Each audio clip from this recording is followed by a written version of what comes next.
Yeah, big. Yo, ahead of my time, y'all niggas should've left with my nine. Bust a shot, hit the cop, and that's a federal crime. But before I go to jail and do the federal time, eat my wife's pussy, incredible edible dime. Patron said, fuck it, you can do it again. Let the scat blow, fucking now I'm losing the frame. Sean Price is the best around. Niggas Ray Charles with it, doing the damn mess around. I will back out the iron and press this clown. I will smack fire for lion and wet this clown. No joke, rock him all law. Fucking drive by me and I'ma pop at your car. Listen, push that crack, push that rap, good. When I push that lack, you look at that hood. Wanna know who the fuck I'm signed to? What difference do it make, bitch? Listen to the tape dick. Bitch, I give a fuck what you're thinking. Fuck your thoughts. I'm God, and bitch you not. Yeah, and bitch you not. Listen, I'll be that insane nigga from the psycho ward. Insane nigga from the psycho ward. Be that insane nigga from the psycho ward. Insane nigga, insane nigga. Be that insane nigga from the psycho ward. Insane nigga from the psycho ward. Be that insane nigga from the psycho ward. Insane nigga, insane. I'll be that insane nigga from the psycho ward. Insane nigga from the psycho ward. Be that insane nigga from the psycho ward. Insane nigga, insane nigga. Be that insane nigga from the psycho ward. Insane nigga from the psycho ward. Be that insane nigga from the psycho ward. Insane nigga, insane nigga.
It's a catastrophe, they got you looking at a screen, and the screen is showing you scenes of what your culture means. A society of poverty, drug dealers and fiends. These ain't the images that tell you what your culture means. Rappers like KRS-One are nowhere on the scene. They promote rappers that contradict Dr. King's dream. These acts are deliberate, they part of the same scheme. Cop shot the kid, I still hear him scream. This ain't funny, so don't you dare laugh. Just another case about the wrong path. Straight and narrow or you will not last. Slick Rick told y'all, good night.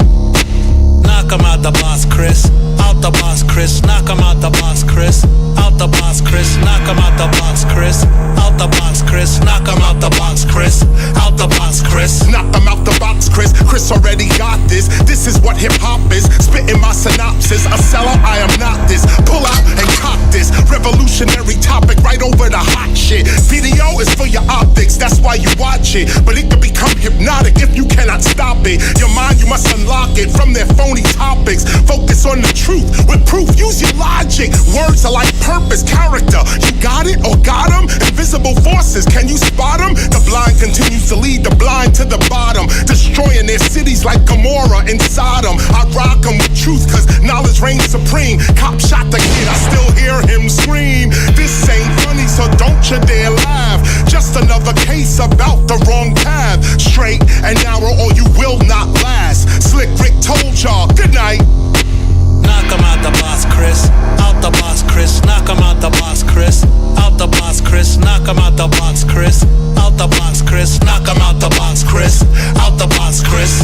Out the box, Chris. Like a stone, I rock this. The beginner just eating dinner. No, I am not this. I take it back to Schoolie D and Super Lover C. Steady B. I'm 3 times dope or dope times 3. You know me. I ain't stutter. Why you think they never promote the original culture they putting us under? We all know the truth about hip hop popping what it really is. But we sit and settle for what they peddle to little kids. I'm piping like a kettle, this mental man, I'll flip your lid. Take it back to when we used to rap and DJ SYKOPATHeist. When you reverse evil, believe me, people, you really live. Help, love, awareness, and wealth, that's what I'm here to give. No, I do not think of myself, I think of these future kids. Everything we doing today will determine how they live. Many DJs cutting and mixing, but they ain't playing nothing. Many rappers ripping and rapping, but they ain't saying nothing. Corporate yelling Black Lives Matter, but they stay frontin'. That's why this Black Lives rapper, he keeps it way bumping. It ain't nothing, no assumptions, just facts. It seems knowledge reigning supreme, and that's that. Bring it back, rappers rapping like we ain't under attack. They traitors and our neighbors, which makes it doubly whack. Look at that, why these corny ass rappers serving they fiends? Cop shot the kid, I still hear him scream. This ain't funny, so don't you dare laugh. Just another case about the wrong path. Straight and narrow or you will not last. Slick Rick told y'all, good night. Knock him out the box, Chris. Out the box, Chris. Knock him out the box, Chris. Out the box, Chris. Knock him out the box, Chris. Out the box, Chris. Knock him out the box, Chris. Out the box, Chris. Out the box, Chris. Out the box, Chris. Out the box, Chris. Out the box, Chris. Knock him out the box, Chris. Knock him out the box, Chris.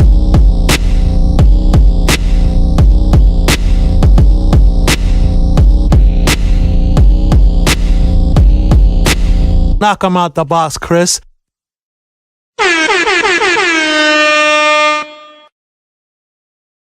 Rough Riders, Ride or Die, Volume 2. Tugboats. It's over. It's the second time around, motherfucker! Yeah! Volume 2, Ride or Die, bitch! Gangsta, nigga! And we gon' rock this motherfucker, you dig me? Baby. We the square root of the motherfucking street, for sure, double law! You cocksucking sons of bitches! Yeah! State your name, gangster. Big Snoop Dogg. What you representing? West Coast. You gon' hold it down? Please believe me. Enough said then, nigga. Hold on. Check this out. Let's make this official. Shine your boots and load your pistols. Pull out your best credentials, cause this'll be the official for the fictitious. Doggy Dogg and Big Swistle. Nigga blow the whistle. Smoking on some Bombay, the secondhand smoker. Get you, hit you, and make you all get the picture. Dig this. When was the last time you say me? Post it up, West Coast it up and sipping on some Remy. Believe me, it ain't easy being daisy with these jealous rap niggas and these punk ass breezes. Man, I couldn't remember what they told me when I first came in the game, bro. Things done changed. Call it what you wanna, keep the heat up on the East Long Beach, California. Spinning like a toner, banging on the corner, hot like a sauna. You best to back up off of you, put this slam up on you. State your name, youngster. Young one! Where you representing? ATL, shout You it! gon' hold it down? Damn right! Well, enough said then. It's up, nigga! Let's go. Shout it, pop it out, acting like you got a lot with all that fake ice on this watch. This nigga wanna get got, coming to my city with all that hot shit in this fake ass clip. I'ma put some in and bust his wig, I'm on some thugged out shit. You better be strapped, boy, I love that boy. Act, boy, I'ma break your back, boy, with a bat, boy. Where you at, boy? Hold up, I'm cold-hearted. Damn right, I get retarded. I'm a youngin' and downhill, bitch, I'm the hardest. You can hoop, hide and talk that shit. I'ma stay low, keep it real and surely come up. But when I bite, you don't feel that there. It's real down here. Watch your mouth, boy, you might get killed down here. I'm a ride or die nigga, put some in your eye, nigga. Get beside yourself, it's bye-bye, nigga. When it come to clock, cocking and top popping, I'm the first to hit the block and go to war with the cops, fuck, nigga. State your name, gangster. Scarface. Where you representing? Motherfucking self. You gon' hold it down? God Enough said then, nigga. High hole, Scarface and dog. Pulling the strings, you're in love. Bringing terror with this Beretta. I clutch in my ball. I'm scared, motherfucker, straight with my guerrilla tactics. Guaranteeing my enemy die. It's a worldwide army alert for all soldiers. Either you rough, ride rough, or roll over. It's a sicker. So down on your knees, cause I'm sick of the disrespecting. You don't disrespect me, nigga. I'm the one these niggas call on. When negotiations are halted and the time comes for the beating up the bosses. Make them an offer that they can't refuse. They don't comply when I walk out, they stank these fools. I guess these niggas think they can't be moved. Realize they don't scare niggas like they think they do. You fuck with me, I got to fuck with you. World War III, motherfucker, I thought you knew. State your name, gangster. Jaded Kiss, nigga. Who you representing? East Coast, dog. Hold it down. Why wouldn't I? Enough said then, nigga. Let's go. Let's go. Come on. If you fucking with the kiss, you ain't gon' breathe. Only time I lick in the air is New Year's Eve. Sonny from Bronx Tale, you can't leave. Get kissed on your cheek, then you're meant to die. Cause when the guns start popping and my temperature rise, you know my style. 20 niggas with 40 cows. 9 years ago you was hollering shorty wow. Now I'm in the rap game, twisting these honeys out. Never left the crack game, still on the money route. I run through the industry looking for enemies. Y'all niggas sound sick and jaded the remedy. Get shot in your eyes and mouth. Can't see, can't talk when you fucking with the heart of New York. And that's fouler than swallowing pork. And the fuck with the feds, dog. You know I push the prowler to court. Toast on my lap, got the East Coast on my back. How many times must I tell you, motherfucker? Yeah, we ain't industry, niggas. We in the streets, niggas. Motherfucking rap riders forever. Hey, yeah, now what? Ride or die. Yeah, you talking. We live East Coast. So ride or die. Yeah, you want it. We give West Coast. So ride or die. You started. We in the South. So ride or die. You talking. We live Midwest. So ride or die. You want it. We give it. So ride or die. You started. We ended thousands.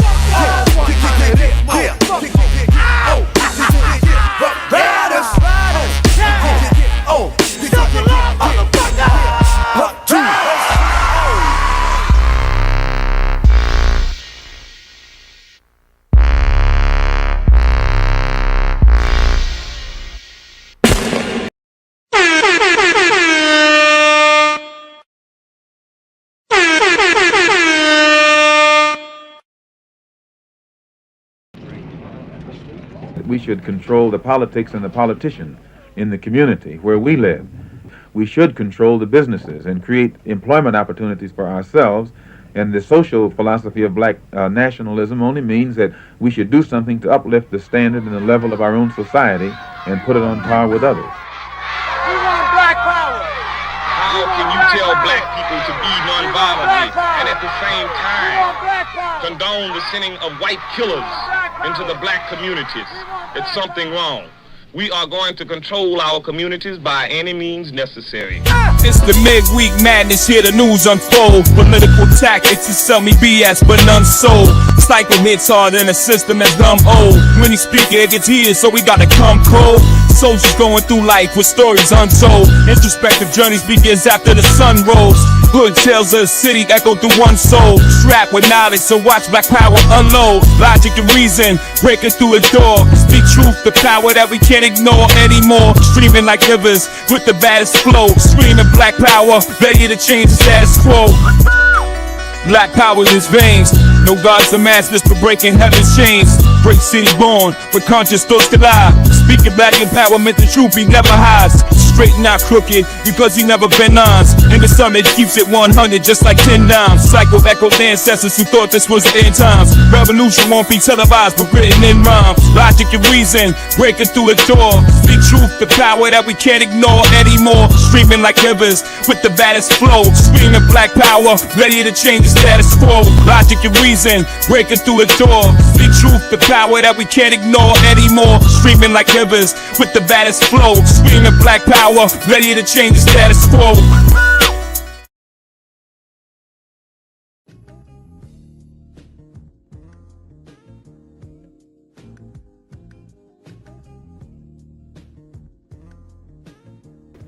Alright. Peace and black power, family. It's your boy Psychopath Black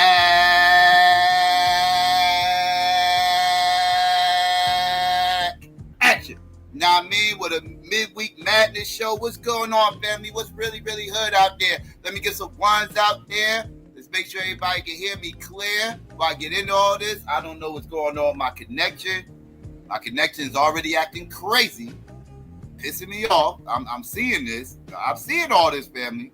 I don't know why it's doing all this, but I gotta try to figure this out. But for right now, we're gonna struggle our way through this.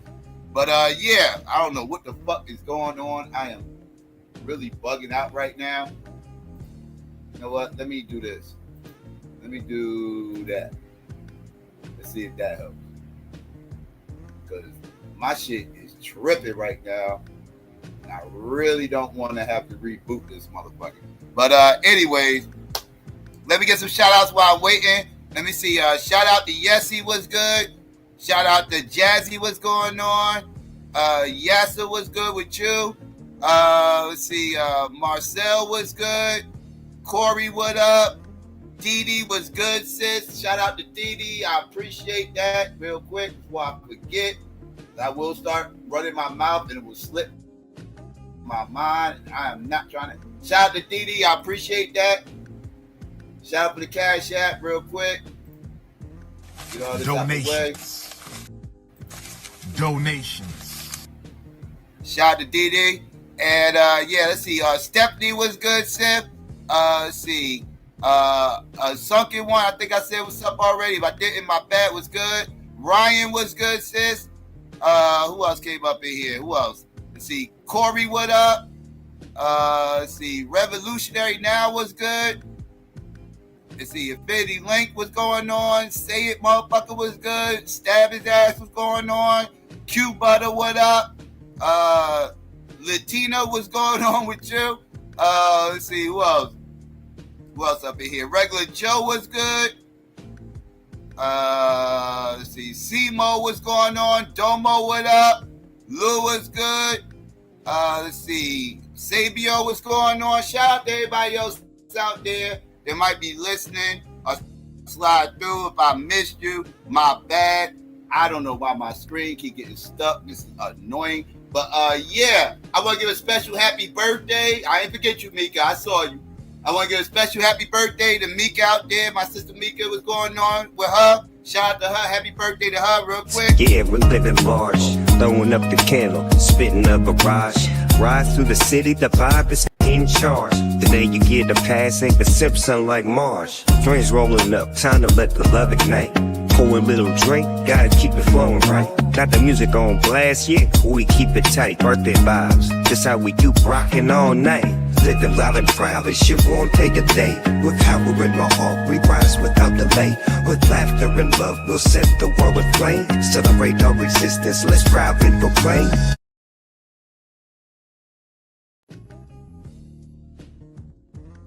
All right, happy birthday to Mika. You know what I mean? Shout out to her. And yeah, family, what's hood, family? What's going on? Yeah, my yo, this shit is really fucking with me. I don't know why my shit is doing this. Like, I am really struggling over here. I don't know what the fuck's going on. Let's see if I can fix this on the fly. This is not good.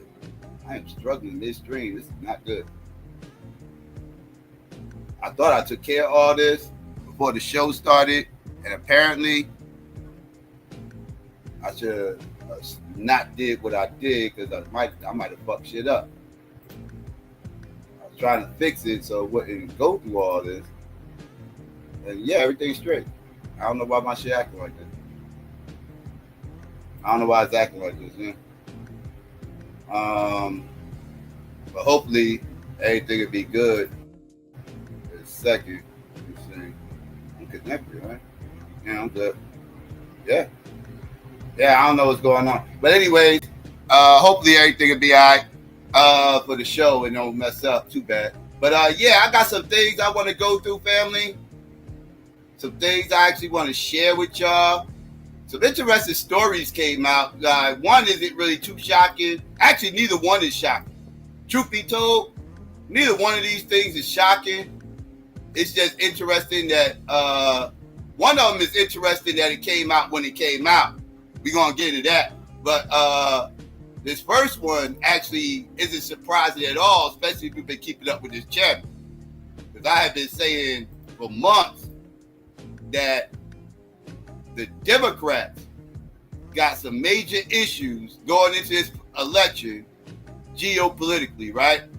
I said geopolitically, they are going to be screwed. I don't know what they're going to do, but they're going to have to try to figure this shit out if they plan on winning, because trust me when I tell you, I don't know, now this is fucking up. Yeah, this whole shit is fucking up. This is annoying as fuck. Okay, there we go. Alright, yeah. So I've been saying for months they have issues geopolitically, right? Now, some shit went down a couple of days ago. I want to share with y'all. Some of y'all might know, some of y'all might not know, right? But there's a group, a Muslim group that goes by the name and the hashtag of Abandon Harris, right? Abandon Harris. It was called Abandon Biden, but since they changed up and now they got, Kamala running for office, now they done switched it up and now it's called Abandon Harris. Right? So let's get into this Abandon Harris movement that's going on by this Muslim groups, right? And let's see what the hell they got to say about this whole situation, why they taking the position they taking. Let's get into it.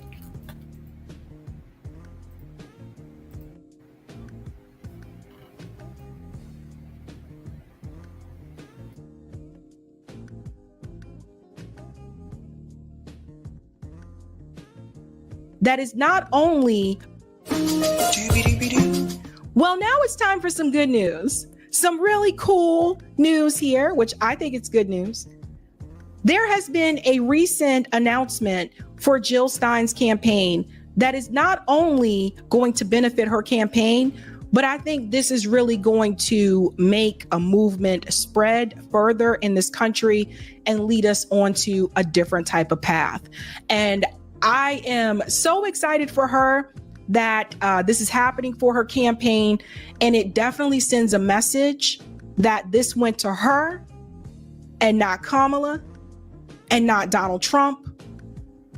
This was the announcement. U.S. elections 2024, Abandon Harris endorses Green Party's Jill Stein.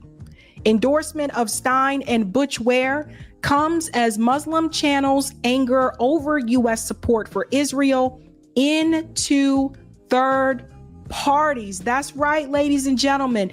This is a big one for Jill Stein's campaign. We're talking about an organization of Muslim voters that not only organized to abandon Biden in the beginning, but then we'll get into the details, a switch to abandon Harris, and have created a larger movement. And I got to tell people again, this is why Abandon Harris is so different from the uncommitted movement. The uncommitted movement, the leaders had already planned to support the Democratic Party regardless. That was always the plan. They just didn't want Joe Biden. So when Kamala Harris was selected to be the nominee, and I keep saying selected just to remind people, nobody voted for her. No, don't have a meltdown. At that point, the uncommitted went to Kamala and said, hey, can we get a ceasefire and an arms embargo? And apparently there were some things she said to them behind closed doors that made them believe that she was open to an arms embargo. But as we saw as time went by, that was not the case. And those leaders are still begging her on social media, please, please, please. It's really sad. I told you before, it gave me Keith Sweat vibes. Whereas Abandon Harris from day one was like, nah, bruh.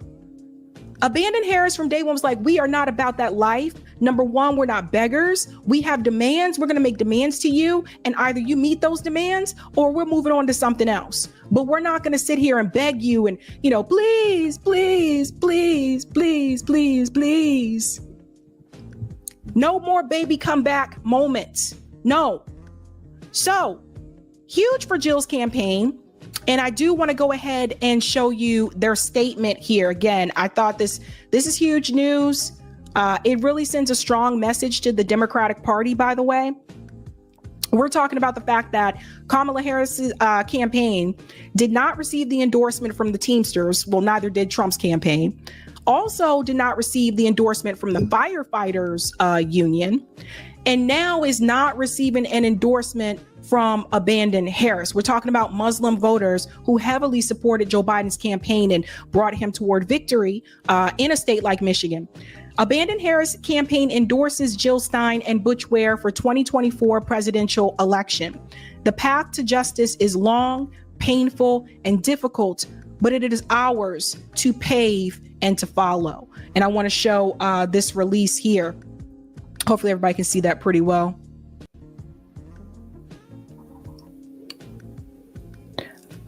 In October 2023, under the darkening shadow of the U.S.-backed Israeli project of Palestinian annihilation, the Abandoned Harris campaign, formerly Abandoned Biden, was born. Our movement remains dedicated to ensuring that the American people, especially Muslim American community, recognize the responsibility we share in standing up against oppression and using all of our power to stop genocide wherever it may arise. We have consistently emphasized the importance of utilizing every available tool to resist injustice, with voting being a critical element. While voting alone is not the solution to our pursuit of truth and justice, it is a powerful tool that must be wielded ethically. As Claudia de la Cruz often reminds us, your vote is your consent. A vote is not just a political act. It is more profoundly a moral one. With this in mind, the Abandoned Harris campaign officially endorses Dr. Stein and her running mate, Butch Ware, for 2024 presidential election. We are not choosing between a greater evil and a lesser evil. We are confronting two destructive forces, one currently overseeing a genocide and another equally committed to continuing it.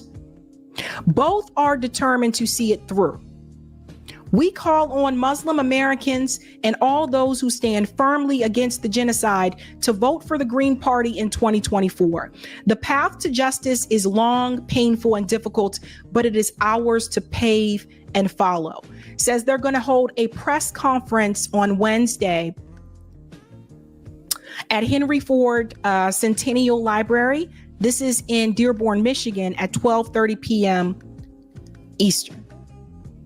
So again, Abandoned Harris endorses Jill Stein and Butch Ware for president for 2024. This is huge for Muslim voters, for the Muslim American community, but also for Jill Stein and third parties in general. When I see these things happen, it makes me wonder, what if those of us that are Black voters, what if we all came together and said, sorry, Democrats, we're going to withhold our vote for you unless we get this met. And if they don't do it, then just don't vote for them. Think about what type of power we could actually represent. And I think that's the thing, guys. Facts. I usually don't be giving props to other groups of people and shit like that. That is not my bag. I am not that guy. Anybody be like, I'm usually indifferent on other groups of people, right? But I gotta give it up to the goddamn Muslims out here in this goddamn country. Shout out to the Muslims out here. Shout out to all you Quran reading ass Arabic motherfuckers out here. All you 7-Eleven owners out here. Shout out to you motherfuckers, son. Because you motherfuckers get it. You motherfuckers get it. Y'all ain't scared. Y'all ain't bitching up. Y'all ain't looking at each other like, well, what do we expect? They can't do nothing exclusively for Palestinians. They can't, like, we gonna act like they can do something exclusively for us. They can't do that. They gotta worry about everybody. That includes Israel. They gotta worry about everybody. What about Israel's rights? Israel got a right to defend themselves, right? Like that's what black people will be fucking saying. That's what the fuck black people will be saying in this situation. Getting beat over your head with nonsense. Like, yo, man, I ain't vote for these motherfucking racist ass motherfucking both parties. both parties is fucking over Haiti. Holding these motherfuckers all kinds of embargoes and all this other shit, this, that, and the third, fucking them over, fucking up their trade and everything, going on these CIA proxy wars and all this other shit, fucking up Haiti. We ain't fucking with these motherfuckers, man. Motherfuckers gonna be like, nigga, you expect them to do something just for black people? That ain't even in this country, motherfucker? Motherfucker, they not foundational Muslims? You think they foundational Muslims? You think them motherfucking weirdos over there is over there saying they're not foundational Muslim Americans? I don't give a fuck what them Palestinians is going through over there. I'm only worried about foundational Muslim Americans. Them the only motherfuckers I care about. I don't care about them other motherfuckers, fuck them. They weren't born here, I don't care, this American politics. You expect them to do something for all Muslims? Globally, motherfucker? No, they ain't saying none of that shit. They coating the fuck up and they voting with their feet. That's what the fuck they doing. Y'all motherfuckers, black people? Oh no, we don't think like that. We're not selfish like that. We need to get more selfish like these motherfuckers and get on code. But no, we can't do that. Because they can't do nothing exclusively for black people. That's not how politics work. Well, these goddamn Muslims show you how they politics work. That's how they politics work. Damn that shit y'all talking. This how they shit work. Y'all motherfucking sound nutty when y'all be talking that shit to me, man. I see all this shit going on. No other group moves like that except for us. Nobody else vote shames other groups of people like us. Talk about we ain't black and we don't vote certain ways and all this whole other nonsense.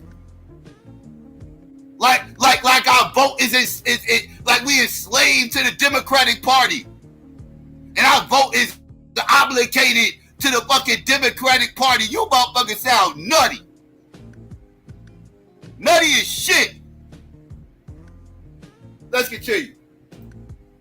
As we got to remember that, sorry, Democrats, we're going to withhold our vote for you unless we get this met.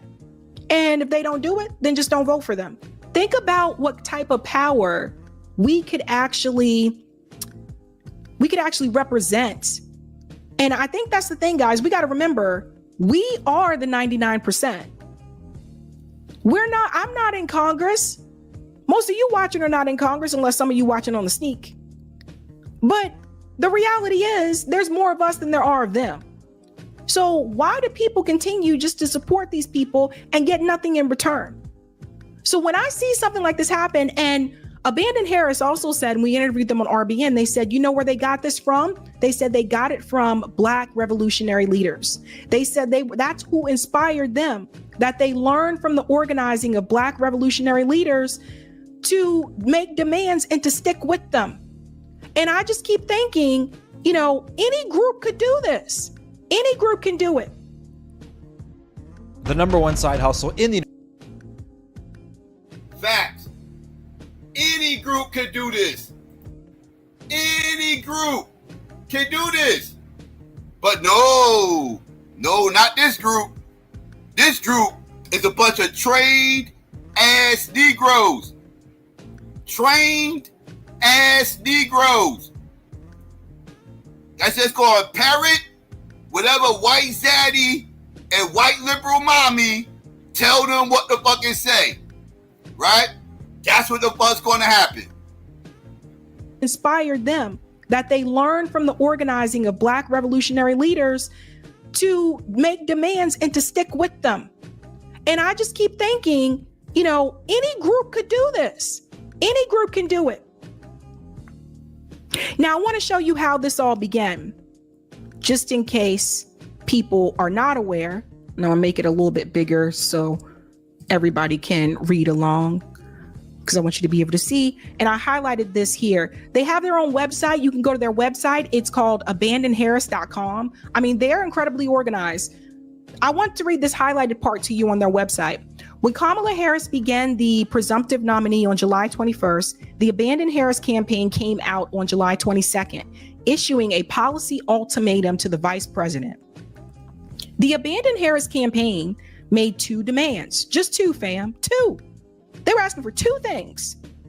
A permanent and unconditional ceasefire consistent with the International Court of Justice, and a full arms embargo against the state of Israel. 2 things. The media took the demands of the Abandon Biden campaign to the Harris campaign, and they refused to engage with the Abandon Biden campaign. After 1 month, it became clear that Harris was no different from Biden, seeking to preserve the military dominance of Israel and denying the genocide in Gaza. This part right here.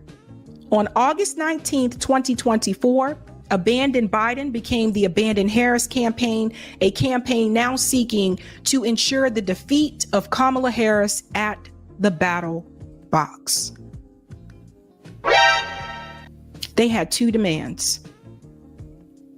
But Kamala Harris decided that her Democrat donors, AIPAC, was more important. And I'm telling you this, and I wanted you to know a little bit about the history because I want to say this. There are a number of people right now that are going to try to blame you and point fingers at you for voting third party, or try to shame you. How dare you? Or it's your fault, or you're going to cause us to get Trump, or da-da-da. When people point their fingers at you for voting third party, please be sure to show them the information that I just showed you. Please be sure to let them know that Kamala Harris's campaign had every opportunity to do what needed to be done.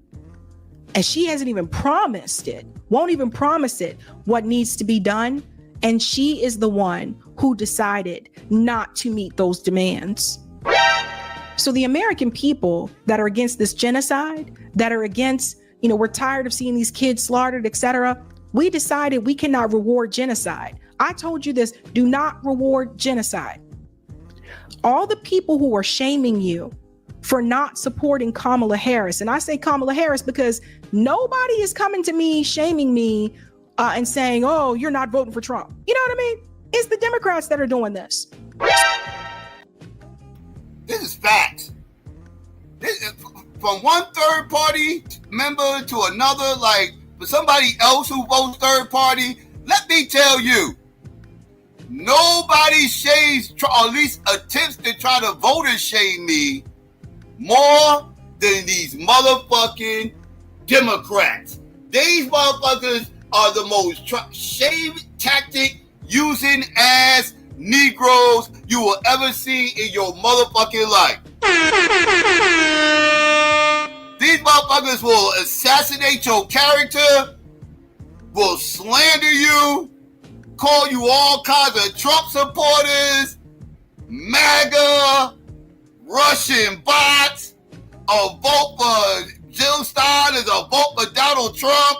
All these, our ancestors died for the right for you to vote. Blah, yada, yada, yada, yada, yada. They're all the same cliche, shaming tactic, ass talking points. That's all. It's mainly coming from. I don't hear that from Trump supporters. I really don't be hearing that from Trump supporters. Me and Trump supporters will go back and forth and argue, but they are not voters shaming me. They are not shaming me for not voting for Donald Trump. I've never heard that. I've never heard them motherfuckers say, you don't vote for Donald Trump, that's a vote for Kamala Harris. They never say that. They have never made that dumbass cliche argument that's completely bullshit.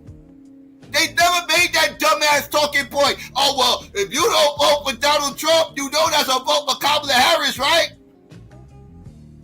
Never said no Trump supporter. Like, ever. And unlike you motherfuckers, I actually engage with Trump supporters same way I engage with you motherfuckers. So I got a pretty decent heartbeat. on how motherfuckers react to independence? This is insane. Y'all shaming tactics. Stop. Y'all the first one say, y'all always trying to shame us. Talk about we still on the plantation, calling us shields and everything else. Like y'all motherfuckers don't be running around here trying to shame everybody. Y'all gotta stop. Y'all bunch of hypocrites. Stop. All the people who are shaming you for not supporting Kamala Harris, and I say Kamala Harris because nobody is coming to me shaming me and saying, oh, you're not voting for Trump. You know what I mean? It's the Democrats that are doing this. So all those people that are shaming you for not supporting Kamala Harris, you point your finger back at them and you tell them you need to be speaking to Vice President Kamala Harris. That's who you should be shaming. You should be shaming Kamala Harris for not wanting to end the genocide. You should be shaming Kamala Harris for not wanting to have an arms embargo. You should be shaming Kamala Harris for, and so the so-called black woman, by the way, the so-called black woman, you should be shaming her. All right, that's a red flag. Red flag. What's all this so-called? When I start hearing so-called black woman, that's taking me down dangerous lanes.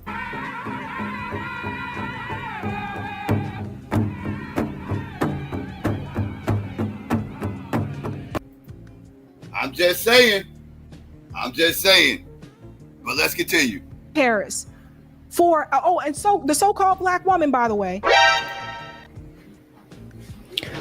the so-called black woman, you should be shaming her for showing the American people time and time again that you feel that Israeli lives are more important than Palestinian lives. Her and Tim Walz, every time they sit up there and they always mention the Israelis first and they put the Palestinian people at the bottom of their speech every damn time. Now, Kamala Harris, if you're this black woman, you would know how that feels. You would know how that feels to be put last all the time, to be put at the bottom of the list, to be second tier.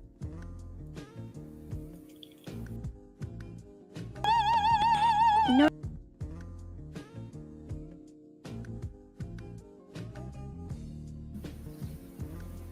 So once again, you see another form of supremacy. And I've told you before, you don't have to have a white face to practice white supremacy. In fact, the people who do this the best are the people that you would not expect to do it because they're not white. It is.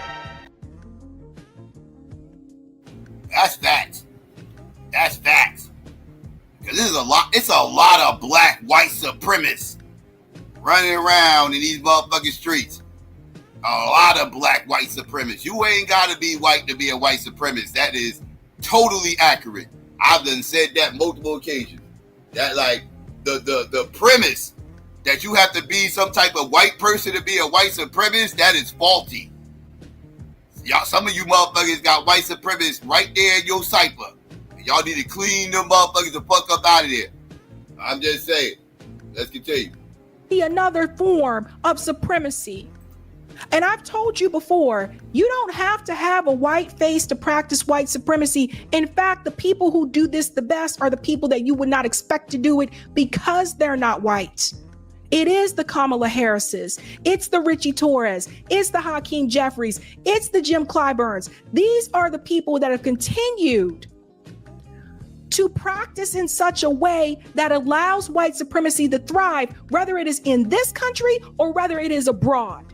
They are complicit with the practices that Israel does. And not only are they complicit with it, they approve of it. And why do they approve of it? Because again, these are the people that they're donors. These organizations are their donors, and that's who they answer to. There's no answering to the constituents. They stopped doing that a long time ago.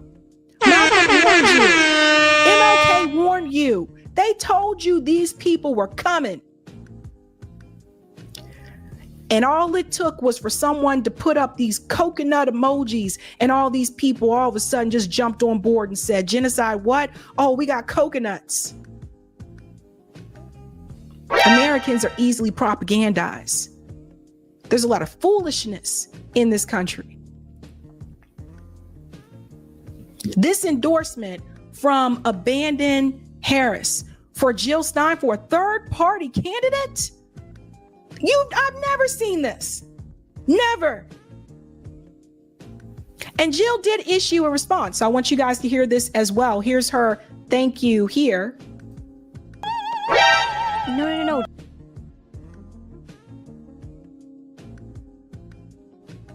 I zoomed in too much. Here we go. Jill here, and I just want to give a very quick shout out and a very deep, heartfelt thank you to Abandon Harris, formerly Abandon Biden. Thank you so much for all you're doing, and especially for your endorsement released today of our presidential campaign. We must vote to end the genocide, which is now enlarging into a major regional war in the Middle East.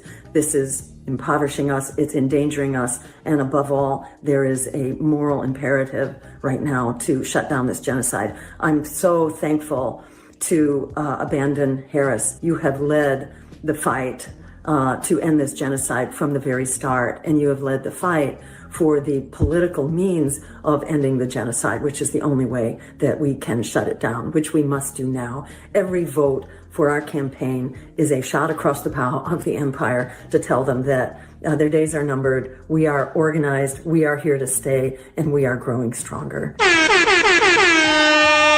No. Don't have a meltdown over influencer marketing.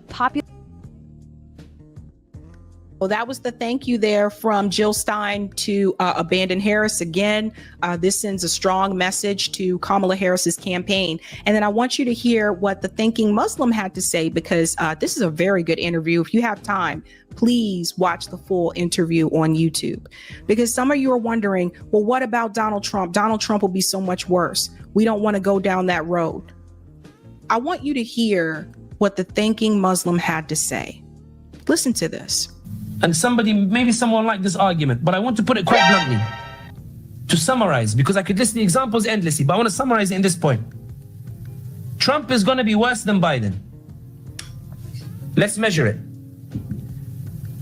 What do you mean relative to what happened to the Palestinians? Tell me what is so terrifying that you are willing to forgive the genocide in Gaza. Tell me what scares you so much that you are willing to step over Sidra's lifeless corpse with the legs blown off and say, excuse me, sorry. That you will step over Hind Rajab's cold corpse that was shot at 360 times by the Israelis while she sat in the car waiting for an ambulance that was blown by Israeli tank. That you step over Hind Rajab's body, sorry Hind. That you would step over Reem's body. Tell me what's so terrifying. You step over Reem. Ruh, spirit of my spirit. That you step over the child, you can't identify this child, the head's blown off. You step over them. You step over those 240,000 corpses to get to that ballot box. You step over all of them. You walk by the Palestinian refugees walking by. Where are you going? I'm going to the ballot box. Voting for who? You're too ashamed, embarrassed to say it at that time. You walk to the ballot box. You walk over those bodies, piles and piles of those bodies, drenched in the blood. You see those kids in those images of the hospitals, crushed by the rubble. Their arms are hanging, blood dripping for no other crime than some random people from the West said this land belongs to us. You will walk all over those corpses, go to the ballot box, vote for the one who did it to them, Jalal. Vote for the one who slaughtered them. Vote for the one who massacred them. Vote for the one who continued to lend every impunity to them. Vote for the one who broke the whole international order to slaughter those children, to slaughter our brothers and sisters, to commit the most brutal genocide. You will cross all of those corpses to the ballot box. You will put a cross next to the name of Harris, the one who committed the genocide with Biden.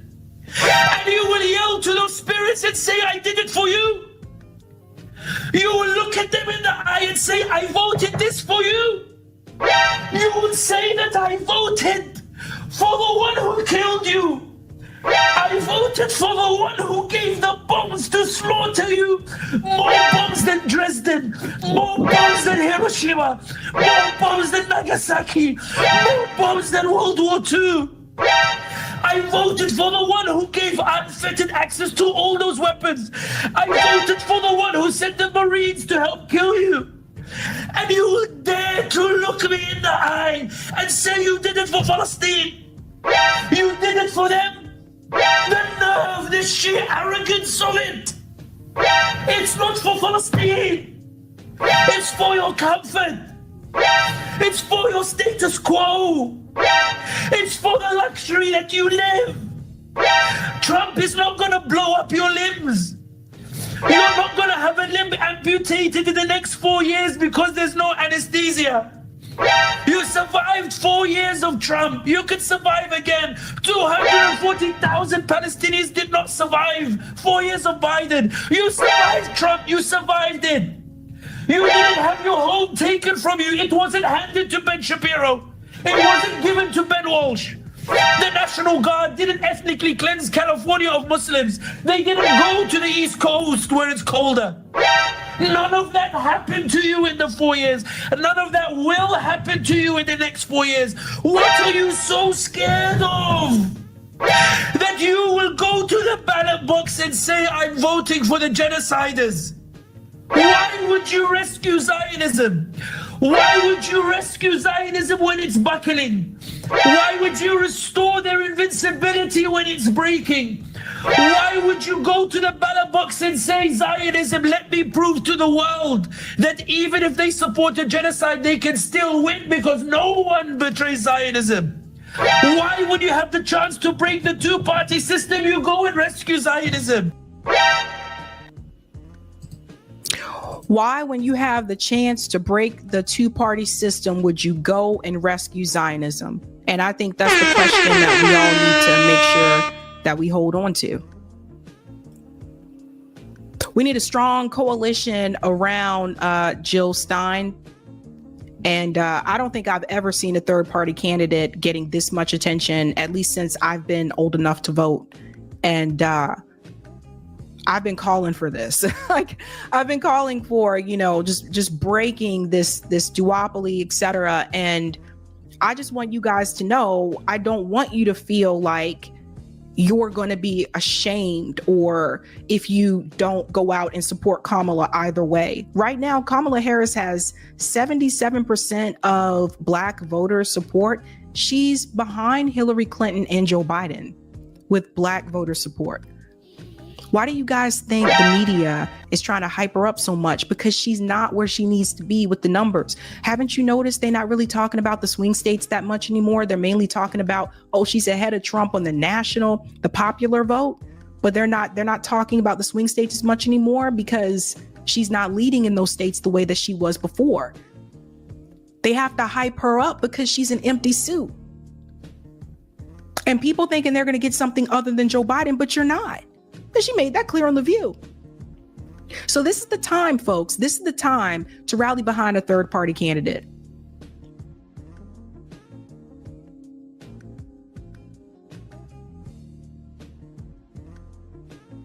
Yep.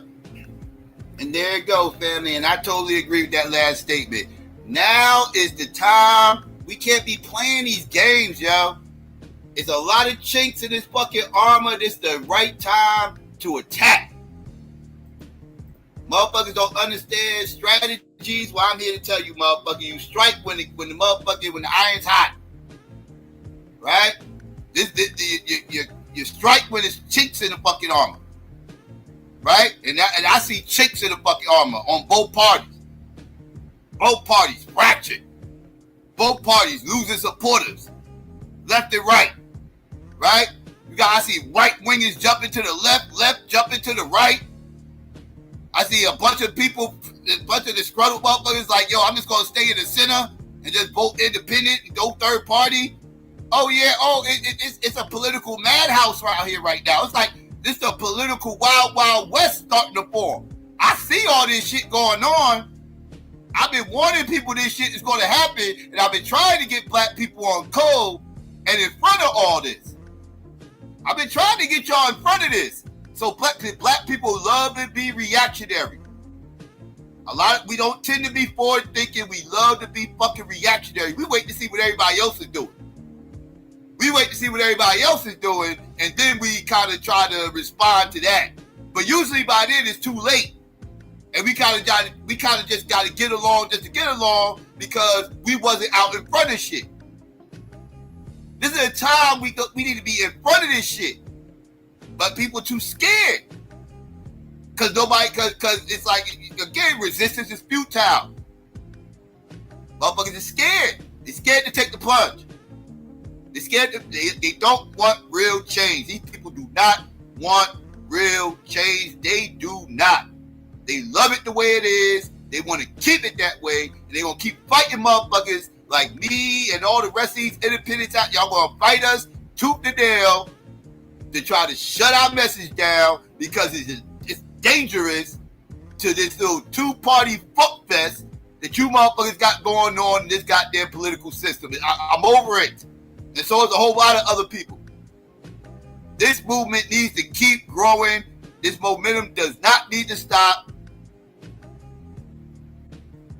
Shit is real. And yeah, the left is in trouble. Because everybody ain't jumping over being a goddamn Trump supporter. Say about Donald Trump, you fucking weirdos. Your bullshit ass talking points. Anyways, let's get into the other part of this goddamn support that's being lost. This is something I can't necessarily say is surprising. I kind of called this a couple of years ago. And I've been telling motherfuckers, like, you know, like, I play a lot of these motherfucking stories and shit like that, but I always told people to be leery of these motherfuckers because I've called these motherfuckers conservative progressives for the longest. Like, what the fuck is a conservative progressive? Look no further than these motherfuckers. If you're confused, look at these motherfuckers, because these motherfuckers are conservative progressive. They progressively conservative or conservatively progressive, whatever the fuck you want to call that shit, they that. But what they ain't is the motherfucking progressives like they claim to fucking be. These motherfuckers ain't as progressive as they claim to be. Like, I know progressives are a little bit off. You know, they're a little bit out there. I'm progressive on certain views, but I don't label myself as a progressive. Because progressives, people that label themselves as progressives, they way too far. But it's weird because I can't say they way too far left because, like, they are for me. Like, they go lanes I'm not willing to go. They too inclusive. There you go. That's the word I'm looking for. They too inclusive for my liking, right? They like to, they like to play the whole social justice thing and trying to get, justice for everybody and all everything else. That's a cool kumbaya story that they like to live on. Anything else, I'm a little bit more inclusive with my shit. I mean, it's gonna be exclusive with my shit. I don't really like including a whole lot of motherfuckers. I ain't really my thing. I'm more focused on us and getting shit done for us. Kind of like these Muslims. I'm kind of more into moving the way the Muslims move. Like that. Like, I want to move like that, right? Like, you know what I mean? You know what I mean? But I agree with them on some things, but I disagree with them with the whole allies and, we got to work with this motherfucker and that motherfucker. I don't know about all that. Yeah, they the enemy of my enemy and all that and everything else. And yeah, we might be voting the same way and all that, but I don't really fuck with these motherfuckers like that. Like that. That's kind of that's my position, right? Like, if we happen to align the way we vote, if we just align the way we vote, and that don't mean I'm buddying up with these motherfuckers. That don't mean I got the cape on for these motherfuckers and no shit. Like, you know what I mean? I really, I'm just a little bit more selfish. I'm too selfish to call myself a progressive. I'm more of a populist, right? I'm more of a populist, not a progressive, because like I said, progressive is too inclusive. But I don't argue with them on everything. Certain things I will go back and forth with them about. But anyways, I digress. TYT claims to be this progressive motherfucking platform, right? Now, I be calling cap. Because these motherfuckers are not progressives. I know progressives, right? Again, I engage with progressives, right? And they are progressive on certain topics, and then other topics, they sound moderate than a motherfucker. Damn near conservative. Damn near conservative. One person in particular, right? Chick got his little ways too. Don't get it fucked up. But the one person I've been calling out for about 2 years now is motherfucking Anna Kasparian, right? Anna Kasparian with her motherfucking Mrs. Jekyll and Mrs. Hyde fuck shit that she's motherfucking been doing. Cause I've been seeing her little flip and turn coming for a minute. You know, she was about to go full blown Tulsi Gabbard on this motherfucker. Like, I seen it.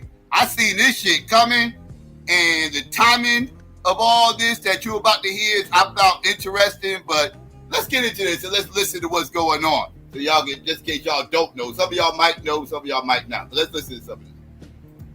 Michaels. So we're coming to the finish line. We're leading in the polls, and we're doing well. But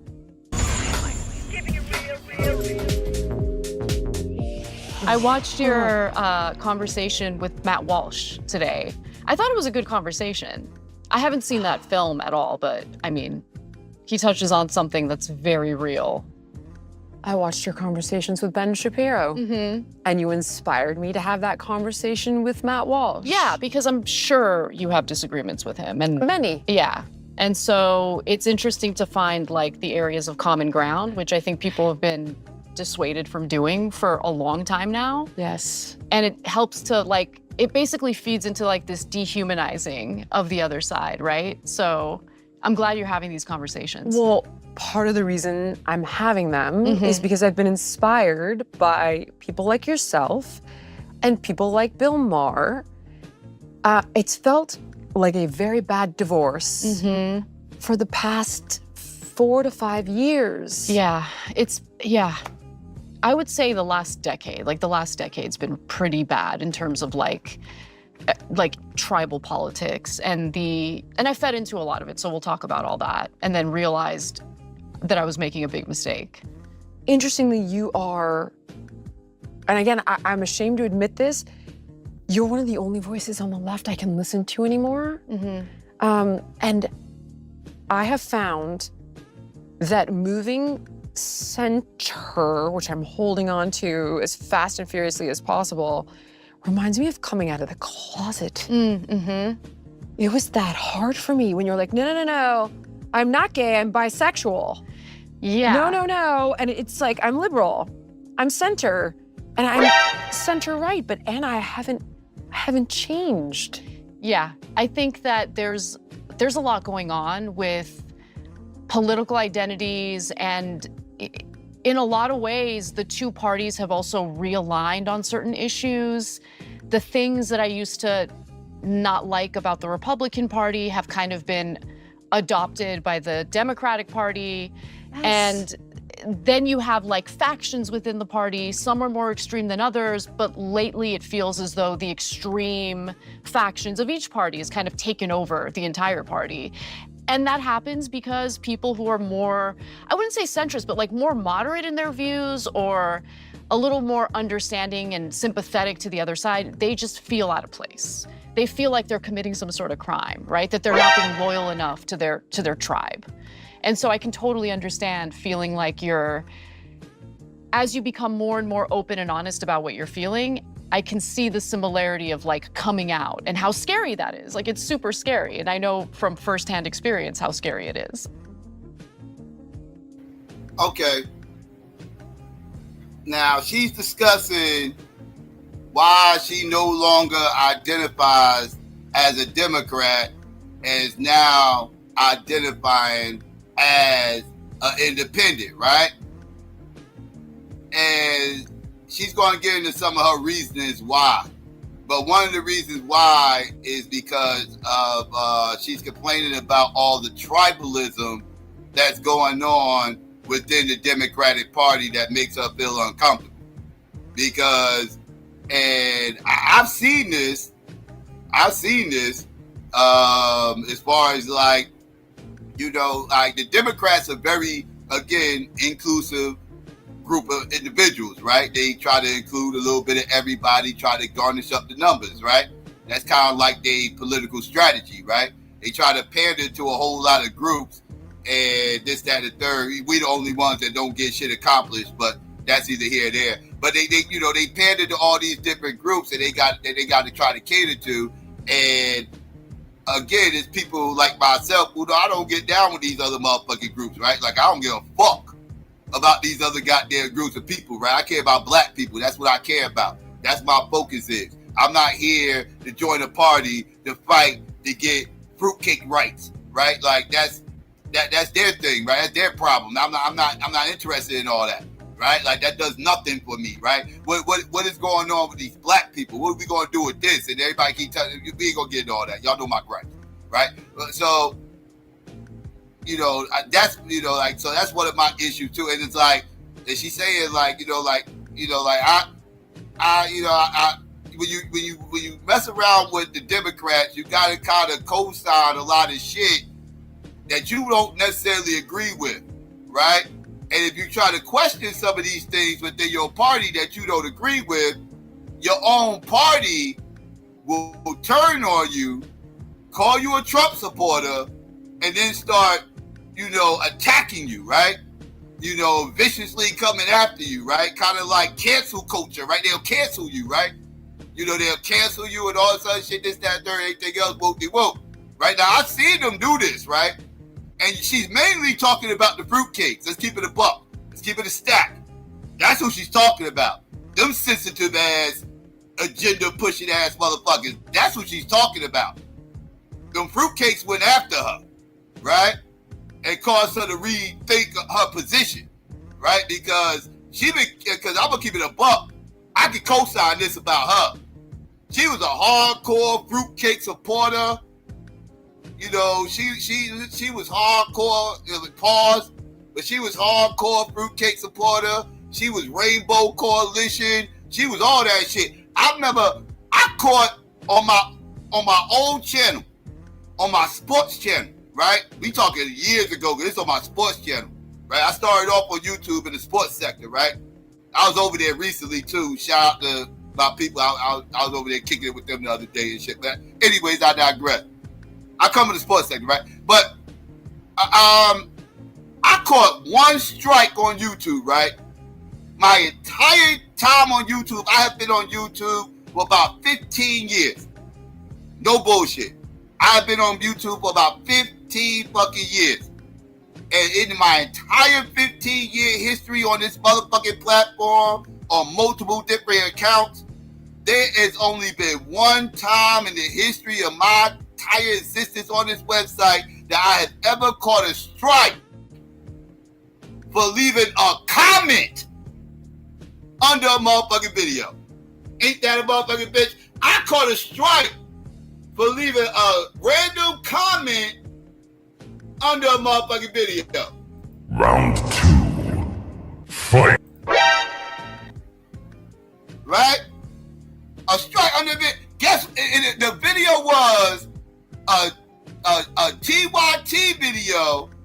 We talking years ago. A TYT video with these motherfuckers caping for these goddamn fruitcakes. And this had to be like the 2012 election. Yeah, this is like the John McClain, Sarah Palin, Obama election in 2012. I left a comment under there telling them to stop cheerleading for these goddamn fruitcakes. And I caught them about next thing I know, I caught a pink slip. Back then, if you caught a strike, you would get a whole pink slip on your goddamn, on your home screen. That shit used to be crazy. But I caught a whole pink slip. Strike. Community guidelines. You said some shit that this content creator don't appreciate. I went in on her. And I caught a strike for that shit. I said, ain't this a bitch? I got a strike for a comment? That shit was insane. So yes, she totally was a hardcore fruitcake supporter.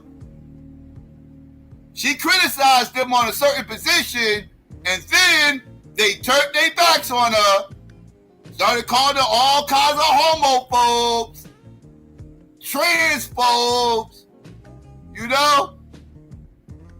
cyberbullying, all the shaming tactics these motherfuckers like to say, all the little fuck shit and everything else, that they hit her with the bullshit. I say good for you. This is what you get. You sat up there for all those years pandering to these motherfucking mentally disturbed motherfuckers. Pandering to these mentally disturbed motherfuckers just to have them turn their backs on you, pretend like all that years of striking comments never happened, banning accounts never happened, and now they're gonna turn their backs on you, pop off, because you criticized them on a legit position that should be criticized. Oh, no, you ain't supposed to do that. You're off code. You're supposed to co-sign all this pseudo fuck shit. Or else you're a transphobe. Or else you're a homophobe. Or else you're not an ally. Right? Ain't that what they say? I see them do it to a bunch of these goddamn progressives. I see them do it to a bunch of motherfuckers, turn their back on their fucking allies. And I always laugh whenever it fucking happens. And I always be in the background, pause, be like, see? I told you motherfuckers. Well, yeah, I stopped sipping for these goddamn fruitcakes. Take the cape off. Here I come to save the day. Stop it. Go get your feelings hurt. Now look at him. I'm more and more open and honest about what you're feeling. I can see the similarity of like coming out and how scary that is. Like, it's super scary. And I know from firsthand experience how scary it is. I've watched videos of you a year ago, and you essentially talk about feeling politically orphaned. Homeless. Yeah. But you identify still on the left. Talk to me about where you're at. Ready to start eating healthier? Meet Kachava. Kachava is the world. I'm at a point where I actually do not want to be pigeonholed in any political tribe or identity, because everything has become very dogmatic. And if you don't buy into the entirety of the dogma, you open yourself up to backlash and being, kicked out of the tribe. And it's like, it's not a fun experience. But I think when you come at every issue from a place of, all right, well, I want to get to the bottom of this story. I want to know what the truth is. What's the reality? That, first of all, allows for more exploring and understanding. And I can't emphasize enough how much happier you become once you have a better understanding of the world around you and those you disagree with politically. Because right now there's, in my opinion, this effort to like really demonize and even dehumanize the other side. And there's a lot of fear mongering going on. And if you have bought into that narrative, then you're gonna walk through life thinking that half the country is full of like neo-Nazis and, they're gonna wanna harm you. They're gonna wanna, destroy the country. And I just don't think that's a healthy way of looking at the other side. I think that there are gradations. I think there are, of course, extremes, but I don't think the extremes should be used to paint a picture of the entirety of the Republican voting base or vice versa. It's either libtards and commies or Nazis. That binary way of thinking is just not rooted in reality at all. Not at all. Yeah. And that's why when I've watched you debate with Ben Shapiro, and this is the problem with the whole two-party process. You are all, as long as you have this two-party fuck shit going on, you will continue to have this us versus them mentality. It's not going to ever go anywhere until you eliminate the two-party system. That is the only way you're going to rid yourself of this silly ass us versus them political mentality. Let's keep it a stat. But let's go. Even the preamble you guys have had for 10 minutes about, you know, I really enjoyed the relationship that we have. I really enjoyed that we can have this civil discourse. I really like you as a person. And then it's like, and you still like each other. Yeah. It's so comforting.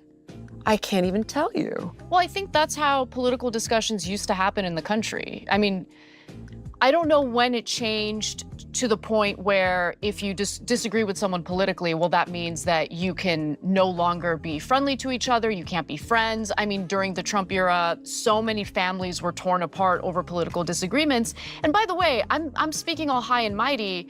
I just want to take a moment to take ownership of the fact that I fully bought into that mind frame. Like, I totally bought into that. And there's a video floating out there somewhere of me basically saying, no, you can't be friends with someone who supports Trump or has these views, because it's giving you a sense of who they really are as a person, and they're a bad person. Right. Right? The deplorables. Yeah, exactly. I remember when Hillary Clinton made the deplorable statement. I worked for the Clintons. I loved the Clintons. And then she apologized for it because she was getting backlash. And I remember at that time being upset with her for apologizing, because I had fully bought into, no, these people are deplorable. These people are terrible. And it took a lot of growing to realize that there are a lot of Republican voters who actually do not like some of the things that Donald Trump says, because he does say divisive things. He does say hateful things. I hate that too. But there are certain issues that he speaks to, right? Certain either economic issues, anything that might have to do with the deindustrialization of like the Rust Belt. Those are issues that really resonate with them, because no other politician has sincerely addressed those issues. They've been neglected, they've been ignored.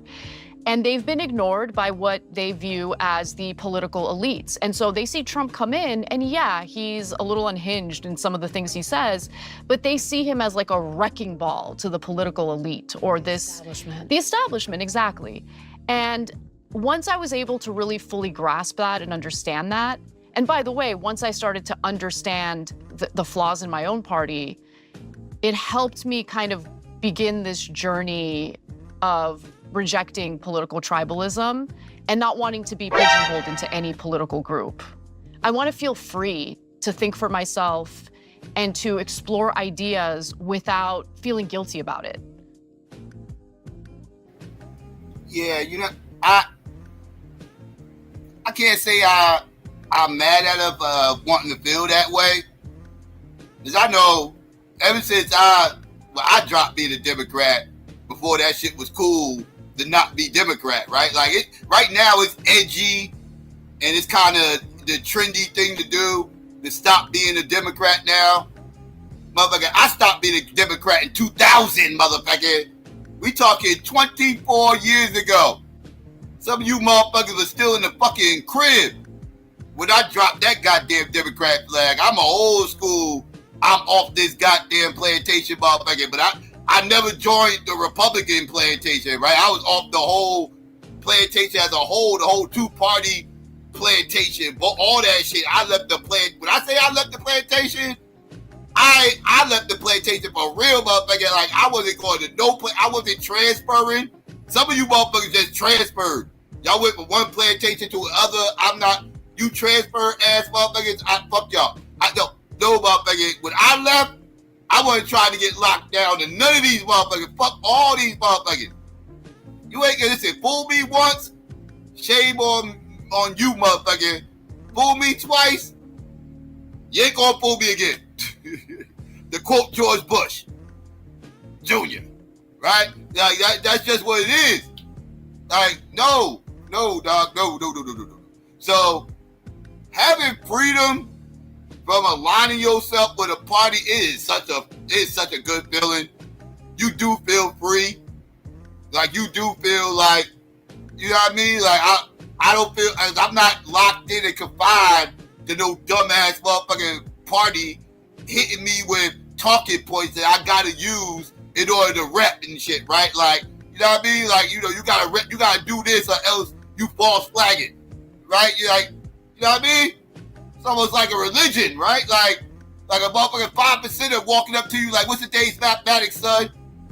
And if you fuck it up, you know, he gonna check you like, yo, you know what I mean? You ain't God, nigga. You supposed to know that he gonna smack you in the back of your head, up here false flagging. You know, get your ass out of here, dog. No, you gotta follow the rules. There's rules to this shit. When you down with a party, you gotta get down. You gotta get down with fuck shit. You gotta co-sign fuck shit. No, when you free of all this party shit, you ain't gotta co-sign none of this fuck shit. You get to call all this fuck shit out and don't give a fuck who don't like it. That's a good feeling. Y'all should try it sometimes. It's liberating. It's politically liberating. You motherfuckers should try it. Get your motherfuckers some goddamn freedom, man. Some real freedom, goddamn it. That's the fuck y'all need.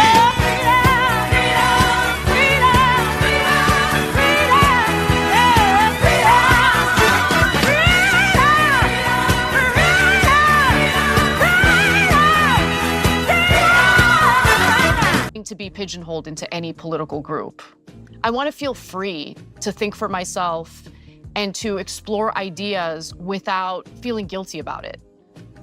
You know? Yes, I know exactly what you're talking about. I think for me, as a devout liberal who always thought I was the better person, I thought we were the good guys. I really did. I was brought up that way. And I thought, if you're a Republican, you want war. If you're a Republican, you don't care. I have changed my mind on a lot of this stuff, but you're ridiculous with your gun laws. If you're a Republican, you hate gays. If you're a Republican, you're a racist. I really, honestly, took the bait. And then Trump was so belligerent when he first began running and they're all rapists and racists coming over the border or whatever, criminals. And that was really abrasive. And I live in a border state. We live in a border state, you know, my whole life up until recently. And it felt like an assault on all of these wonderful people I saw who were economic migrants wanting a better life. Right. And, you know, then it was the woman's right to choose and we're taking that away and gay marriage, that's going. And I was appalled. Then I met my wife and oh my God, I can't believe we're married because she was a Republican. And I was like, what is wrong with you? How could you possibly? And I'll never forget, she's like, you think you're such a good person, you think you're so liberal and so understanding. You guys are the least understanding, the least accepting, and the least tolerant of anybody who doesn't agree with you. Cut to, I started hearing everywhere, or at least focusing on it. Oh, well, they voted for Trump, so I had to cut them out. Oh, I haven't spoken to my mother, she's a Trump supporter. I remember seeing a post on social, and I've talked about it a lot. It was on this blog called Scary Mommy. That was supposed to be funny. We're supposed to make fun of what shitty moms we were. It's supposed to be funny. Right.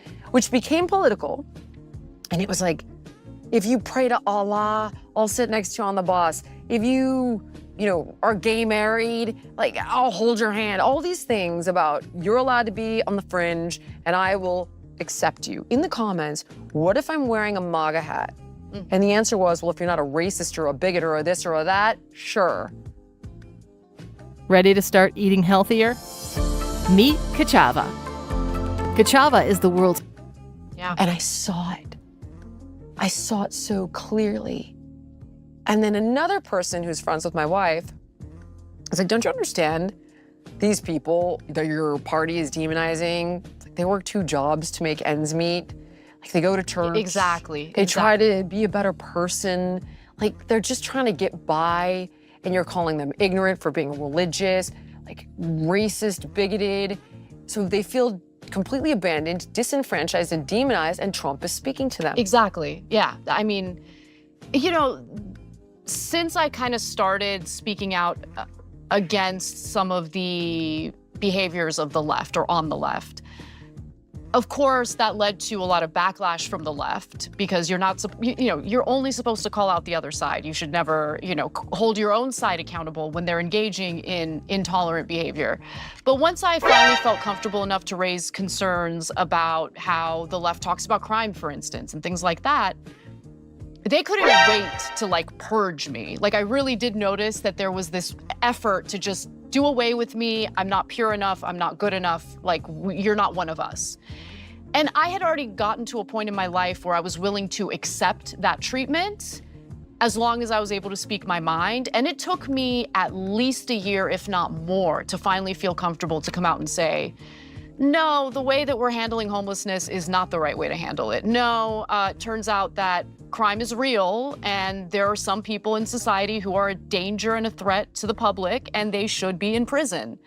And, I was saying this stuff in the left-wing era of abolish the police or abolish the prison, the prisons. And as they were trying to purge me, you have the right wing asking you to come join with open arms, right? And it's just so interesting to me. Look, I'm not a Republican and I'm a little more socially conservative than I was when I was younger, but not on issues like gay marriage or whatever. It's more on, actually police are important and we need to reform policing, yes, but the idea that we need to, shut down prisons, which we have in California. We've shut down 4 of them. Now there's no room for inmates and they're just releasing people as early as possible with this BS good behavior credits when they're behind bars. No transparency on that. We don't know what they did to deserve to get 20 years shaved off their sentence, but okay.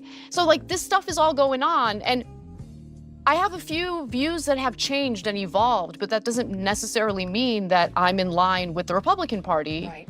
But they don't care. They don't care that I have some differences with them. What they care about is, honestly, on one hand, if I'm being cynical, power. They understand that in order to be a powerful party, you need to be more welcoming and you need to have broader coalitions of people. I think there's a side of the Republican Party that understands that. But there's also this faction in the Republican voting base that consists of disaffected Democrats. And I don't know if they've fully bought into what Republicans are selling, but they don't feel welcome on the left. So they've been absorbed. I literally be saying this on a regular basis. But people always ask, why do people vote for Donald Trump? Why do people vote for Donald Trump? Why do people vote for Donald Trump? Well, I understand why they vote for Donald Trump, right? And I said it before. I said most of them aren't even necessarily voting for Trump. The vast majority of Trump supporters, black Trump supporters, I'm talking about black, right? We ain't gonna get into the white motherfuckers. I'm speaking specifically to black Republicans, right? They're not necessarily MAGA like that, right? For the most part, a lot of these motherfuckers, and I'm willing to go as far as 80+%.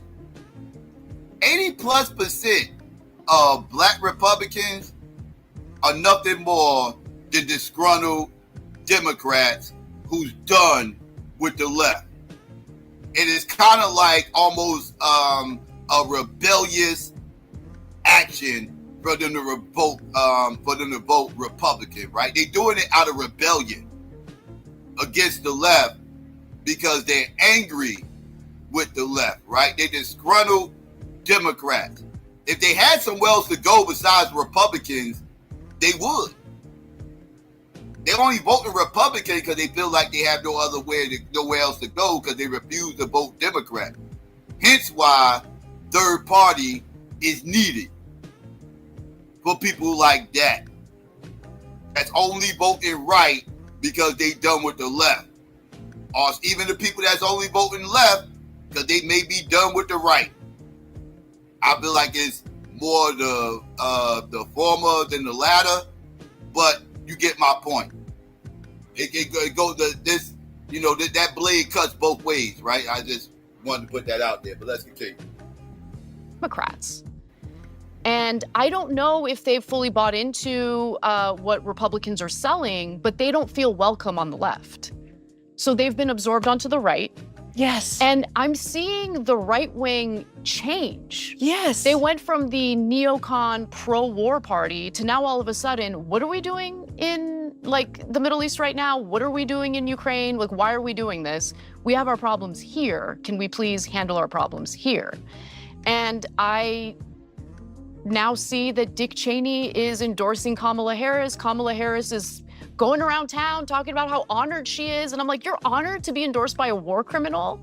I mean, if I were in her shoes, I would like pull Dick Cheney aside and be like, listen, thank you for your support, but can we just keep this on the DL? Totally. You know? But Yes. she's like proud of it. She's flaunting it.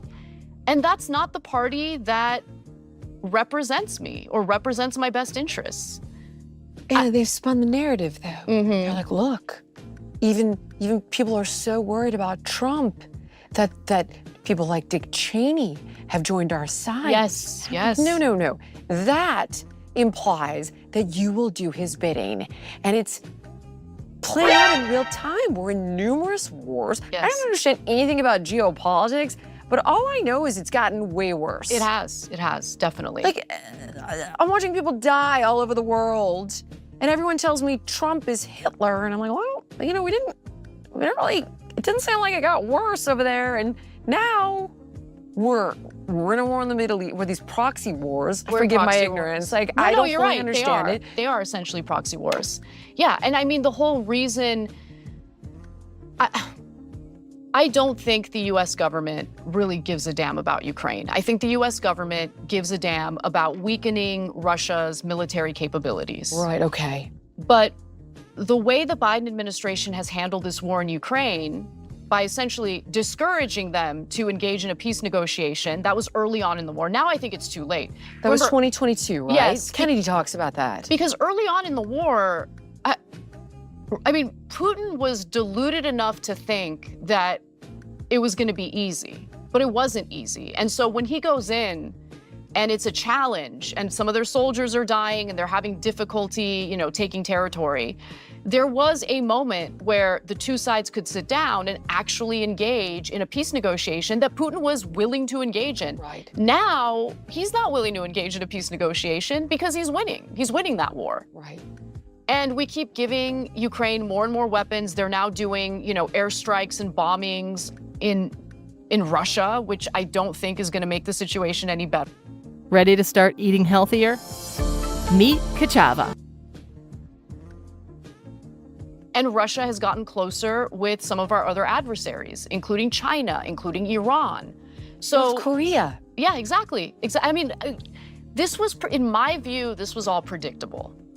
But the whole idea was we need to weaken Russia's military capability while simultaneously continuing to make our own weapons manufacturers and defense contractors real rich. Got it.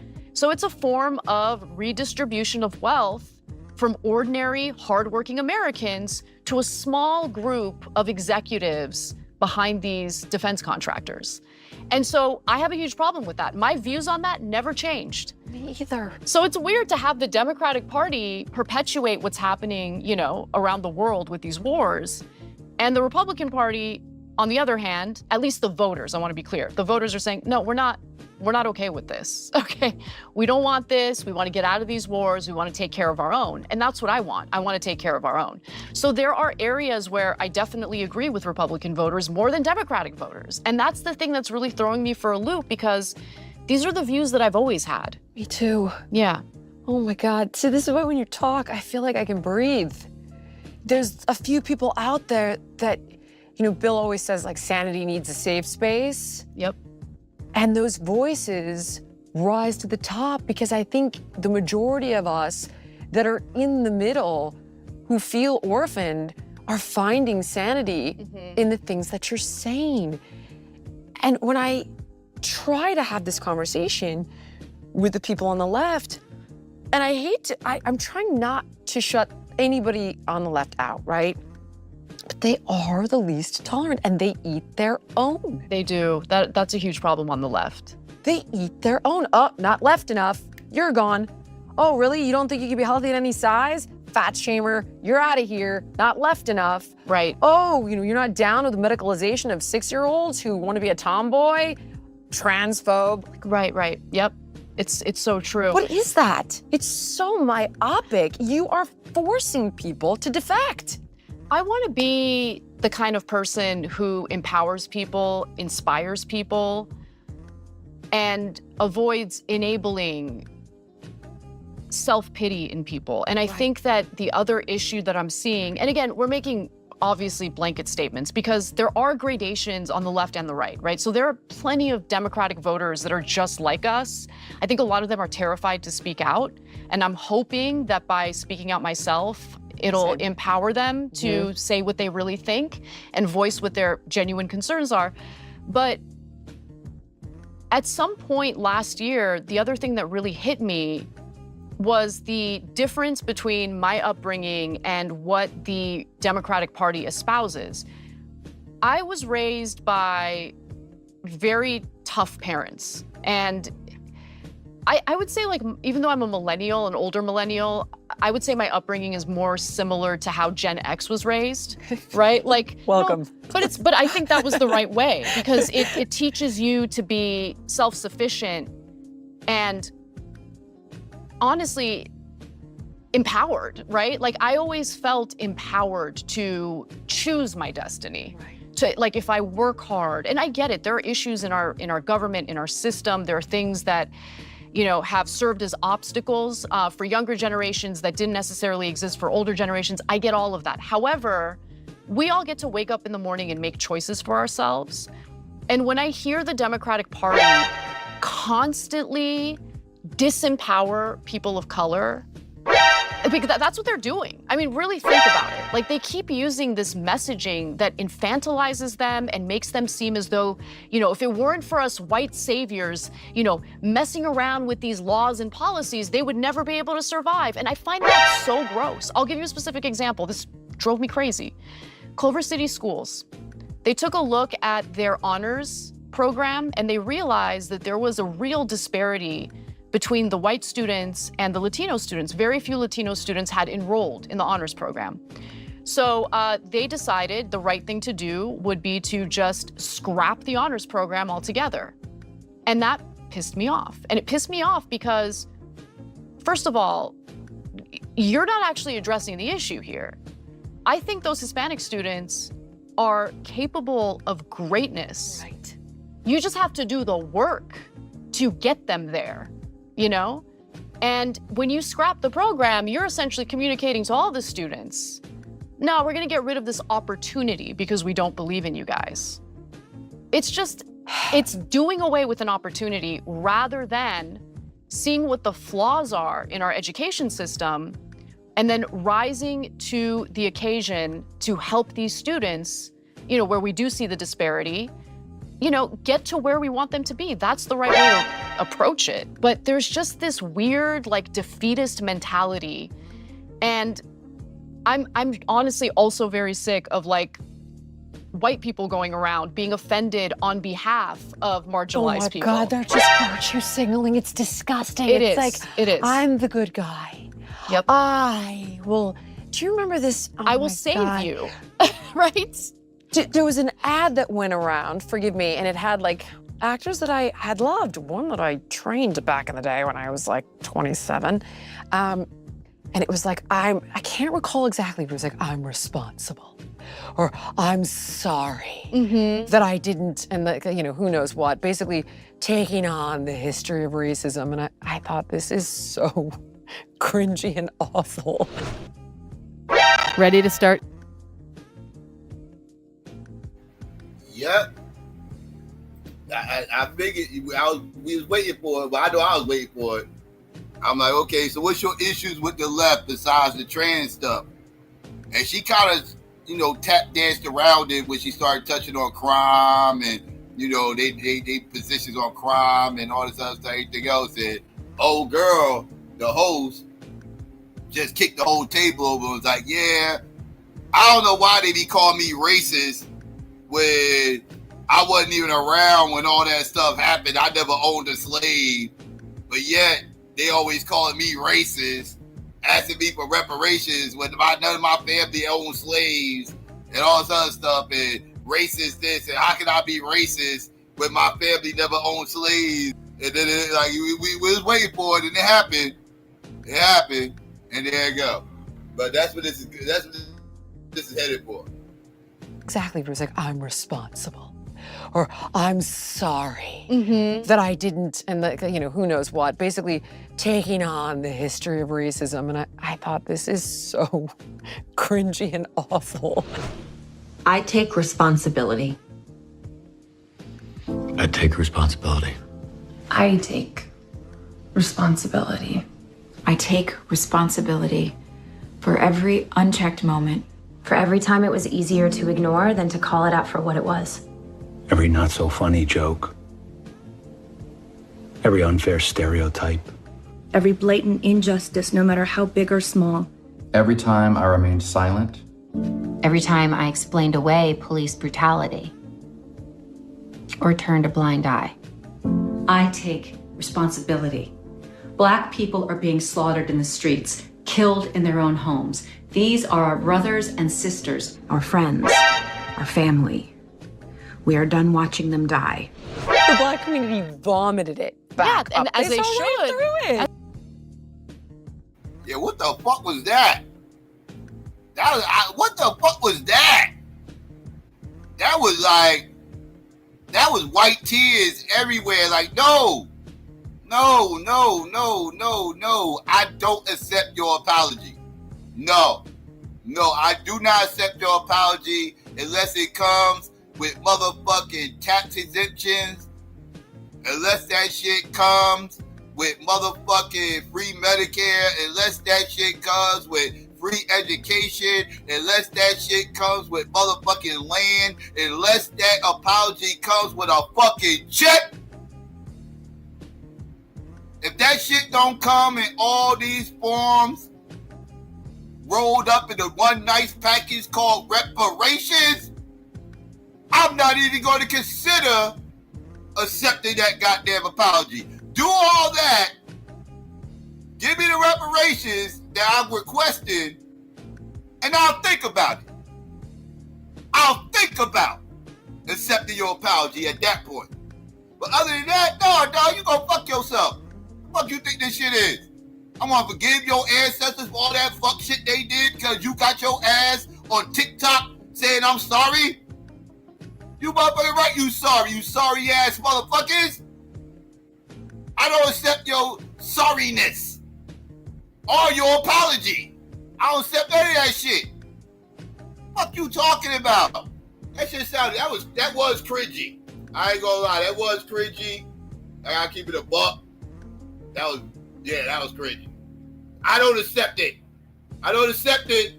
Cringy and awful. I take responsibility.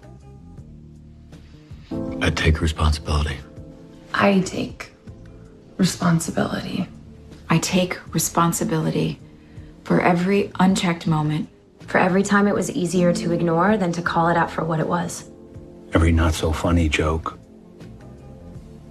Every unfair stereotype.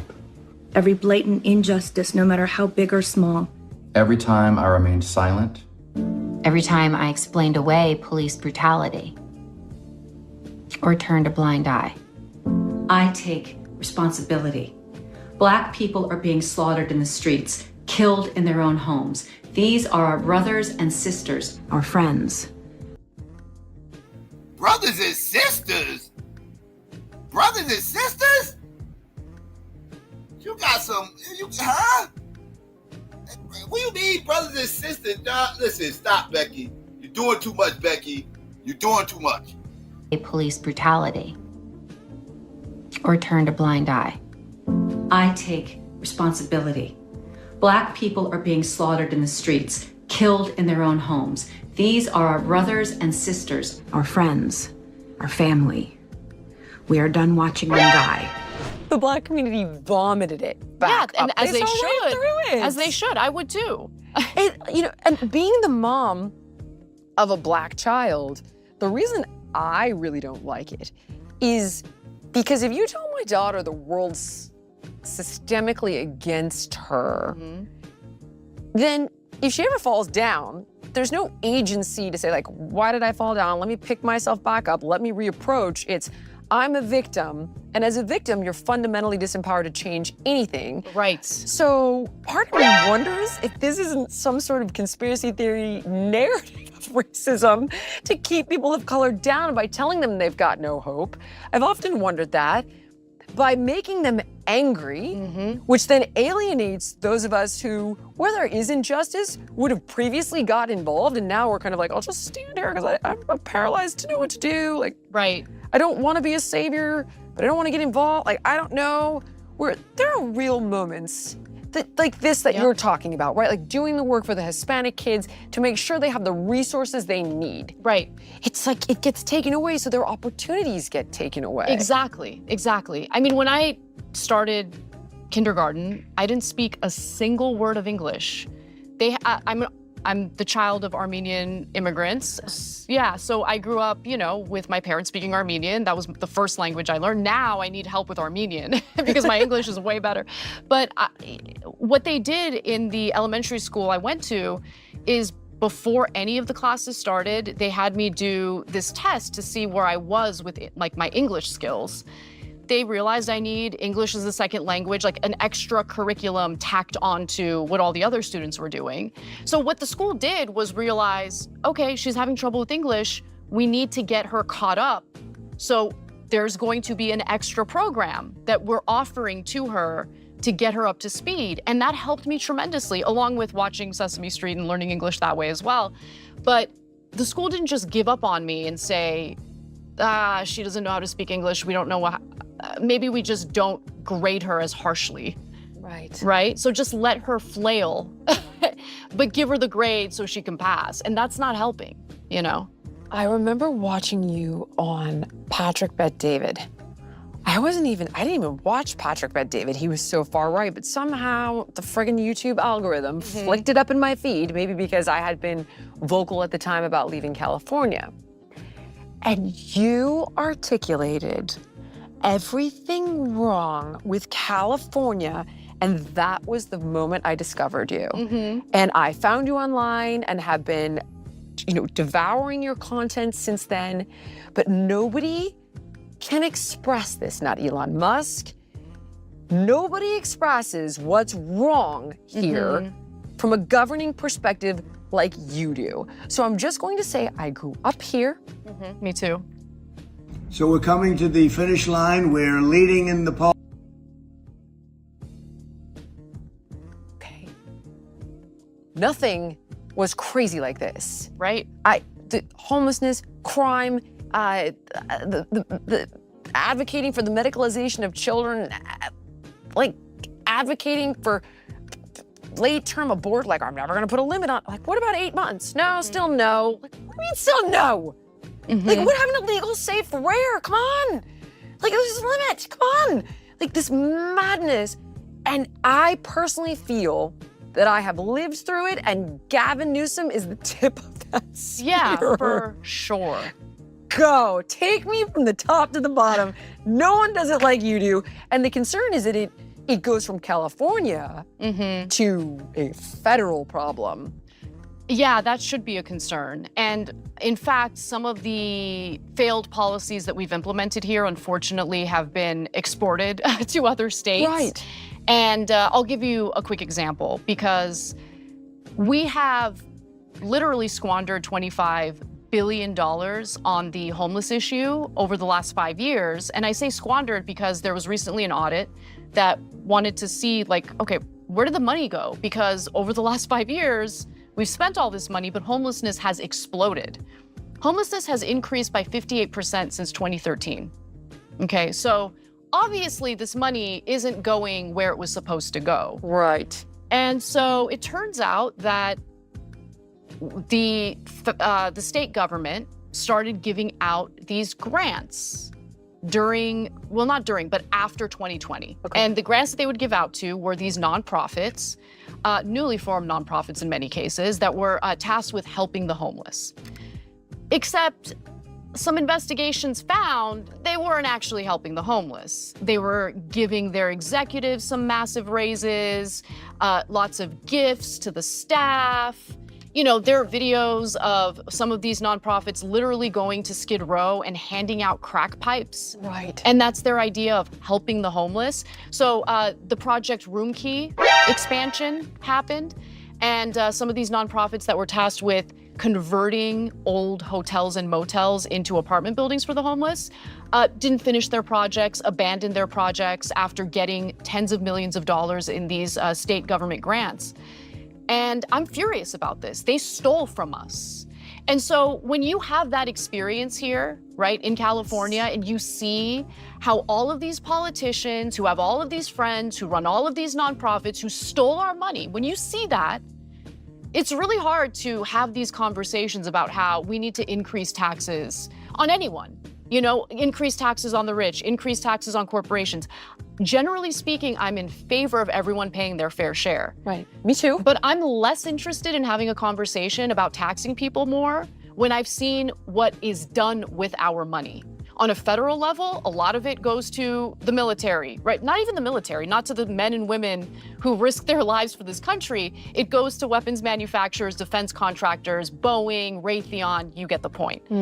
You look at the starting salary of a soldier in our military, and it's like $20-something thousand, considering we're spending close to $1 trillion a year on our Defense Department. It's insane, right? Cops don't make much either, Sim. They don't, right? And if you want quality cops, pay them. You need to pay them, exactly. But also, defunding the police makes no sense when you need better training. Better training costs money. So all of these things, all of these ideas that I used to subscribe to on the left have been implemented, and they have failed. And I'm not interested in having a conversation about keeping this gravy train for a select few going because it's the, in their view, moral thing to do. Like, no, this is not moral. All of the problems that you guys said you were gonna fix, you have made worse. They refuse to recalibrate, and it's infuriating. Ready to start eating healthier? Meet Kachava. Kachava is the... Why? Okay. Why? And I'm not done with California, but you said refuse to recalibrate. For the life of me, I remember Michelle Obama, Let's Move. Health is an alt-right issue now, which I want to get to a bit later on, but I remember the Obamas were anti-gay marriage.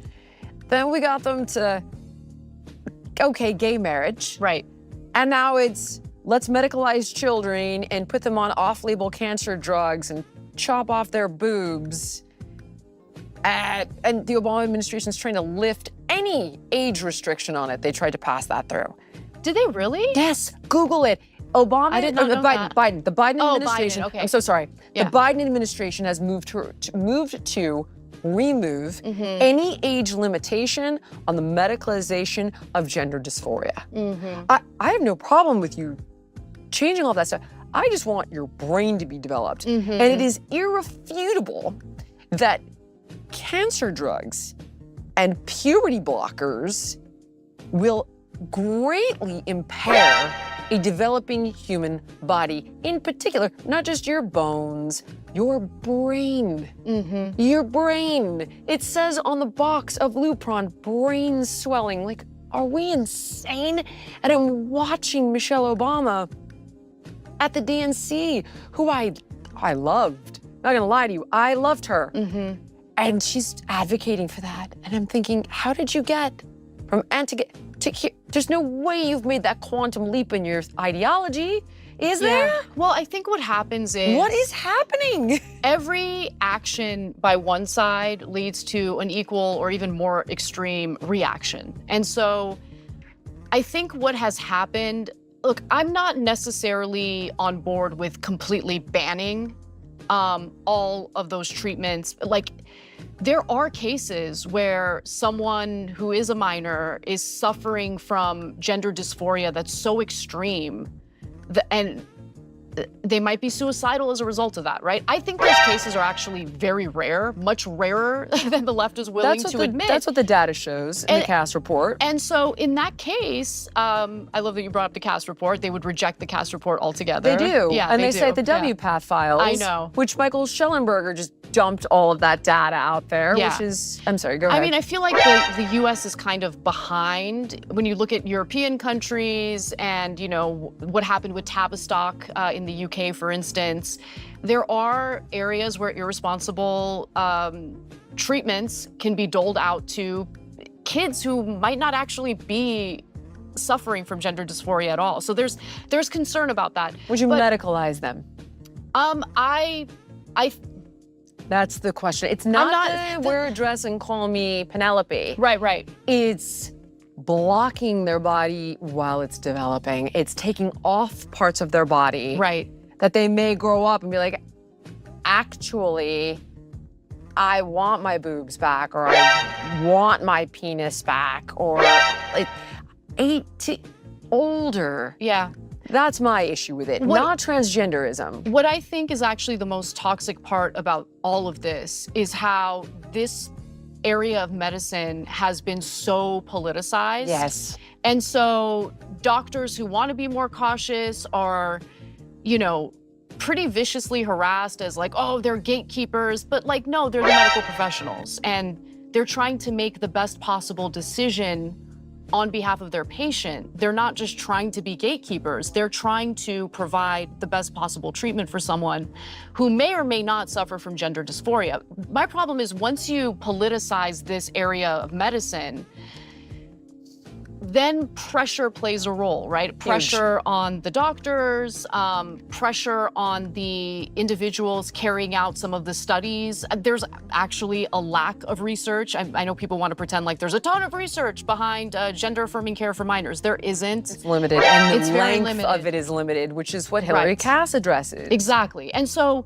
look, I have no ill will at all in my heart for transgender people. In fact, I have a lengthy career of defending them from being discriminated against, and I will continue to do that. Same. But I do think that there's this issue of, you know, I think it really does go back to nonprofits again. I know that sounds crazy and conspiratorial, but it does.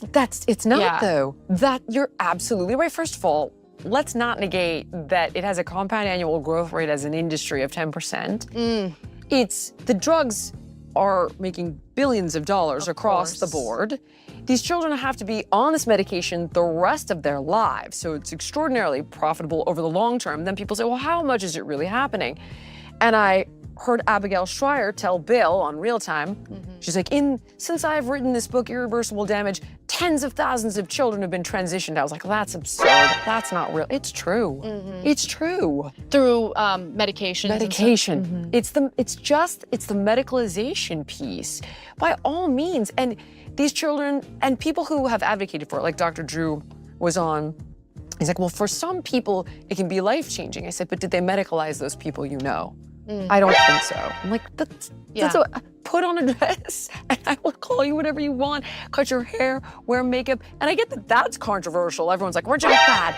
I'm doing it. If my kid wants me either, you want to explore it, explore it. Run through whatever you need to run through. And if it nets out here at 18 or 21 or 25, and then you want to change your body when your brain is developed and your bones are developed, by all means. Yeah. But it's just, Nah, that ain't cool. I'm sorry, that ain't cool. I'm sorry. My seed come to me at 40, telling me they want a gender swap. Want to do a gender swap? I don't care if they 45. I'm putting my foot down, head over my dead motherfucking body. You might as well go ahead and kill me now. Kill me now, motherfucker. Where the gun at? Where the gun at? Throw the clip up in that motherfucker. Make sure that shit off safety and go on and just take me out. Because that's what you're going to have to do. You're going to have to kill me for something like that to happen on my lifetime. You're going to have to kill me. You got to kill me. So go on and just do it. Just do it and just get it out the way so you can do what you got to do. Because I'm not going to be alive and breathing to watch this. That ain't happening. Not on my watch. You're going to kill me. Straight up. I don't know what she even talking about. If you want to be gay and fruity, that's okay with me. That's because you gay fruity. That's because you a gay fruity weirdo. Don't even get me started on you. But let's continue. Controversial. Everyone's like, reject that. I'm doing No, it. If my I kid wouldn't wants reject that. me either, you want to explore it? Explore it. Run through whatever you need to run through. And if it nets out here at 18 or 21 or 25, and then you want to change your body when your brain is developed and your bones are developed, by all means. Yeah. But it's the fact that now you've got the caste review and all of these different countries in Europe pull back and the US doesn't recalibrate. Right. To tie it back to your message of crime is up, homelessness is up. All these other countries are looking at the data and saying, well, hold on, let's put the pause on this. Let's explore this more, research more. We go deeper to remove any age limitation. Why are we incapable of recalibrating? Certain issues become woven into the fabric of a political party. And Ready to start eating healthier? Meet Kachava. Kachava is the I think in the view of a lot of well-meaning people, they feel they're doing the right thing. They feel that they are being more accepting of a group of people who have suffered a lot in this country, right? Have been brutalized in the shadows in this country. So I think it's important to remember that it does actually come from a good place, but just because it's coming from a good place doesn't necessarily mean it's the right option or the right way to move forward. And so, like, I think it's important to have laws protecting transgender people from discrimination in housing, in the workplace, and all of that. Agree with you. But I also think... Don't them motherfuckers already got that?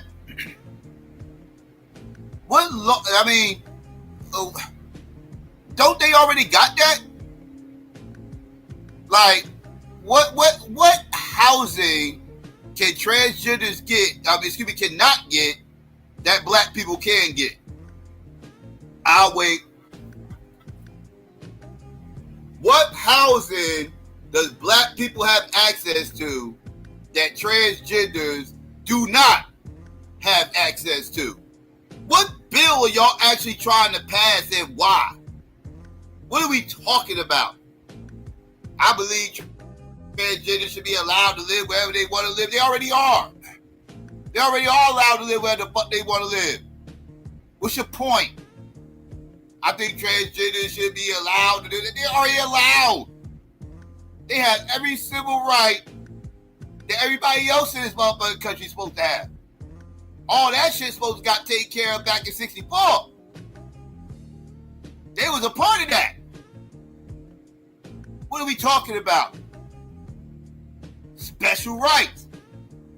Again, the only thing these motherfuckers ever argue about, only thing these motherfuckers ever push for, special rights that is exclusive to them and them only.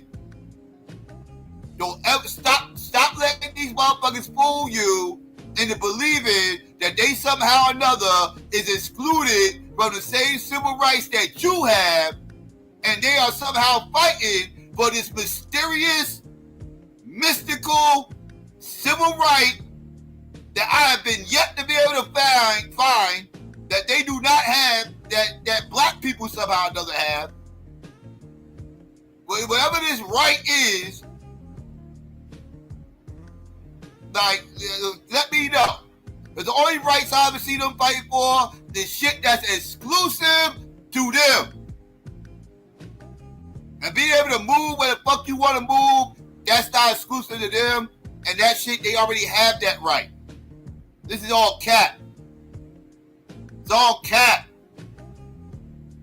I challenge you motherfuckers. What civil rights are they denied that black people have?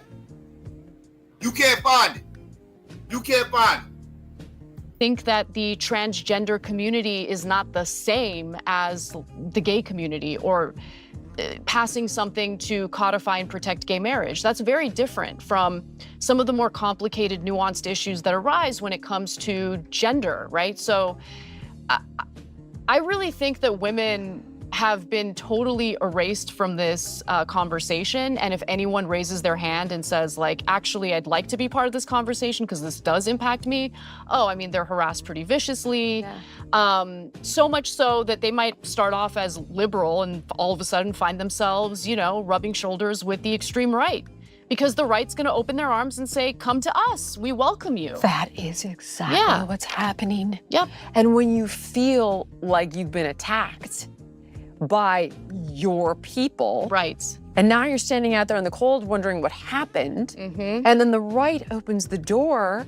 And I fight very hard within myself to stay in the center because I see the problems on the right. I have my whole life. I don't judge anyone for their opinions. I don't demonize anybody for those opinions.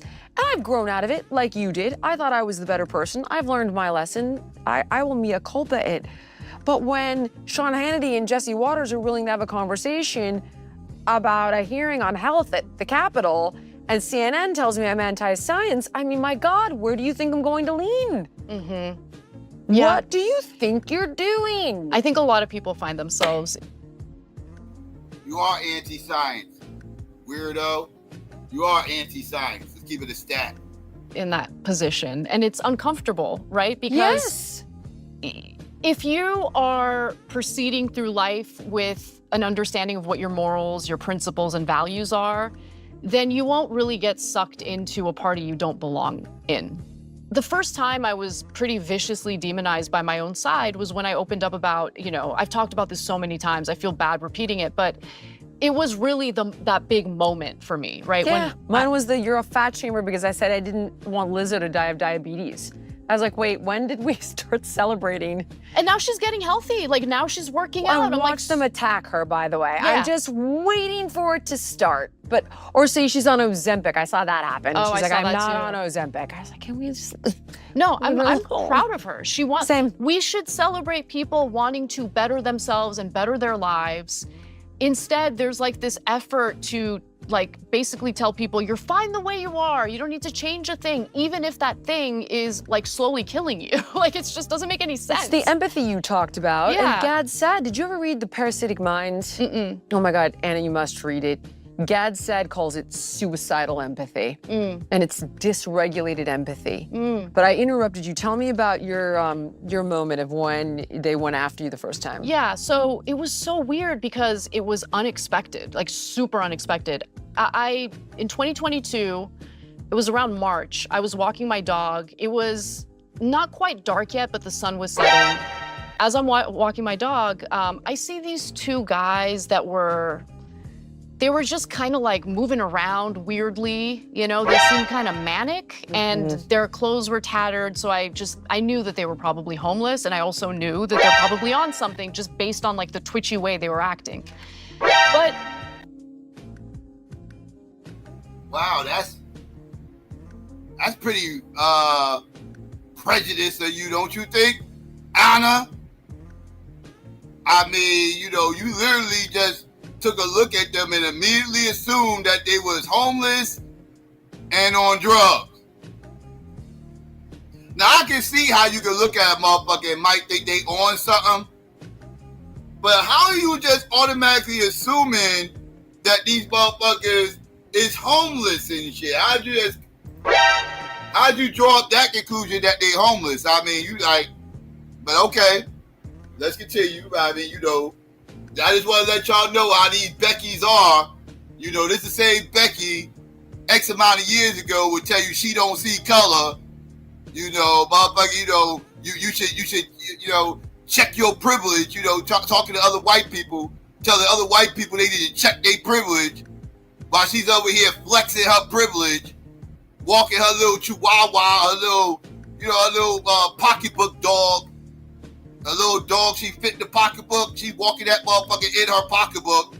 You know what I mean? Right after she left her condo. You know what I mean? She forgot to check her privilege at the door before she left. And now she up here, you know what I mean? I don't know what's going on, but that was a little bit odd. But let's continue with this suspect ass story that she's telling. I question this story, by the way. I question the validity of this, but let's continue. they were just kind of like moving around weirdly, you know, they seemed kind of manic and their clothes were tattered. So I knew that they were probably homeless. And I also knew that they're probably on something just based on like the twitchy way they were acting.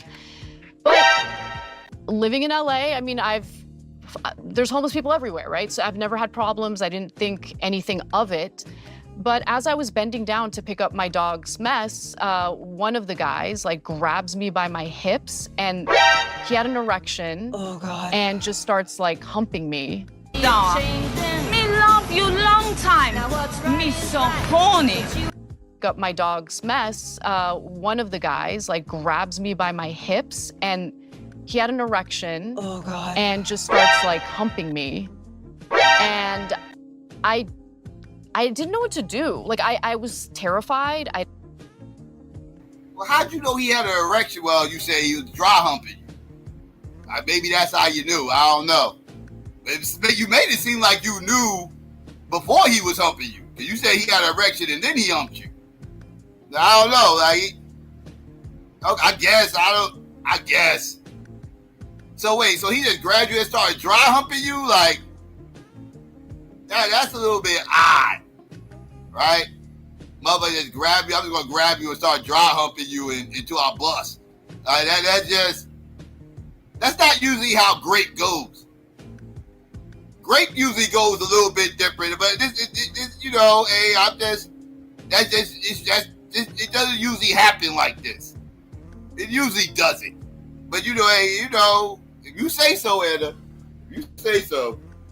Sounds a little bit off, but okay. Dog's mess, one of the guys like grabs me by my hips and he had an erection. Oh God. And just starts like humping me. And I didn't know what to do. So he just started humping? Like, was he humping your leg? You know, like, was he on some canine shit? Maybe he was trying to hump your dog. And he just, you know, and you was carrying him on you was carrying him in your purse, and he was trying to hump your dog, and you mistakenly thought he was trying to hump you. He probably was trying to hump your dog because he saw that your dog was in heat. I'm just saying. We don't know. I don't know. Only motherfuckers I know who get off on dry humping his dog. And you was carrying a dog. So I'm just saying. I don't know. But if you say so, Anna, if you say so. But as I was bending down to pick up my dog's mess, one of the guys like grabs me by my hips and he had an erection. Oh God. And just starts like humping me. And I didn't know what to do. Like, I was terrified. I didn't have a weapon on me. Yep. Like, I had no way of defending myself. I didn't know how far it was gonna go because it's two guys. I'm by myself with my little dog. It was like one of the most terrifying things ever because I'm pretty good at defending myself. In that moment, I just knew there was no option. No way. Yeah. And luckily, he stopped and they just laughed at me and walked away as they were laughing at me. And so there was the fear and then the humiliation and weirdly shame. Like, I felt ashamed for some reason. And it was awful. And it was really taking a toll on my mental health because I have to walk my dog, right? So okay, so you got dry humped by some high homeless dude, and now you're traumatized. Where was you walking at? Where did this happen at? Did you? A good question in the chat. Did you file a police report, Anna? Did you file a police report? Let me know. I would like to see the police report you filed. This story sounds a little bit sus. I'm gonna keep it a stack. It's almost like you wanted to be a victim without actually being a victim. You know, I'm not saying that any old body should be allowed to dry hump anybody, but let's be real, you got dry hump. I mean, you'll be all right. You'll be all right. All this traumatized shit, like, you'll be okay. You know, I ain't saying that motherfuckers just be dry humping any old body, but I mean, let's keep it a stack. You was dry hump. Like, it stop. Did you file a police report? You're doing all this crying online about it, so I'm assuming there's a police report. Can we see the police report? Can you back up this testimony of yours? Because we ain't filed a police report and then just got online and started whining about it. This is all cap. This is fake outrage if you don't got a police report. If you don't got a police report to back up this story, this is fake outrage or it didn't happen. I'll let you figure out which one it is, but it's one or the other, unless you got a police report. All right, that's all I'm saying, but let's continue. At least 2 or 3 times a day, I'm going outside kind of scared. And so I opened up about this on the show. So we're coming to the finish line. We're leading in the polls and we're doing well. But whatever you can do to help us out in terms of the MAGA movement is very important. So whatever you can contribute, but only if you can afford to contribute. Do not give anything if you can't afford it. You got to take care of you. Not really thinking much of it. And before I know it, I'm starting to get these messages, and it's like really, really harsh stuff. And it's about how you are painting a picture of the homeless community. You know, how could you be like this? You know, these are your unhoused neighbors and they need help. A few people accused me of being racist when I had never disclosed the race of the individuals who did this to me. And in fact, they were white. And so like when they started accusing me of being racist, I'm like, wait a minute. Why are you assuming that the people who did this? Of course. Yeah, like, I think you might have a problem here. Exactly. Yeah, and that woke me up. That woke me up because I'm like, oh my God. They eat their own, mama. Some of the people. They eat their own on the extreme left. And some of the people that I've associated myself because I thought these are the good people. Yep. These are the ones who don't treat others differently based on their skin colors. No, they definitely have stereotypes in their head and are totally blind to the fact that they have those stereotypes and in fact go around accusing others of being bad actors when they themselves need to do the work. You know, this phrase they like to say a lot, do the work. Do the work and ask yourself, why did you have that stereotype in your head? Oh my gosh, did you see, you said you watched a little bit of the interview I did with Matt. Did you see the video where the guy's going around saying our voter ID laws racist? And all the white people say, yes, they are. And when they're asked why, they're like, well, you know, they'd have to know how to use a computer. Well, they'd have to have data plan.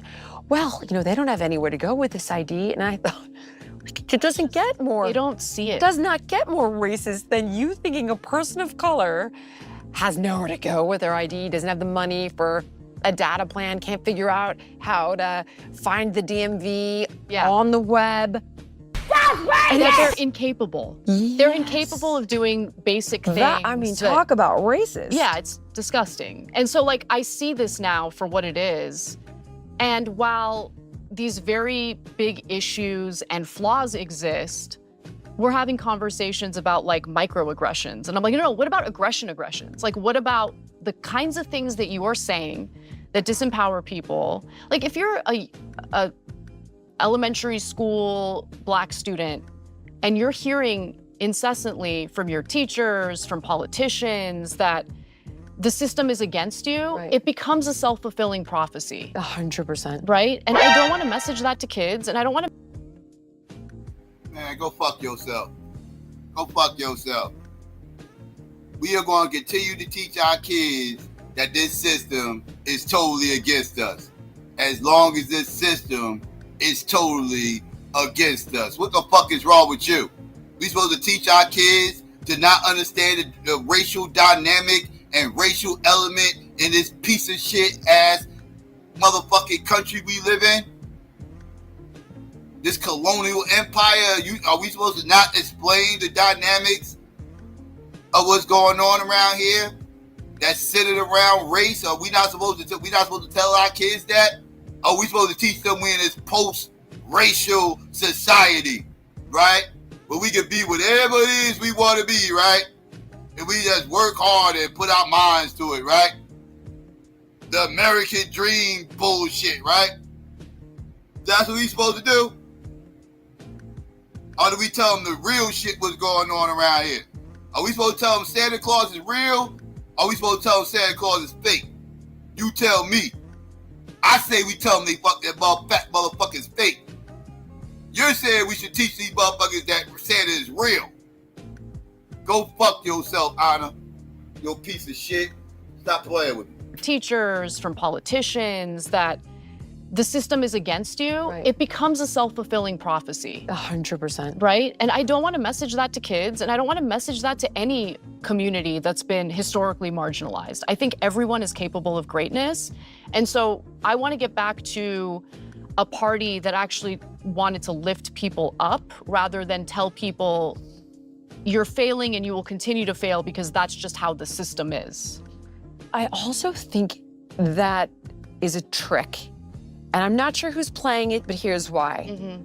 Because I've watched more athletes and more musicians, people who sell tickets and t-shirts, alienate audiences that aren't of color. And I told my daughter, I'm like, who's black, this is not my son, but my daughter. I was like, do not play this game. Black adopted daughter. And this is why I take issues with black kids being adopted by A, white people, and B, fruitcakes. I do not like when fruitcakes and or white people adopt our kids. These motherfuckers are pieces of shit. They do nothing but culturally confuse our motherfucking kids. Pump their head up with they white liberal nonsense, and then try to convert them into MAGA, right? Later, like this is silly. Why is a white fruity Becky chilling with a black adopted daughter? Can somebody tell me that, please? Somebody, please, anybody? How does this happen? I'll tell you how it happened. She was one of those people in that goddamn commercial. She was one of those white people that was in that commercial apologizing for what her ancestors did, like that means anything, right? Some symbolic ass apology online. She was one of those motherfuckers and figured, what can she do to try to make things better? I'm gonna go and adopt me a black pet. I'm gonna adopt me a black pet, and I'm gonna raise my pet to be the best pet that they can actually be, and I'm gonna tell them that society is not gonna treat you like a pet.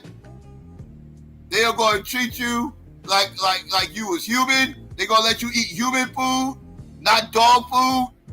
And they're gonna treat you like you human. Right? Race ain't real anyway, it's just a social construct. Bo, whoop-de-whoop, all this other dumb shit. And then turn around when they get older, flip, turn to MAGA, and then only confuse our kids even more. This is why we don't need to have A, white people, and B, and or gay people adopting our fucking kids. We don't need that. We don't need that, because this is what you get. This is who ends up adopting them, right? This is who ends up adopting them. Let's go. Aren't of color. And I told my daughter, I'm like, who's black, this is not my son, but my daughter. I was like, do not play this game. You are the people's champion if you get into a position where you are a champion. You make music for everybody and anybody who will listen. Invite everybody into your world. I'm sorry, but Black America is 13% of the population. What about the other 87% of the money? Just the success piece that you're leaving on the table. Like, we worship Serena Williams in our house. She's not a black kid's champion. She's our champion. Yeah, 100%. She's our Let's go, athlete. champ. That's how I feel. Like, that's how I felt when I was watching the Olympics and I saw the U.S., gymnastics team totally kick ass. And these are black women kicking ass, and I didn't look at them as black women. No. I saw them as Americans. They're our champions. Yes, I felt proud Me too. of our. See how they take ownership of our champions? See how they taking all our champions and trying to claim them as one of them? Y'all hear this shit? This that feminut shit. Trying to bond under the banner of feminism and nationalism. Right? I didn't see them as black women. I saw them as Americans who was down with feminism. I saw them as just women from America. I didn't see them as black women from America. I just saw them as regular old women, because I'm colorblind. They were just skinless women, colorless women. They had no color, they were colorless, right? They're just women. And they're Americans. That's how I saw them. What's all this blackity black shit? All this blackity blackity black shit. Fuck all this blackity shit. The hell y'all doing over here? The fuck? This is what I mean, son. This is what the Beckies do. Becky's the one that got you motherfuckers thinking race is just a social construct. I told you this is Becky's work. Y'all motherfuckers, this is y'all master teacher. You race ain't real ass motherfuckers. This is your master teacher. This is where your shit come from, you son of a bitches. Stop playing with me. 87% of the money, just the success piece that you're leaving on the table. Mm-hmm. Like, we worship Serena Williams in our house. She's not a black kids champion. She's our champion. Yeah, 100%. She's our athlete. That's how I feel. Like, that's how I felt when I was watching the Olympics and I saw the U.S., gymnastics team totally kick ass. And these are black women kicking ass, and I didn't look at them as black women. No. I saw them as Americans. They're our champions. Yes, I felt proud Me too. of our American identity. And that's the thing. And I could be totally wrong about this because I was young and we tend to romanticize our childhoods and everything. But I grew up in the 90s. And I just 80s. feel like, I don't know, I just feel like we weren't as obsessed with dividing ourselves into these little groups based on our skin color or our gender identity, or, there was some, a modicum of seeing everyone as Americans. My generation was the love is love generation. Our whole thing was do away with the labels. Yep. And now people are outraged if you get their label wrong. And you just start to think, am I a dinosaur? Mm-hmm. I know, I feel that all the time now, right? Ready to start eating healthier?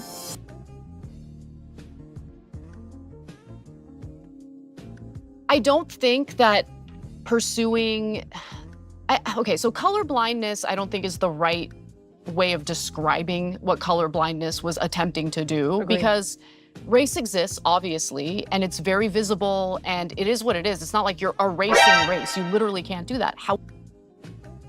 Oh, did she say race is real? Did she just say race is real? Oh, shit.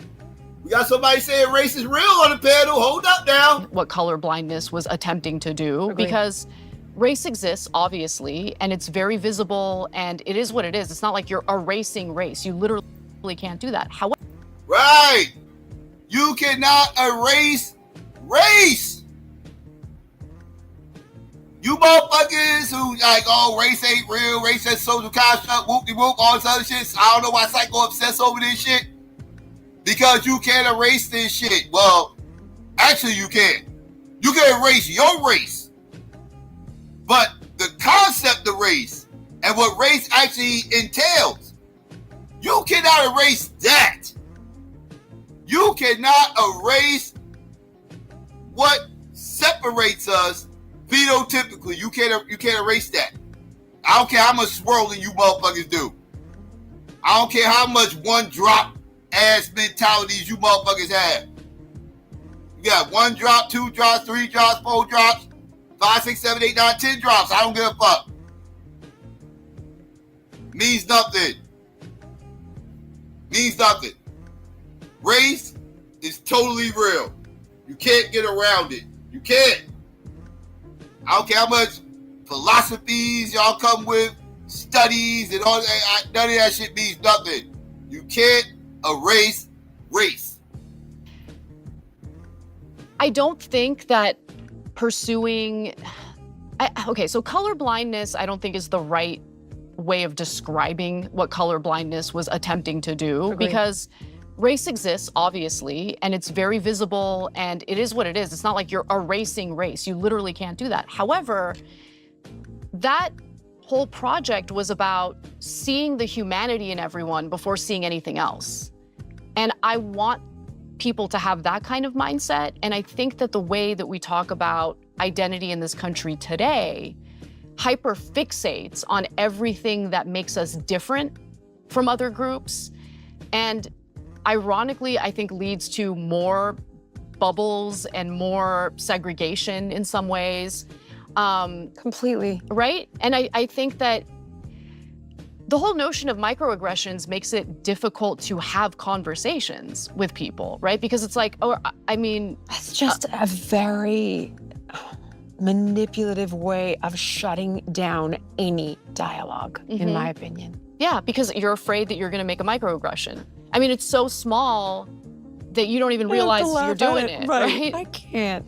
When I was a kid, my mom used to teach me, obviously, you see color, you see if somebody's gay, and I didn't know I was gay as a kid, but I knew we had a designer, or this guy Scott who was gay, whatever. And my mom would teach me to seek out the differences, but then appreciate what was special about it. So she would say, you know, if there are couples that are gay, they might be adopting babies that need good homes. And we weren't a religious household, but my mom would say, like, maybe that's why nature has more gay people, because as a child, I was like, ooh, that's weird. Or if a person was Black, she's like, I want you to think of humanity as one big team of superheroes with special powers. Then Black people can better tolerate the sun. And people who live in the Andes, you know, they can exist with less oxygen. Like, she would teach me all these cool things about superfoods from different cultures and all these things that our bodies had adapted to do differently in different parts of the world. And I always saw it as, like, that's so cool. Yeah. Our differences. Hell yeah. And together, yes, we make a whole. And so it wasn't about, like, I'm gay, or I'm this, or I'm that. I saw the differences, but the label did exactly what you're talking about. It felt divisive, always. I mean, it depends on how you react or how you treat that label, right? If that is front-loaded into every conversation, and that's what you are kind of like forced to hyper-fixate on when you're having a conversation with someone or a group of people, well, then you're just hyper-focused on how different you are from each other, rather than all of these things that we have in common with one another. I just think growing up in a diverse place like Los Angeles was freaking awesome. Like, I would have hated growing up in a place that was, you know, more homogenous, all white, whatever. Like, I just... Even the food, the fashion, the culture, the experiences. Yeah. Yes. I think one of the best things about LA is how diverse it is, right? Totally I would never agree. want to change that.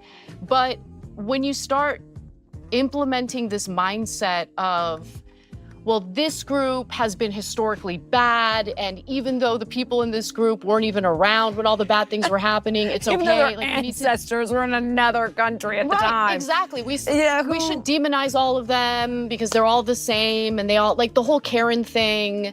I remember doing those Karen segments on TYT, and as we were doing them, it just felt gross, but I wasn't quite understanding why I felt what I was feeling. I wasn't confident enough in speaking out and saying, like, oh, it felt gross, huh?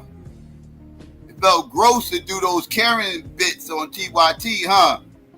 But they was kind of doing like a donkey of the day type thing with Karen, like dumb Karen moments of the day and shit like that. Oh, that made you feel gross, huh, Anna? Oh, that made you feel gross. And you're confused as to why, huh? Well, could it be because you yourself is a motherfucking Karen? And by you doing that type of content, it made you feel like a self-hater and a traitor to your fucking race? Could that motherfucking be the reason why, Anna? That's what I'm thinking. Makes sense to me. Seemed like you had a David Chappelle moment. You doing all these Karen skits, everybody laughing, it's all kiki, ha ha, jokes on you. And you looking around and you probably saw some black people in the corner laughing a little bit too hard. You probably saw some niggas in the green room chuckling just a little bit too hard.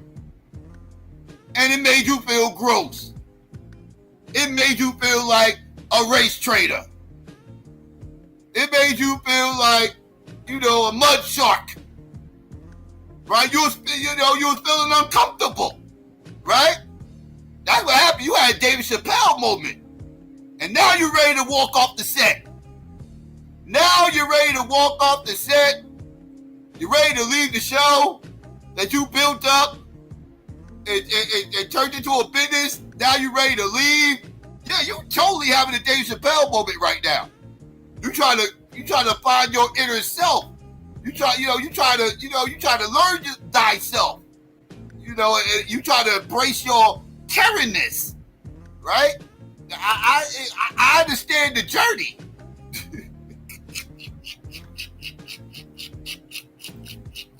She had a Dave Chappelle moment. Okay, I got you. Those Karen segments on TYT, and as we were doing them, it just felt gross, but I wasn't quite understanding why I felt what I was feeling. I wasn't confident enough in speaking out and saying these are like private citizens. And yeah, there's video of them behaving poorly, but they're still private citizens. And I don't know what we're accomplishing by ruining their lives, right? Right, yeah. But we were doing those segments, and finally I just kind of talked to my, the founder of TYT, my co-host Cenk Uygur, and I was just like, I don't like these segments. I think it's wrong to target regular people. People make mistakes, and we don't even have the full context of these stories. We don't know what happened before the video started rolling. We don't know a lot, and we're just demonizing these people. So we stopped covering those stories, and then finally I felt comfortable enough to do this lengthy segment about the whole Karen thing. And I used a news story to kind of open up that discussion. And the news story had to do with the DEI trainer at Uber. Did you see this story? No. Oh, it's amazing. It's oh my God, tell me everything. So Uber had a DEI trainer. She was Asian, but she sounded pretty awesome because she realized everyone in the workplace should feel comfortable and welcome and all that. And so there were white employees who felt like they were being demonized. They were being called Karens, by other employees. And so they went to the DEI trainer, and DEI trainer is like, you know what? Let's have a conversation. Let's have a meeting, and we're going to talk about how, the white female employees are feeling. And it led to an insane backlash. She ends up getting fired for even daring to want to have a conversation about how the white employees are feeling. And the other employees who had a problem with the white employees feeling uncomfortable said that they want to feel free to use phrases like Karen or whatever. And it's we're supposed to try to have a comfortable working environment for everybody. You guys want to create a hostile work environment. Calling your colleagues Karens is not conducive to a productive work environment. Let's just put it that way. So that story really made me feel confident in finally coming out and talking about how I felt. And that's not to say that racism doesn't exist. Of course it exists. Of course there are white women who do terrible racist things. But there was this, when you have a hammer, everything looks like a nail. And it was just like perpetuating this narrative to make it seem like all white women are like this. And it's just not. All white women? I ain't gonna say all. I'm gonna say about 98.5% of you motherfuckers is like that. That's what I'm gonna say. About 98.5% of you motherfuckers are exactly like that. Yes, 98.5. Karens. Complete Karens. 98.5. You always revert back. You going full-blown Karen now. While you sitting up here trying to act like you excluded from the Karen conversation, like they trying to make it seem like we all Karens. Yeah, well, look at you. Listen to you. We be sitting up there, me and the whole chat has been listening to you for quite some time now. Going full-blown Karen. While in turn trying to allude that somehow or another you are separate from the other Karens and all Karens ain't like that. Oh no, you're totally like that. You're distributing Karen behavior right now. Like I said, 98.5% of you motherfuckers. And what's the chance you one of the 1.5 that ain't a Karen? 1.5, what's the chance? The odds are that ain't you. And you're displaying it right now. So I wouldn't say all, but I will say most. I feel very comfortable in saying most. I feel very comfortable in saying the majority. I feel very comfortable in saying all that shit. Yes, I will totally say that. And you fall under the 98.5 percentile. Exactly. Let's continue. The case, and if we're not okay with making generalizations about any group, any marginalized group, maybe we shouldn't make generalizations about white people as well, you know? Because look, even if you see white people as the ones with all the power, right? They're not the oppressed, okay? They're the oppressors. That's the kind of rhetoric you'll hear. The country do not feel that way. Right. And they really don't appreciate it. Right. That's the part where they're like, what power? I'm in debt up to my eyeballs. Right. I'm working 24/7. Yeah, and so my point is, by engaging in that behavior, all it does is it continues to rip the country apart. It gets us further from having a shared identity as Americans. And I'm just sick of it. And I don't indulge in any of that at all. Like, I push back against it. I got in trouble recently with some of our audience members because, you know, Congresswoman Nancy Mace, she's a Republican, and she mispronounced Kamala Harris's name on a CNN panel. I do that all the time, though, because once you start saying it one way. Yeah. I mean, I've always said Kamala, so I didn't have that learning curve, but a lot of people said Kamala for many years. I did. Including a lot of Democrats. But like early California years.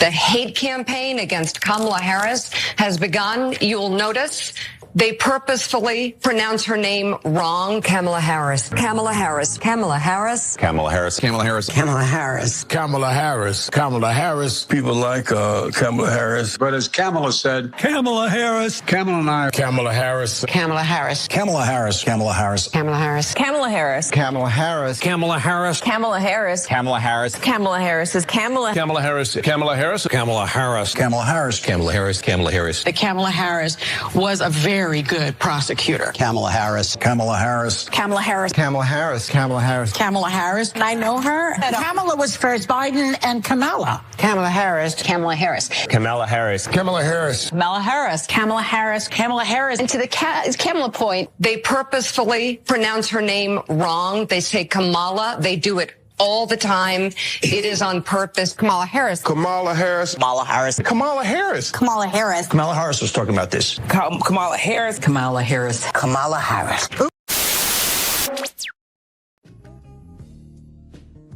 Kamala Harris's name on a CNN panel. I do that all the time, though, because once you start saying it one way. Yeah. I mean, I've always said Kamala, so I didn't have that learning curve, but a lot of people said Kamala for many years. I did. Including a lot of Democrats. But like early California years. Yes. That's why, when you didn't really know her. So once you started, you know, when you voted for her for AG and. Yeah. the Senate, which I did. She wasn't bad back then. I didn't know that much about her, to be Yeah. dead honest with you, but at that time, Carla wasn't thinking. I was like, blue, blue, blue. That's out how the a lot door. of people vote, yeah. I didn't think. I didn't know he like governor. It was Brown, and he raised my taxes 3% retroactively. I was pissed, and then it was Arnold, and I knew him because I knew Maria, and so that was cool, and I didn't care. And then Newsom, and I didn't care until I cared. Right. Until everything went to hell in a handbasket, and now you pull your head out of the sand and you're wondering how it happened. So I've made that mistake. I still make that mistake with her name. Yeah, and it doesn't automatically mean that you're racist. And the thing is, so in that panel discussion, so she starts off by saying Kamala, and then she thinks she's correcting herself and says Kamala, because she forgot which one was the right one. Because she's actually trying to say the right one. But then as she says Kamala, thinking that she's correcting herself, everyone on the panel jumps on her. And then when people jump on you, what do? You get defensive. So she's like, I'll call her whatever I want. No. She shouldn't have said that. Oh, God. She should not have said that. That was a mistake, yeah. Okay, but we are talking about a powerful woman who very likely could be the next president of the United States. Kamala Harris is not oppressed. You're not racist if you say Kamala accidentally instead of Kamala. This is the type of debate that affluent people have because they're comfortable. They're not worried about their health care. They're not worried about finding affordable housing for themselves and their family members. They have the luxury of debating the proper pronunciation of a powerful woman's name. And I'm sick of it. Yep. I can't argue with nothing Anna just said right there. The second they tried to make this whole name thing an issue, I was one that stood up and immediately said, this is a dumb argument. You motherfuckers need to fall back and let that shit go. Let that shit go. People are going to mispronounce her name. It's a very easy name to mispronounce. Y'all sound it's not a good argument. It's a reach. And it's derailing these conversations. It's derailing these. I've seen it derail multiple panel discussions because these shields want to get overly sensitive about somebody mispronouncing her fucking name. Get the fuck over it.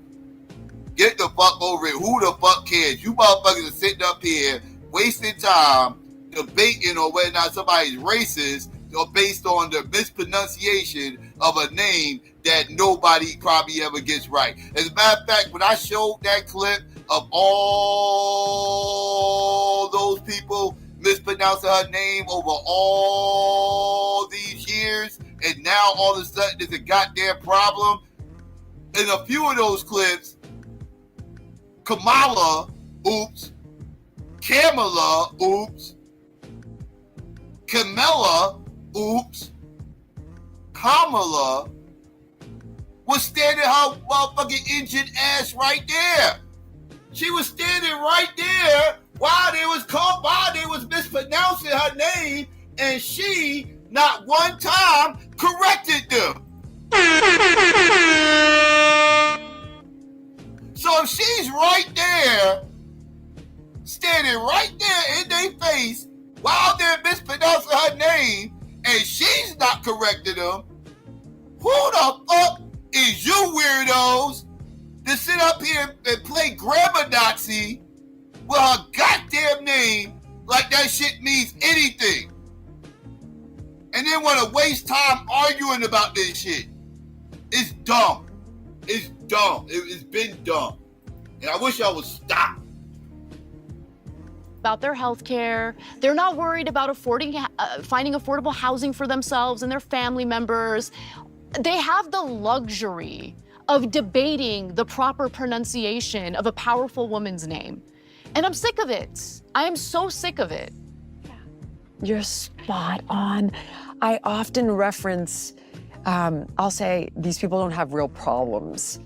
So I'll hear stories about people who flip out about nothing, and it could be my dermatologist or whatever. Who cares? But I'm like, well, this is an individual that doesn't have real problems. And I think as a human being, we're so used to having these survival threats that if you don't have a real problem to focus on, you've got to make a problem that is something. Yes, that is the human mind. It's so true. It's so true. And it turns into that shit. And like, we have a contractor who's great. And I called him Flavius. And his name's Flavius. I can't believe you did that. Wow. To this, Mom, it still happens. I'm like, hey, Flav. Hi, Flav. He's like, it's okay, Jill. I'm like, it's not okay, I'm so sorry. He's whiter than white. I mean, what if I called you Anna? Oh, that happens all the time. Jillian. Yeah. Like, it's not, it's just, and you can call it inconsiderate, but it isn't racist. Yeah. I mean, come on, my God. I just think we have way... The BRICS countries, Brazil, Russia, India, China, and South Africa, have declared war on the US dollar. When these countries met late 2023, they had one goal in mind. Bigger fish to fry. Right. And by going after Nancy Mace, by the way, Nancy Mace is a politician who has all sorts of views that I disagree with. Like, I'm not defending her because she's the homie and we agree on everything. No. It was a microcosm of a broader issue I see in the country where affluent people get to decide what the real debate is, when in reality, ordinary Americans of all shapes, colors, creeds, they're struggling out there, okay? And the very people who have raised their hands to be public servants or journalists are doing the opposite. They're engaging in nonsense debates, you know, stroking their own egos and ignoring the real problems that persist in this country. And they persist because of the tribal politics.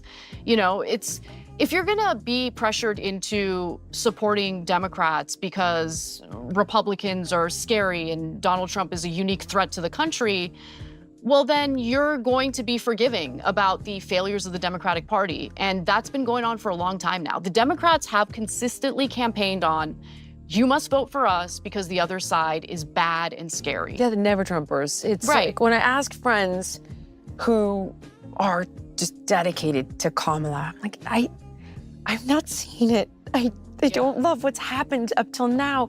What do you love? And I'm asking honestly, I'm like, tell me something that will inspire me about her. Mm-hmm. Not that she can read really well off of a prompter, which by the way is somewhat encouraging because at least we can pull it together if we need to.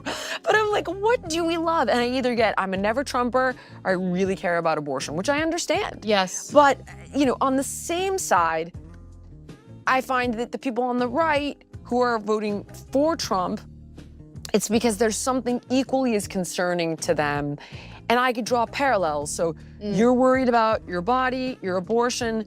Well, a person who didn't want the vaccine, I got the vaccine. I've had zero issues physically. However, a person that didn't want the vaccine, if you still caught it and you weren't preventing someone else from getting it, then what the fuck do we care what you do with your body? Well, I mean, I actually agree with you. Okay, we're not about to go down the anti-vax road. I think we kind of heard enough of this for the most part. Most of the stuff I wanted y'all to hear, y'all heard. We don't need to listen to this whole goddamn thing. We've heard enough. I want to get to the anti-vax positions. I don't really care. Like, we're not about to make the vaccine. That is a 2020 issue. It should not be. People should not be still bitching about vaccines in 2024. You motherfuckers are weird who still talk about vaccines in 2024. Y'all need a new topic. Seriously. Wake the fuck up. Step into this millennial, please. Fucking weirdos. Seriously, like, it's 2024. How is this even still a discussion? How is this still a fucking discussion? I do not know. But hey, what the fuck I know? What the fuck I know? Anyways, I'm about to get ready to drop the link in a second, family. Let me see. My shit has been acting up. Was going to show a commercial. I still can, but my shit has been acting up. So I'm going to go ahead and show this commercial real quick, family. And I'll be right back with the link. Today we're going to tell you why we need restitution and reparation from the Roman Catholic Church. So, Let's talk about how the Roman Catholic Church contributed in the transatlantic slave trade. First, they instructed Portugal and Spain to invade, murder, and subdue all sub-Saharan Africans. They identified us as black Gentiles, in which took away our rights, and they created laws that told people how to treat black people unfairly. Let's also not forget how the Roman Catholic Church benefited from the transatlantic slave trade. 1, they had a huge increase in tithes. 2, they had a big gain of political power. Let's also not forget how my ancestors' land was acquired by the Roman Catholic Church to build more Catholic churches like this one. And let me tell you how my ancestors were affected during the transatlantic slave trade. 1, they violated our rights and privileges. 2, they stole our lands and our resources. 3, they destroyed our family culture and our family structure. And you can't forget how black people are still affected by the transatlantic slave trade to this day. 1, we don't have access to our own land. 2, we can't trace back our own family lineage. And 3, we can't connect with our own people because our identity is lost. And after hearing all that, we're here to tell you that we need restitution and reparation from the Roman Catholic Church. Right now! Right now! Yeah.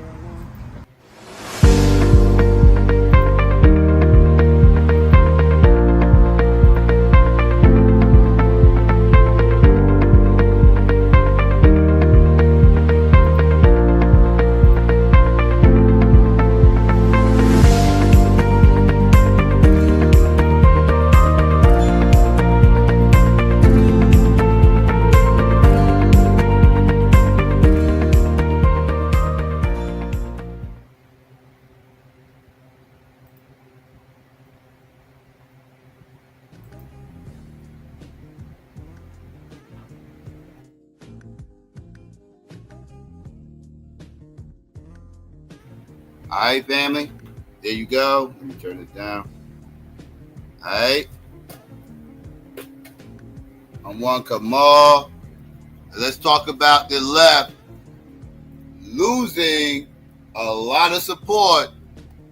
I would argue they losing much needed support. That's what I would argue. Let me see if I can change this around. Just make it a little bit better. But yeah, they lost much needed support, family. Much needed support. They needed support they had. They needed the support they had. No, that's not. No, it gotta be soon. Okay, it gotta be one that's a little bit. Doing some. Let's just do that. We're just gonna black it out. I don't want to put too much pressure on the shit. So there we go. All right. We're gonna black it out this stream. And next go around we'll get shit right. But yeah, we here, family, we here. But yeah, the left is going through some shit. They losing voters left and right. I told motherfuckers that you motherfuckers better be prepared for some fuck shit that's gonna happen coming up, because yeah, my bad, I'm just getting this stuff together. Yeah, because they already lost the Muslim vote, right? They lost the Muslim vote in all these swing states. Muslim vote, gone. Dead it. Forget about it. I also made the prediction that this time around, in this election cycle, will be the first time in my lifetime that I can think of where black people are only voting Democrat in about the 70-something percentile. I don't know if black people going to vote 80-something percent for Kamala. I think she's going to get less than 80. It's going to be, she's not going to hit the 80 mark. She's going to be under that 80 mark. And this will be the first time in my lifetime I ever seen a Democrat probably fall under 80%. I can't think of another election cycle in my lifetime where that happened. And they're in danger of that happening in this election. Yeah, we got Domo up here. What's good, Domo? What's good with it? What's good with it? I can't call it. What's the word?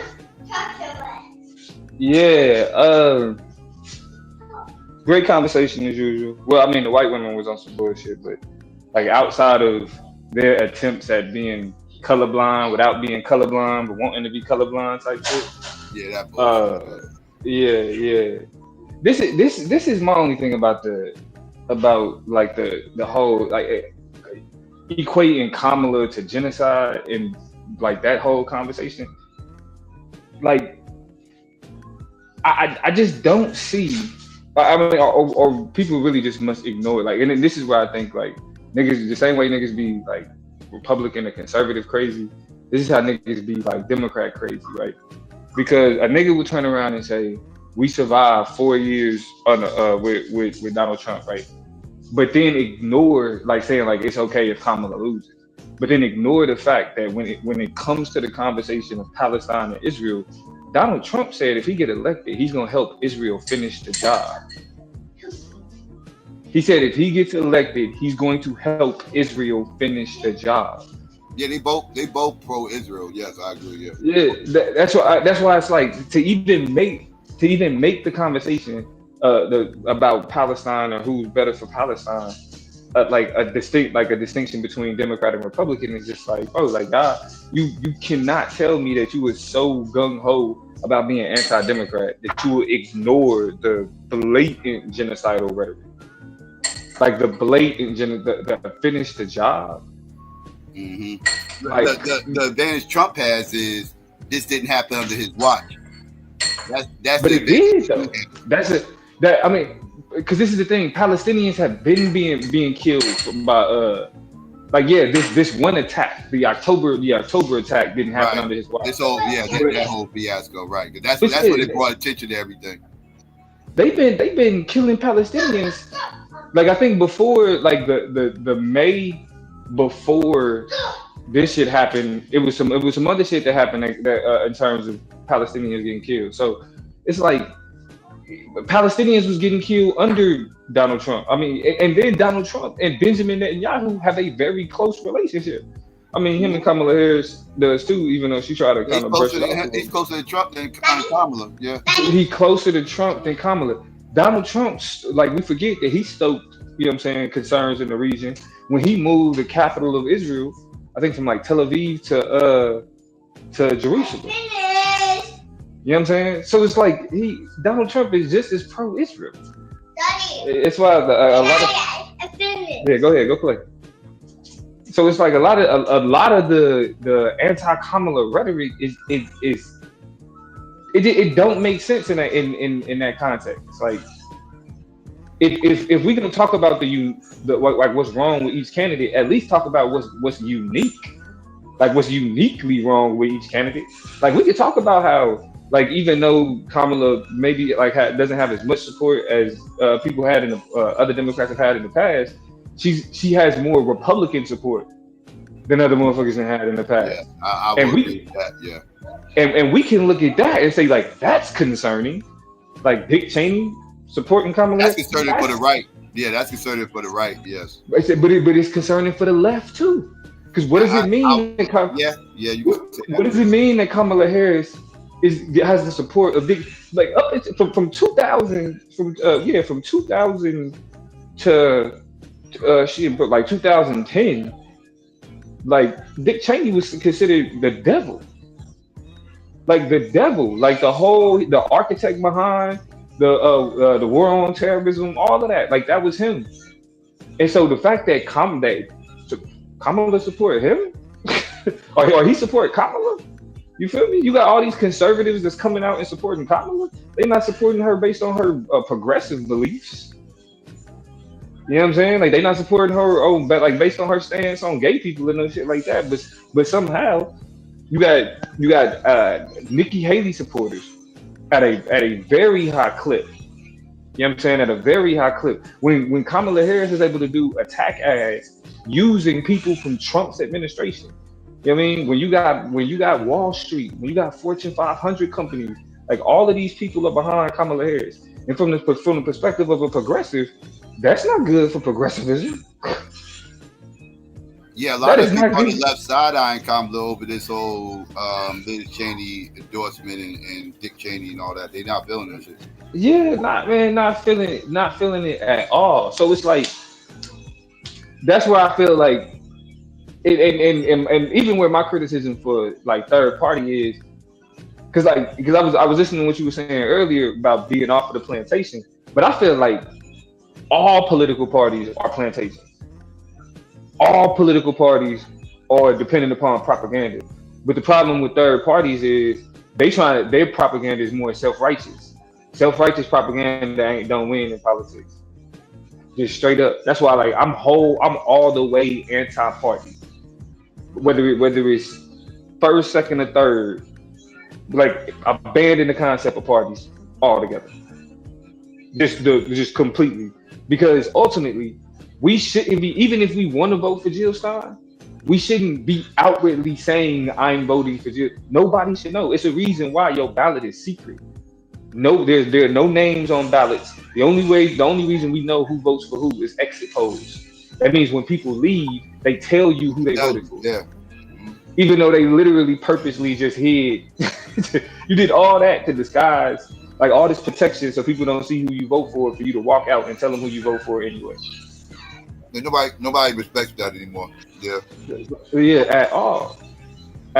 So it's like, yeah, like that's why I always say like Bush Ware and Jill Stein, I definitely say they politics is much more, you know what I'm saying, like really they're the progressives if we being honest. They are the leftists.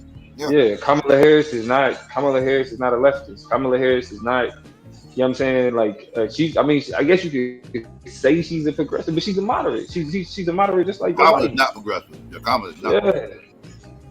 Yeah, and that's why and the reason why she gonna win, it's like the reason why she gonna win is because it's enough white people, just like in 2020, it's enough white people that's like, I'm not fooling with this. Like, I can't fool with this dude.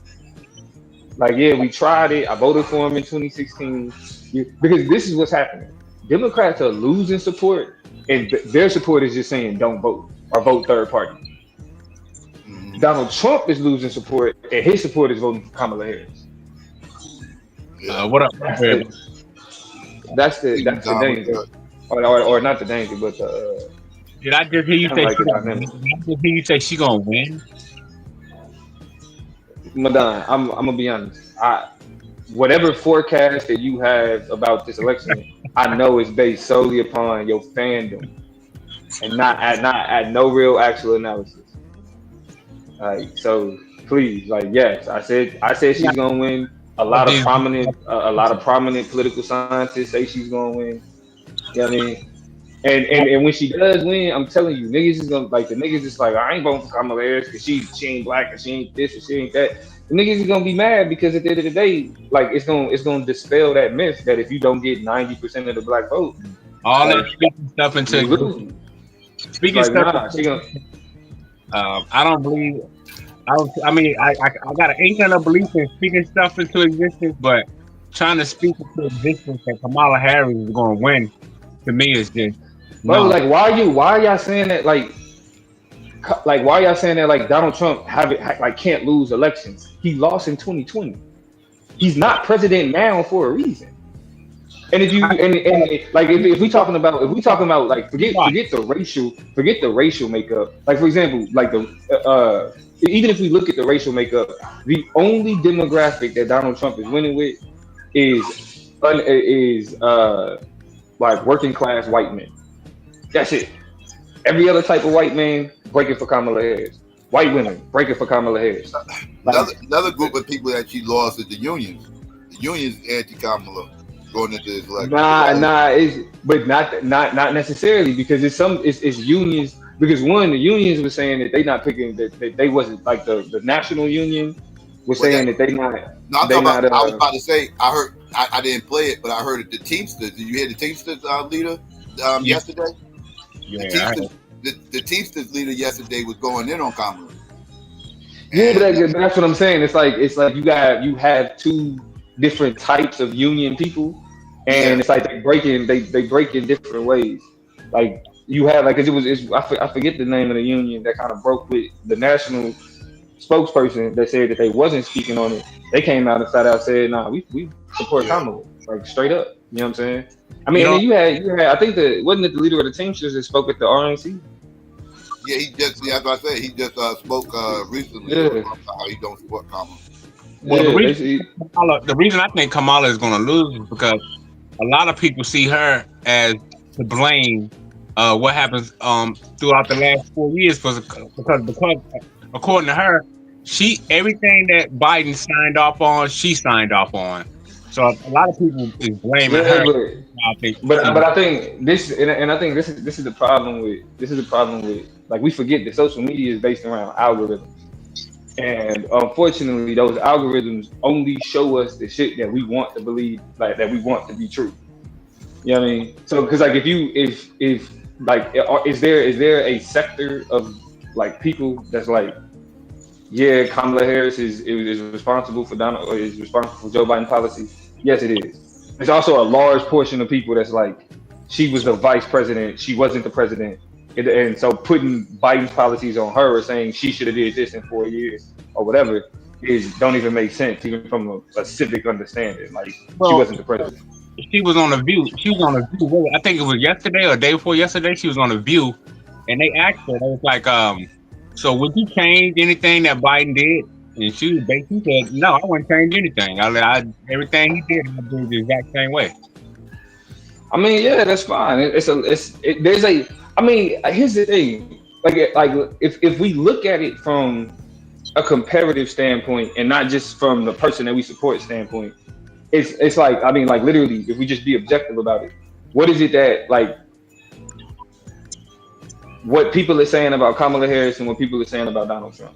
Even the things about Kamala Harris have to do with either her blackness, which isn't gonna matter from an electoral standpoint, have to do with just like these very basic things people don't like about her laugh, or they think she's fake or this, whatever, right? Donald Trump, for the last 4 years, has had controversy after controversy after controversy after controversy. Like, yeah, you gonna have people that's gonna criticize Joe Biden's policies, but at the same time, I like, literally, objectively, like, forget the people that's already, like, you are a Trump supporter. You've already said that. I've said I'm voting for Kamala. The people that, if we look at the people in the middle, if we look at independents are heavily voting for Kamala Harris. If you when we look at the kind of like the response to the debate, right? The response to the debate was like it was like 50-50 tie in most polls. But then when you look down at the more specific metrics, it was certain things that you would see that Tim Walz like kind of killed on. You feel me? And one of those things was like with independents heavily leaned towards Tim Walz in that debate. And then post debate polls showed that there was like there was a consistent uptick. You feel me? In terms of favorability and specifically amongst independents. Because like that's like independents play, the niggas that get on the internet and say who they voting for are great. Like they really don't, statistically, it is what it is. Like, niggas just kind of eat that. It's independents who decide elections. And Donald Trump, regardless of if y'all like, you like Donald Trump or whatever, I said that. Independents are not rocking with Donald Trump. Independents are the swing vote.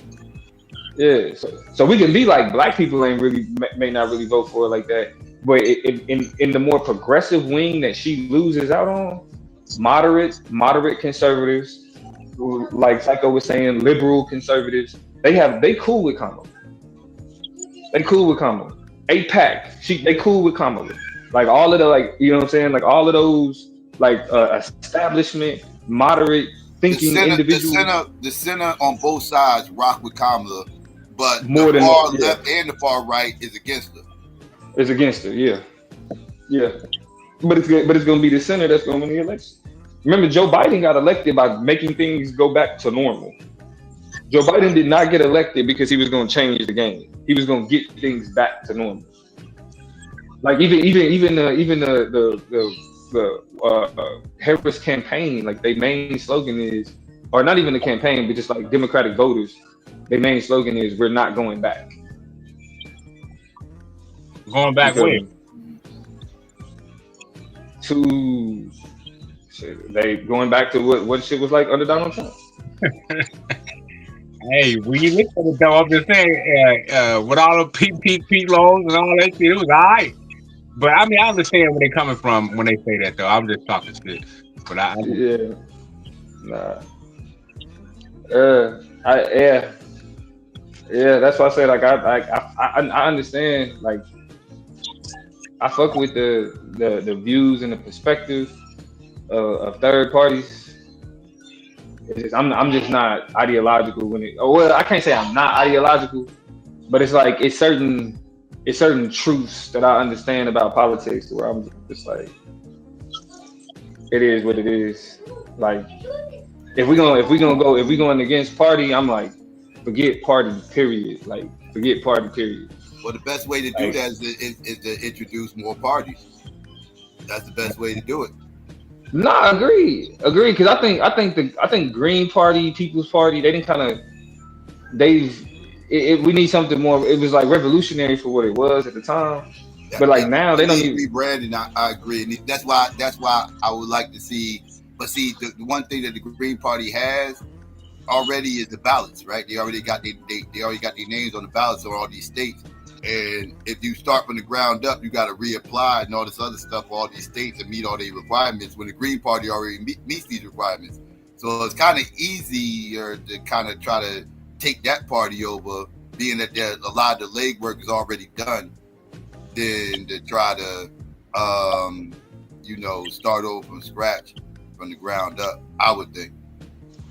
Because the Green Party is up, I agree with Domo just said, like they got a off brand from what they initially started. That's because a lot of them are older now, and it's kind of like they ready to pass the buck, but need somebody to pass it to. So like I said, it needs a rebranding, but they already got the ballots though, so it's easier to take that over, being that they kind of like I said, because Jill Stein was ready to give it up this year. She wasn't going to run. She was going to let Cornel West run for it. Like she's ready to pass it off to other people. Like she's ready. Like she don't want to keep being the person running. She just don't want to lose the ballots. Nah, and yeah, I respect that. I respect that. That's why it's like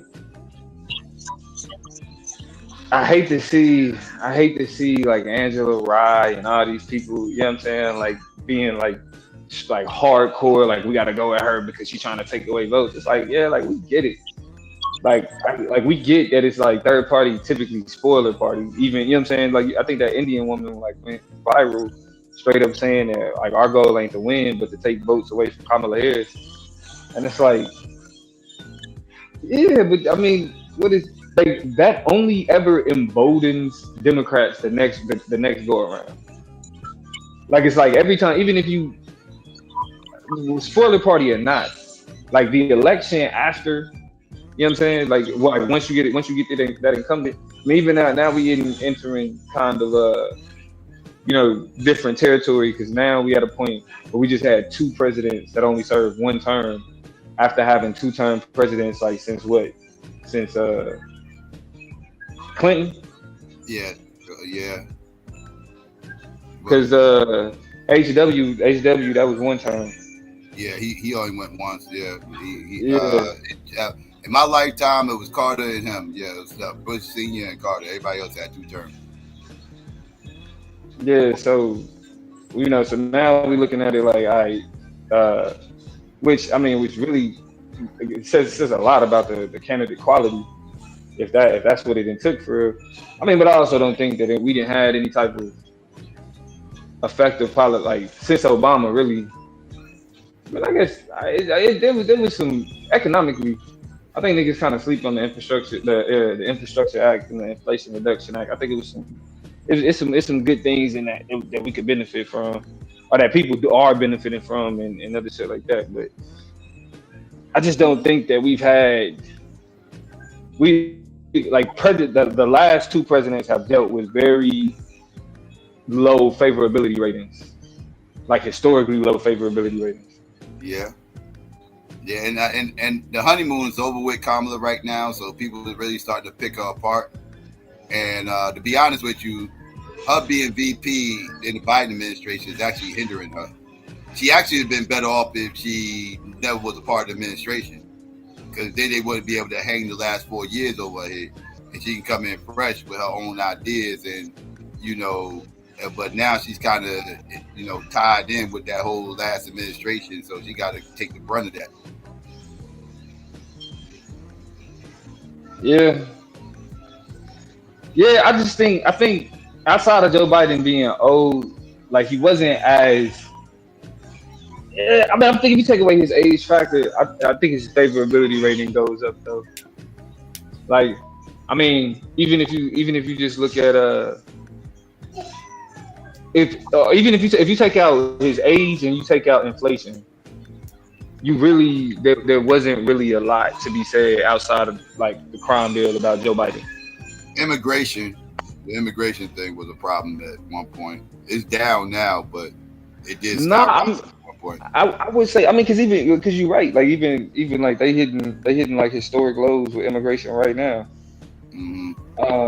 Because of Joe Biden's executive order, by the way, but niggas ain't. I think that was because of the election. I think he did that to try because they pretty much countered with, because they were trying to get it down before, and Trump. But remember, Psycho, that nigga was a part of he was a part of Obamacare, the Obama administration, which was heavy on deportations as well. Like Joe Biden had the last two Democratic presidents were not soft on immigration at all. That's just it's a crazy mess, and it's crazy how many people believe that, even though all the data points, you know what I'm saying, to the other way. And then it's just like, I guess it's like things like the DACA program, which like people think more about DACA than, you know what I'm saying, than other stuff because of how like polarizing it was type shit. So like outside of DACA, like Obama didn't do nothing for migrants for real. Yeah. Obama was not, you know what I'm saying? Like it was kids. Like he was focused on kids, which was with the dreamers, yeah. Like that he was focused on taking care of them kids, which is like, all right, that's the bare minimum. That's how I look at it. Like the bare minimum you could do, you know what I'm saying, is be like, at least like let their kids go to school, get a little education. You know what I mean? But yeah, outside of that, man, like Joe Biden is not the bleeding heart liberal that wants illegal migrants voting. He's not that. Not even close. That's why it's crazy. Just the things that like and I don't know, like I'm I ain't that old, so I don't know how true this was like in past elections, but it's kind of frightening the amount of misinformation that people believe about like the candidates, and not even saying that they perfect. Oh, it's breaking odds with this stuff now. It wasn't. I mean, they always played the game where certain lies being told or misinformation being told, a little bit exaggerated points and everything. That's always happened. But in today's social media world and everything else, yeah, it's like it's ridiculous now. Not to mention that Donald Trump's a whole conspirator. Like he believes a lot of that. Like this wild stuff Donald Trump says, he's not. I wouldn't call him a liar for saying it. He's wrong. He's misinformed. But I can't call him a liar because I think he believes that shit. Like he really believes this stuff. Like he really goes off Facebook meme scholarship and he really like puts credence into that stuff. Yeah. Nah, yeah, I agree. Yeah, I think Trump try to appeal to, even though I vouch for Trump, but I see he'll try to appeal to all the youth. So he'll run with those social media posts because that's what the people are putting out. So he want to seem more of a people person, whether he's going to be. I think he believed Taylor Swift supported him at one point. Like when he saw that post, I think he really believed that was Taylor. Like he wasn't trying to fool people. Like he believed that shit. Yeah, I think he believed a lot of this shit. Yeah. Yeah, I mean, you got to. Yo, Domo, is it true they passed some type of law where you don't have to have ID to vote in California or something to that effect? Nah, bro. That shit is not true. They've been trying to say that for years.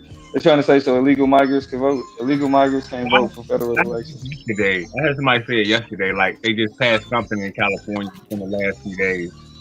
Yeah, they were just going in on California and Gavin Newsom and his laws. You heard all that stuff they were saying about Gavin Newsom in California? Yeah, they on Gavin Newsom's head. But But nah, I think it's because really what it is like we conflating, like people don't really understand voter ID laws, so it's like a lot of laws, like people didn't need their ID to vote anyway.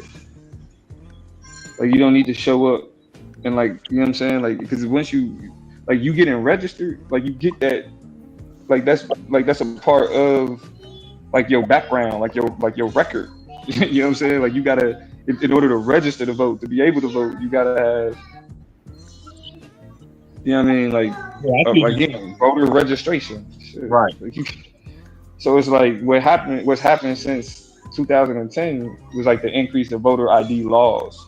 So it was like people were saying, well, like now we putting all these laws to make it to so you got to have all this extra stuff to vote. And so now that they've been making these voter ID laws, you got people that want to make it easier to vote, and they look at people making it easier to vote and automatically saying, oh, well, the only reason they doing that is so illegals can vote for them. But like illegals can't vote in federal elections. They have not been able to. They've never had the ability to vote for president or like senator, congressman, any of that type of stuff. I don't So even know when election day is. I mean, I wouldn't say all that, but yeah, I like, mean, so that's, I'm funny, but yeah, that's not a thing, man. That's not a thing. But but a lot of the Muslims aren't voting Trump though. A lot of the Muslims are voting Jill Stein because she got supported by that, especially that Michigan group, that Bandit Harris Michigan group, that Muslim group out there. They do they support behind Jill Stein. They wasn't going to throw it on Trump either because they don't rock with him either. Jill's the only one that's talking about shutting everything down. Well, the only one, Joe Biden lost the Muslim vote. Yeah, so like that vote had kind of been gone. Like not even kind of been gone. Like, that vote gone. But Kamala could have probably saved it though. But she didn't go against anything Biden was talking about when it came to Israel. So because of that, he lost it too. I mean, because you can't. Like I'm trying to tell niggas supporting Israel. I know she can't, but I'm saying that's how she ended up losing it because because she didn't talk different. Yeah, I think. I think Trump. I think a lot of Muslims I talk to down here, they voting for Trump. I don't believe that at all, Madonna. I ain't gonna lie. Absolutely, bro. Well, I don't know if they lying or smiling and beguiling, but that's just Hold on, what type of Muslim you talking about? You talking about niggas that call themselves Muslim or like Arab people, like culturally Muslim people? Like culturally Muslim people. Yeah. I'm talking about the Arab ran gas station Arab Muslim. I know black Muslims ain't gonna vote with Kamala. I know black Muslims ain't gonna. Yeah. Oh, I know. Yeah, if you black, I definitely. That's no surprise there. That's no surprise there. But I mean, at the same time, a lot of these people wasn't gonna vote for Joe Biden because they wasn't gonna vote for Biden either. Exactly. Yeah, it's like a lot of these people didn't vote for Joe Biden. And that's my whole argument about against people who say like Jill Stein is ruining Kamala, taking everything else. No, because most of the people that supporting Jill Stein didn't want to vote for either party. That's why they rocked with Jill, but they didn't want to rock with either party. Like these people wasn't going to vote, like you were just saying, like these Muslims wasn't going to vote for Kamala anyway. And they also don't want to vote for Trump. So Jill gave them a different option because it was either that or they was going to stay home. Because they wasn't going to vote for either side. Yeah, I can rock with Stein, man. The only thing I hate Trump about, man, that he agree with them small hats. That's the only fallout I have with Donald Trump, man. That's the only thing that, you know what I'm saying? Like, I'm like, damn, Trump, why you got to keep bigging these motherfuckers up? You know what I mean? That's my plight with Trump, man. Other than that, I rock with him, but, I can rock with Stein as well because, he lit for real, from what I see. So what up, you guys? What up? What up, man? I saw you was on, man. I had to stop by with you guys, kick it with you guys, see how it's going. Yeah, we just talking politics right now. Yeah, man. Well, I know how I feel as far as this shit, dude. Like, I already made my decision, man. So either I'm gonna vote for Kamala Harris, or I'm gonna vote for the third party, man. Oh, you considering third party? Oh, that's interesting. Okay, that's what's up. Either or, I feel like we're better off with Kamala Harris than Stop the Donald cap. Trump. Stop the cap. Yeah, I don't know about that. But it is what it is as far as Donald Trump. I kind of feel like he might actually win the election, to be honest. From what I'm hearing. Yeah, I think he got it wrapped up, man. From what I've been looking at, I think he got it wrapped. It's a close race. It's a close race. It's gonna come down to the swing states like every election. It's close. We're gonna see how this shit goes. Right. You're definitely right. But, it just baffled me the benefit of the doubt Trump get. Like, he's not an incumbent. He hasn't done anything productive, beneficial. He hasn't talked policy in 4 years. All he's done is complain about elections and get caught up with felonies. And niggas is still like, but I think he could win. The only reason we think he can win is because the value that we all recognize in being a powerful white male. That's it. Like I rock with Elon Musk. Like I really cut for Elon Musk, like for what he's doing. Yeah, and so Madonna, you proving my point. Like, Elon Musk is a whole ass a trust fund baby that took daddy money and invested in other people's ideas to become the quote unquote genius that he is today. But the only reason you'll cut for him is because he's a powerful white male. Let's just be real here. This is technology. Like, this is technology. Yeah, but you can't name, but it's engineers that produce and create that technology. Like, right. That's not him. That's not him. Like, he's just a nigga with daddy's money. But the thing of it is, the thing I cut for is that, a lot of these when it comes to Elon Musk and the advancement of technology, and I think, that's Trump merging with him like that. Like, to me, black people would benefit more if we just tap in. Pause. But that's what I'm saying. Like, you can say that, but you have no ability to explain how that's true. Like, outside of the fact that these are two famous, powerful white men. Like that, and that's what's the most baffling about a lot of the Trump support that I see from niggas, is because it confirms really what I've been saying about a lot of niggas these days anyway. And that's that niggas don't really want to, they don't want to beat oppressors. They don't want to beat oppression.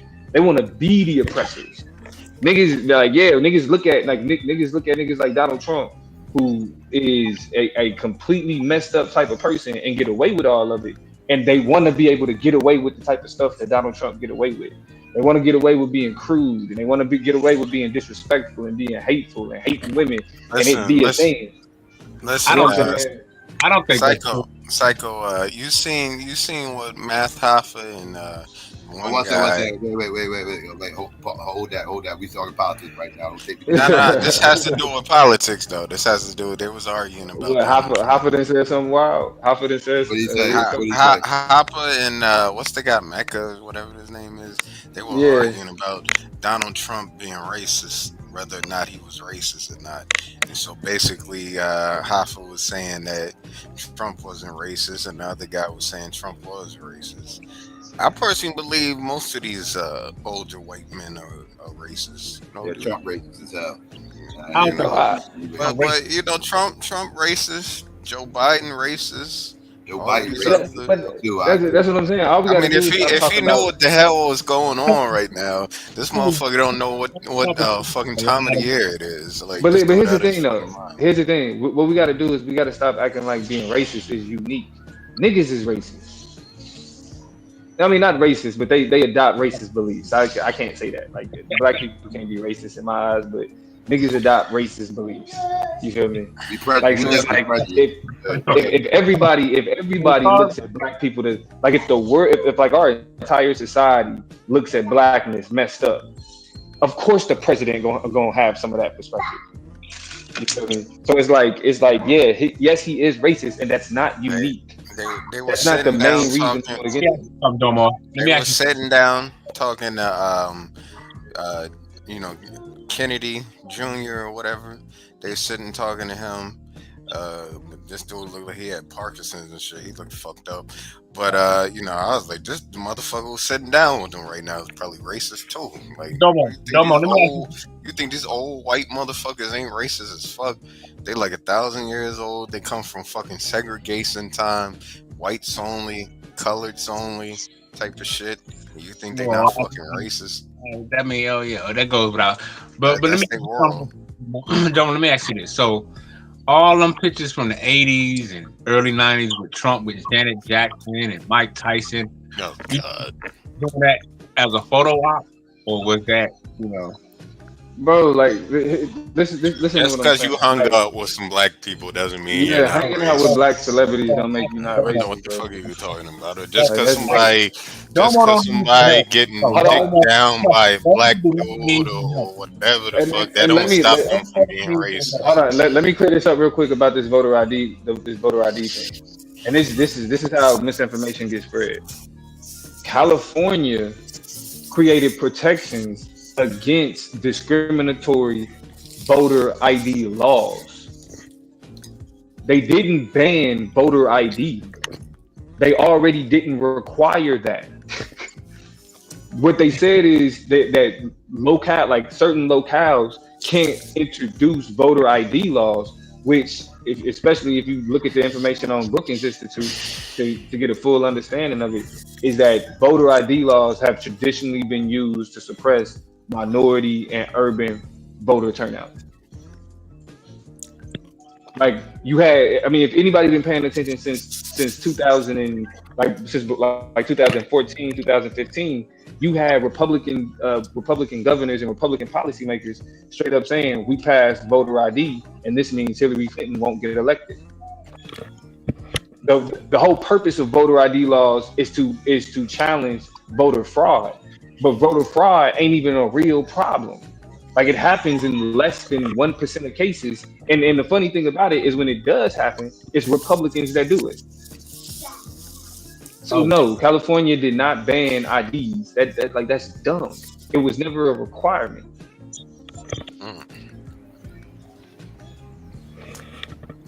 Cali wouldn't do that anyway. Like, Cali is like super ultra liberal. They that's something that was in the red state. Exactly. Like, you know what I'm saying? It's really more symbolic than anything, you know what I'm saying? Anyway. Yeah, that's right, regular Joe. When you look at it, because like Domo, right? All them pictures I've seen with celebrities and different people with Trump in the 80s. When you look at it, I mean, it don't look like he's racist to me. Regular Joe, I explained why you got these quote unquote pro-blacks jumping over there. Like I said, it's a rebellious thing to do. It's because the not vote Democrat, and again, people like joining winning teams. So instead of joining third party, saying fuck Democrats, I'm gonna go third party, they'd rather go with another team that got a better shot at winning. Well, me personally, about Republican. For me personally, I support Trump because I think Trump is sincere about bringing these things back to America to help the whole America as a whole, everybody. You know, I tell you what, man. I don't really care about Trump. You know, he could kiss my ass. I really kind of don't care about him. But as far as his daughter goes, she gets some pipe. All right, come on. And you know what's up as far as that, man. Your daughter could get in the bedroom. But, you know, as far as him, you know, y'all asked me before. Y'all was like, would I do an interview with Donald Trump? We know you like them Beckys. But go ahead. Mm-hmm. Yeah, but I was like, only way me and Donald Trump gonna do interviews if he bring Ivanka. You know, otherwise you can't come on my show, motherfucker. It is what it is, motherfucker. We ain't got nothing to talk about. Leave these bunnies alone, my nigga. You have to get on my Umar Johnson shit. Feel me? Sisters forever. Bunny I ain't never. gonna lie though, his daughter forever. kind of looking funny. Bunny, She kind of looking a little funny now. I think she got some work done, man. That's a black ass anyway. Trust me. Right. Oh yeah, James like Dawes, she's she the doing- whitest white dude. Like you can't get no white. You can't get no whiter than Jared Kushner. He would never mess with a black dude ever. Hey, a lot of these Becky guys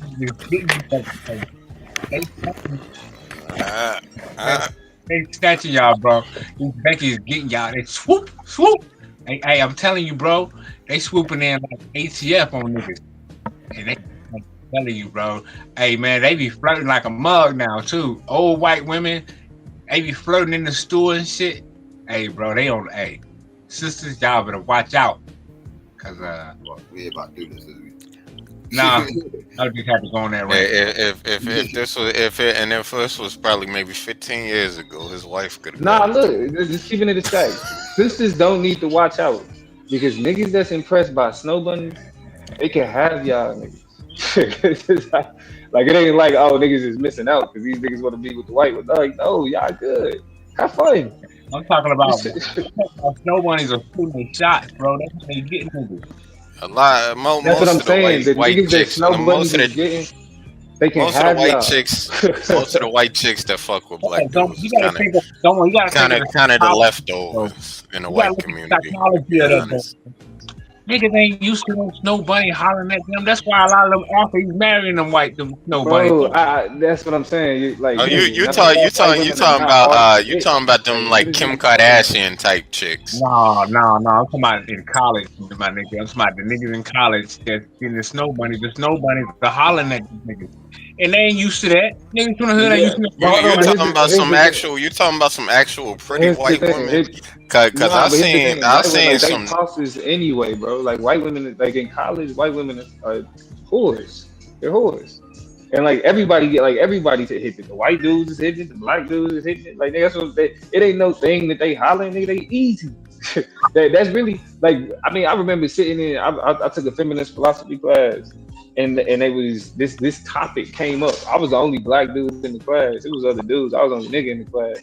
And I said it straight up. I was like, yo, black men that mess with white women because they seen as freaks. They easy. Like you ain't gotta ask them to give you, you know what I'm saying, to do certain things. Like they are much more willing. Sisters is a little bit more picky, that's all. Like that's what like nigga like bragging about bunnies, nigga. Like no, like that's low hanging fruit. But Domo, when we look at the reality, right? I'll start making some snow angels. These snow bunnies are some of the snow angels, nigga. Hold on, Moot. Yeah, that's right, Domo. But we gotta look at it. A lot of these brothers are not used to getting women at all. That's just like some niggas. I remember going to school with niggas that didn't have no girlfriends in high school. So that's why I'm not impressed that these niggas is getting white girls. Like if you can't get nobody else, and you like so you with the bunnies. It makes cool. It makes sense. Like but that's not impressive though. I think it's a psychological fix, but you know that's. Yeah, but that's what I'm saying. Niggas who are impacted by having a snow bunny psychologically, it's not a nigga to be impressed that you should look at what they impressed that by and then look at it like, oh, that's a dub. It's not.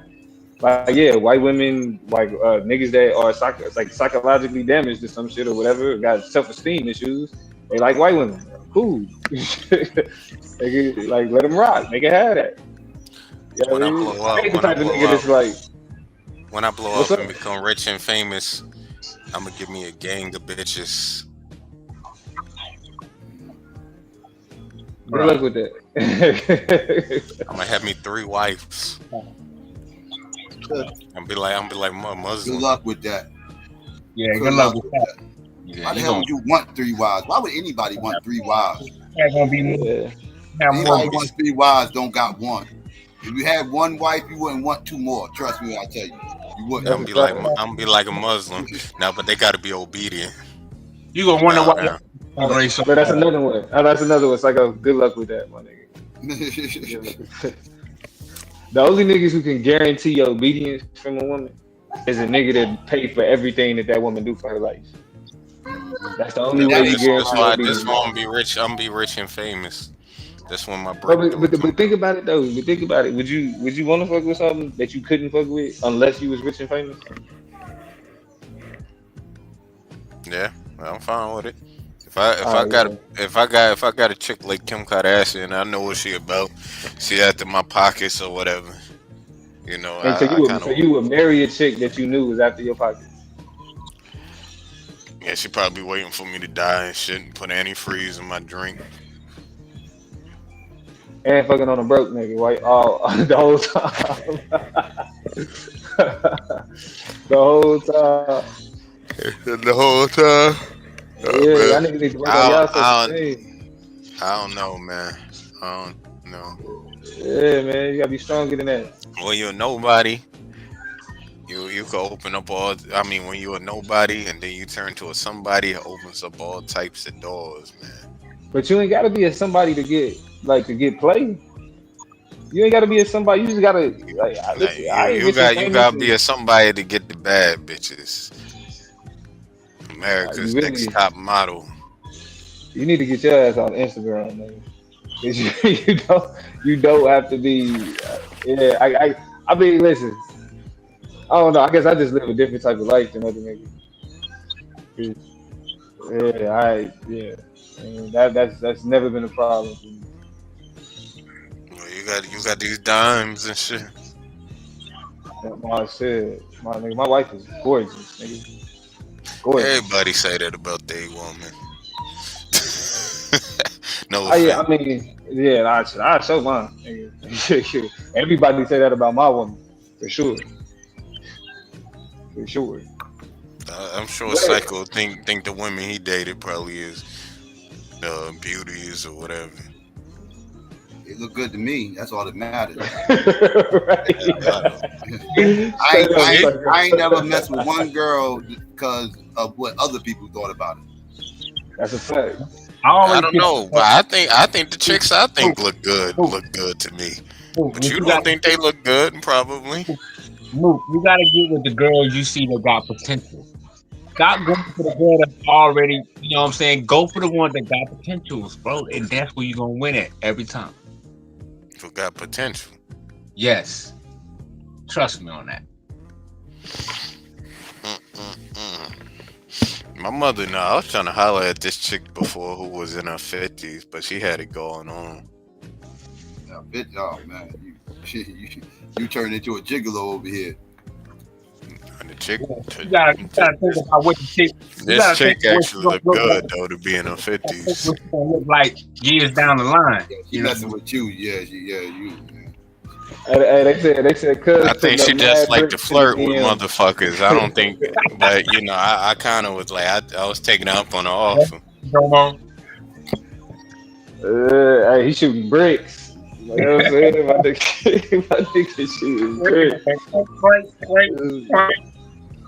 Hey, but you know what? I say this, like, cause I've been out of the game since 2014.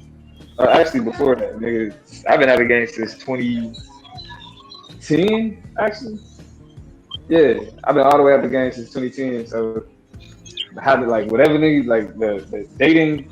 Like from like 2010 to today, I don't know nothing about the Tinder era. You feel me? Like, I don't know nothing about the Instagram DM era. I mean, I'm from the era of Facebook. You know what I'm saying? Facebook Messenger. I'm gonna hit you up in your Facebook. But it turned to like that was like the last place where like I hit a chick up and like got something off of going into the DMs. Outside of that, like the Instagram model life, you know, like that's why when Cuz was saying that, I get why Cuz would say you gotta be like a big baller to fuck, because niggas want these Instagram bitches. That's a problem. Yeah. Right. You know, that's why I was telling the brother, you gotta get. They want chicks with X amount of followers. Yeah, and BBS. X amount of followers. Yeah, X amount of followers. Yes. Hey, cause it messed me up when I found out that niggas don't even ask for phone numbers no more. They ask for their Facebook, Instagram. I asked for the Snapchat. Snapchat. Oh, that's on. Yeah, you ask for their social media. You don't ask for the number. You ask for their social media. You don't ask for the number. You know. My day, that's what you did. You ain't asked for a number, you wasn't getting none. but there wasn't no such thing as social media back in your day.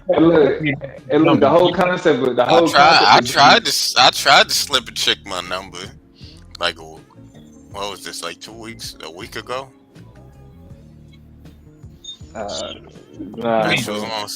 She was on some bullshit, but she always opened a dude face, man. You know, that's some bullshit. But see, that's what went wrong. When you start saying this bullshit, that's where you went wrong at. You know. Nah, that's kind of thoughtish. That's some thought potential. Hey, I mean, you know, sometimes some of this be a sign of you need to work on yourself. You feel me? Don't even worry about these hoes. You know what I mean? Like, it's kind of bitch. Nah, fuck that shit. I'm gonna work on myself. I'm about to get this channel together, and we about to get 1 billion views and a trillion. That's the other way niggas get on YouTube channel. About to get 1 trillion views. You ain't. I can imagine what your content about to be, boy, and I can imagine what type of crowd you gonna attract with that content. Yeah, you too. What content? What type of content you think I'm gonna have? You gonna have some of this. You gonna have some Becky worshiping ass content probably, and that's going. I mean, I ain't gonna go there. We ain't gonna go there. You're gonna be cursing out women on thottish behavior. You gonna have an Eminem fan page. We already got that. I just put out the video. There's about 1 million of them already. You just gonna be 1,000,001. It's about his daughter being pregnant, but the video growing. I got over 16,000 views when I talked about his daughter having a podcast. You do celebrity gossip? That's what's up. Yeah, man. And that's always a quick way to get in. Like, people love that. Right. That's the cheat code. I talked about Jay-Z and Nas. I put up a video about them. DJ Vlad and Marlon. That's gonna be women. Hey, Psycho. Did you see Pierce Morgan? He said that's my way to get women. To Jay-Z and Beyonce. Did I see what? Pierce Morgan apologized to Jay-Z and Beyonce. But it wasn't after Jaguar Wright, right? That was that Jaguar Wright interview. Right after Jaguar Wright, yeah. She was talking stupid. Like, I don't know what, nigga, I do know why. Pierce Morgan is good for finding degenerate black people to put on his show to make us look crazy and shit. I remember he had that crazy ass. She calls herself a comedian. I think she's an embarrassment though. Oh yeah, she was acting wild. Crackhead Barney or some stupid ass name she got, and she run around here just being like the Dave Chappelle character, that crackhead character in a female form. Tyrone Biggums. Yeah. She's like a female Tyrone Biggums, and she just running around doing this stupidest weird shit. And she trolled. Who she trolled? She trolled a famous person. Was it Alex Baldwin? Alex Baldwin and shit. She trolled Alex Baldwin at a coffee shop or something, and it went viral. And then Piers Morgan invited that weird chick on the goddamn show, and that was embarrassing as hell to watch.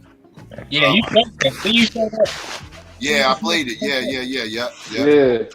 See, Jay-Z and them ain't worried. Like, you know, that's why that just goes to show you, like, little blogs and shit. Like, they don't be worried about that shit. But once mainstream media try to dip that toe in the blogs and like the blog type conversation, they was on their ass real quick. This nigga talking about, you know, we don't make it a habit to edit interviews and da-da-da. Yeah, I got hit with that cease and desist, nigga. I got hit with that. Yeah, his ass is about to get Tasha K.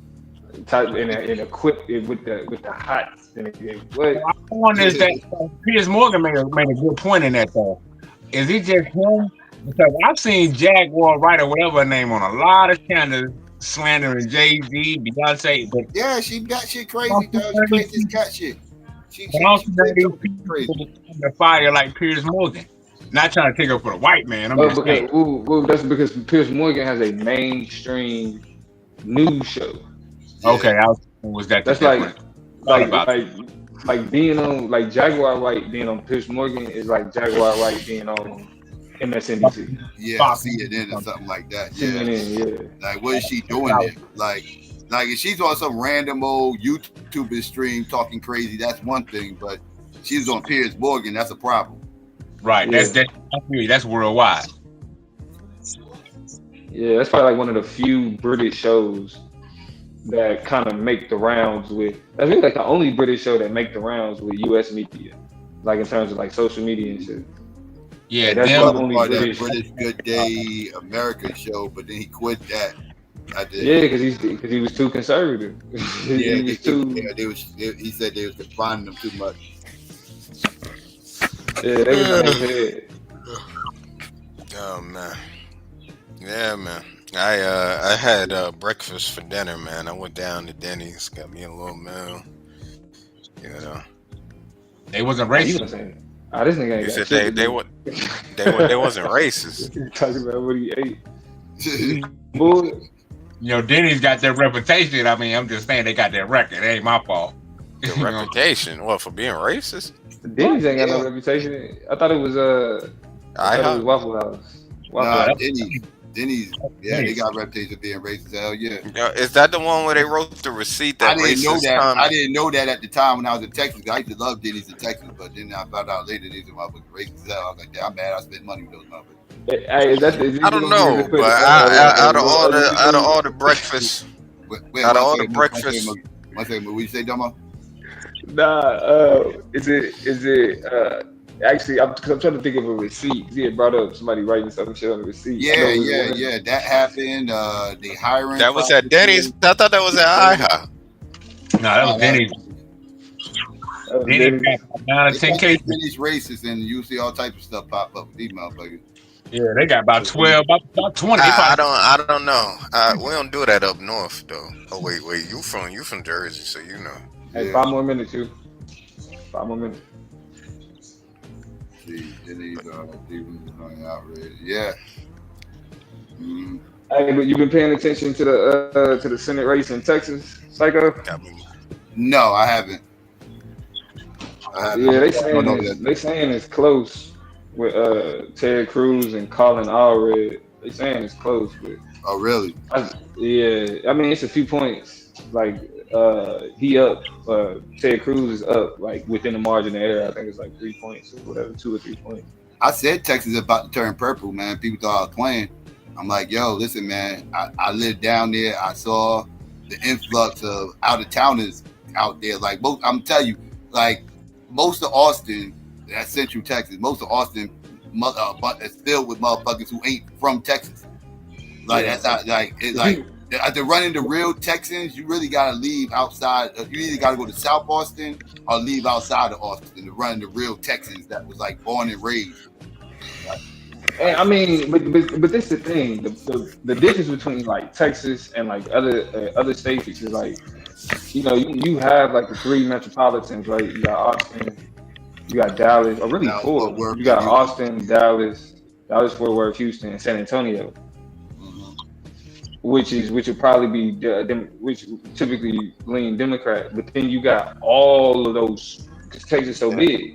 Yeah, all of them small towns. Now, they're not as populated, but it's a lot of them. It's a lot of them, right? Yeah. And I think that's what's gonna keep Texas red. I mean, I feel like Houston, you know, been leaning blue. You know what I mean? Like same thing, like you said with Austin, especially with and Dallas, because Dallas is kind of suffering from the same thing. Like you got all of these nigga Texans feel like they being invaded right now. Oh, so yeah, while people talking, so while people. Yeah. And not just the border either. I'm talking about within the nation. Like like nigga, you got migrants coming in from different states, especially from California, from California, and they hating it. Even though they bragging about the politicians is bragging that Californians are moving to Texas, the Texans are like the people there, they hate it. Yeah, they hate it. Yeah, because they seeing the change. You feel me? Like this is just a whole new. Y'all got more liberal nonsense and all this other stuff. Yeah. So I mean, I still think it got a little ways to go. But yeah, like it'll be interesting. Only time I ever saw the Klan march in my life was in Austin. It was in Austin, Texas. They was marching against gay marriage. And that was the only time I saw the Klan march in real time in my life. Yeah, gays love Austin. Yeah, but no, it was a bill was up, around this time. This is before Obama, so you know it was still, you know, the fight was real with them trying to get this stuff legalized and everything. The bill was up, and they were taking it to the Capitol, and that's when they marched when the bill was trying to get passed in the Capitol. Yeah, that whole area is gonna be interesting. It's gonna be interesting what happened in Arizona. Nevada's gonna be interesting. Cause like, I mean, when you got like the governor of Arizona is a Democrat. And like it was like some conservative mayor in Arizona is Arizona's another one's gonna turn purple. Yeah, if it ain't already. Yeah. And then North Carolina about to have a Democratic governor. Mm-hmm. So that's where it's really like as much as we paying attention to the people that's not voting for Kamala, the people that's not voting for Trump, that shit is like, I mean, you got like like Kamala got the same problem. It's a lot of people on the right that's going to just sit this one out. Oh yeah. I mean, I think it's going to be a low turnout. I think it's going to be a low overall turnout. I guess it rains down in Africa. It's hard to tell because if we go based off of the because the primaries is definitely low turnout, like hella low turnout. But with the change, it's really like I feel like that's why everybody's like it's kind of like up in the air. But if you look at North Carolina, like because what you got Georgia, North Carolina, Pennsylvania, Wisconsin, Michigan, Nevada. Oh, dude. Who else? Which I mean, when you look at all them states, Pennsylvania went to Joe Biden. I think Trump won North Carolina. Yeah, this is gonna be the second. This is gonna be the second election for me that I could vote. Oh, congratulations! Who'd you vote for the first time? Joe Biden. Hold on. So I mean, Candy. Yeah, I voted for Joe Biden, dude. Yeah, I ended up voting for this motherfucker. You know, I ain't know no better. This motherfucker, see now. Actually, I didn't want to vote at first. I told Psycho about this shit. Yeah, your mother's gonna kick your ass if you didn't vote and vote for Biden. So let's keep it a buck. Nah, I could have said I voted and didn't vote. You could have lied. I could have voted third party. Like I might do this time. Yeah. Don't tell her. If you do, don't tell her because then she'll blame me. She'll blame me. Don't tell her. I don't need her blame. Nah, I know about this prior to you. I know about this prior to you. Psycho, you done corrupted him. Well, you know, the temptation tried to tell you a long time ago, you know, vote for me and I'll set you free. Remember, like Psycho told me to vote third party. I didn't know what to do. She'll go off of me. I put other on there. It don't matter. I mean, shit, Trump gonna win your state anyway, so it don't matter if you do vote third party. Truth be told, Trump gonna win New York. Trump gonna win New York, like New York, Jersey. I mean, not Trump. Excuse me, Kamala. Kamala's gonna win New York and win Jersey. Like it's gonna be blue regardless. You think Kamala gonna win New York? Yeah, New York's always blue. New York's gonna be blue. Were you surprised with that? Yeah, but New York's always blue. Jersey's always blue. Take the heart.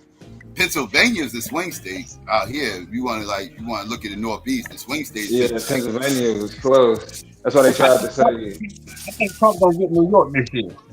Nah, he ain't getting New York. If he gets New York, that's a shocker. That's a big. Yeah, if he can get New York, that's huge. No, he's not getting New York. But he's not. He ain't won New York yet, nigga. This is his third election.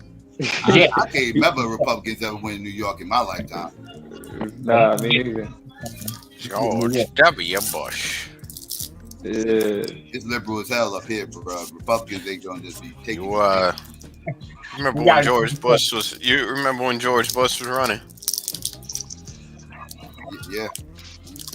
Oh, did you vote? But hey, now look at it in context. Look at it in context, Psycho. Remember how bad they told us Bush was? Yeah, I mean, yeah. not even they told us. Not even they told us. I was about to say, yeah. You see, I was trying to correct that. I mean, like Bush was terrible. Like he was terrible. I mean, I remember the Patriot Act controversy, like how big of a deal that was. You feel me? And it's like niggas just completely forget the type of, you know what I mean, that like the type of we talk about fascists today. The neocons of the Bush era was, you know what I'm saying, on a whole nother level. Katrina, the disaster happened under his watch, as far as like, and his response to it was horrible. The whole housing crashing thing. They created that. They created that hurricane. And no, they didn't. They got a machine that control the weather. Don't believe no, that. they don't. And then 9/11 happened under Bush. He did that too. Yeah, we ain't gonna go there either. But but now these conspiracies. I'm just fucking with y'all, man. He said we ain't gonna go there. Yeah, that's a conspiracy. That's one of the ones. That's one of the ones. You look through the smoke. You look through the smoke of 9/11. You can see George Bush face in the smoke in the mist, and then you can see like a UFO out in the distance, right? Wow. Let me stop. I mean, we still don't know why the plane that hit the Pentagon you said the Pentagon. You talking about DC? Okay. You know the one that hit? Yeah, the one that hit the Pentagon. Like it was just in shreds. Yo, you remember that shit, dude? Because I was too young for that. Yeah, I'm in my mid-30s, bro. I remember that shit like it was yesterday. Yeah, me too. Hey, yo, Patriot Act, nigga. I remember they was debating the Patriot Act. I'm sure you saw it from Jersey on the House floor type shit.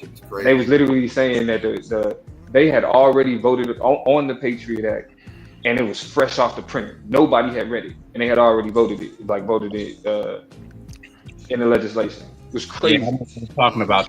It was crazy. Hold on, Muslim people getting round up, nigga. Like our memories is short, because I remember vividly innocent people ended up in Guantanamo Bay. Innocent people. And people up here, bro. It was crazy. They was doing straight sweeps, just ID record checking everybody. This, that, and the third. People was getting locked up, and people had warrants and shit. So like that wasn't a good time to have warrants out here, bro. That was not a good time to have warrants. Yeah, they was running down on everybody, bro. Like they didn't know who was in on it. Like and the Patriot Act gave them like unfettered access to everything, nigga. We can listen to your calls, we can read your emails, we can like all of that shit. Yeah, they broke the Muslims. Them arrows was broken. And then when they found out that they was torturing them niggas in Guantanamo, surfboarding them, waterboard, not surfboard. Waterboarding them, yeah, bro. Like that's and then the neocons at that time was defending waterboarding. Like, yeah, if we can find out, you know what I'm saying, where such and such terrorist is and shit, waterboarding. They still got them arrows over in Guantanamo Bay, man. Hey man, they shook the arrow world. Them arrows are scared of this goddamn cracker. Especially over here, the ones that work at them gas stations. Down here, they is scared of them white boys. Shit. Because they remember what the government did, bro. Like that's why Obama, like niggas sleep on how powerful that nigga was just like for America, nigga. Like to like he completely cleaned up the image of the presidency after George Bush, and that's how we ended up with Trump. Niggas forgot.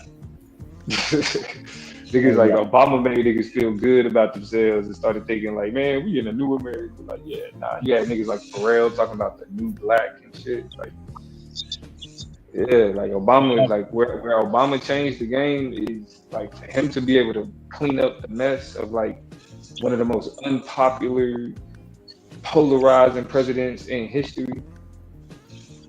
Nigga, what? And then for white people to respond to white niggas responded to George Bush with Barack Obama.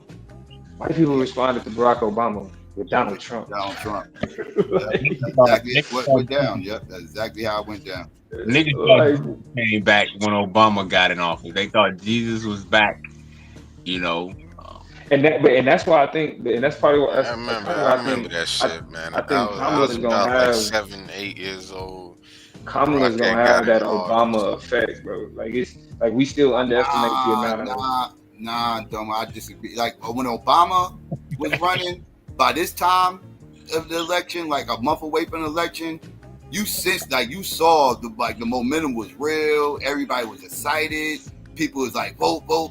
We gonna get them. We gonna get it. We got to get them in office. Because it was that want and that need to get that black person in office and everything else. So everybody was like, you have people registering to vote that never voted before, like, you know, because that was like the most realistic chance people thought they had. I even voted for him, man. It was like the excitement was real. I don't sense that same excitement with Kamala. Like it's just. I don't. The reason why I don't think we sense it. I voted for Barack Obama, man. The reason why I don't think we sense it the way that we did with Obama in my class was because in a lot of ways, all done. Yeah, all done. I'll give you cookies with take a break. Obama had a wife and kids, right, Domo? Well, yeah, that's the difference. Kamala got, because if Obama would have had a white wife, that nigga would have never been elected. Yeah, I agree. That you think if Barack Obama had a white wife, he wouldn't have got elected? No, not a killed him. Michelle Obama was just as responsible for getting Barack Obama elected as Barack Obama. A lot of black women wouldn't have wasted their time voting. A lot of black women wouldn't have wasted their time voting. Alabama bombing and shit. Black women was voting for Michelle. Black women voted for Michelle just as much as Obama. Especially in 2012. In the 2012 election, for sure. They was pro. Yeah, all done. You. Yeah, man. But they had us voting in class and stuff when I was a little kid, man. What? And yeah, they did. We voted for most of us voted for Barack Obama. Like most of the time, people's potential mates ain't like one of the main stories going into their first election, like. Yeah, but Obama going into in 2008 going into his election, Michelle became a star at that point. Like people they wanted to talk to her, you know, like especially like the black women journalists and all that stuff and everything else. Like, yeah, she got a lot of attention. Yeah, then she go. Then she go back to like the Birmingham bombing or something like that. One of the survivors or something like that. You related to one of the survivors? I don't think that was 08. She was like a personality and like an activist, I guess you could say. Well, I think she was related to somebody. That came later. I'm just talking about like his initial run, like when like a lot of people were just discovering who Obama was, and when they was learning and finding out who he was, they also was like learning who she was too. Like she was a big part of his campaign, and that's what I'm saying. Like she was actually getting a lot of questions and things. You talking about the first election when he ran up against John McCain? No, that was 2012 when he went against McCain. You know what I liked about Obama? No. You think about Mitt Romney? Yo, this is what I liked about Obama, right? Well, this is what I liked about the Obama effect had on white people. I didn't vote for Obama. You know what I'm saying? But the effect that his name, white, bro. Because I was living in Pittsburgh when. Man, Sean Clanity. I call him Sean Clanity. Some people call him Sean Hannity, but I call him Sean Clanity. Man, they was taking that nigga that Barack Hussein Obama. Oh, bro, white folks were having a field day with that name, bro. I used to be, hey yo. Oh, he was getting killed over the Hussein part. Yeah, the Hussein part. Yeah, they couldn't get past that. They made sure to keep pronouncing that shit too. Like they made sure to pronounce that part of his name. Did you vote for Mitt Romney? I never voted before in my life for a president. You ain't vote for the black man? You guys. Like, Obama wasn't black to me because Obama wasn't black. You ain't vote for Barack Obama? His dad. I voted both times. If Obama daddy would have been from America, I would have voted for Obama. But when I found out his dad was from Africa, I said, get the fuck out of here. How the fuck don't you know his dad? How you don't know his daddy from Africa and his fucking name? Wait, you ain't vote for him because his father was from Africa? Make that make sense. No, that's really bad. But how you ain't know the motherfucker father was African? To me, he wasn't a real black person like somebody that was that you know was from America. They dad was, and his name fucking Barack Obama. I can see if you said his mama. If you said I wouldn't vote for, he wouldn't know real black man because his mama. Sense, but you said that you was not on no FBA shit in 2008. I'm calling cap. Well, hey yo, I got that. Like I had a show, right? Big ups to FBA. Big ups to Foundational Black Americans. Now, Psycho. Now, anybody can look this up. I had a show. My name of my show. I had a show in 2007. I had a show called the Player Mayberry Show. I had a channel called Be Strong 205, where me and my homeboy in Fort Worth, Texas, we had a show. We were doing skits and shit. I was acting like this country black dude from Mayberry who was the only survivor of the Andy Griffith Show. So, you know, that show, it's on YouTube. You can look, anybody can look it up. Don't tell me your friend named Pastor. And no, my character name, I was Mayberry. My name was Player Mayberry. I was playing this character. It was like a time traveler character. He was like the only black dude who was on Andy Griffith Show, but he was behind the scene and never got shown. That was the narrative behind the character, right? But it's all on video, and we doing skits. We all in the movie stores and shit, all kinds of shit. But yeah, I had a show. But I was talking about Obama back then. You know what I mean? Like, you know, I felt as though, you know, he wasn't a real nigga. Like I felt like had the American Negro roots. I don't want a real nigga in the White House. I want the real elite black elegance or excellence. That's what I want. The top of the line, the creme de la creme. Yeah, it's funny. The president being president is for the weak. That's you want somebody, because you don't want somebody regular. That's not a regular person job. I mean, I just didn't I didn't pause. That's why I didn't vote for him. You know what I mean? But you know, within one of the videos I got on YouTube from back then, I used to talk about Dick Cheney. I was talking about how Dick Cheney shot that dude and didn't go to jail. And I was like, now that's some gangster shit. And the dude apologized too. He got shot in the face by Dick Cheney. He later apologized, like, I'm sorry, all the stuff Dick Cheney had to go through. And I was like, what? He the one who shot you. You don't get how this works. I was talking about that back then in 07, you know? Yeah, like that's some real gangster shit where you can shoot a motherfucker, don't go to jail, and then walk around like, you know, ain't nothing happened.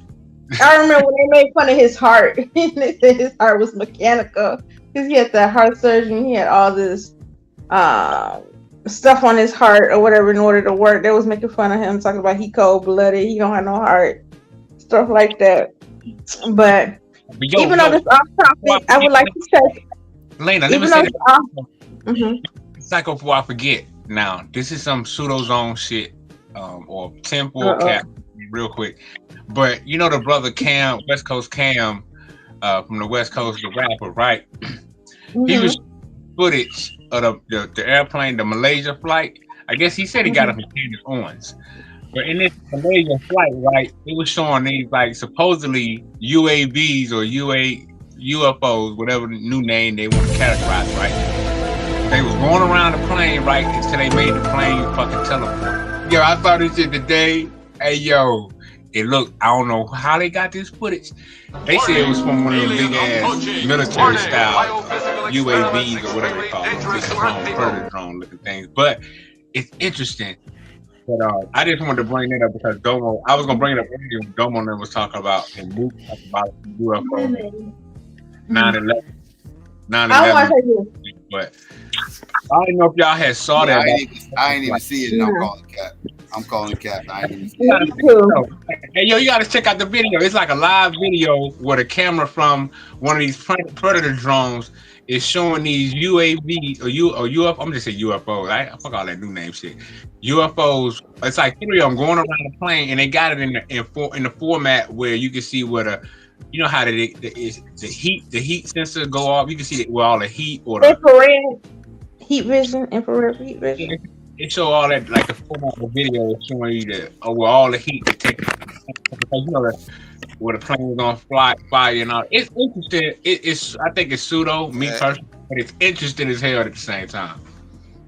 Okay, I would like to be Psycho, like, you believe in You believe can in I just be real extraterrestrial quick? life or what? Do I believe in extraterrestrials? I don't believe extraterrestrials are here on this planet. Do I believe that extraterrestrials could exist outside of this solar system? Possible. It's possible. I don't. How do you know if they don't visit us? I don't. Because I have no evidence to believe that that aliens have ever been to this planet. I have no evidence. Hey, yo, Psycho, you gotta check this video out. You don't know if they traveling here. You don't know what the hell is going on. Okay. I don't know, but that is because I don't know it. Don't make it true. Can I derail the conversation for 1 second, please? It's one. Everybody, we gotta take a moment because I am such a Johnny Come Lately. I'm so happy. Go Mets! Oh my God, I have been. You a Mets fan?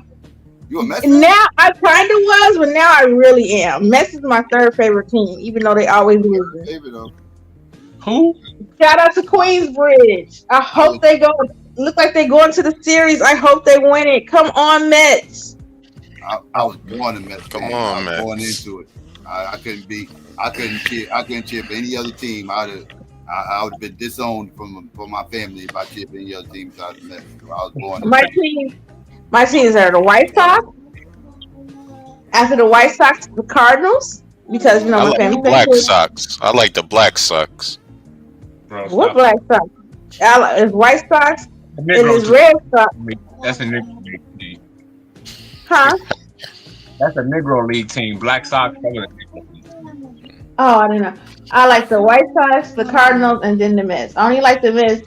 I don't know. It's because it's a Nas thing for me. I know he's Queensbridge and he be rocking the Mets thing, and I be watching them. They start making me watch it, and it's just like they're the lovable losers.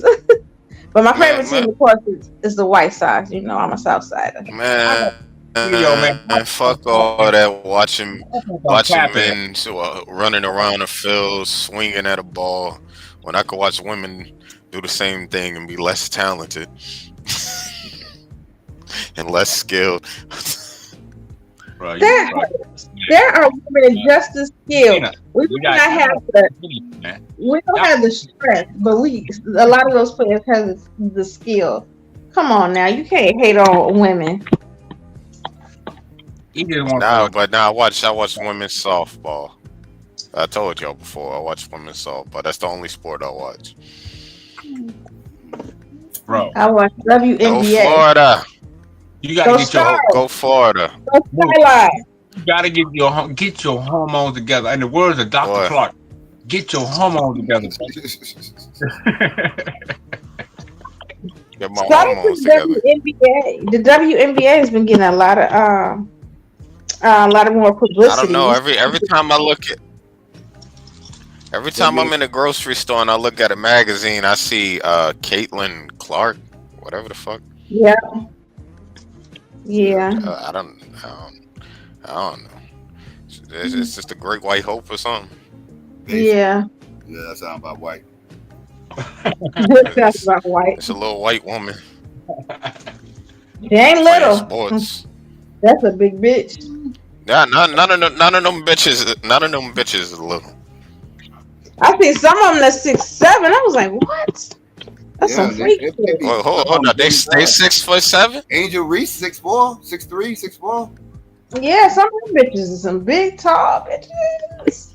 Nothing wrong with it. Some of them supermodels is tall. Believe it or not, you know Tyra Banks is 6'2". Yeah, but a lot of models. Tyra that tall?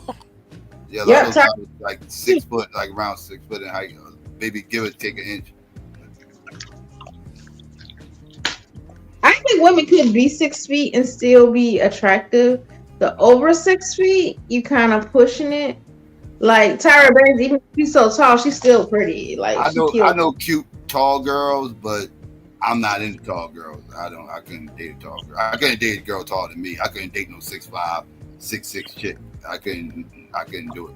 You know most of them chicks come from California, ain't that? Yeah, but to be honest, if a chick over 6 feet tall, that's kind of abnormal. Most of them come from California. I was like, nah, because if you 6 feet tall and you a dude, you taller than like half a dudes already. Black. Mm-hmm. Now I'm glad that I'm short. Like that gives my dating options a bigger range. I mean, because I've dated some guys or talked to guys. People will say they kind of short, but they're not really short to me. Like a dude 5'8" might be short to someone, but it's not short to me. I'm only 5'2". Almost with shoes and stuff. You said 5'2". God damn, you short as hell. Yeah, with shoes I'm 5'3". Yeah. So I'm short, but foot shorter than me. Yeah.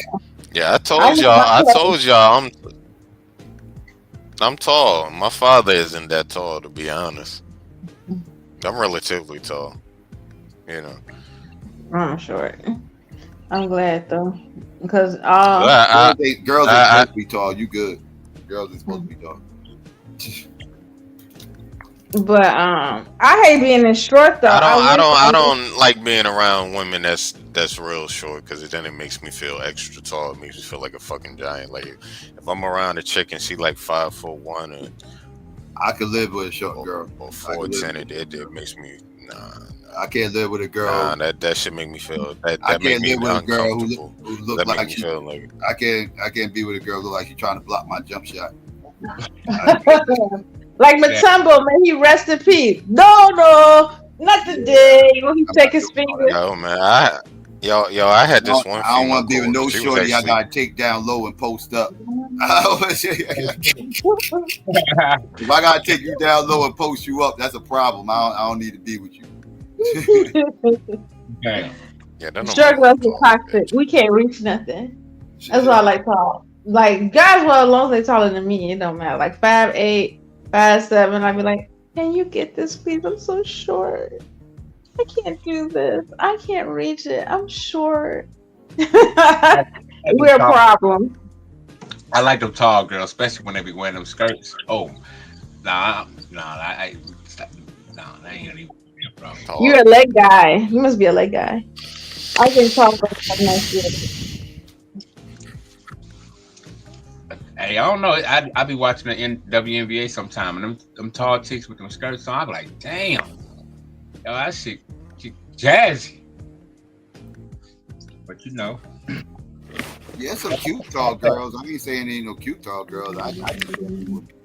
typically, I'm not into tall women. Typically, I ain't into thick women. To be honest with you guys. Oh no, that's where I draw the line. Building. Somebody called in the building. Yo, Lance, did you see the video of the Malaysia flight that teleported with the 3-year-old rotating around? Nope. I mean, but look, I'm gonna watch.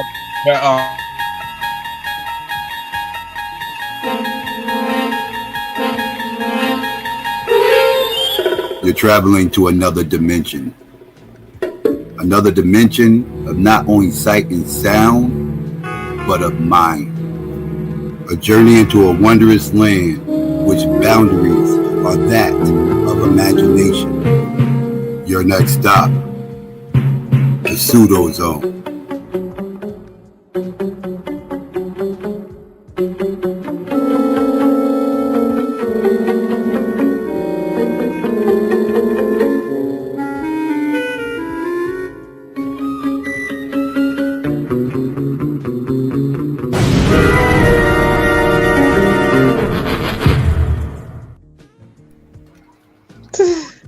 That is funny. You know what? Your little That shit. Man, here we go with these conspiracies again, man. Conspiracies. Your clippers be stuck in my mind. Like I was at work and they was talking about some stuff, and the first thing came in my mind, nigger babble. Like what is the meeting? Nigger babble. I told Domo this should be real life, but yeah. Y'all gotta see the video. You don't believe those stories about people having the aliens coming to their homes and having the lights glowing in a house? and I'm being abducted amongst spaceship and all of this stuff, and having experiments being done to them. Anal probes. I believe it, alien. I If believe I it. see the video, I don't believe it. Like the video that the brother Cam West Coast Cam showed, he said he got it from Candace Owens, right? And it shows the Malaysia flight. If anybody remember the Malaysia flight, right? It fell in the water, and then they said it disappeared, and they couldn't find the plane. But they found the plane, though. The plane's been found, though. They found the plane. You got to check this video out, though. You know, you got got it, but Psycho. That shit fake. I know you don't believe in the supernatural realm, but you got to admit the even the concept of dreams and how airy they are. It's something supernatural. It's more to the dreams that we experience. Like it's some supernatural type of. What do you mean by dreams? Experience. What do you mean by dreams? More so the dreams that you dream that actually come true, and you be like, I dreamed about this before. You talk about like deja vu. Deja vu. Yeah. That shit is fucking something supernatural, nigga. You don't think dreams is supernatural? You don't think that's like us connecting to the supernatural realm? Nah, I don't believe that. I believe the mind is a powerful muscle that can actually, is more powerful than people give it credit, and your mind will play tricks on you. What? Your mind will play tricks on you. Nigga, I dream. It's more out there than you actually admitting, motherfucker. You gonna probably need a near-death experience to actually figure this shit out, man. You gotta experience that firsthand. Near-death experiences is actually what turns a lot of people spiritual. It wouldn't turn me spiritual because I understand that it's not anything spiritual about it. But that is what turns a lot of people spiritual. They, but seeing the bright light. Yo, dude, this motherfucker is so. Nah, dude, you flat as hell, man. You don't believe anything. God damn. I believe I'm gonna wake up in the morning. I believe things. I don't believe nothing supernatural. Sometimes I wonder if I died and went to hell, and this is already it. Well, that's a preconceived notion. Hell. Bro, I don't. Say what, Lane? I was like, did I already? Is this already hell? Did I die already, and this is hell? Hold on, Moot. What you say, Lance? I said I can guarantee him he's not in hell because I wouldn't be here. You had no communication with me. Going to heaven?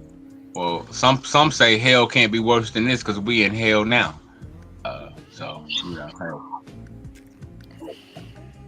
Definitely in some type of confinement, seeing as though we can't leave our bodies, but not hell.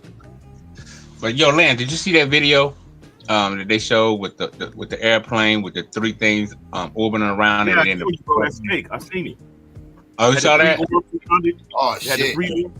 It's bullshit. If Lance is up here saying it's fake, that shit bullshit, dog. I said it was pseudo. Yeah, that's fake, bro. I said it was pseudo as well, but I saw it on the bro. It's like they got.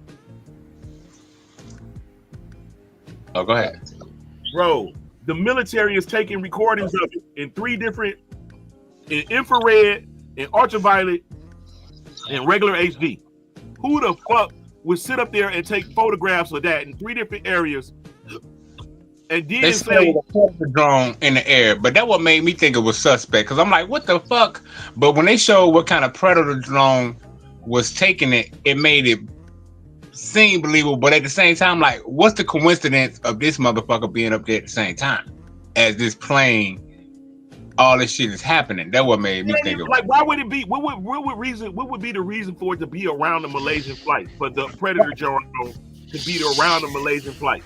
Yeah, that's what I was thinking. You're talking about that flight to Malaysia that got lost years ago? The people that created the shit, they supposed to have been some software creators. They came to do some work, and then the entire company, nigga, that was on the flight is gone. Yeah. Y'all gotta watch that video. It's interesting though. Whoever did that, they is fucking talented out this world, however they did that, because It ain't that sweet, bro. It's leaked. The thing about it, it's leaked though, man. It's leaked from inside the military because, like, the guy I seen that was showing it, you can see how he was showing the sources of the links and all that shit within the video. I'm not saying it was real. I just said it was. I'm just saying it was interesting. That's all. It's too much detail, bro. Like when they show you, like for instance, a lot of people are not gonna like what I'm about to say, like the Sandy Hook shit, right? When I seen the helicopter footage of you see people like they scurrying into the schools looking for their kids, but what they doing is they making a big ass circle. They going in the front door like they Johnny, and then they coming out the back door, same red shirt, same clothes, everybody, same clothes, and then they just walking around the front door, and then they started back over again. Melissa, say now it's a different child. When they showed that, bro, I was like, I can't believe when they showed the motherfucking Boston bomber with his clothes off, and he was against the garage, and they shot him. Right? Supposedly they shot him, but they said they apprehended him and they was waiting for a court date for him and this, that, and the other. Bro, they showed it in a family outside. Like, you know how you see people with police run across your house? The family pulled their camera phone out and showed the dude get in the car. I'm like, this bullshit. And then when they showed the crisis actors, it literally was the same person from Sandy Hook from Boston bombing at the Sandy Hook shit. You like, come on, bro. Like, you. At some point, we got to realize there's some BS in the game, and they try to sway the public's opinion to be able to create more laws, to basically put us in a lower state. We lose our rights every single time they create laws. They modifying shit right up under our nose. So yeah, that shit. I see them literally, bro. I'm Pyramid Earth guy. I have the biggest conspiracy understanding on the planet. Right? You think I don't know that that's fucking a conspiracy? That's fake, bro. Well, this video is interesting. You know, I study military science and shit like that, and for me to be taken aback, pause, by the video, you know, to me that's Show the video. Can you show the video? Let me see if I can. Hold on. It's an easy find. Stop playing. Conspiracy. I'm about to get it. I'm about to get it. Don't use the toothpaste. Don't use the condoms. Don't drink the orange juice. Bro, what the West Side? Hey, Psycho, when you gonna do that cryptid show? Yeah, Lance, we gotta do the cryptid show, man. Yes. What's good? We ready, bro? All right, I'm gonna email you. For real, I'm gonna email you. We're gonna get this thing going. All right. Yes. Find this video. I don't know. They might. Okay. Bro, YouTube Malaysian flight, 3 orbs. It's easy. Yeah, I'm about to bounce, man, because I'm getting tired. Fake as hell, bro. Yeah, I better not wake up and Psycho still be on tomorrow. Nah. I don't know. I know I got shit I gotta do in the morning. So.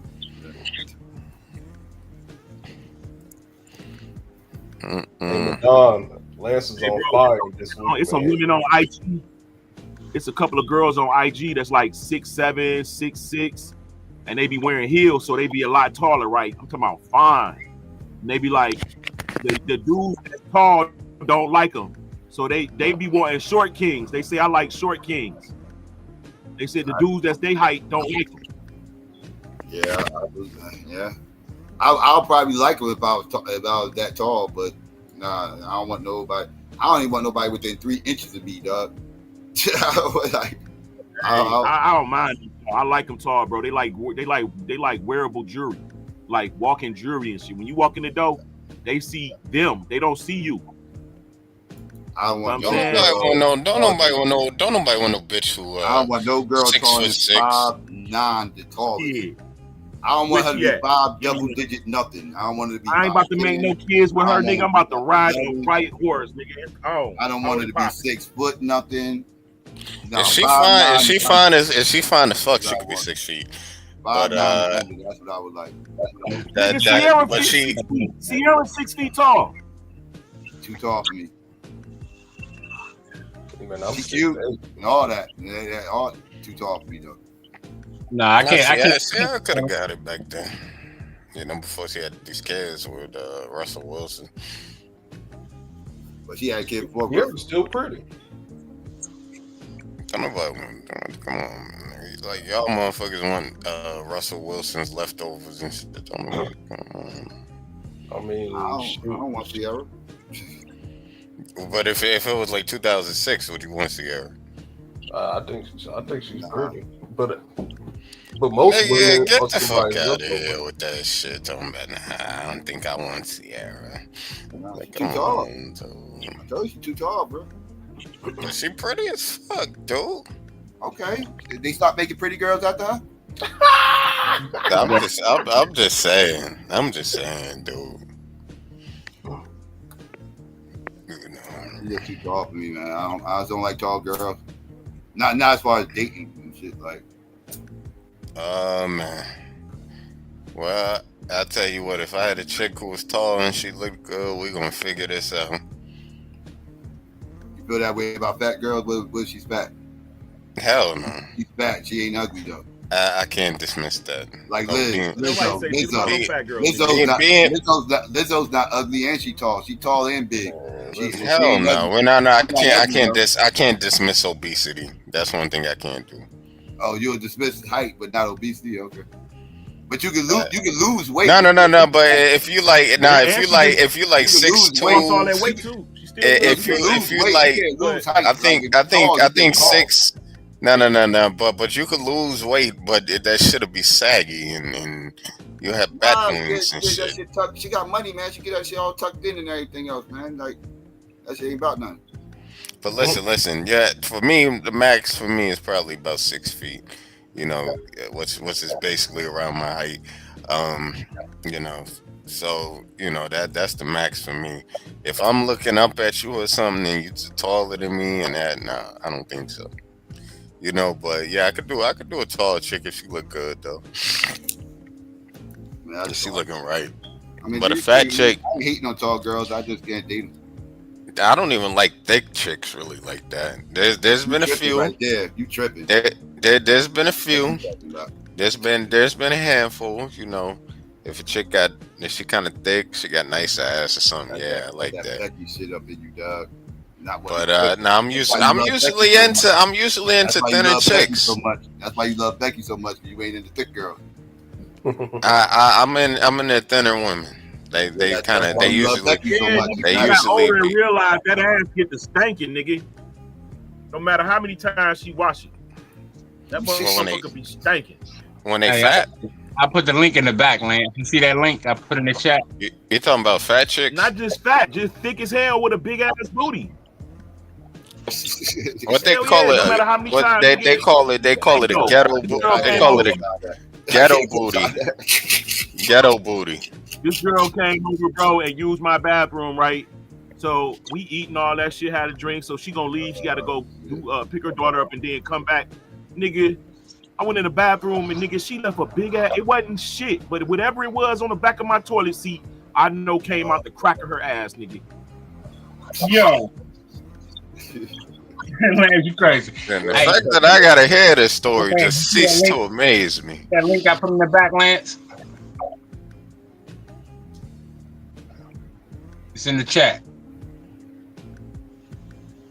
That's the video right here. You would have found the video, dude. I've seen this video. But yeah, man, I know it's fake. All of that. Lance, I don't know, bro. Lightning shit and that.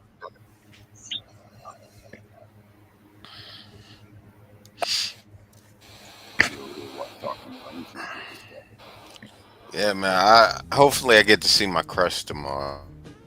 They're running. This ain't even a real video. This some dude showing the video. Where's the actual video? I don't know. That's a reactor video. Nigga, put the real. I don't know what those other what videos. Y'all talking about? Y'all talking about that UFO video that he trying to show y'all? Hold on, Mook. I don't know if those other videos is the same as how this guy is breaking it down and giving you. You want me to hear this motherfucker break down this bullshit video. Well, You don't want me to see the video. He giving sources of what these different how the information got leaked and all that. I don't know if the other videos do that. That's the only reason I brought that one. Because it give more detailed. I haven't seen the other one, but he was going into details of how the video came about, the formats that they're using, how they're using different science to see if the images is real or fake and all this other shit. You know what I mean? It ain't just somebody just showing it and you know what I mean? He breaking it down like, in a scientific way. I would like to see the original video first, but then I'll probably go listen to his little opinion about it. But I would like to see the actual video. I'm trying to find it. I'm not sure what the original video at. You know what I mean? Lance, let me see if I can type that in with Lance. I'm looking. I see the title says, what does it say? Capture airline and UFO. Captures the airline UFO, but I can't see what it says before that because it's cut off on the screen. Let me see. I think it's Malaysia. I see he just uploaded it a day ago. So let me see if I can find it like this. He just uploaded his a day ago, but I don't know how old is this footage. I don't know, because inside the video he was saying how the brother Cam was saying how he got it from Candace Owens. Oh, fuck. And I guess he was saying, I said the same thing, but you know me, I said let me watch and see what the hell they talk about. You know what I mean? So I can't find the original video. Yeah, I don't know, man. What was I gonna say? I'm not saying it's real, but it is real interesting. Real interesting. Yeah, it ain't real. I don't think it's real. I don't know if it's real, but it's real interesting. It's real interesting how you keep talking about this dumb shit. Love it stuff. But I mean, it was he played the pseudo zone, so he gave it this. You carried on. That's a UFO. No, ain't you the nigga who about 20 minutes ago when you and Domo you was talking about was a UFO inside the cloud in 9/11 and 9/11 was I was dead ass when I said that shit too. I know you was. I was being serious when I said that. You know, what I'm saying is just facts, man. My people love conspiracies. And we always been conspiratorial. I mean, this ain't even just internet. It got worse on the internet, but we've always been like this, boy. We love conspiracy. Oh, most deaf, yeah. You said black people like conspiracies? It ain't just black people, but collectively, I think we enjoy it more than everybody else. I'm just kind of fucking with y'all when I said my shit. It's just me clowning, to be honest. Like, accepting conspiracies has kind of become a part of our culture, to the point where somebody like myself gets looked at a little bit crazy because I don't believe in any conspiracies. You don't believe in goddamn shit. I get looked at as kind of odd, and that's because conspiracies is so entrenched in our culture. Like it's just entrenched. Like you gotta believe something that's off kilter, or else you're not a normal black person. I don't know if I believe in Bigfoot. I don't know about that shit, but I believe that there's certain things. Like I got these spiritual stones sitting. Funny on thing my, is, Bigfoot hold more weight than most. Bigfoot hold more weight than most of these conspiracies that you hear. Bigfoot hold more weight than flat Earth. Did you hear him, Psycho? He said he got some Joseph Smith stones on his dresser. I got these spiritual stones, dude. Oh, I mean. And I got a candle that I'm supposed to light, but I gotta get a candle. Oh, you gotta have a candle. If you ain't got a candle, you're not official. Nah, I meditate, dude. You ever tried to meditate? What about the sage? You got the sage? I ain't got no sage. But I meditate. I used to meditate before the basketball games. That's a family dollar. Meditate. If you want to call it meditation, I mean, I guess. I mean, I'm focused on the game. If you want to call it being focused on the game for the game, yeah, that's meditating, I guess. No, what the fuck is meditate? Did you close your eyes? Did you hum? Did you put your hands? Did you put your hands together? Nah, I want no rituals. I lay. To be honest with you guys, I lay flat on the bed. I have my hands, dude. It's like anyway, I lay flat on the bed, my hands down, facing the bed. I close my eyes. I listen to my guided meditation videos. Oh, it's shit. not. I'm starting to feel it right now. I'm closing my eyes. Hold on, my third eye open. Somebody said them crack rocks. Bro, My third eye open, man. Meditate more, man. I listen to the tape, and it helps me. Psycho, you'll know what I'm talking about. The shit can start getting scary after a while when you keep meditating, because shit start happening in your I ain't never meditated. Getting scared. If you want. Nah, dude, because when I go to sleep and stuff, like, you can't tell me this shit isn't spiritual.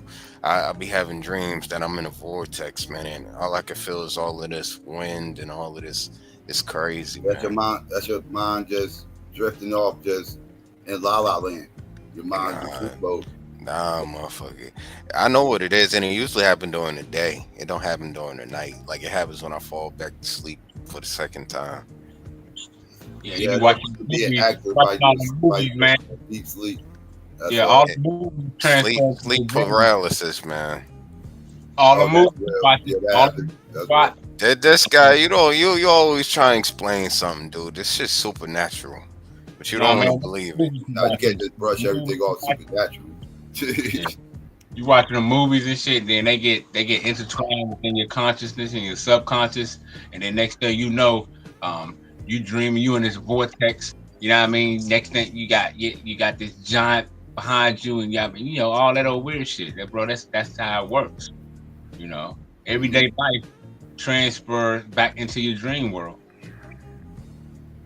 Yeah, y'all just got. I'm about to put on a Brooke Shields. Dreaming is nothing but your mind still being. I'm about to put on a Brooke Shields movie before I go to sleep, so I can just dream like about sleep that. paralysis. Just like in sleep paralysis, that's your mind still being asleep while your body's woke. There you go, man, with your non-spiritual ass, your heathen ass, this stuff. Now I'm a total heathen. I'm a proud heathen. You right about that.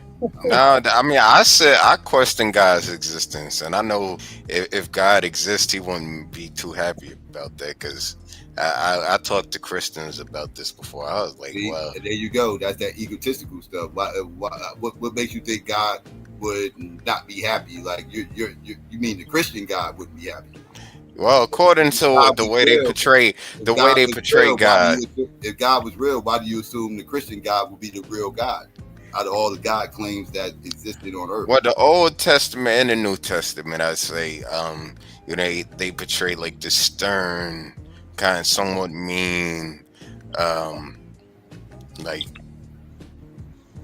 cruel type of person. Well, whatever being, I guess you could say, omnipotent being.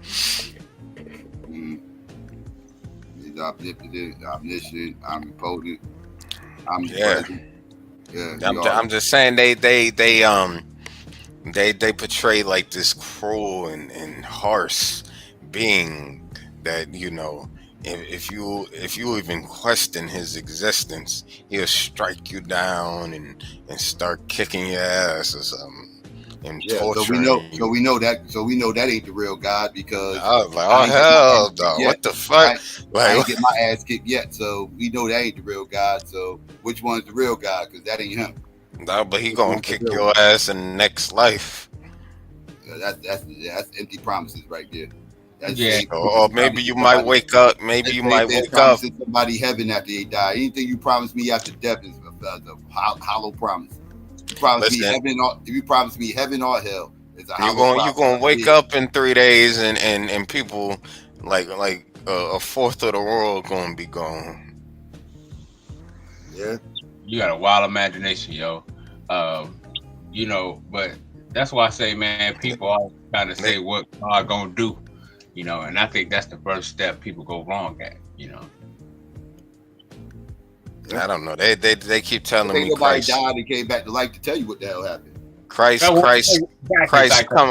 coming back, man. Christ coming back. That's what they said, telling me.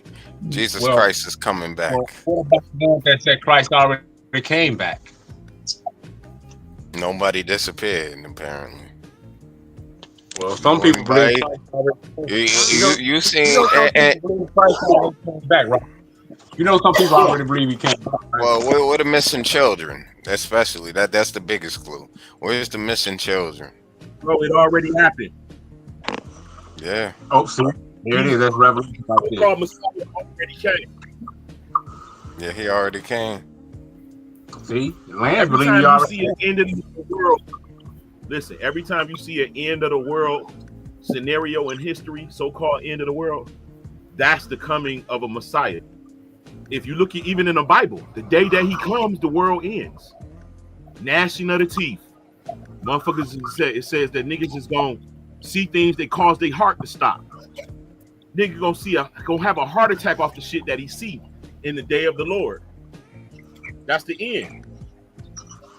So when you see melted mountains and buildings that look like they've been carved inside a rock and then set on fire, that's the end of the old age. Psycho, what you got to say about this dude, about Jesus Christ coming back? Hell no, ain't no Christ coming back. I don't believe Jesus ever. Well, I believe the mythology of Jesus is all bullshit. Well, now they say he's based on a historical nigga. They say he's based on a historical nigga, and I'll play around with okay, he's based on a historical nigga. But the mythology around him is still bullshit. Yeah, so if you believe Jesus Christ exists, then that would equate to, God actually existing, because you wouldn't have. No. That don't make the claims real. Just because he's like, what you call it? Farad Muhammad claimed to be the supreme being on earth and shit like that, right? So now he made all kinds of wild ass claims. Am I supposed to believe that those claims are real now because he made them? Are you saying he's a false prophet? Basically, yeah. I'm saying he's a charlatan if he did exist. If he existed, he was a charlatan and a false prophet. Yeah, all that mythology around him, resurrected and walking on water, that's all cap. Bro, you don't supposed to allow man to worship you. That's how you know who's the false ones. The ones that allow man to worship them and lift them up, hoist them up, is the ones that's the false gods, the false teachers. The false Messiah will never allow you to worship him. Yeah, what was his original name? Yeshua. The Messiah who you ask, Yeshua, Yahweh, and then God's original name, Yahweh. Nah. It also depends on who you ask. God's original name is the sound of breathing. In and out. Inhale and exhale is the name of is how you pronounce God's name in real talk. What the hell are you talking about, dude? Bro, what in the what the hell are you talking about? For real, dude. What are you talking about? Yahweh. Yahweh is the name of God of Israel. Dude. Yahweh. Dude. So when you inhale and exhale, you go Yahweh. That's the name. That's the phonetic name. That's another metaphor for. Look it up. How long it took you to think about that, Lance? I didn't think about that. Dude, seriously, where y'all get this shit from, man? Well, he's right about the name. I don't know about the origins of the name. I'm not sure about, but breathing in and out and all of this. Hold up. Here's my dude laughing over here. Yeah, the name part is right, though. He's right about the name. I don't know about the origins. It says that all things that have breath shall worship and say his name, and that's the breathing sound. Yahweh. According to the Bible, animals don't have souls. So I'm just saying, dude. Hold on. How do you know animals don't have souls? That's what it says in the Bible. What? I ain't never see that in the Bible. I didn't never see that in the Bible. Because the Lord loved the animals so much, right? He was like, y'all niggas sinning because the Israelites were sinning. And when they sin, they gotta sacrifice an animal. He said, y'all sin so thick, nigga, y'all go kill all the animals. Don't you sacrifice another animal. I don't even want to smell the fragrance of another animal. When he flooded Earth and Noah saved each and every animal, you know, male and female of each and every type of animal. The animals is part of an ecosystem, bro. Without an ecosystem, it's no survivor. That's why we know that animals, like one animal didn't. That's why we don't believe in evolution. One animal coming after another, because if one thing is out of place, like for instance, if the bees died, that's gonna mess up the ecosystem, and everything else will die after that. So in order for all this shit to exist, it had to be created at once. Nah, that's false logic, because the ecosystem gets. I don't know. Like there's a lot of questionable stuff. If the ecosystem how do you get flowers? If the ecosystem changes, life forms around it will evolve to adjust to the new ecosystem. That's what will happen. And there's a lot of questionable stuff in the Bible, man. Like, to be honest, you know, God created Earth in 6 days, but I don't know what time is according to God. Like, I don't know what God's concept of time. It tells you 6,000 years is 1 day. Stuff on Earth. I mean, it's questionable things all on Earth, bro. It's mysteries all across the Earth. It's mysteries all across the galaxy. So I mean, science right now. Right. I don't know, but I know that time frame kind of doesn't match up with what science tells us. That's as far as God creating Earth. But we see how water can change. Bible believers believe in a young Earth. They believe the Earth is more than 6,000 years old, and the Earth is well over 6,000 years old. Nah, that's not true, Psycho. We believe that the Earth reset 6,000 years ago. It starts over. It ends and then resets. Only a few humans are left alive. I don't know. I don't know. The average Bible believer, especially these young Earthers, most of them are young Earthers. They believe that the Earth is only 6,000 years old. That's it. I don't know about all that, but I do know about. That was made up by an Irish monk. It tells you that he sent man out to replenish the earth, which means make back like it was. I understand that that's actually what my pops teaches. My pops teaches that Adam and Eve wasn't the first man and woman. He teaches that about, if the earth was populated before that, because if it wasn't, then why did God ask Adam and Eve to replenish the earth? That means the earth must be replenished before that. So that's my pops' whole philosophy behind. I'm rocking with your pops, Psycho. I'm rocking with your pops, because here's another portion. When God told Cain to leave because of his sins, he was like, nigga, you got to go from my presence. His sin, that was his punishment, to leave and go wander the earth by himself. He went to a land and built the city. He married a wife. They say that was the daughter of Adam, but that's not true, because what about Lilith? What about Lilith? That's what he's talking about. That's the old world. That's Adam's first wife. That's the old world. That's what I mean. But see, Lance, you got man and mankind. Just remember that. And now, but wait. Now we got to get understanding. Now, how old was Cain when he went to the land of Nod? No, I think he was a grown ass man. See, that's the thing. We don't know the time period that he went out to the land of Nod. So we can't say that it wasn't no other people on earth, because we don't know how old he was when he went to that land.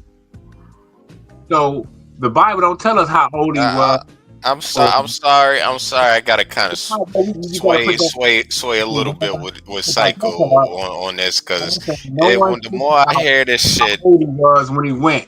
Because if we figure out how old he was, which we don't know, or when he went, which we don't know, so it's how can we say other people? The more I hear this stuff out the Bible, and I hear these stories about people parting the Red Sea, splitting seas in half, and all of this stuff, and 600-year-old men creating boats, taking 100 years to create gigantic boats, and getting one of each animal, and all of this stuff, and talking snakes. I'm like, dude, man, this shit started to sound like fucking fairy tales. Like, what the hell? Bro, a lot of that stuff is used as an analogy. What if Noah, I was just gonna say, this piece is terrible. Animals is actually extracting DNA from animals? Like, you got to be more broad perspective when thinking about this shit. The Bible is directly connected to the Anunnaki shit. So the Anunnaki talking about genetics and DNA. They're not talking about, shit like, sex. They literally talking about genetics and DNA. So why wouldn't the Bible? It seemed like the people who gave us the Bible, they changed it to make it more prettier. Like, they changed the truth. Instead of shooting a nigga in his face, they said he was killed. You feel like they made it less. Look, I don't know. I'm starting to question Christianity, to be honest. Oh, you should have been questioning Christianity, nigga. I ain't even. But as you know, what I gotta say is that was the religion I was raised on, and that's the only one that I really resonate with and gravitate towards is Christianity. I'm not a atheist or whatever. My mom think I'm a heathen, but she kind of upset because I be telling her I'm not even completely sure if God exists. But there's always gonna be that in me that kind of believes that God exists because I was raised to believe that type of thing. And and when things get rough, I might call on to Jesus Christ and God or whatever. But what was I going to say? Yeah, man, I'm not even completely sure anymore if this stuff is real or if it's not. Hold up, Mook. How do you believe? Let me ask you this. This is how you can believe whether God exists or not. How do you think mankind came to Earth? Oh God, man, this is every Christian's argument with this dude. Something had to create, not necessarily. You just called on God. Oh God, so you just called on him. But answer the question, bro. I don't know. I mean, maybe something created us. Perhaps there might be a strong possibility, but maybe nothing created us. I don't know. I'm not completely sure anymore. That's because you don't really understand the makeup of the human body. When you get into the makeup of the human body and the earth and how it works, the machinery of it, the mechanisms of it, you can't deny that something manufactured this shit. Like, it's not a. What about human beings that's born with deformities? That's because abnormality. The deformity. That's the aberration. What about people born with abnormalities?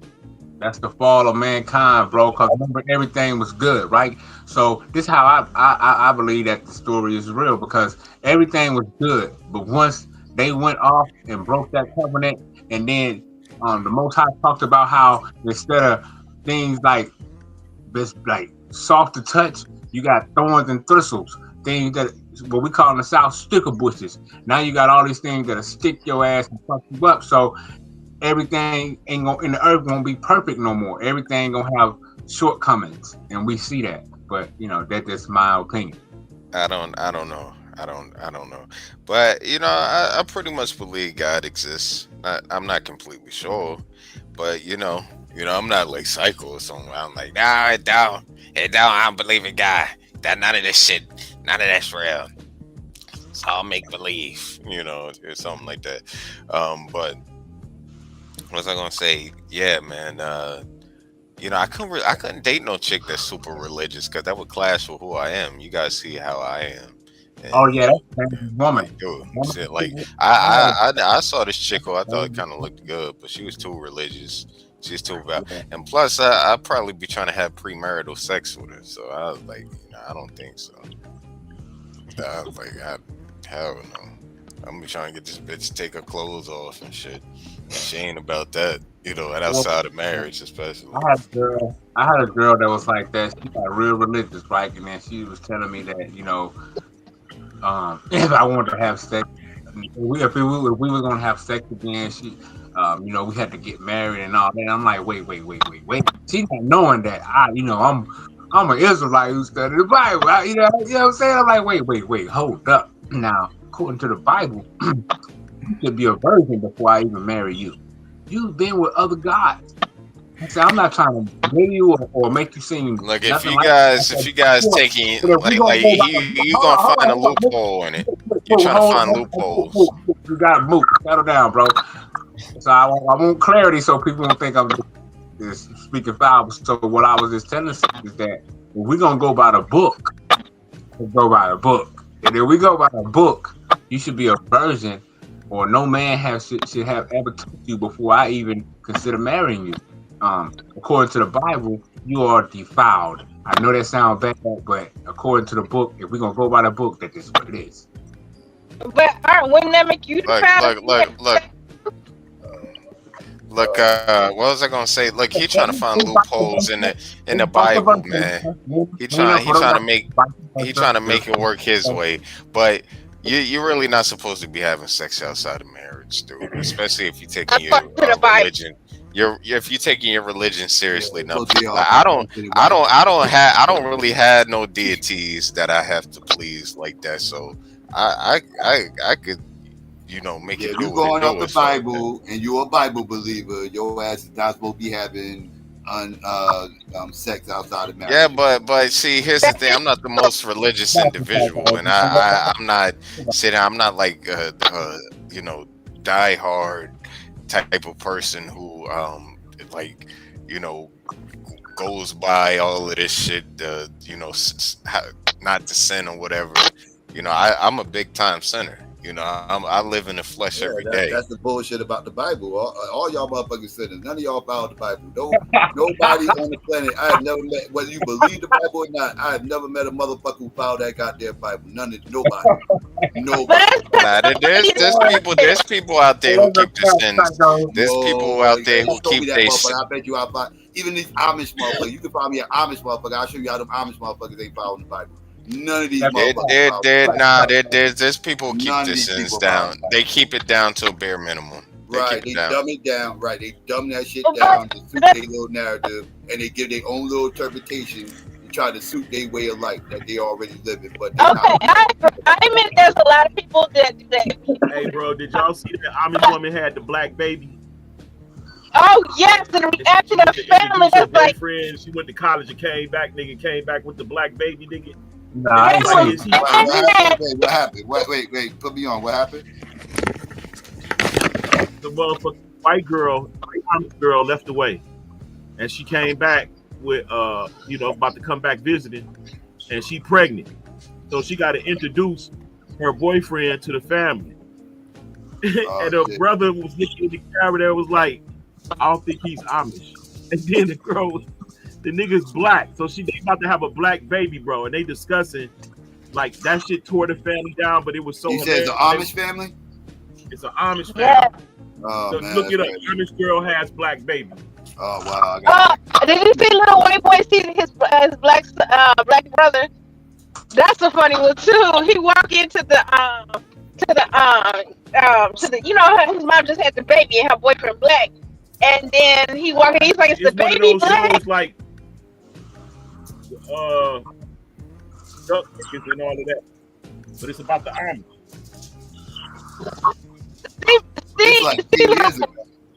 It's like 10 years ago. Okay. That's old as hell. The brother made it seem like it was recent, huh? Yeah, I thought this something just happened. Yeah, 10 years ago. But yeah, well, I seen that shit was hilarious as hell, dog. Won't be the last time, unfortunately. I know, right? It's some nice down here in Alabama. It's some nice look. I mean, them women look good. I ain't gonna lie. Like, I mean, I love my sisters, but hey, bro, down here some Amish women. I'm like, yo, what the hell going on? You talking about Amish? You used to live in Pittsburgh, so you live not far from Amish motherfuckers.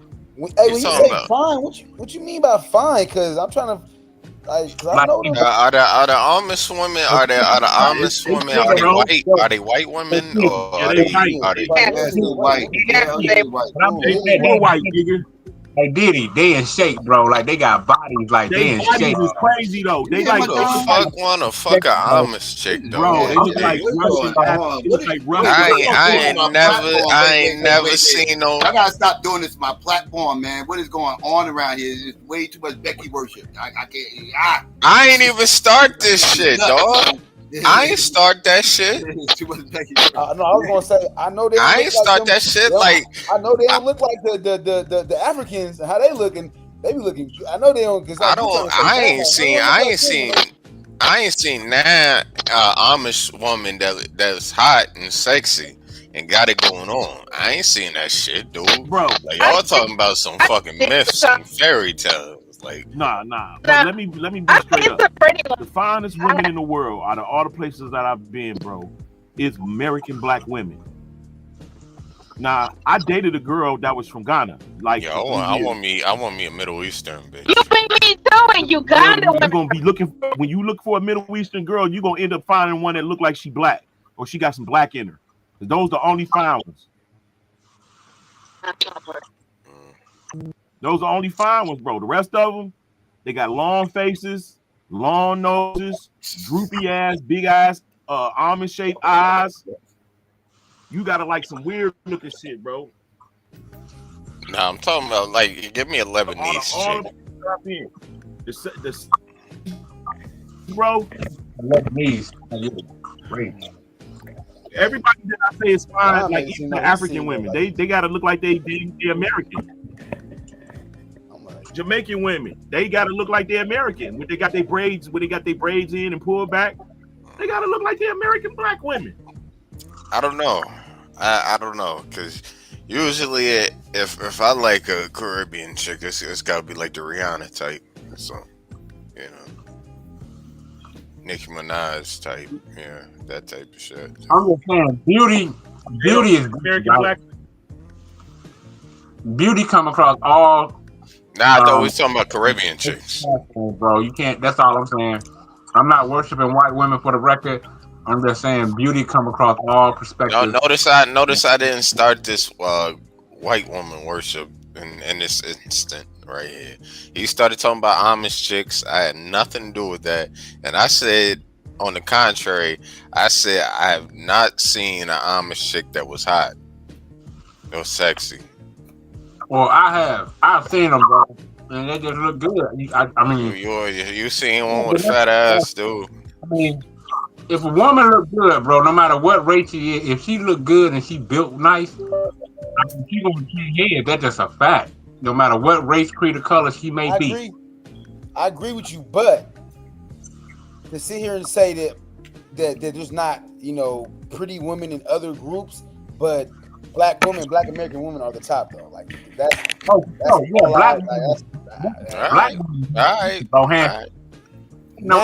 women number. Y'all about to get me on my black woman is God shit in a minute if y'all don't stop. Come on, natural hair. Black woman is God. That's what you're saying, huh? They brought up that type of time I'm gonna have to be on. I gotta counteract all this other stuff, man. Like what the hell we talking about right now? Like hold up now. I ain't even fucking. I wasn't even sitting praising white women this time. They brought about the arm. It wasn't only you this time. I didn't say shit about white women.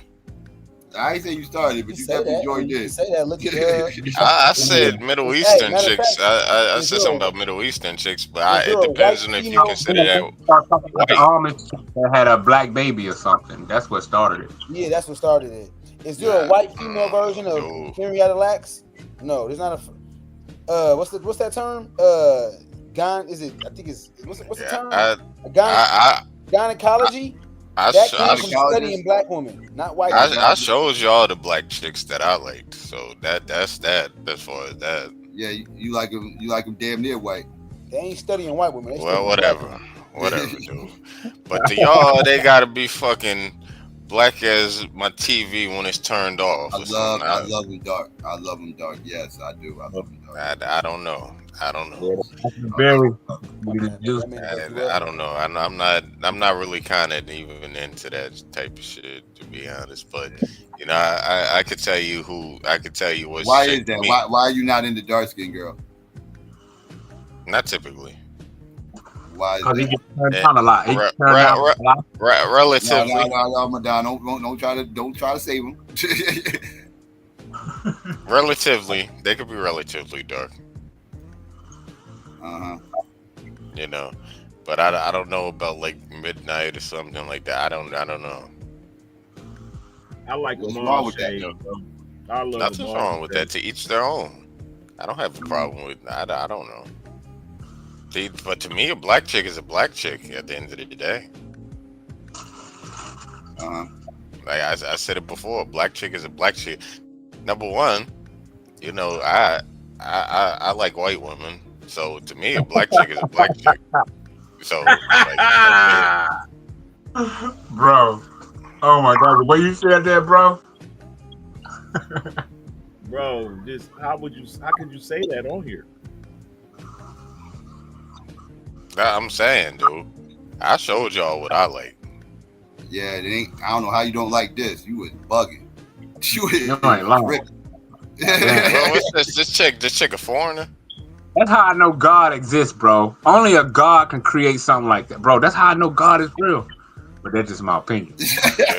yo, this chick from like a Caribbean country or something, no, Africa or something. Yeah, she's not FBA. She's not FBA, but she fine as hell. Don't matter. I don't know. Fine as hell. Yo, let me think of some black chicks I like. But it's just something I can find you an FBA chick if that's what you want. But she just fine. Pull up Megan Good or something, dog. I'm not messing. I mean, you want me to pull up some light bright chick that got a white hair? Nah. She ain't got it. She ain't half white though. She might be like, you know, lighter skinned or whatever, but she's not mixed race or anything. They gotta be fucking pitch black for some reason, dude. But I'm just saying, dude. To me, Megan Good is a black chick. You know, black chick is a black chick, man. Like I said before. Well, all I know is this. All I know is this. Whoever created women, I want to thank them for a lifetime, for all their existence. Whoever created black women, thank you. Thank you. All praises due. That's her hair too. Who is that? That's all her hair too. Believe it or not, that's all her hair. This ain't that ain't one of your relatives, is it, or something? No, that's she's in college. She go to Seattle University. You see the Seattle U? Come on, man. She's in college, Seattle U. Okay, young Diddy. College, man. Yeah, man.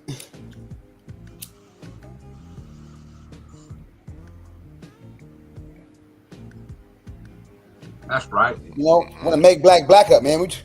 Make black up, man. I don't know. You know, but like I said, you know, Megan Good, Vivica Fox or something, or fucking I'm trying to think. Let me think of someone who's full black. Man, I seen black in my city that'll make. Oh yeah, Jada Pinkett. You gotta come, but we. I know, right? No, bro. Back in the day, it's not the same no more. If it was 2000, Jada Pinkett. Yeah, maybe without all the Will Smith and yeah, but yeah, 98. You telling me you wouldn't fuck Jada back in the day? When last time you been to your local club, Mook, bro? This out here killing them sisters, bro. What you talk about? Oh yeah, you're right. The sisters in the back in them days, yeah, them black women in them days was different. Man, like, bro, I went past the spot the other night, bro. It's sisters out here, like, I'm like damn, they're flawless, bro. Yeah, I mean, Megan Good look like a welfare cake. I mean, I ain't never heard nobody say Megan Good and all that. Like, get the hell out of here. No, she look good, but I'm just saying, bro. Like when I would go out to clubs and shit or to the bar, like I'd be like seeing sisters like, oh my god, like they look like they belong in movies, but they live here locally. Then y'all think Beyonce ain't black? We get the fuck out of here, man. Beyonce's clearly black. Mom and daddy black. Like, I don't know, but I know Beyonce keep getting lighter and lighter and looking more racially ambiguous as time progresses. Yeah. That I will say that I don't know what the fuck that's. I don't think she's doing. I think they check. Yeah, I can't. I don't think they just put But I do know they do a lot of Photoshop and all that, but I don't know if they clear that or how it goes as far as authorized. Then they had that wax figure of it that looked like a white woman. Y'all remember that shit? Oh yeah, they had it Beyonce. Yep. So I'm like, all right, what the hell is this about? Like, what the fuck, dude? You know, but somebody said they gonna make these people white. You know, next thing you know, they gonna make you know, Michael Jackson, the guy who I got as my profile pic. Yeah, they gonna make him white. I was just gonna say that about like 20, 50 years from now, people gonna think, you know, unless you're not tapped in, but they're gonna think Michael was a white man. Looked like a white man before he died. That's why. Yeah. What does he look like? Now, what does he look like? He actually looked more like a white woman before he died. What does he look like in this picture that I got up? I question why do you got a tranny? Nigga, fuck you. This in the king of transgender. pop, dude. Nah. You're a hating motherfucker. You look like Elizabeth This Taylor. motherfucker. But no, notice. You ain't asked me whether he was talented. You asked me what he looked like. And he looked like. Yeah, I'm just saying, but no, notice this motherfucker could make like thousands of chicks faint, pass out, all of this A lot shit. of women like trannies. Some women like trannies. I don't know what to tell you. God damn. Y'all hating on Mike because Mike could probably steal your bitch. Let it be like 87, he could have stole your bitch. Okay, that's fine. Any chick that mess with Mike, I wouldn't want to sleep behind her any goddamn way. I don't want none of Mike's seconds. Lance, you like a time traveler, bro. Like you came from 4000 BC. Sadly. The only confusing part. I look like a real Israelite, don't I?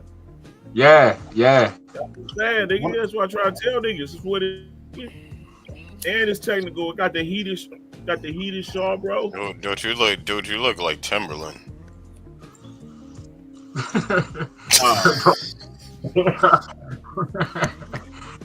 Captain.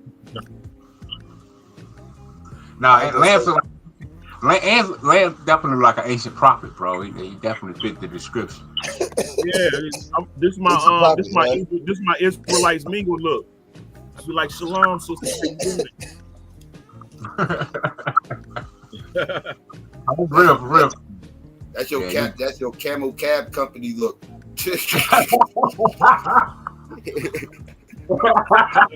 Now I'm back on my D look. This is my D look right here. Oh shit.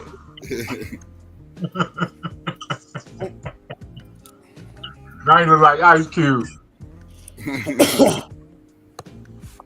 Yay.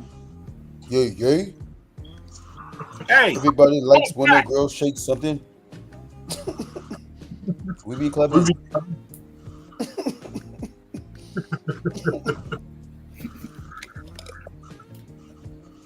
But can't forget, man, Dr. Khaled did say Ice Cube melted on me. Yeah, he wasn't a fan of Ice Cube. Cube Melted on me. He wasn't a fan of Ice Cube after a while. In the beginning, it was cool, but then after all that small head shit went down, Ice Cube disappeared, and he called Ice Cube out too. Yeah, that shit was funny. Yeah, Ice Cube melted on me. Yeah, I told y'all I want to have my own children, right? Out of that bars. That's normally what happens, bro. Yeah, I want to have my own child. I want 3. Hold on, you want the children to come out of your stomach? Nah, motherfucker. You said like, I told y'all I want to have my own children, right? Like that's normally how this goes. Nah, man. I want to have like it takes 2 people to create a child. Number one, genius. It takes 2 people to create a child. So I want to have a woman carry my children. You know. Well, women are carriers of life. People often say women don't create life. Like what they do, bro. Carry life, huh? Women carry life. We give them the seed. You can't have one without the other, basically. Of course, I'm not saying that. I'm just saying as far as being a vessel for life as opposed to creating life. Right. Life is in the loins of the people, of the man. Then he plants it in a woman, and then the woman divides it and then puts it back together with her DNA.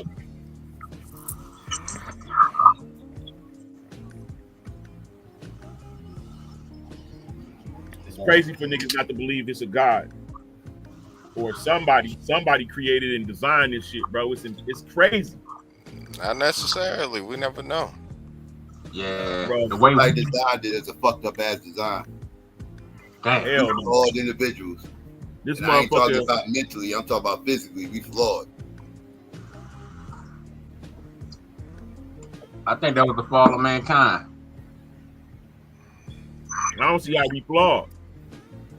Niggas got 5 fingers, 5 toes, perfect balance. Nigga, hold a mallet. You ever seen a nigga hold a mallet? I've seen people with deformities with like 6 fingers and all types of weird. Limited.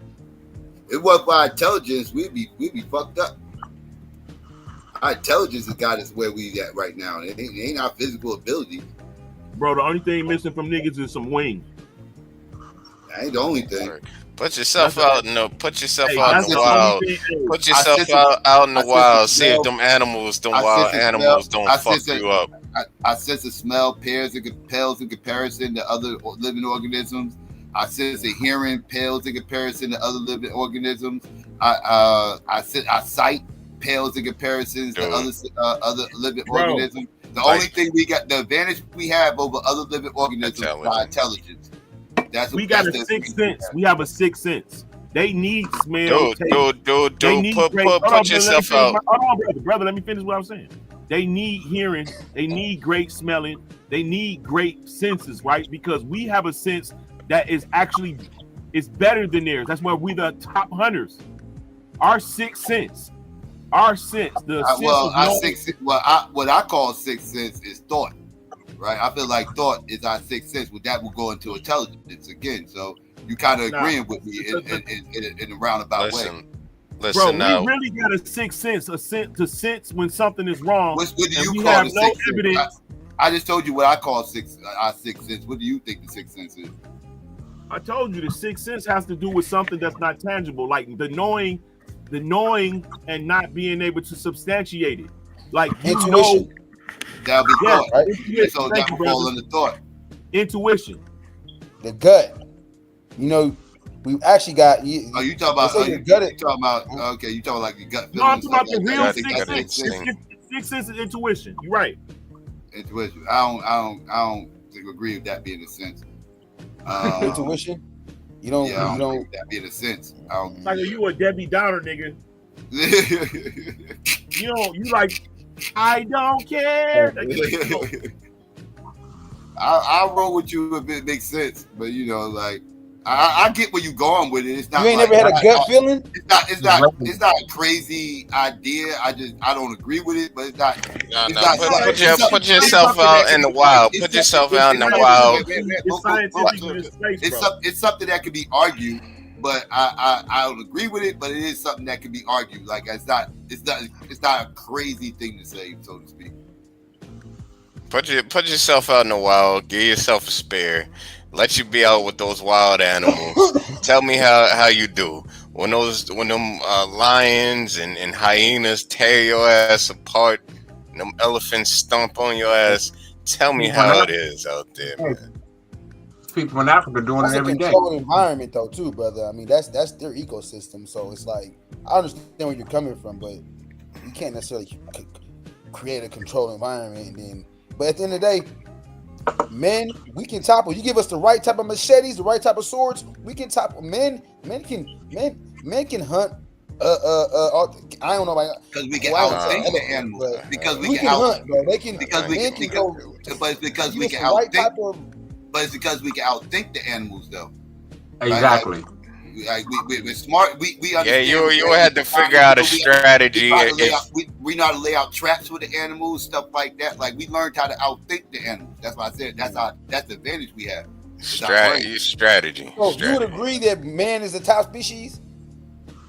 Well, intellectually, yeah. I mean, we control. Yeah, we the apex predator because of our intelligence, though. Yes. The saddest part of all is y'all didn't they leave out traps for the Africans when they kidnapped us and brought us on that boat? Bruh. Hey, bro, if an octopus can be out of water, it'll be more intelligent than us. Dude, what the fuck are you talking about? Octopuses are very intelligent. They are very intelligent. It'll be a rap for mankind, bro. But that's where we're more physically dominant than the octopus on land. On land, because in the ocean, octopus are. That's why I said the stipulation that if an octopus can be out of water, it'll be a rap for us, bro. Them niggas. We in the ocean, the octopus got all the advantages. Yes. Bro, I seen the octopus take the snorkel, the gas tank off a dude. Well, you might have saw an octopus doing it, but the ones that's notorious for that is the squid, the Cambo squid. They call them the red devils and shit. They usually go straight for the scuba diver's mask and try to yank it off and shit. So, yeah. Well, yeah, if Dr. King was alive, a lot of us wouldn't have been born. But hey, bro, that nigga can turn any color. He can form any shape. That nigga. An octopus can squeeze through the size of a hole the size of a dime, like a big ass octopus. I'm talking about a big ass octopus can go through a hole the size of a dime. Yeah. Yeah, that nigga can form any shape, bro. If his beak can fit through it, if his beak can fit through it, it can get through it. All it needs to fit through is his beak, and the rest of his body can go because they don't got no bones. So the rest of it can just go straight through. You said no bones. You said no bones. Yeah. No bones. It's a rap. Well, what y'all saying is some fucking nonsense. What? Nonsense. That's the truth. Bro, you just need your feelings. Now it's gonna be okay, King. The only thing hard on the I'm sorry, cause I just couldn't imagine it. Well, like no, but wouldn't it get clogged inside of that tiny hole or whatever? Nah, I'm telling you, octopus can squeeze through the littlest fucking hole, like I said, size of a dime, a big ass octopus. Bro, a 5-foot octopus can fit in a Coke bottle. Yeah, they've shown it. They shown they're doing this shit, bro. This ain't smaller. Like it's smaller than this. Smaller than this. Not so. So that's crazy. Hey man, they showed a whole motherfucking a big ass octopus squeezed through a small hole with water.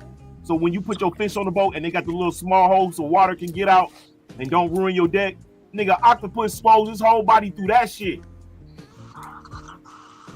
Yeah, they can do some things that's defy the mind, but you know. They can open a motherfucking bottle, bro. They can open a motherfucking jar, nigga, and get whatever's in the jar out of it by unscrewing the jar.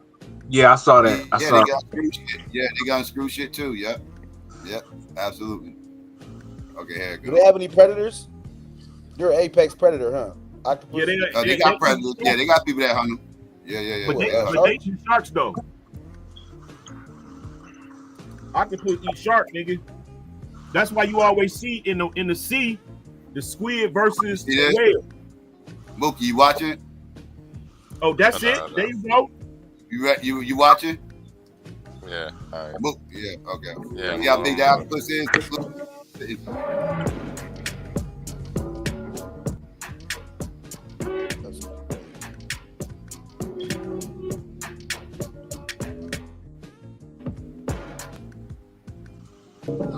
So that, like, as long as he can fit his beak through it, he can get through it.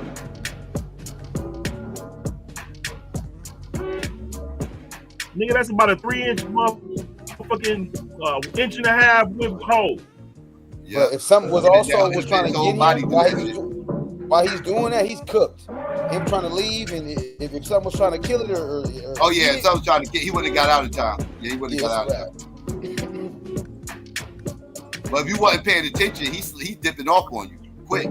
Like if you didn't know he could do that, and you thought it was like you just turned around like thinking he was good, he ain't going nowhere. Yeah, he did smooth off on you. Bro, them mugs can stand up on you.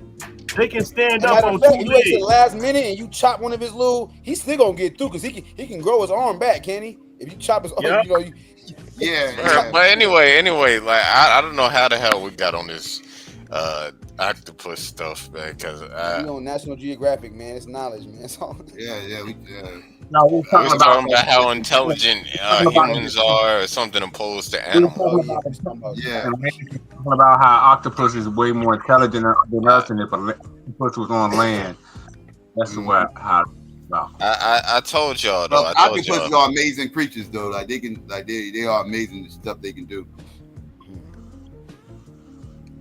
I told, but my original subject was me wanted to have children, and y'all started. No, we're not talking about children. No. Let's talk about. I'd rather talk about animals. Well, what the fuck's wrong with children? I don't want to go back to that guy because I don't want to talk about women. I don't want to talk about women. That's going to go back to women and all that. We just talked about women for like a whole hour. Like carrying my children. Yeah, but I'm probably going to be a single. I'm probably going to be a single dad. Let's talk about pregnant animals. Let's talk about animals who have large litters. Let's talk about that. Let's talk about spiders having 1,000 babies and carrying them fucking eggs. Bro. Yeah, we can talk about that. But we can talk about how frogs could be male, female. or that black scientist.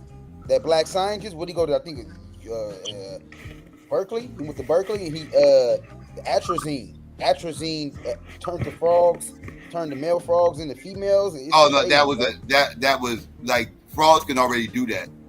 Like that's what I was just mentioning. Like, yeah, frogs can already do that. They already have the ability to do that.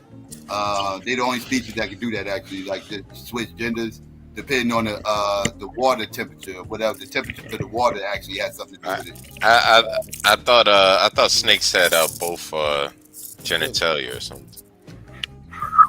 Snakes can't switch genders, but you do have some animals that got both body parts. Like seahorses, the men are the ones that actually carry the kids.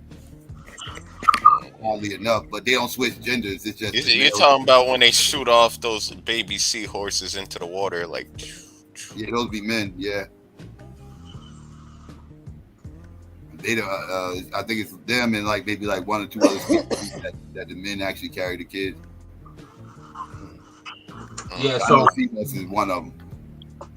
So I think I believe Native Americans learn how to build mounds by studying the ants, because when you look at the ant, how they build chambers and all this stuff within the bed, we see the same chambers within these mounds and pyramids that they say aliens built. Ain't no goddamn aliens built no pyramids. The motherfuckers they build those mounds. You got the mounds in America? Yeah, those mounds in America and the mounds in Africa. Mounds built. Those are caves and everything is that and third. Like, they ain't built those things. Those things are built by nature, and they just discovered them and they decided to take refuge there. Kind of like caves or something. Like, like people don't make caves. The mounds, people make refuge in them. Well, I'm talking about like certain mounds. They did build the stairs. Now, if you talk about like the stairs and all that and everything else, they did build the stairs, but the actual mound, they didn't put the mound together. The mound was already there. Well, I'm just saying certain mounds that got like in them,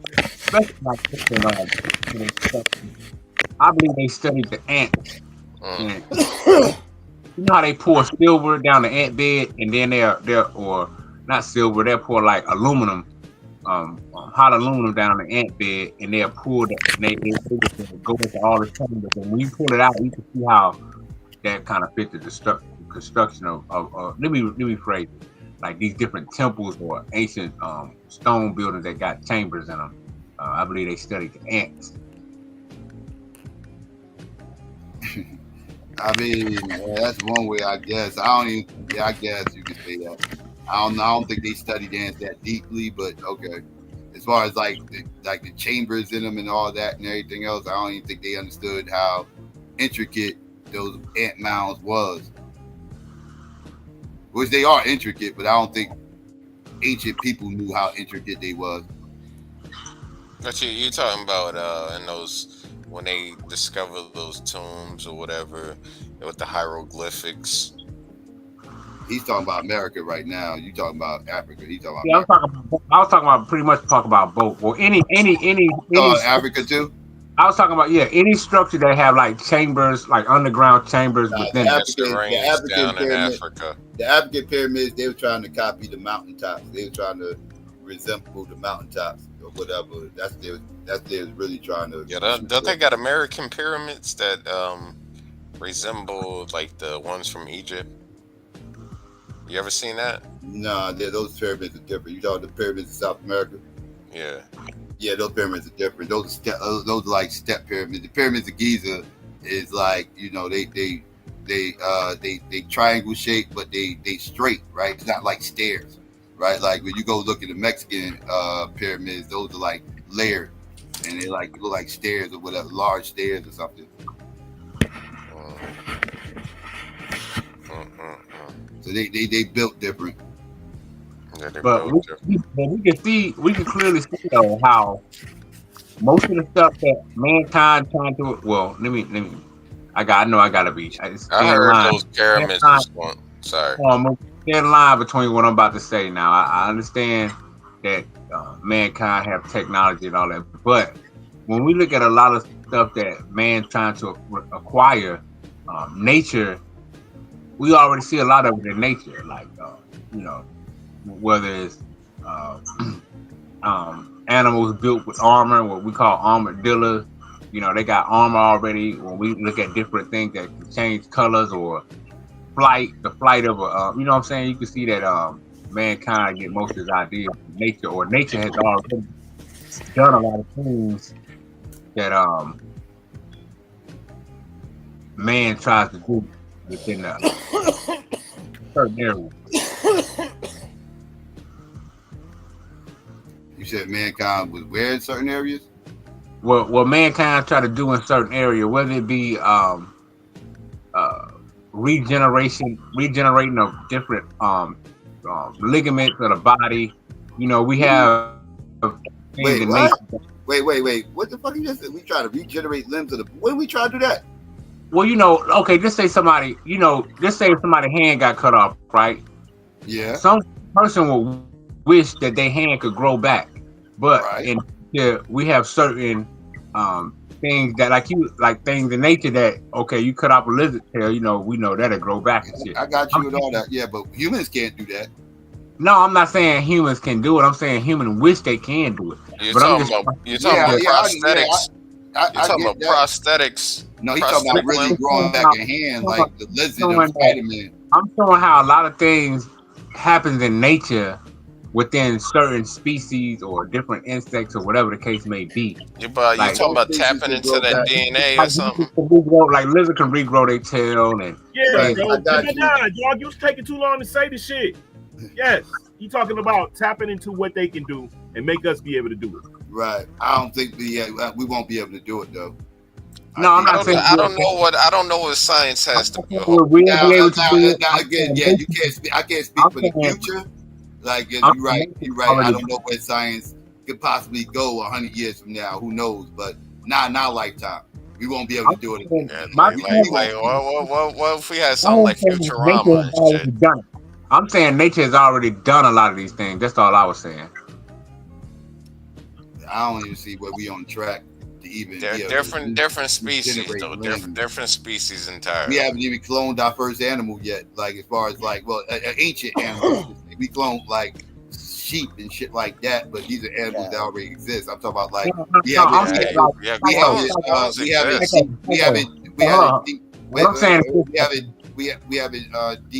extinct anybody, right? Like we haven't brought the woolly mammoth back, right? Like we haven't. We ain't bring back the thylacine and shit like that. Like these animals. I'm kind of speaking on like you were saying earlier. You know how like you were saying how like okay, it's certain animals that can see good at night. Like we can't see good at night without technology. Right. I'm saying like nature has things that mankind wish they could have in a certain way. Yes, that's why that's what we do with technology. We try to enhance the things that we have so we can be more like animals. That's why you got like thermal goggles and stuff where so you can see better at night. You can see the heat signatures, right, and stuff like that. Like we're trying to emulate animals and what they can do naturally. Yeah, that's all I was saying. How nature we have already seen a lot of these things in nature. That's all. I guess you could say that. I mean, it's not a part of our species. We haven't seen that in our own species. Like, you haven't seen a human being that could regrow and regenerate body parts and see in the dark and all of this, magnificent shit or whatever. Like, we haven't seen human beings with these abilities, which goes back to what Psycho says, talking about our hearing, seeing, sense of smell is lack thereof compared to, you know, wild animals. Yeah. Yeah. Yeah. That's what technology tries to do. It tries to make us more like animals. You know, now we can fly. You know, now we can use technology and see at night. Wow, what are you talking about now? We can fly. You talking about airplanes, or you talking about like some bionic wings? Yeah, I'm talking about planes. I mean, well, soon we're gonna have, we're gonna be able to fly like that too, though. Eventually, yes, we're gonna have jetpacks and shit like that. You're talking about some Futurama type of shit, dude. That's gonna happen. Now that can happen in your lifetime. I don't know if I'm gonna live long enough to see it. I believe you can. Maybe my kids will. No, you'll see it long if you live long enough. If you live to your old age, you're gonna see people with jetpacks. You're gonna see it. No. I don't know. But anyway, like I was saying, man, I'm gonna get a surrogate mother. My family be saying I'm Michael Jackson because of that shit, man. Yeah, how does everything fall back to women, son? God damn, bro. I gotta find the right woman to carry my children, man. I don't care what we talk about. You find a way to roll it back to women, dog. You gonna find a way. And but I'm gonna be a single father. So you just want a series, like you don't want to actually have like a unit, a co-parent. I don't know. It depends on the chick. If her head's right, her mind's right, she seems like a fit parent. She seems like she would care about the children, perhaps. But you know, I don't really care. Just as long as she give me my children, I can raise the children by myself. These bitches ain't shit, bruh. Keep your mind on your money, King. Keep your mind on your money, bro. I want my own children. Get your mind off the women. Yeah, bro. Like, yeah, you young, bro. That's why your mind's stuck on these goddamn women because you're young and you got all that extra energy and you keep thinking about these women, and that's gonna get your ass in trouble. Like, bro, you gotta stop obsessing over women. I ain't saying don't never think about women, but I'm saying like the obsession over them though, that's gonna get your ass in trouble, bro. Nah. But dude, what the fuck does me having children got to do with women? He's emphasizing the children. You're constantly thinking about women, dog. Like you got women on the brain. Somebody gonna have to carry the children, though. Dude. All night, good mind been on women, bro. All night, like, bro. That shows us that's a problem. I'm gonna name my children after me, though. Boy and girl. I want two boys, one girl. You want to spread it out? That's what I got. Well, you know they got hotlines for that. I want my oldest to be a male. All these things. My oldest is a male. My second is a girl. My last one is a boy. Yeah. You happy with that? Yeah, I always knew it. I always knew that I was gonna have exactly what I had, which is crazy. Well, that's what I want. You know, you living my dream right now. Damn. Damn, bro, you ain't playing. If you're going to have 3 kids, that's the way to do it, though. Boy first, girl second, boy last. Because that way no child feels left out, right? The oldest is always going to be the oldest.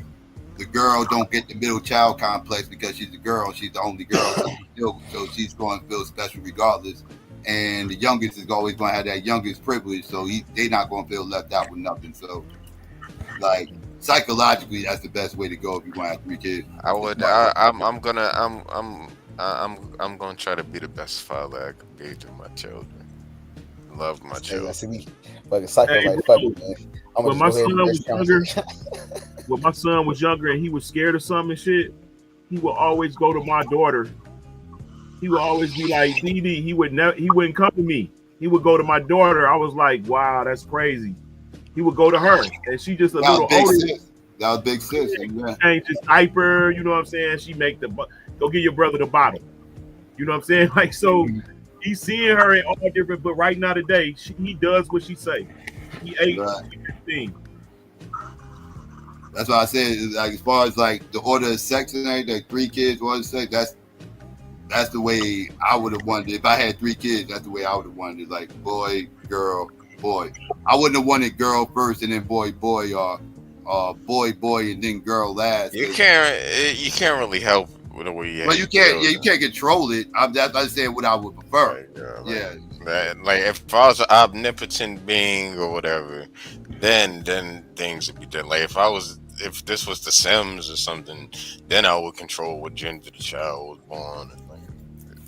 Yeah, you can't control that, but I'm just saying if you could control it and you was going to get 3 kids, that would be the most opportune way to do it. You could get all girls or something, or all boys. Like you could be fucked. I mean, if you somebody if that works for you, that works for you. I would lose my mind if I had multiple girls.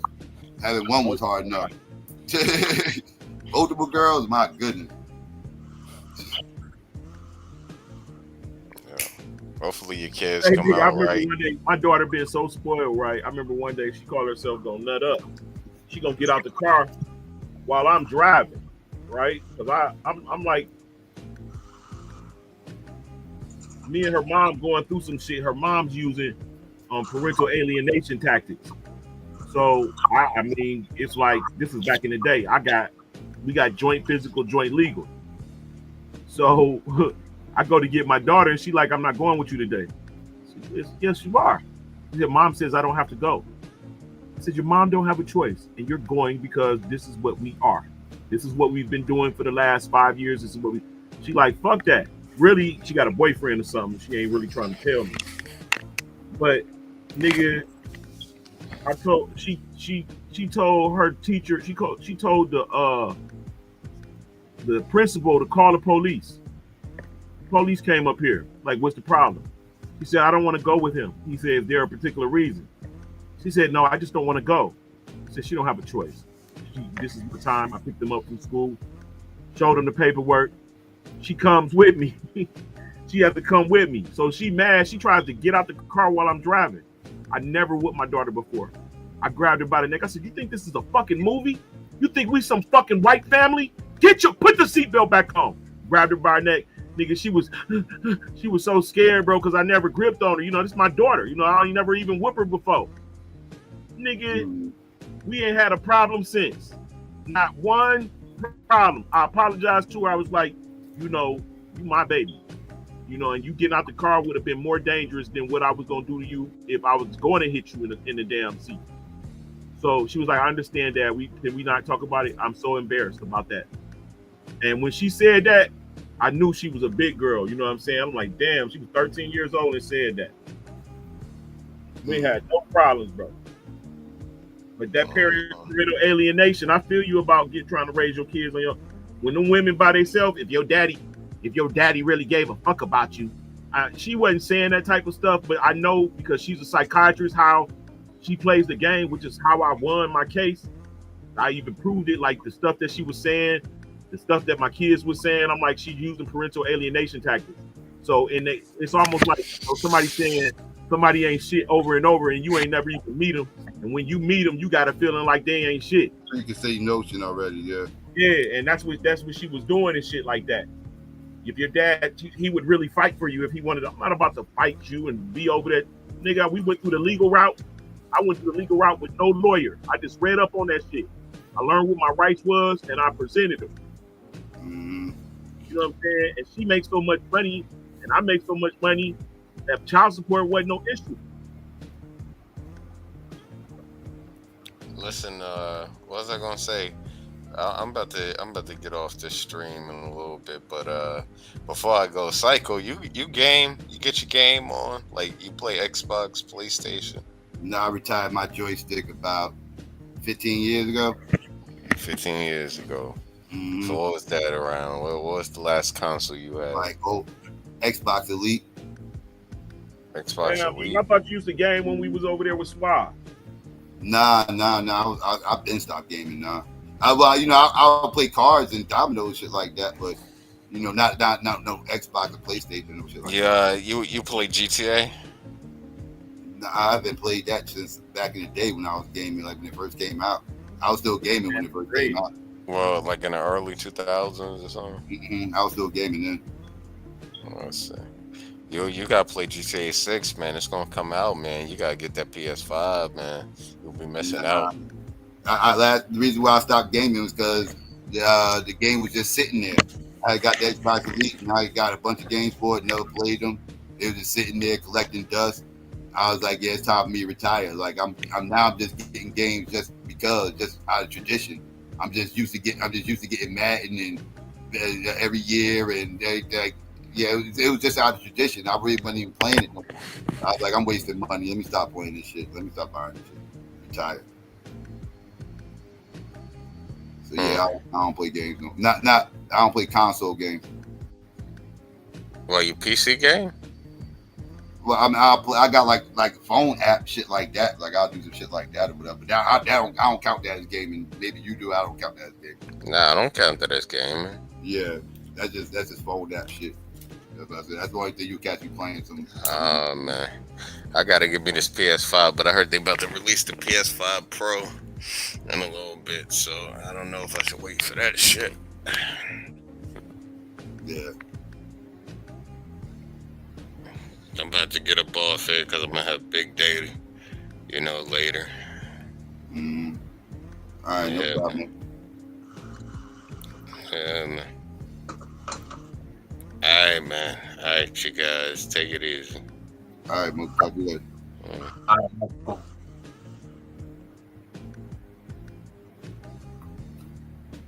Yeah. What's up, Madonna? Oh man, I'm just playing low, man. Yeah, man. I'm waiting for Sunday, man. I'm a dog. I mean, I'm a big Baltimore. I've always been a Ravens fan, so we up against your Commanders. You know what I mean? But I've been a big Jaden Daniels fan from the start, so it's like I'm waiting to see come out on that one, bro. That's gonna be I'm hoping to be a shootout. That's actually a rivalry right there, crosstown rivalry. It's called the rivalry of the belt. But yeah. That's gonna be one. Baltimore and DC don't like each other. Let's put it that way. Oh shit, that's crazy. I didn't know that. Mm-hmm. Yeah, it's true. Competing areas, like they right there next to each other, so they compete. Well, not next to each other, but next state over. Yeah, I see what you're saying. Yeah. They get the same games, like they get the AFC games as the Ravens, the NFC games as the Commanders, so they got that whole dynamic going on. Y'all be gambling on the games and parlays and all that? Well, fantasy football, that's it. Okay. I play FanDuel. Yeah, I do FanDuel. I play FanDuel. FanDuel. Okay, so fantasy football, that's not like actual. That's not you like actually placing bets. Yeah, you play for money. You can play for money. You can do it for free or play for money. It depends. But yeah, you can play for money. Yeah. I got a money league going on with all of us, whatever. We in the money league right now. But all you can play, like Don said, he do FanDuel. That's weekly. Yeah, man. Yeah. You gotta. I damn near. I'll be having FanDuel. It's complicated. You know what I mean? Because you don't know. And then at the same time, I think FanDuel. I think those places control the NFL. Me personally, because I've seen some suspect shit, bro. Like I've called it right. Okay, like when you picking these players, man, you gotta think who's gonna be the man, who's gonna score the most yards and touchdowns, had the most fantasy points at the end of the game from each team. So, me, I've been playing for about 10 years. I started off when I was in Pittsburgh. That's how I got put on the game, the FanDuel and DraftKings. But what I found out is that when you playing right in certain games, especially like Sunday night games, Monday night games, Thursday night games, those particular games, right, you would notice that it always be that off-key non-motherfucker you would never pick be the one to a lot of times that get, you know, be the deal breaker, you know, when you gambling, and a lot of them, or it be the kickers or some shit. It'd be some old weirdo. I found out, you know, I'm getting used to it because it's the algorithm. What I found out of what players gonna have a successful week, and what I found out is this. I'm gonna get this tip out. Like last week, I played right. I won like almost 70-something bucks, right, off of I think like $20-something worth of games, because I played like you could play like $3 and you could participate in one. It's like it'd be like $500K, and like the winner take home $250,000. Like the first place, and whoever will get first place, you win actually $250K off that $3. So I pay like $26 worth of $3 games. Like I put $3, you know what I'm saying? I played 3 times, you know what I'm saying? But so about what I was saying about doing that, you know what I'm saying? I seen how what player, like, I was watching NFL Game Day, right? I was watching NFL Game Day, right? They had Jamar Chase on there, they had Lamar Jackson on there, and they had all these different players. And I said, you know what? I'm gonna pick my team based off who NFL Game Day showing on this show. Next thing you know, Jamar Chase put up like 30-something points and shit. Like everybody picked it. I mean, it actually worked. I don't know if it's gonna help every week, but yeah. No, I went on that I like that. You can really win some serious money, man, if you pick the right people, man. That is, bro. Yeah, I mean, a little too spooked. You gotta be an NFL head to play that shit. If you good at watching, you gotta definitely be in tune with what's going on to really get it off. Yeah. That's why I say I be having the right picks, but they be on the wrong fucking team. You know what I'm saying? Like I had like 12. Hard trying to figure out who to start from week to week. Yeah. It's like you don't got that problem because again you playing about a week, so you ain't really got that problem. But when you playing in a league, you got to draft for the long game. So like, yeah, and then you got to worry about who to start from week to week. That shit, oh my goodness, headache. Yeah, because I when I went to Pittsburgh, man, I didn't know nothing about doing the draft because I moved up there with my brother. My brother had a house up there, so I moved up with him and his roommates. So you know, I got into it, and that's the year that Michael Vick went to the Eagles. And bro, I picked up Michael Vick. No, Michael Vick wasn't playing yet. And he was still it was undecided what team was gonna pick him, but he was available in the draft. I picked him in the beginning of the year before he was even on the squad, right? So I had him, and then next thing you know, I think Donovan, whoever the quarterback went down, Michael Vick started being a quarterback. Bro, I won the league because he had that one game where he hit this Sean Jackson. I mean, he put up mad numbers and shit. Vick had like 3-4 touchdowns that game. Hey yo, I want a chip because of Michael Vick that year, bro. I picked Michael Vick that year. Everybody was like 2012, 2013, something like that. Yeah, everybody was climbing. Oh, this nigga crazy, yo. They was telling my brother, yo, bro, what's wrong with your bro, man? He picking Michael Vick. He ain't even on the team, or Vick was the backup. No, Vick was the backup. That's what it was. Yeah, he was the backup, and then he ended up becoming the starter. Yeah. Yeah, I was like, I got a feeling Donovan gonna go get hurt or whoever. They was like, oh, you should wish that. I was like, nah, I just got this feeling. So, and I picked up Vick, man, and I won that chip that year, bro. That shit was crazy. Nigga was salty. Yeah, that was 2009 when he got the Philly. That was his first year at Philly. I think that was 2009. Yeah, it was somewhere up in there. Yeah, it was 2009. 2010, McNair came to play for us. So yeah, this 2009 season you talking about? Yeah, I think when I went to Pittsburgh, that's about that year, man. And I had left Texas and went back up there, and I got into fantasy football doing the drafts and all that shit. You know what I'm saying? That shit used to be long, like the draft. Yeah, some drafts, depending on who you drafting with. Some people just pick slow as hell. Yeah, you be like, yo, you be calling niggas like, what? Yo, pick, nigga, pick.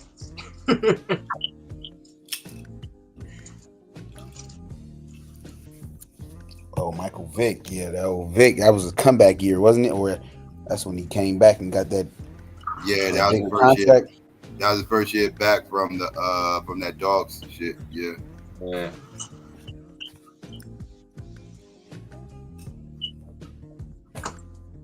Yeah, man, but that fantasy shit, man, it's some real money in that shit, man. If you can figure that shit out, that's a nice check every Monday morning. Cause that's when the payout come out. Yeah. Mm-hmm. God, yeah.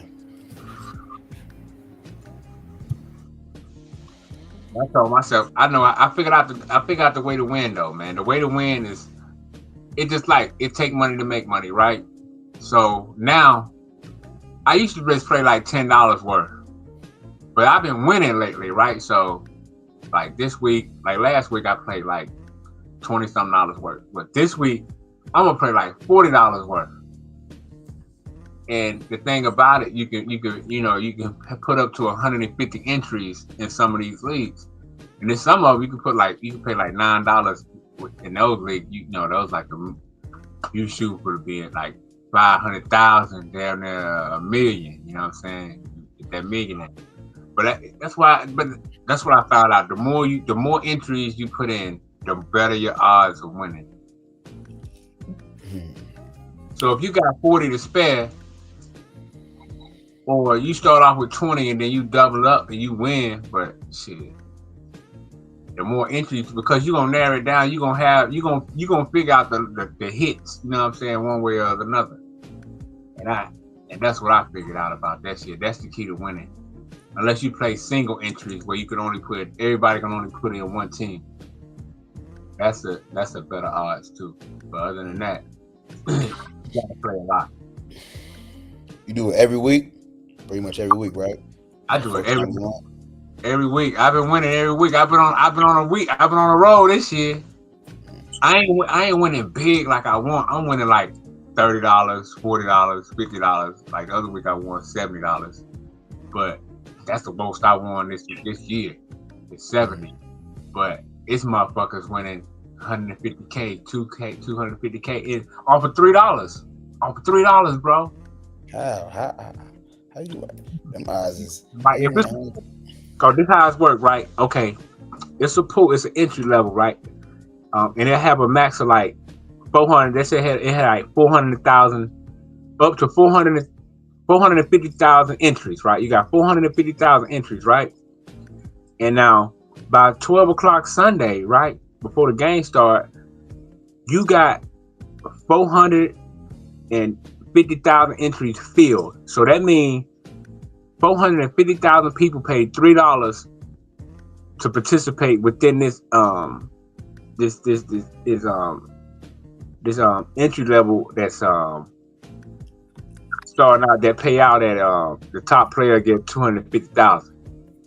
So that's how the money is calculated. So you got to think about it. 450,000 people putting $3 into this league. You know what I'm saying? So, and the top person will win the top entry. So somebody might win 150K. The second person may win 50K. The third person may win 30K. The fourth person may win 20K, and so on and so forth. How much costs getting the big money shit? You could put, bro, it's got $3 league, it got a $9 league, it got a $15. They're not kicking out that much money for a $3 league. I'm talking you talking 15K, 10K, and all that shit. How much it costs getting those leagues? I know they ain't cost $3 to get in that league. Yeah, $3, bro. For 15K. Bro, you can get in a 550. You can get a 500K league for $3. Them the ones I play in. 500K. And all you gotta pay is $3. How many people playing? Million people. Nah, bro, it depends. Sometimes it'd be like 250,000, 350,000. But how many people playing though? That's what I'm saying. It'd be that many people playing. It'd be that many people playing. See, that's what I mean. Okay, so you all right. So how do they even count the points with all those people playing? Like y'all all in the same league? Make that make sense. Okay, let me see how I can break it down. Is it based on your total points the team gets that week, and whoever gets the most points, team gets the most points. This is how you know. This how you know it ain't cheating, right? Because this is how it is, right? No, Okay. That's how it works. I'm not saying it's cheating. I'm just I'm gonna show you. I'm gonna show you. Okay, this is exactly how it works, right? This is how it is. You get a slate, right? You get to pick a quarterback. You get 2 running backs. You get to pick 3 wide receivers. You get a tight end. You got a flex, and you get to pick a defense, right? So that means out of all the teams playing on Sunday, you get to pick whatever wide receiver from whatever team you think gonna put up the most. So it's not a draft. So it's not a draft where if somebody else pick the player, you can't pick them. Anybody can. So out of the 250K people can all pick Saquon Barkley. That's what you're saying. Right. Anybody can pick Barkley if they want to. Right. Okay. You can pick any player any slate. Like you can now pick any. Okay, now I got you. Now it makes sense. Now it makes sense because I didn't. Okay, I thought you were talking about like a league that had like a limited amount of people up in it. But you talking about everybody that's on FanDuel is all competing, and whoever team gets the highest amount of points gets the bag. That okay, I can understand that. Nah, it's like they got all these different slates you can play, man. Like you could play in a $15 league, $15 slate, $9, and I got you. And so you could, you know what I'm saying? It's ill because you get to think you first, second, and third place, or is just first? Yeah, it's first place. It go all the way down to the end, like first 1 through whatever number of entries that was put into that slate. So you played $3 and you came in last place, you get nothing, right? Like. Well, the thing of it is like, you know how like when you play your fantasy team, you know how like just say you had Jaden Daniel, right, and he put up 49 fantasy points. Mm-hmm. Okay, so that'll be your 4. So he got 49, and then just say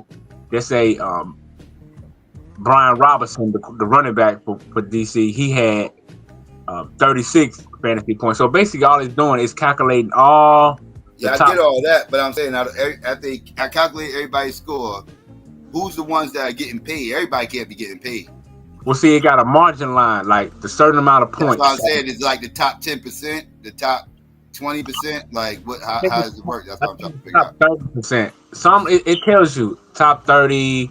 Some like the top 30% gets the bag. Right. The more points you score, the more your bag is. Right. Just say you number 1, right? Just say you get with all. Yeah. Just say the total points add up to 214, right? And then that gets you in the top 10%. That means you get a decent amount of change. Just say you score. Let's say you the top. Let's say you score higher than everybody. All your players that you had on your team, y'all fantasy points totaled out to be 214, and that's more than everybody else. So if you participated, you paid $3, and the payout in that $3 league is $250,000. You get $250,000 because you scored first, and then just say the person under you had 210. You had 214 points. The second person will get then. They probably get like 50,000, and then the person under them might get 30,000. Then the person under them fourth will get 20,000, 10,000. Then just say the highest point is 214, and then just say the lowest point to make it is just say is 185. Whoever score like from 185, they might get like $3. They probably win their $3 back, or they may win $6. But anybody that's in the 200 and up range, they getting some nice change. Nice good chunk of change, huh? Yeah, bro, it's ill though, bro. If you know football, if you know who you think gonna perform that Sunday, and you got them on your squad, because like I said, you get it's just like this. You get a quarterback, you get 2 running backs, you get to pick 3 wide receivers, a tight end, a flex, and a defense. So it's up to you to pick. Kicker too. Don't pick the kicker. Huh? I said, don't forget the kicker. Well, on these, you don't get to pick a kicker. You just get a defense. Oh, you don't get a kicker? Okay. Unless like on like just say like you play the ones on when it's like a Sunday, Monday, or Tuesday. On those, you get to pick a kicker. Gotcha. But yeah, it's worth it, man. Especially if you love football and you know who you think gonna be the top performer off of each team. If you think you can pick the top receiver off each team and put them on your squad, that's how you win. Yeah, I got you. And that shit ill, but like I be picking the right people, but they be on different squads. Like I might have CeeDee Lamb over here. I might have goddamn my man from Alvin Kamara over here, and if I had them all lined up, it'd be like, damn. But that's why I say I gotta play more to be able to do that. And yeah.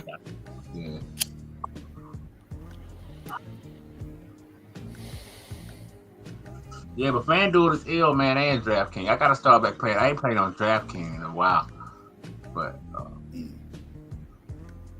yeah, I usually don't do FanDuel, but yeah. It's a nice hustle because you can I know they pay out once a week. Like, you know, I know it goes week by week. I know it's not like a long-term thing. Yeah, but see, you can play 5 cents and win $500 if you get the top. They got a nickel league, they got a quarter league. You know, you can win 1,000. If you number the first place, you win a G off a quarter, bro. I'd be like, fuck. I wouldn't even waste my time playing quarter league. I'm gonna play. Yeah, that's how I do, man. I play in the big league. I say I'm shooting for the big dollars. So I play the $3 league. It's nice, but sometimes I play the 9 or the 15, or sometimes they might have a $5 league. You know what I mean? I'm about to get into these dividend stocks. That's what I'm about to get into.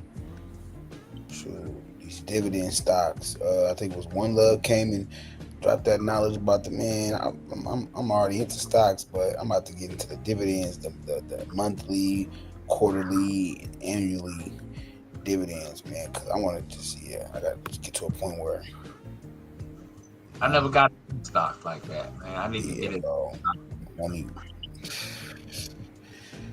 All I can say is diversify. Never put all your eggs in one basket. And yeah, man, buy and hold. That's what I do. Buy and hold, and I don't. Basically, when you buy and hold, that's why I never.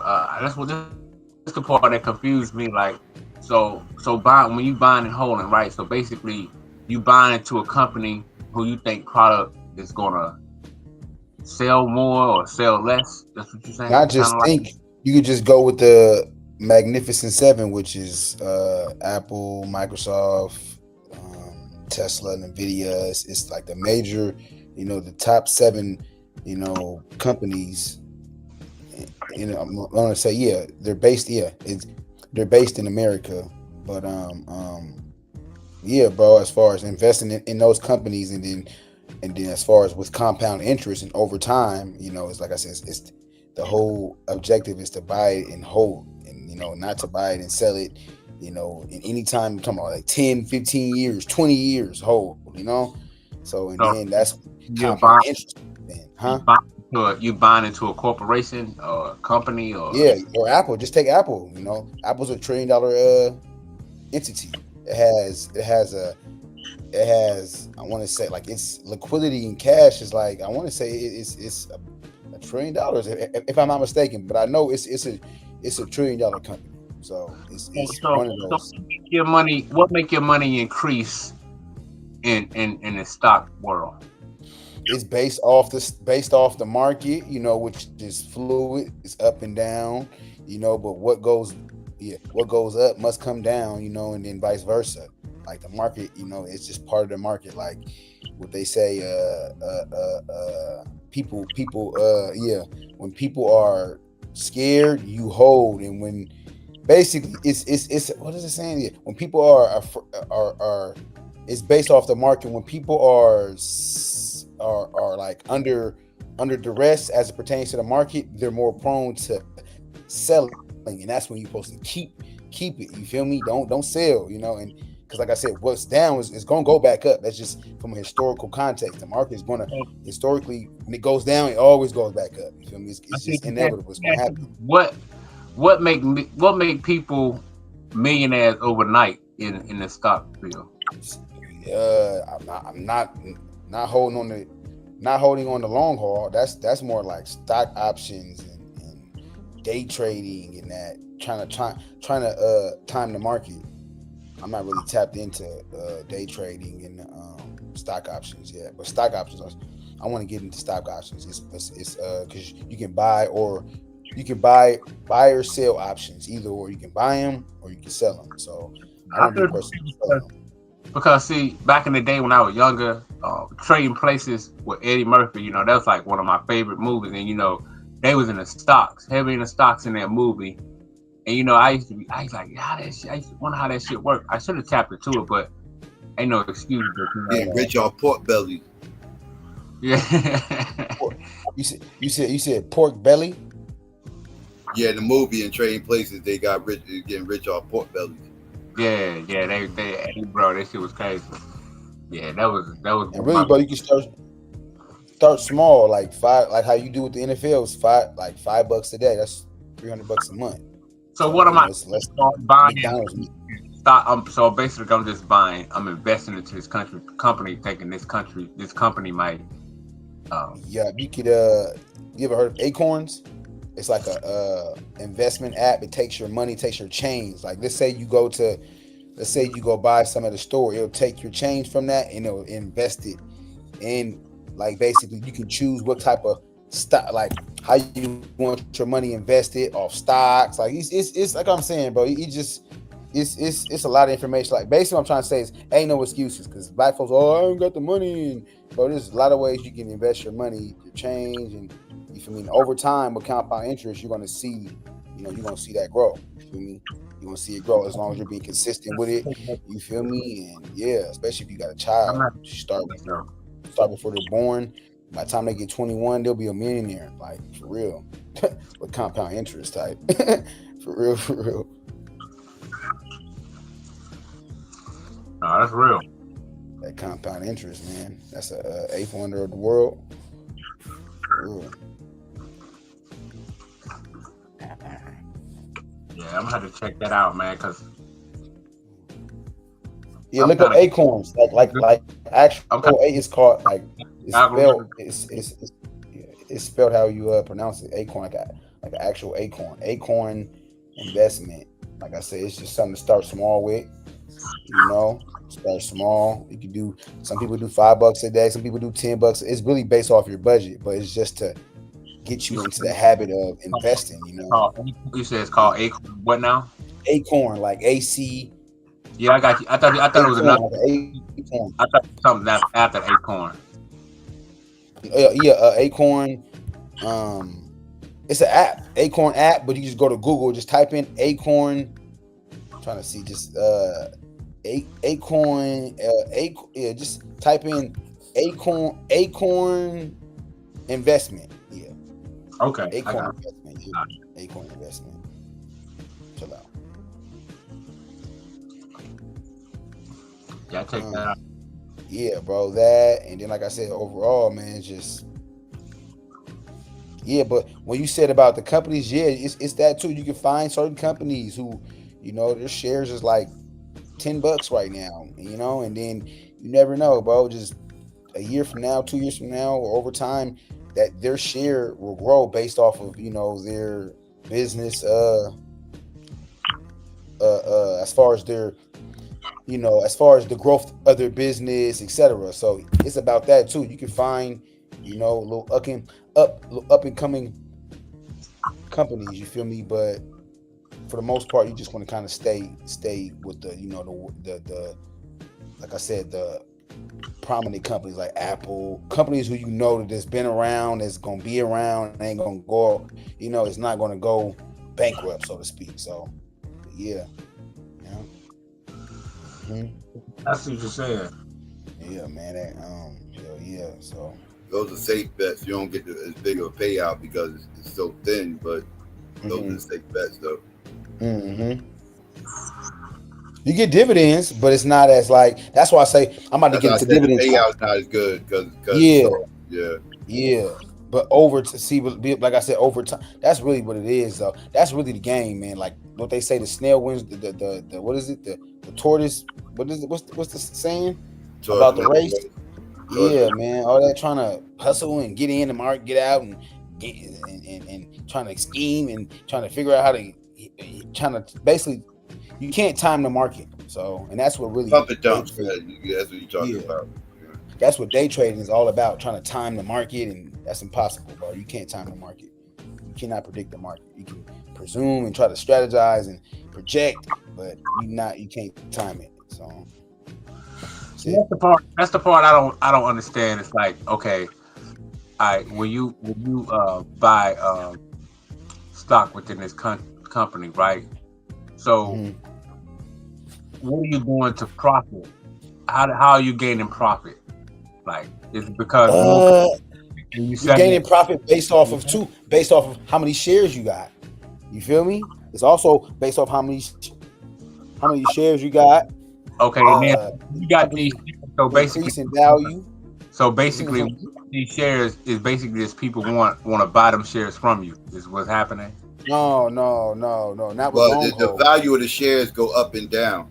Yeah, and I mean, you could sell. He's talking about sitting on it though. Like some people prefer to sit on these shares, but you could sell. But you want to sell when it's at. When you want to sell when the shares at its highest. You want to sell right before the shares start to drop. That's the prime time to sell. But trying to predict that is rough, like he was just saying. But yeah, trying to figure out how shares work. Like who are you? Who are you selling the shares to? Whoever's interested in buying the shares, you can sell the share to whoever. Yeah, like remember, it's not about. It ain't necessarily about, bro. It's not about selling. You're not getting in it, buying shares to necessarily get rid of it when it comes to long term. Now, if you're doing stock options or if you're doing day trading or swing trading, then that's different. But when it comes to long term, you want to have a long term portfolio. You want to have stocks and shares. That's what I'm saying. Yeah, he's talking about sitting on the shares. Yeah, shares for your daughter, stuff you buy every month for your child. You feel me? Let me ask you this. So basically, right? Just say you've been sitting on a share for, let's say, 16 years, right? So in order to, let's say, so how would you?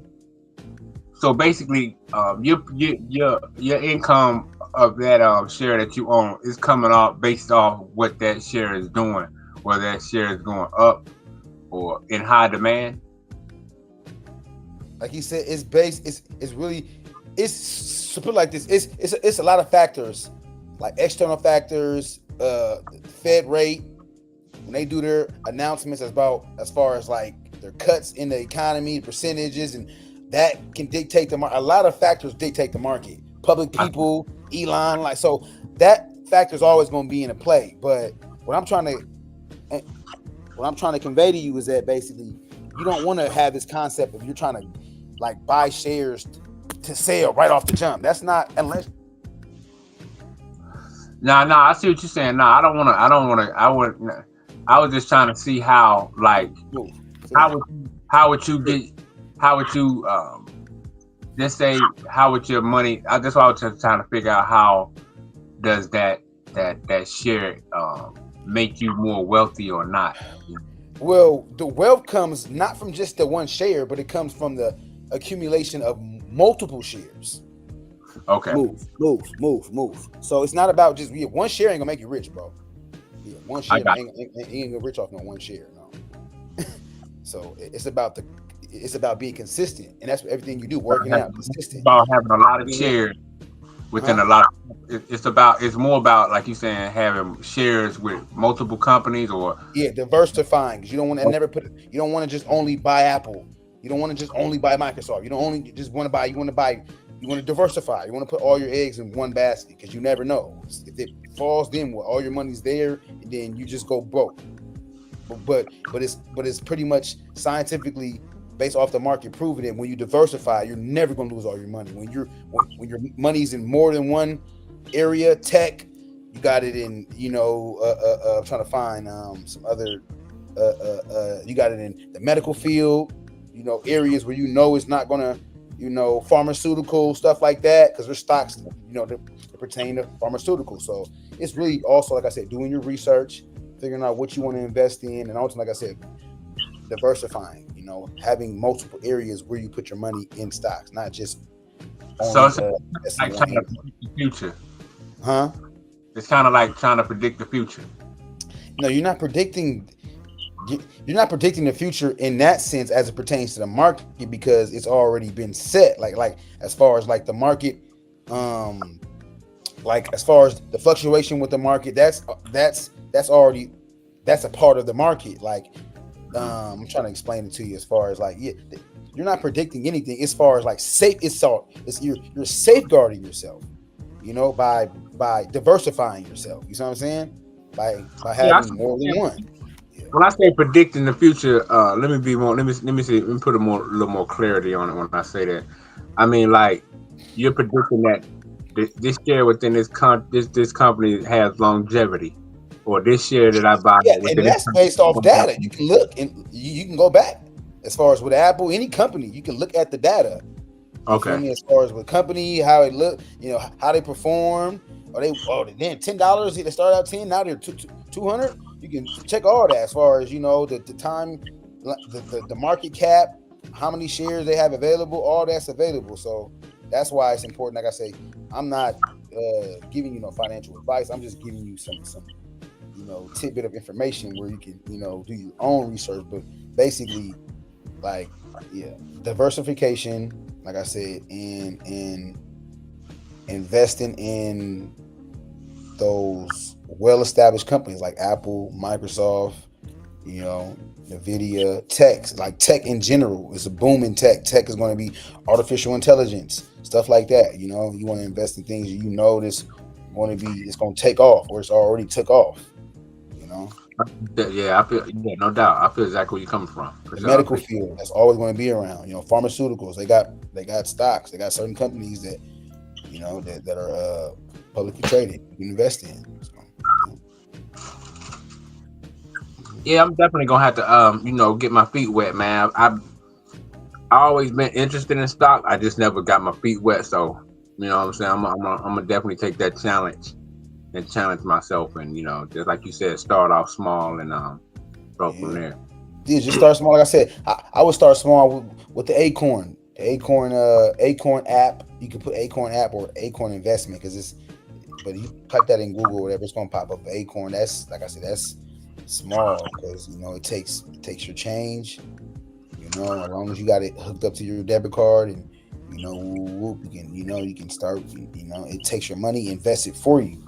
You know, and then you'll see the growth and all that, man. Like, yeah, that's fly right there, yo. I like that. Yeah, that's fly right there. I can rock with that for sure. But Don, are you doing your 401k? Mm-hmm. What's up? I said, are you doing your 401k? Do you have one? I started to, man. I changed my mind because my brother had only reason I did that because I guess it's within certain company. My brother had a 401k 1 year, and you know, he was leaving that job and he tried to pull it out. They gave him, he went through hell trying to get that shit, bro. It was crazy. It was mad sick, but that might not be for every company. But when I saw that, I never did invest into it. All right, so this, you know, do your 401k, max it out, and like what D.A.B.A.T.E said, you know, create the account for the Acorn account, and because my brother tried to do real quick. He tried to max it out, but it took him damn near, I think, like 3-4 months before they even, you know, would give him his money and shit. You know what I mean? I mean, it takes time because what your brother was doing, he was trying to get the money into his own pocket instead of transferring to another 401k account or IRA. Ah, okay. Because your brother was penalized heavily, right? And he was taxed, correct? I don't remember exactly all that happened. I know he ended up getting his money. I didn't ask him because I know once he got his money, I don't know if he got taxed or anything, but I know he was like, yeah, he definitely got taxed. Okay, well, he probably did. I don't know. I didn't ask him, but I just know I remember he was going through a process, and then he was like, yeah, I got my money. But after he said, I didn't never ask him nothing else about tax, but I see what you're saying, though. Yeah, but do your 401k, man. It's going to pay out in the future. And do what D.A.B.A.T.E said with the Acorn.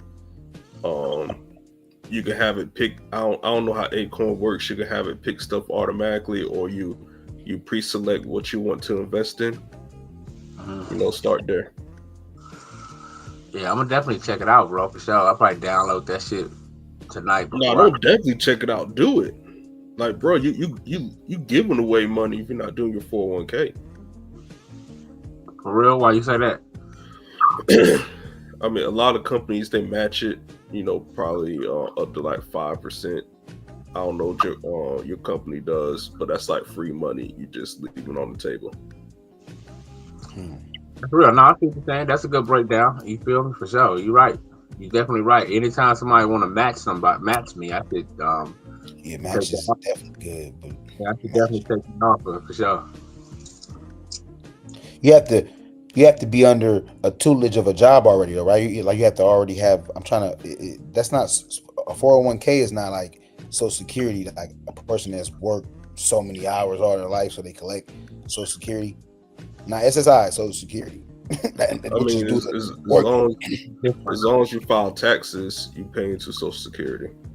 Okay. That's not 401k. Your 401k is with your employer, right? That's what I mean, though. It's with your employer, right? Right. It's a company. What they call it? Company entitlement. I forgot what word they use. Or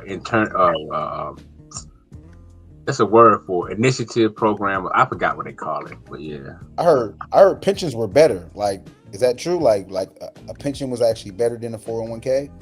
As far as they both good. They're both good. But I know a lot of jobs don't have pensions anymore. Like they don't have that traditional pension. Correct. Since the 401k got introduced to the market, companies start going away with pensions. But there's still companies that have them. It's just not how it used to be back in the day. A pension seemed like it was more safe. It seemed like it was more protection with a pension. Well, there's nothing guaranteed. Okay. Social Security is not guaranteed. If your job offers a pension, that's not guaranteed. Nothing is guaranteed in the markets. If you read the fine print, it will tell you that. Is a pension, isn't that dictated? Can that be also predicated upon how many years you work? Like you work 10 years and you get your pension? That depends on the company. I think companies usually is 20 years. Okay. Yeah. Okay. Matter of fact, you're right. They'll do that. You'll be 19 years and they'll fire you a year from you're supposed to get your pension. Yeah, that'd be fucked up. Pension. Matter of fact, they did that thing notoriously. I forgot what company did that. They did that with some. Shit. Dude was like a year out from his pension, man, and they ended up. The company went bankrupt or something, bro. And he was. I was like, see, that's can't trust a 9 to 5. I had a job like that, man. When I lived in Fort Worth, Texas, I'm finna call this company out, man. I was working in a mall, right? I had got this mall job in Fort Worth, Texas called Ridgemore Mall. Anybody been to Fort Worth, they probably heard of Ridgemore Mall. I don't know what it looked like now in 2024, but it was lit in early 2000s when I was there. But I was working at they had this restaurant, right? It was called Old San Francisco Steakhouse. It was based out of California, right? So I'm a cook in this motherfucker. I'm like 20. I think I was 20 or 21. I'm the youngest motherfucker in there. I got old heads hating on me like, how this young nigga over me? I was like, nigga, cause I'm that nigga, you know. I used to finesse on I used to lie like on my apps, like the white boys, my white homeboys used to say, yo, man, you gotta lie on your app, man. You gotta lie, man. You can't be all artists. So that's how I got that job, you know what I'm saying? So, but anyway, I'm working there and shit, you know what I'm saying? I'm making good money. And I'm cashing my check at the gas station, at the corner store, at the A-Rabs, because he only charging like $1. You know what I'm saying? So it got to the point to where he came to me, he was like, hey man, your company is not paying me for the checks I'm cashing. I was like, look, I ain't got nothing to do with that. That's the fucking company. Bro, he stopped cashing my check. This A-Rab, he hunted me down for a long time. Like, yo, you owe me money. I said, no, they owe you money, bro. That's not my fault, bro. I work for that. I said, they ain't pay you, my nigga. But yeah, man, they finessed all the workers, bro. They was doing some shady shit, bro. It was funny though. But that A-Rab, bro, last time I went to Fort Worth, he seen me, man. He was looking at me, but he still spoke. But he remembered them checks. I know he did because he remembered it. Matter of fact, y'all see that story about that brother that worked at Burger King? I think they gave him like he worked like more than a decade, and they gave him like a goodie bag, basically a slap in the face. Basically, it was like a congratulations, thanks for working here for more than 10 plus years. Damn. His people end up getting like started a GoFundMe and raised a whole bunch of money for him because people felt bad. Like, dang, he worked. Y'all could have gave him way more than that. So I think I saw that. Too, though. He's a brother, so I'm glad he got that money, huh? Yeah, I think I saw that. I think I saw somebody put that on there. They had gave him something like, I forgot. It was like What happened with the story? What happened with the story? The brother, he worked for Burger King for like, it was more than a decade. I want to say definitely more than a decade. It was no 5 years. It was more than a decade. And the company, for them expressing their gratitudes, they basically gave him like, it's really like a burger. That's really what they gave him. A burger? Like a goodie bag. It was like a goodie bag and like a button or something crazy. Gave him a kid's value pack or some shit like that. Yep.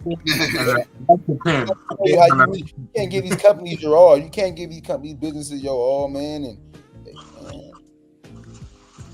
yeah, that's why I say work smarter. Whenever I had a job, I was always working smarter. I didn't do more than what they asked me to do. I'm not finna be going above and beyond. Yeah, overdo it. No, I'm doing. Why not? I'm doing what's within my job description. Man, I'm not going you want to be a boss, right? Man, I had a job. Gave us a job. You gotta go. It's a job. Man, you better go over and beyond, bro. Get in management, man.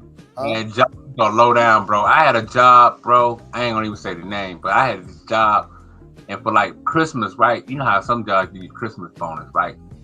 Tell me why they gave us this all this old expired shit, man. Like, I'm like, oh, like they gave us, it was a box. They was like, yeah, all the employees, y'all pick what y'all want out this box. And you can tell it was some old retail shit, bro. You like, yo, they gave us some markdown ass about to expire shit, bro. They was great, yo. We clowned that year, bro. We clowned.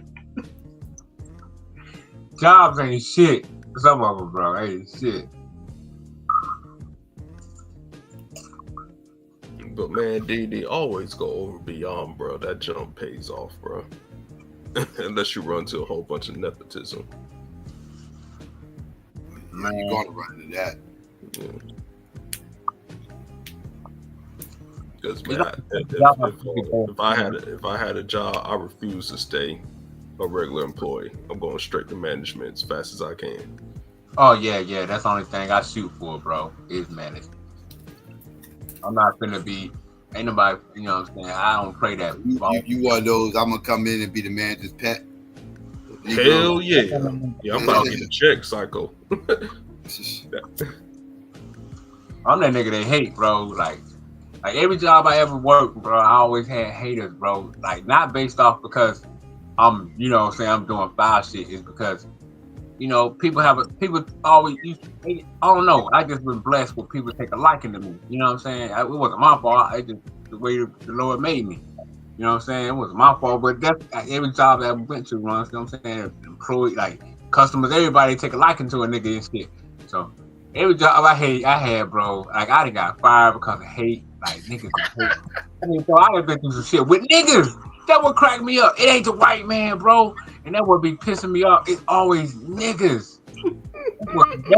It hurts my soul, bro. Like, god damn, it's always niggas. Well, I mean, bro, I'm telling you, I done lost some good ass job because of niggas lying. I see people feel like, you know what I'm saying? But like lying on the niggas, like, bro, it's crazy.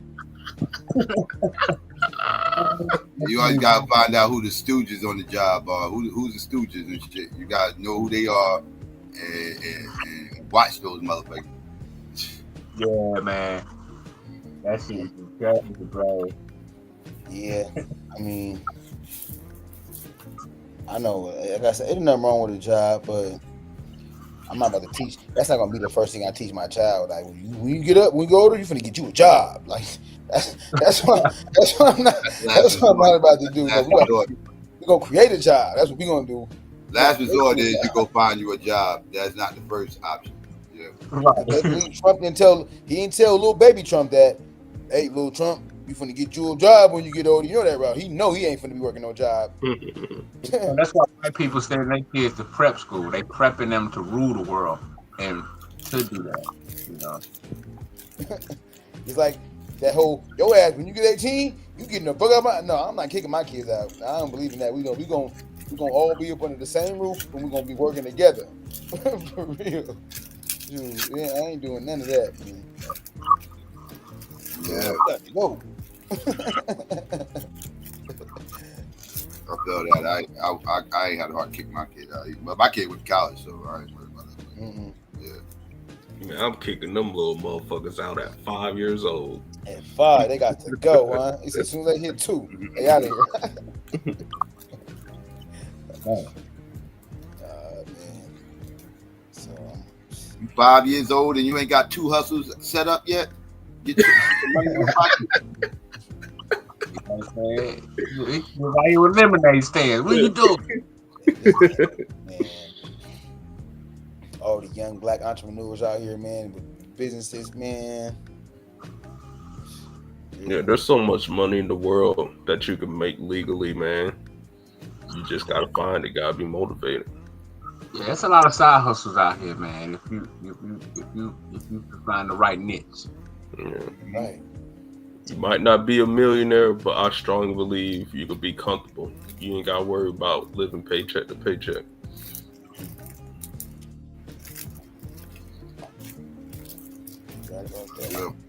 Because if you can find a way to get $10 from 20 people a day, you doing all right. That's $100 a day. That's $700 a week. You know? Yeah, you're right. For in that sense, yeah. But that'll be man. That's a tough time. That's a tough quota trying to meet every day. It is. Yeah. I can imagine. You know what I'm saying? You gotta have something nice so that where you can get $10 from 10 people, at least 10 people a day, man. If you're in a big city, your odds go down. But if you in some big small town, nigga, shit. Ain't gonna be too many black men. Ain't gonna be too many black men in small hick towns. So. There's this one white dude. I think he was like in California. He was a professional panhandler, and he was making bank. He had a Ferrari and everything. I'll pull up the YouTube video. Yeah, it's some nigga can do it, man. You can finesse it. You can even get down to 5. Yeah, man. I was hating on him so bad. I'm like, what? Man.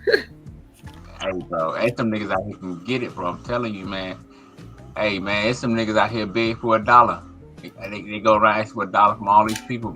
And you know this nigga got $56. You like, goddamn, nigga, you hustling. But you know, it just go to show you, there's a lot of hustles out there, man. But you know, it's all about dedication and ambition, I guess. Yeah, definitely. Real. It's to the point where man, if it all go bad, man, I'm gonna start selling hot dogs more. I'm gonna start grilling hot dogs on the side of the street, man. And sell hot dogs, grilled hot dogs, not like just boiled. Gonna be grilled and sauteed and filet mignon. I don't do good with authority telling me what to do. I gotta tell me what time I gotta be here. And I don't do good with that. I like to have my own free space and yeah, that's the point I'm trying to get, man. That's why I'm saving. I try to save down there everything, man. And I'm kind of glad I moved back to the South because I'm in my mom's old crib, so all I gotta do is pay the light bill and the water bill. The water bill be like $20. You know what I'm saying? Stack. All the other money is just stack, invest. Just stacking, you know what I'm saying? Because eventually I just don't work for nobody, man. You know what I'm saying? I don't want to work for nobody. I want to be able to just go out there and just like that, man. I don't want to clock in on nobody's clock. But like I said, you gotta start somewhere though, So you gotta definitely. Oh yeah, bro. That's why I'm just I'm just going with the flow. I'm like Bruce Lee. I'm just going with the flow. I don't let nothing stress me. And a nigga at the job stressing me. Man, you know what I'm saying? So it's like, I feel good. And I never work at a place I don't like. I never had a, you know what I'm saying? I never worked at a place where I didn't like. Like, I don't choose jobs I don't like. I gotta like that shit for me to stay there. Oh yeah, I'll give a job up quick, fast, because it's nothing to get a job. I got a resume. I got, I mean, I've worked, but I just, like I said, it's nothing to get a job. So when it comes to disrespect or any type of whatever, I'll quit. If I wake up, you know, you know, I don't know, man. It's just, you know, like I'll be quick to. I ain't gonna let the job stress me out. The job ain't gonna stress me out. That's what I'm not gonna do. Bro. That's how we supposed to be, bro. We supposed to be like, yo, my life is way more important. You know what I'm saying? That's how I be looking at it, because I know I done left the job like, yo, I done called in like, yo, man, I'm done with y'all, man. You know what I'm saying? Y'all calling me gray hairs, bro. Fuck that. You know what I'm saying? I got life to live, nigga. I done quit a lot of jobs. I feel you, bro. If I feel like, you know what I'm saying? I'm like, man, look, man, y'all ain't trying to give up no raise quick enough. That little shit. Nah, nigga. I said I'm over here slipping on the floors and shit. Nah, nigga, I'm out. Slipping on the floors and shit. You know what I'm saying? Slipping on the floors and shit. Yeah, I done worked in some fast foods early in my life. You're smart. Your ass would have fell and got you a case. Yeah, I'm slipping fall case, huh? Hell yeah, shit. You got that floor slippy. They left water or something on the floor. I don't know. The floor slippy for a reason, but yeah, that's the case. That's why you notice in a lot of fast food places when they're mopping the floor, you'll see them with that little thing sign up there. Yeah, you got that little sign that says caution. Yeah, if that's not up while they're doing it, then you know you can hit them. But you'll see a lot of them. They got that because for that reason. America's a very litigious society. You can sue somebody for anything. It don't mean you're gonna be successful, but you can file a lawsuit for anything. I mean, literally anything. Matter of fact, just recently, y'all remember not recently, but the McDonald's coffee thing? Yeah. When the white lady got all that money for the hot McDonald's coffee? Yeah. It was too hot or something? Huh? Yeah. That case.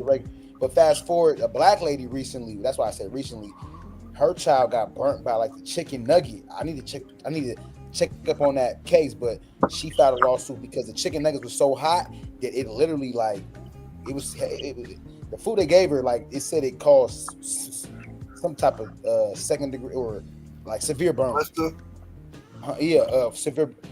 Severe burning. But that case was still like they were still trying to decide whether or not if she's gonna get some money. But yeah, so the black lady though, that lady was black. She sued.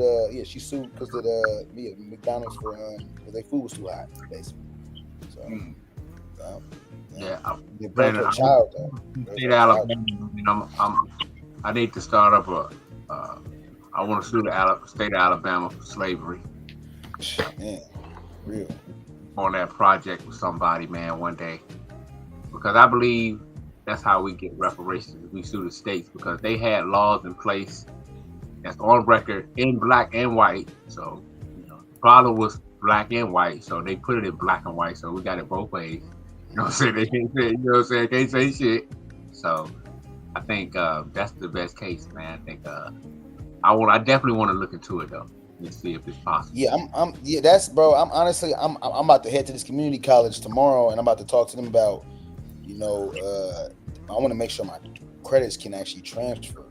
As far as like if I was to go to go to a community college up here, and then when I leave, these credits can transfer to is it universal or is not universal, but it's global within the within the United States. So I'm gonna figure that out, and then just I got some questions I want to ask them as far as just like because really that's what I'm gonna do. I'm gonna get my I'm gonna do everything at a community college. I'm not paying for nothing. I ain't got no money. I'm down broke. And FAFSA.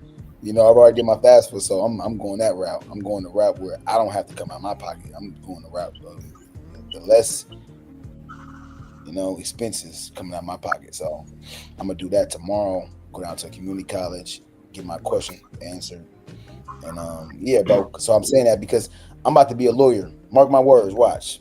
Do they have a UPS become a lawyer, next bro. to you, D.A.T.? Become a lawyer, huh? I said, do they have a UPS next to you? A UPS? Yes. You have a UPS next to me? To where you stay at. They got UPS in the area. Yeah, UPS somewhere by him, I'm sure. Yeah. Apply to work at UPS part-time. Good money. They give you tuition reimbursement as long as you make at least a D. And so that's even more money because you're gonna get a full Pell Grant because you're over the age of 20. No, Pell Grant, that's Georgia. Oh, I'm stupid. Dang. Pell Grant's global, ain't it? That's what's everywhere. I mean, everywhere they got a college, right? No, bust your ass too for 4 hours. Huh? They're gonna bust your ass for 4 hours in UPS. Yeah. Psycho, you did UPS back in the day? Yeah. Yes, sir. Rough, dog. Them motherfuckers don't play. You gotta get them trucks filled up top to bottom in a certain amount of time, and you can't break nothing either. I worked for UPS. It was seasonal, and I was a driver helper getting paid $30 an hour out here. Driver helper ain't shit. Driver helper, that's the easy shit. That was easy. I was sitting on my ass. How the fuck you get that? I'm sorry for cussing, but I'm about to rob you, bro. $30 an hour, bro. Oh my! The hard shit is the shit they're receiving. That's the hard shit. We packing those goddamn trucks up and all that shit and everything else. Yeah, Psycho. When I worked at UPS, I did secondary, and I got in trouble. They put me in unload, and then they was like, "Hell no!" Put his ass back up in secondary. When they come to the jobs, I just be, like I said, I do my job. They come through, okay, you did your job, but I know she was on your. Yeah, my bad. I had an emergency on my phone, but one thing is that they're gonna say, okay, they're gonna see that I did my job. I ain't just not do my job. I'm on my phone. No, you ain't gonna get fired. But I just be kind of like, look, I kind of don't really care. Look, I did my job. I had an emergency I had to get to. UPS ain't tripping. Is that a problem? Is it a problem? Because I mean, you see, I did my job. Everything's stacked up. Well, if you're driving it on your phone, they ain't gonna be tripping too much. Yeah, they don't really tripping. But the jobs I had, as long as I did my job, they wasn't tripping. They wasn't. Oh, you did your job. Depending on the job, you can be on your phone depending on what job you at. Yeah, you're right. And them jobs. Them UPS FedEx jobs, they be driving fast as hell. So I guess you're right. They be trying to get to them locations because I'm like, yo, why is this nigga speed through here like this? I mean, they be rolling. They get their shit done with. They over for the day, and they get now some people take their time and shit, but they get their shit done early. They get to chill for a while. Oh, okay. Over for the city. Once we get our work done, man, we driving around, bullshitting around, yeah. Actually, push out the way because we don't, But once we get the jobs done and all the parks clean, we're done. We get our bullshit around for the rest of the day. Yeah.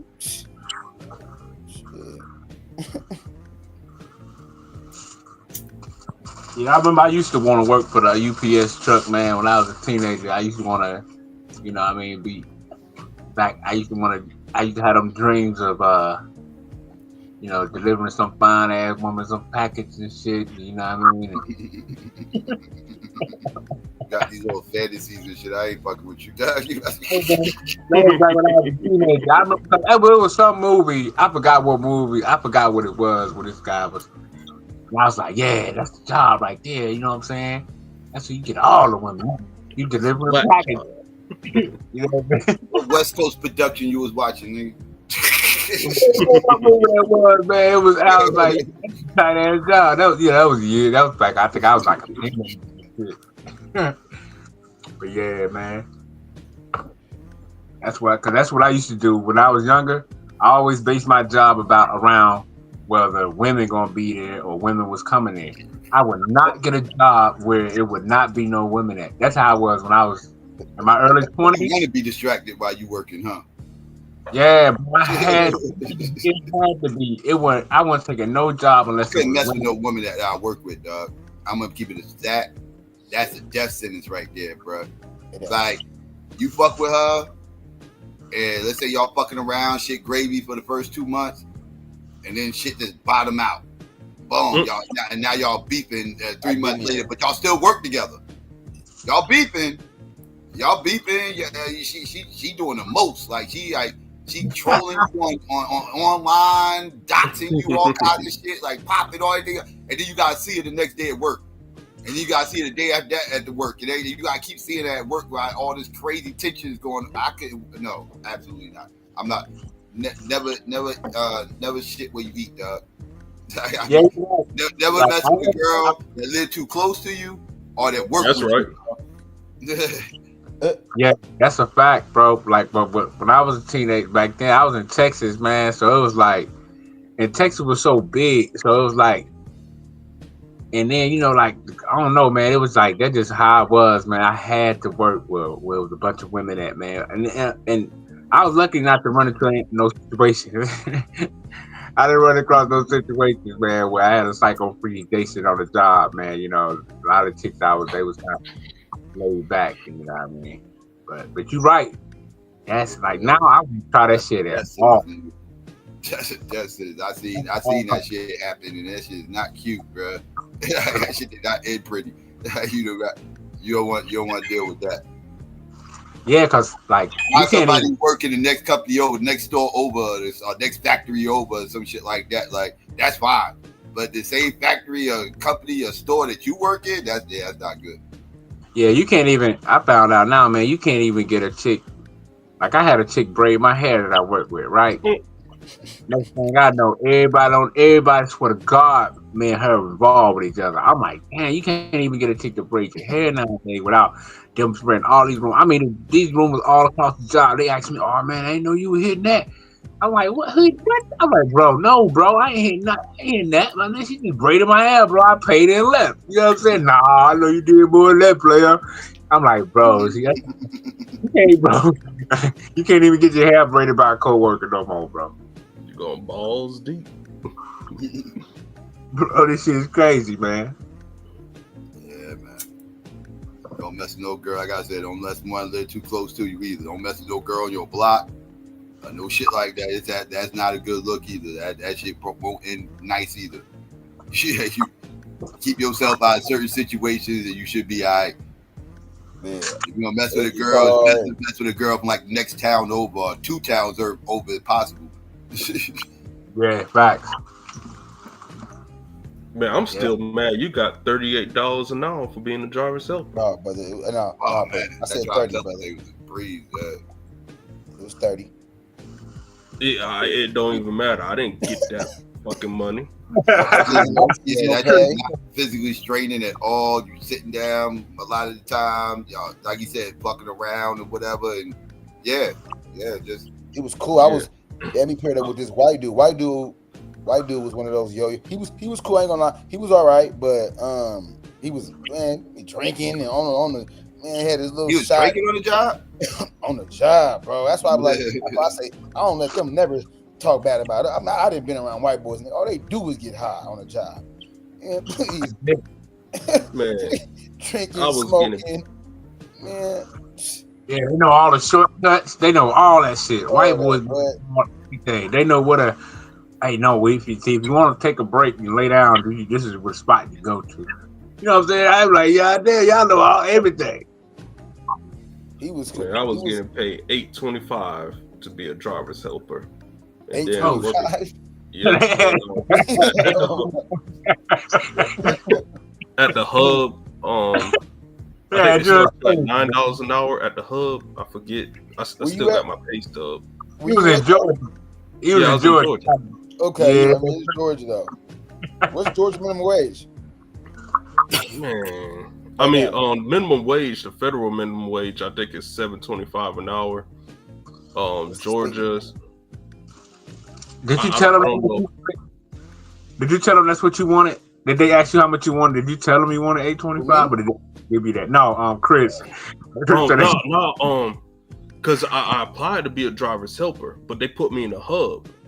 But I was because I got put on when I was seasonal, and then they asked, they came up to secondary, asked if anybody wanted to be a driver's helper. I said hell yeah. and they let me know that my pay for doing that job is going to be cut a little bit, but I didn't care. I was broke. I needed some money. No doubt. So. Yeah, that's crazy, man. $8.25, bro. That's slavery.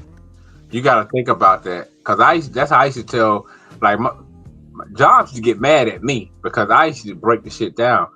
Because they were like, well, because I used to be like, okay, if y'all paying me, because like some of them jobs I had be like $9. This back in what, 2000, 1999, 2000, 2001, those years back then, like $9. And they used to be like, well, we're paying you $9 an hour. Well, I'm like, bro, look at how much of stuff I'm doing within that hour. I said, I done moved all these boxes. I done went across the fucking street. I done did, you giving me this motherfucking $9, motherfucker. You know what I'm saying? I said, that's what I see. You know what I'm saying? And I said, y'all ain't looking. I said, y'all ain't looking like that's how I see. I said, all that shit I did in that whole hour, no matter how much shit I do in that hour, I'm only getting $9 motherfucking dollars. You know what I'm saying? They used to hate me, bro. I used to hate. Because, you know, I don't give a fuck how much you do on that job, right? If your set pay is $10 an hour, nigga, you can move 1,000 boxes. You can do whatever it is. You getting that motherfucking $10. All you getting is that $10. Yeah, and then if you ain't got no seniority, you gotta go before everybody else. Oh man, that used to piss me off. Yeah, that's why I used to find shit. I used to bullshit on all my jobs, bro. I do what I can, but I'm a bullshit a lot because I understand like the amount of work that I'm doing, the rate of work that I'm doing compared to what I'm doing. If it wasn't an apprenticeship or some type of construction job, because I've had many construction jobs too, but if it wasn't no type of something that I'd really like, if it was like a job, like a warehouse job, I'm not about to be fucking. Man, I done did the sweating hella, and I gotta clear out a whole 17-foot wheeler, and nah, bro. And it's based. My pay was based off of how many boxes I got. Nah, bro, that's slavery, bro. I'm like, I'm not gonna be. Nah, bro, I'm not going above. Yes, sir. What you want me to do? What you want me to do? I'm not doing that. No, I'm not doing that. You're not paying me. Yeah, hey, them trucks be hot, especially when you start getting to the back. The fan don't blow there no more. Man, I used to work at JCPenney warehouse. I used to do that at a JCPenney warehouse in Texas. In Alliance, Texas, man, they had this damn conveyor line with all these. You had to fill the whole 18-wheeler up, bro. That was your job for that night, to fill an 18-wheeler up from the back of the 18-wheeler to the front. Yeah. And the boxes, don't wait too long because the boxes gonna pile up on your ass, bro. I used to do, bro. Hey. Yeah, bro. I was always into working get them smarter, goddamn not hand harder. trucks, get the forklift, depending on what kind of factory you working at. Yeah. Psycho, you did the forklift too? That shit up. Huh? I said you did the forklift too back in the day? Yeah, certified, yeah. Hey man, you had it easy though, man. Well, yeah, I got my certification there, but yeah, I didn't have it when I first got there, but I got it through them. Yeah, I certified through them. I knew how to drive the motherfucker though. I knew how to drive it. I just wasn't certified, but I got my certification through them. Yeah, man. Man, good times. Forklift music play kind of good. Yeah, forklift cool. I mean, yeah, you know, especially you get the hang of it. Yeah, man.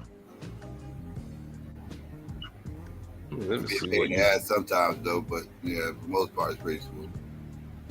Yeah, but Alabama, man, his jobs in Alabama still paying $7.25, bro. Like, yeah, see, and if not it, but I plan to move to the South. I'm not moving to the South looking for a job. I'm moving to the South. You know, I am the job. Like I'm not. Alabama, they got. If you decide to work, like if people come to, like if people decide, there's job now in Alabama that pay like $20 and up. Like they got all these car manufacturers and stuff like that didn't change. So they kind of changed the narrative, but that's what I heard Fort Worth, Texas got a whole bunch of like a good jobs. That's all I was saying. It's definitely a expanded city. Yeah. Yeah, I never have to say because Fort Worth and Dallas is all the different cities, but it's all the same area. But yeah, it's expanding though. I never had a problem getting a job there, man. That's one thing I never had a problem with when I lived in Fort Worth. I lived in Fort Worth for almost 12 years. I never, as long as I had a car, I had a Yeah, you gotta have a car though. Yeah, you really want it. If you got a car, you should be all right. The Arlington, Fort Worth, Dallas, and all that. Yeah, that shit is all still expanding. Weed ain't legal out there. Them crackers will lock you up for some weed though.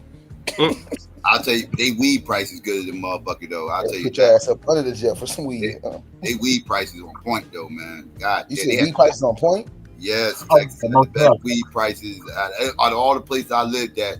And Jersey ain't bad, but it wasn't fucking with Texas though. Texas weed prices are on point. Yeah. Oh, you talking about the quality of the weed though? Is it quality was Jersey's quality was better than Texas. I will say that, but the prices was better in Texas. Okay. Yeah, Texas. Yeah, man. I had some white. I had some white homies, man. They was. I mean, they was getting pounds. Like I used to I grew up in Bama and Pittsburgh, where niggas had to make maybe a pound or two, but bro, I had some white homeboys, man. I just got cool with through working different jobs. These motherfuckers moving pounds I'm like, yo, what the hell you getting all this shit? Like I'm like, damn, how you get like the access? I found like the access to get pounds in Texas was like crazy easy, man. Depending on like who you fucking.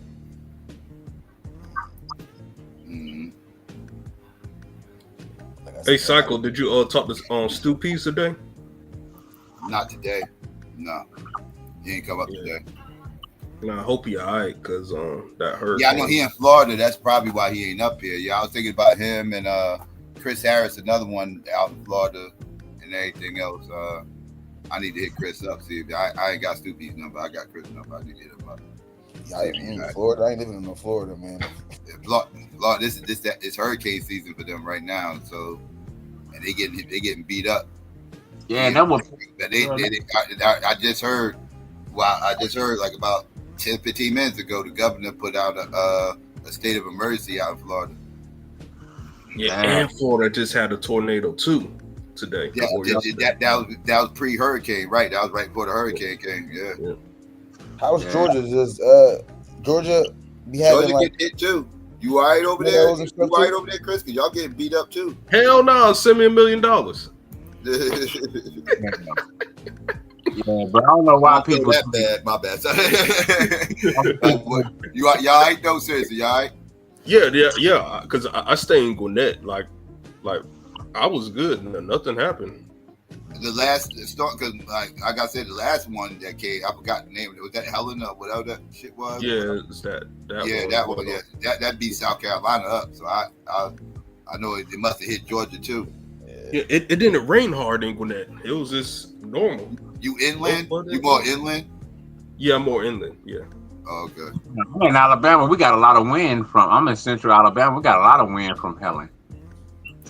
Are you in Central Georgia? You like in Central Georgia, something like that? Like, yeah, I think so. Let me look at the map, see where I'm at. How close are you to Macon? Well, Macon, that's middle Georgia. That's like an hour and 40 minutes away. You know, to get to Bibb County. Yeah. Oh, that ain't far at all. That's where all the crime. So you definitely inland then. Yeah, so. It's not you probably don't get the hurricanes as bad because the further inland you are, the less you get hit with these hurricanes and all that shit. Yeah, but I'm in Central. We got a lot of wind from Helen. When Helen came through, what am I calling it? You caught like the tail of it. You caught like the tail of the hurricane. Yeah, we got the outskirts of that wind. It was windy as hell. Probably got a lot of rain. Probably a lot of wind, rain and wind. I'm good. I'm glad that happened. You good at Alabama because Alabama don't really. You're not going to see the eye in too many hurricanes. Like the eye ain't never really going to hit y'all. But you are in Tornado Alley though, right? Ain't Alabama still Tornado Alley? Y'all get tornadoes out there? We definitely in Tornado Alley because that I was in Pittsburgh when that tornado hit Tuscaloosa. I came down after that tornado hit, bro.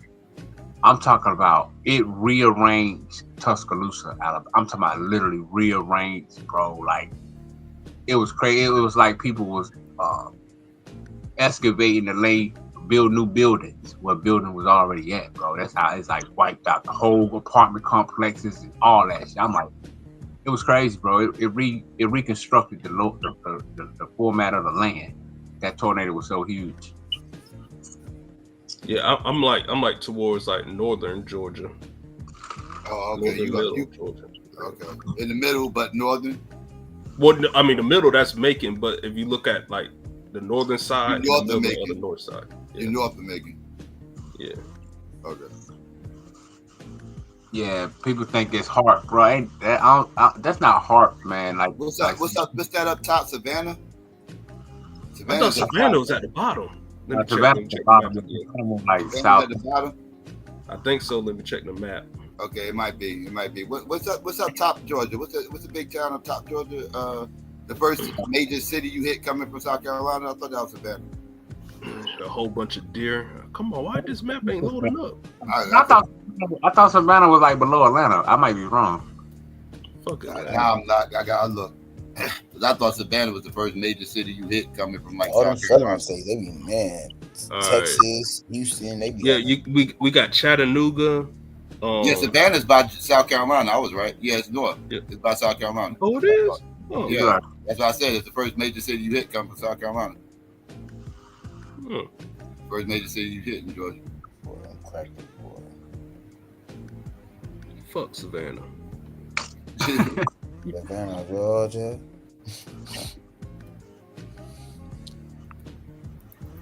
Yeah, but a lot of people think Hart.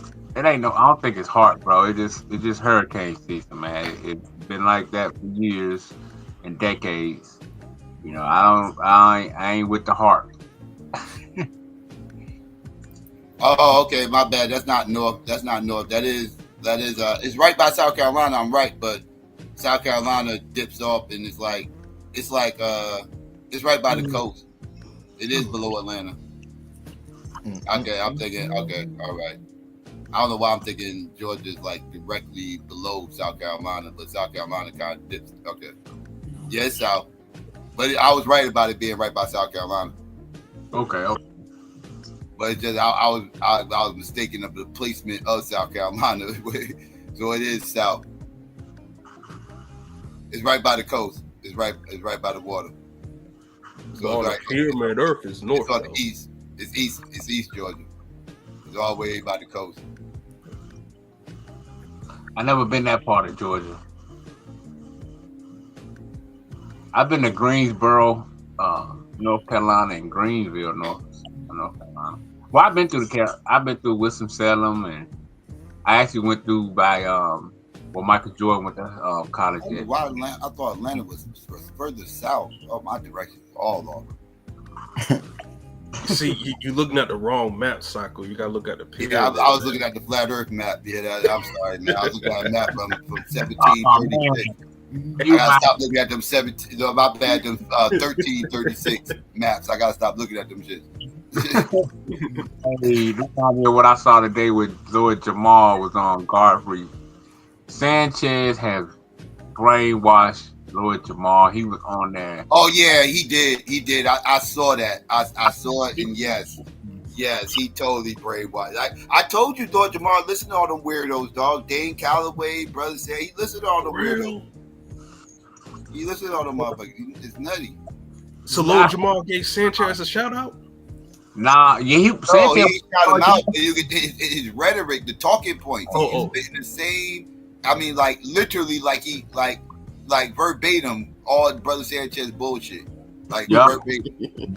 Yeah, because remember, Chris Sanchez was on Lord Jamal's show before. He was on his podcast. Yeah, Lord Jamar fuck with all the pseudos, all the big pseudos. Lord Jamar fuck with him. He sub to him. He watch him.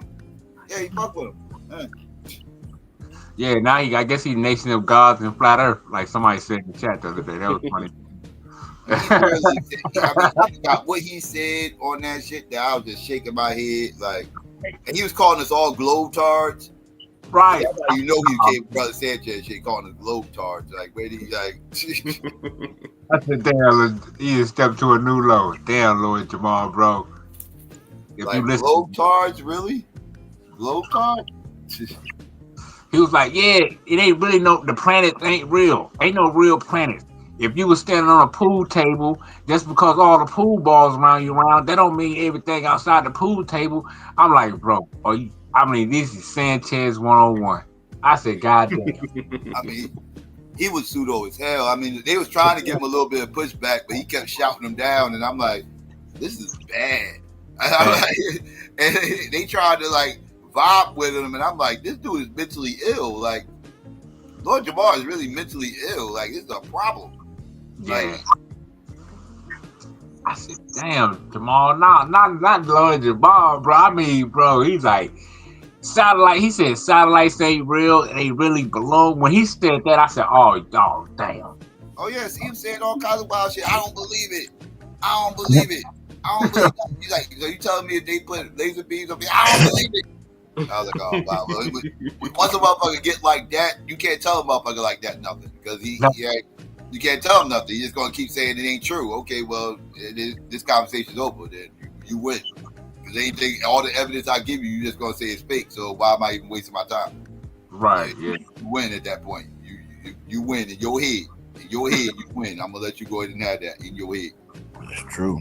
Oh man, bro, that was I was like, yeah, bro, it's a sad day in hip hop. Then it got brand Nubian. Oh man. Yeah, Lord, you gonna have me rolling, bro. I said, damn, man, Sanchez got him. Man, we gotta get Lance up there, man.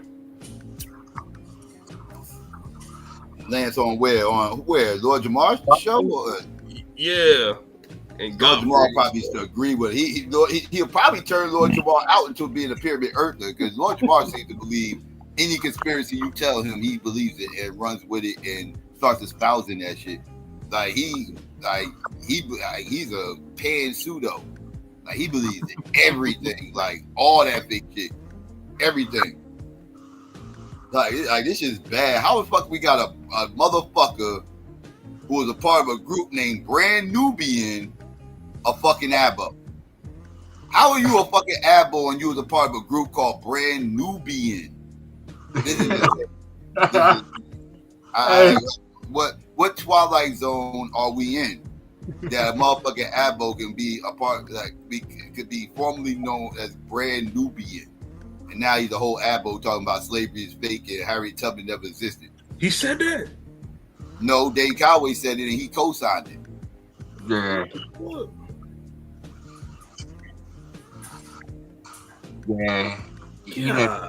Yeah, Lord Jamal got on the internet and ran at the internet. He ran with it, bro. Like, damn, bro. I'm like, damn. I'm shocked. Like, I'm still shocked. Like, damn. He hears it. He believes it. Like I'm telling you, everybody was praising him for when he went after Umar and called Umar out, and I feel all that, and everything he said when he was going after Umar. I ain't going to say he was wrong. He was right about the vast majority of the shit he said about Umar and all that when he attacked Umar in that time. But let's not get it fucked up. He attacked Umar because Umar's Pan-African. If Umar was some abbo pushing that he was a flat earther, he would have been pressing Umar like that about his school and all that shit, this, that, and the third. He did that because George Jamar whole abbo over there, and that was his way of clapping at Pan-Africanism. Because he's anti-Pan-African, he's anti-African, he's on that abbo shit. So he wanted that was his way of trying to make Pan-Africans look bad. So his motives wasn't genuine, right? Even though he was right in what he said, his motives wasn't genuine. Yeah, man. He went full pseudo zone, full pseudo mode. Yeah, we just gonna have to call him Jamal, man. We'll have to take the Lord off your name, brother. That nigga Jamal. We just gonna call take that Arabic name. Why you got that Arabic name, you abo? Whole abo with an Arabic name. What are you doing? Oh man, that's funny, bro. You gonna tell me the original Muslims is from America? That's what you about to tell me now? You about to tell me probably will and shit. That's what Moors will tell you. Yeah. What about today's mathematics and shit? Like, what you gonna give us? Hey, yo, when he said the sun is not 93 million miles away, it's actually within. He said all that. So I'm like, damn. What's the day? Shit. Yeah. Man, Psycho, you gotta do a show on that, man. I missed it. Yeah. I might whoop his ass. I might whoop his ass. Yeah, we gotta go. Look that up. You can look that up. You know, we 93 miles away from the sun. That's verifiable. You know, somebody said we're not. Yeah, Lord Jamal, bro. I mean Jamal. He said the sun ain't really 240,000 miles away. The sun ain't really 93 million miles away, and the Earth can't be round, and can't nobody be on the bottom of the Earth because of gravity. And then talking all that dumb shit. Yeah. Really had me, bro. He said, "Yeah, you know they tell you that the Earth is on its axis. You know that the axis really add up to 666." Johnson was like, "What?" Yeah, and then he started asking. Then he started doing the same thing. Flat Earth. He started asking for the most impossible evidence. I ain't gonna believe it until y'all put me up in space. And I know y'all can't do that because that ain't real. But if y'all can put me up in space in one of these satellites and I can actually see the Earth spinning and people walking around upside down and everything else, if you can't show me people walking upside down in space, I don't believe it. Like, all right, this is stupid. That's when you realize you're talking to a remedial, dumbass weirdo. Right. Yeah, man. That was a bad day for hip hop. Like, they start asking for the most outlandish shit. Yeah, let me go spend $2 trillion to go buy me a rocket so I can send your dumb ass out in motherfucking space so you can turn around and see that the Earth ain't fucking flat. What do I get out of this? What do I get out of my troubles? Now you see it, now what? You gonna come back and do what? Say you still don't believe it? Say it was a motherfucker, you ain't really going space, that was all motherfuckers doing, that was all Hollywood tricks and shit. That was really a movie you was watching through that screen. That wasn't really space. Well, it ain't the color that they showed us it was. Yeah, exactly. It'll be something. It'll be something. The goalposts will be moved. Like you can't rationalize with these weirdos. Like you can't. You can't rationalize with the irrational. Nah, man, you can't, bro. You can't. For real, bro. I mean, he had me dying laughing, bro. I'm at work like, are you serious, Lord Jamal? What the fuck? Oh, man. That shit had me rolling. Lord Jamal, he been nutty. He been nutty. Like I said, anything outside of anything he talked about outside of hip hop, I tune that shit out. I care less about anything he got to say outside of hip hop. If he's telling me his hip hop opinion, I'll listen. He tell me anything outside that, I'm shutting. I'm tuning his ass out, shutting my ears down. I'm not even listening to you. Whatever you saying right now is a bunch of nigga babble. That ain't about shit. Ain't about shit. All right, that motherfucker nutty as hell. I see why motherfuckers stopped doing the podcast with him. He nutty as fuck. The hell you gonna do a goddamn podcast with a pseudo and try to call yourself a respectable podcast? Y'all motherfuckers, y'all in pseudo lane. Y'all gonna stay there. Ain't nobody gonna respect this goddamn podcast while y'all talking this dumbass pseudo shit. Right. You think Vlad would be where he was at if he built this platform on talking about pseudo shit? No, that motherfucker built this goddamn platform off motherfuckers gossiping, sitting on that goddamn sofa. That's the fuck he got his motherfucking platform up. Ain't nobody gonna be sitting there listening to that shit and get no, that shit you go fuck around, get demonetized. Then YouTube gonna fuck around and take your whole shit down because they don't really like when you get too big on the spiritual lane. They will come after you. Yeah, brother. Man, that junk got 79K views. God. Who? It got 79K views. 79K. That's it. I thought it might have had more. But Godfrey, that's not bad for Godfrey. Godfrey still starting to build his channel. I think it was on Godfrey shit, right? Yeah, it was on Godfrey show. Yeah. Yeah. Yeah, he's still trying to build his channel up, so that's not bad. And then he was talking about all the super chats that started coming in. I'm like, yeah, you say something about you support Flat Earth, yeah, you gonna get some super chats. Yeah, I mean, yeah, but that shit, I promise you, I bet you that little disclaimer is probably under that motherfucker too. Oh yeah, Flat Earth in the title, that little disclaimer gonna pop up under your shit, and yeah, that shit probably gonna get monetized. They probably not gonna even monetize that video. And they fuck around, start going after your channel too. When that shit starts popping up, that brings attention to your channel. Now they're gonna start zooming in and paying close attention to what the fuck going on over there. Flat Earth is an archaic something. Yeah, a little Wikipedia link will probably pop up under that shit. So you know, yeah, it's all bullshit. But everything you just saw right here, whatever they talking about, is all bullshit. Don't believe none of it. Yeah, because even when I put up that Flat Earth disc record, even though it was a Flat Earth disc, that Flat Earth, like that hyperlink popped up. It popped up, yeah. Yep. Damn, so good. It's still on there. Every time I look at the video, it's on there. I'm like, yeah, they can't make that shit on there. It don't go nowhere. That shit ain't going nowhere. That shit dead, nigga. I was glad when they put that shit on there. I said, yeah, because I like that shit is arcade. So I'm glad hey. You know, Flat Earth took that shit. Arcade. They try to spin it. See, now you see Wikipedia. I remember Sanchez said, now you see Wikipedia. They're trying to put out a disclaimer over everybody's Flat Earth video about its arcade. You see, that's how you know we got them and we're winning. Motherfuckers knew the Earth was round before Christopher Columbus too. It's evidence of Plato talking about a goddamn globe of Earth. Oh my God, bro. That shit crazy. They've been on this whole globe shit before them. You already know about the Dogon and others. Like, so people knew. The odds are they was on a globe. Right. Yeah, he definitely made me mad when he said, "Well, all y'all Bible believers, y'all, if y'all don't accept Flat Earth, y'all ain't with the Bible." I hate when they do that, bro. They be, oh my God. Madon, they kind of got a point there, Madon. I don't know. Like I said, if you somebody that takes the Bible literal, verbatim, then yes, you're supposed to believe it's a flat Earth. Yes, like I said, it's scriptures that tell you that this motherfucker is under a firmament, and you know they support the firmament and everything else, and it being on a flat plane. When they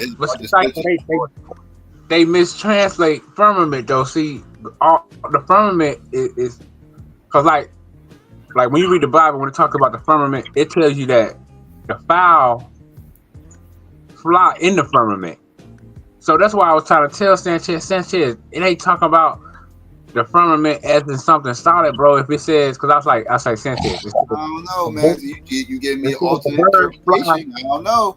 I don't know. I ain't got no dog in this fight. It's all fair to me. I just said, on my understanding of the Bible, based off even biblical scholars, I've had this discussion with biblical scholars about this, the whole flat Earth and how biblical it is and everything else. And every biblical scholar I've talked to, and I'm talking about motherfuckers who's like deeply entrenched in the Bible, they all say, yeah, if you are a true Bible believer and you are Bible literalist, then yes, you are probably supposed to believe that the Earth is flat. If you take the Bible literally. But see, the reason why I disagree, because like you got the Geneva Bible, right? Inside the Geneva Bible, right? There's a verse in there where it says he sits above the ball earth. It literally says ball earth within that Bible. You know what I mean? So I think each Bible, they ball don't mean globe though. Huh? Ball don't necessarily mean globe. But I mean, we all know a ball is like, you know what I'm saying? Like to me, like, okay, we know a ball is like shaped like a spear in a sense. You know what I mean? Oh, you said ball or ball with a D? A ball, no, like ball, like basketball, like ball. Okay, I thought you said ball like with a D. Okay, like ball head. That's what I thought you meant. No. Yeah. In the Geneva Bible, I think the 15, 11, 15 something, it says, it talks about the ball earth. You know, but that's what you're talking about. But yeah, I can show you scriptures that support the flat earth. Like, it's a few of them. Yeah, I went through a lot of them with Sanchez now, man. A whole bunch of them, bro. This is one thing I do agree with the flat earth is on. Like, I kind of agree with them on this. And each one, like, who's supposed to be believing in the flat earth? Because Sanchez, you try to bring that every time I was on this panel. And each one he go through, I showed him how. Well, no, Sanchez. So, because I think it's private interpretations when it comes to a lot of them, because they try to use that the earth is immovable, but like I was showing them, like, of course the earth is immovable. Can't no man just decide to move the earth. You know what I mean? Like, yeah, you're right. But we all know that the earth is rotating and that earthquakes happen, so earth does move. You know what I mean? But scripture is talking about the creation. Like, no man can just wipe out the creation of the earth.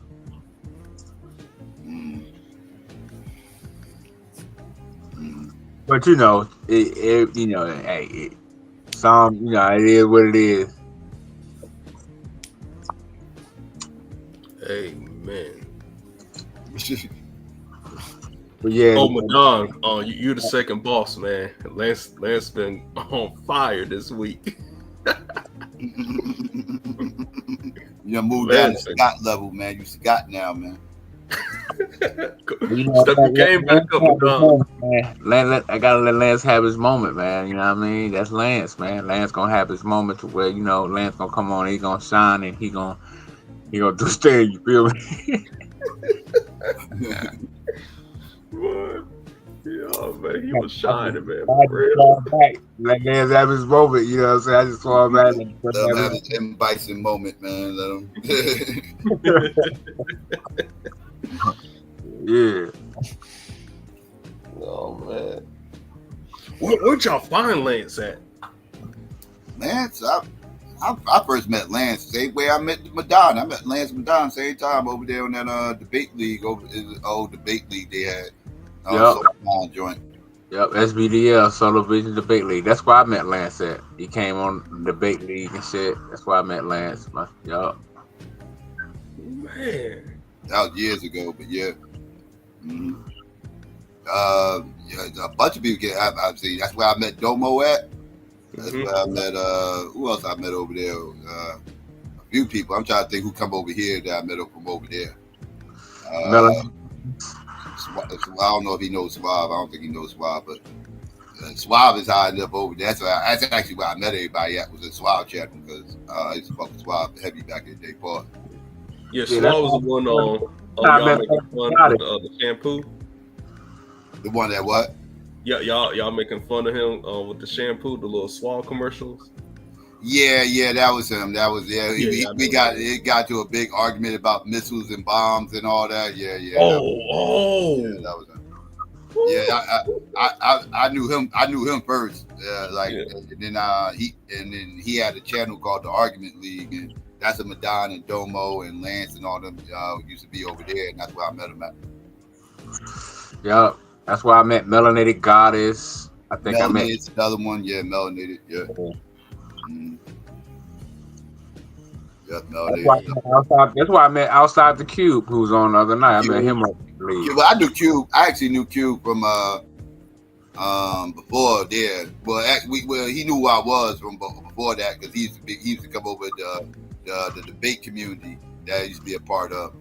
I used to be a part of this great debate community back in the day. That was before I even really was dealing with conscious community dudes. I was over there beating up white people. beating them up on that, having these same discussions about the Bible and all this shit and everything else. Like these are some of the scholars I was talking to about the flat earth and all that shit. But yeah.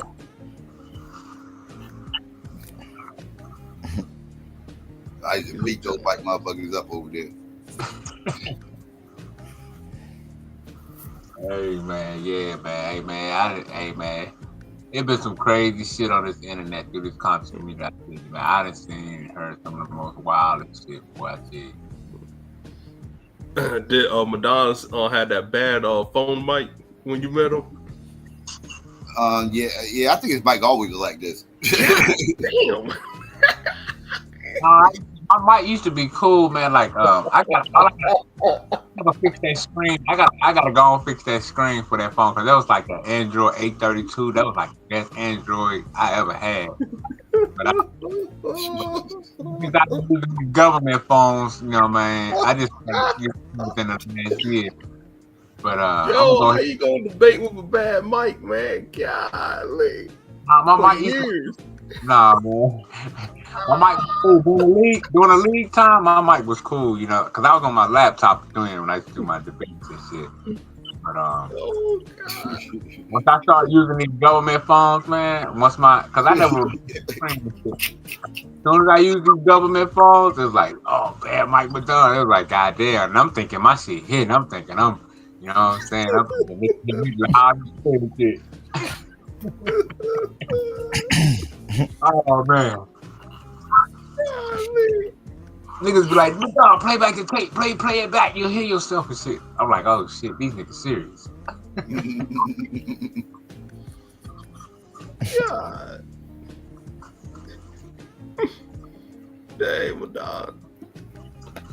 Well, I'm glad you got your mic fixed now because your joke was terrible back in the day.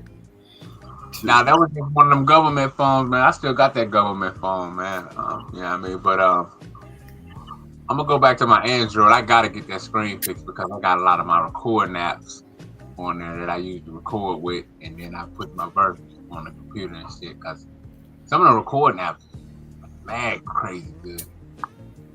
But yeah, I gotta get my 832s. I gotta go and buy that screen real quick, procrastinate. I be forgetting about it since all these other work and shit. I was like, fuck that motherfucker.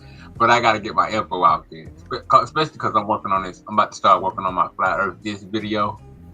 So I gotta get off of there. Flat Earth Disc video? Yeah, it's gonna go to that song, that True Story and Hate So Much. You know what I'm saying? The one I did, everybody said that I stole Tupac shit. Yeah, he want to give you your credit, Madonna. Yeah, no. True Story was like, I could tell he dissected lyrics because he surprised me. He was going over lyrics and shit. I'm like, okay, yeah, this is hell. You know what I'm saying? But yeah, man, it was entertaining to me, Madonna. Don't feel bad. It was entertaining to me, man. I enjoyed it. That's right. I got to chuckle out that shit. I ain't gonna lie to you. Man, because I had a lot of good feedback. I had a lot of people like, yo, you hell, man. You know what I'm saying? I said, that's all right. It was just something to just, you know what I'm saying, talk shit to them niggas.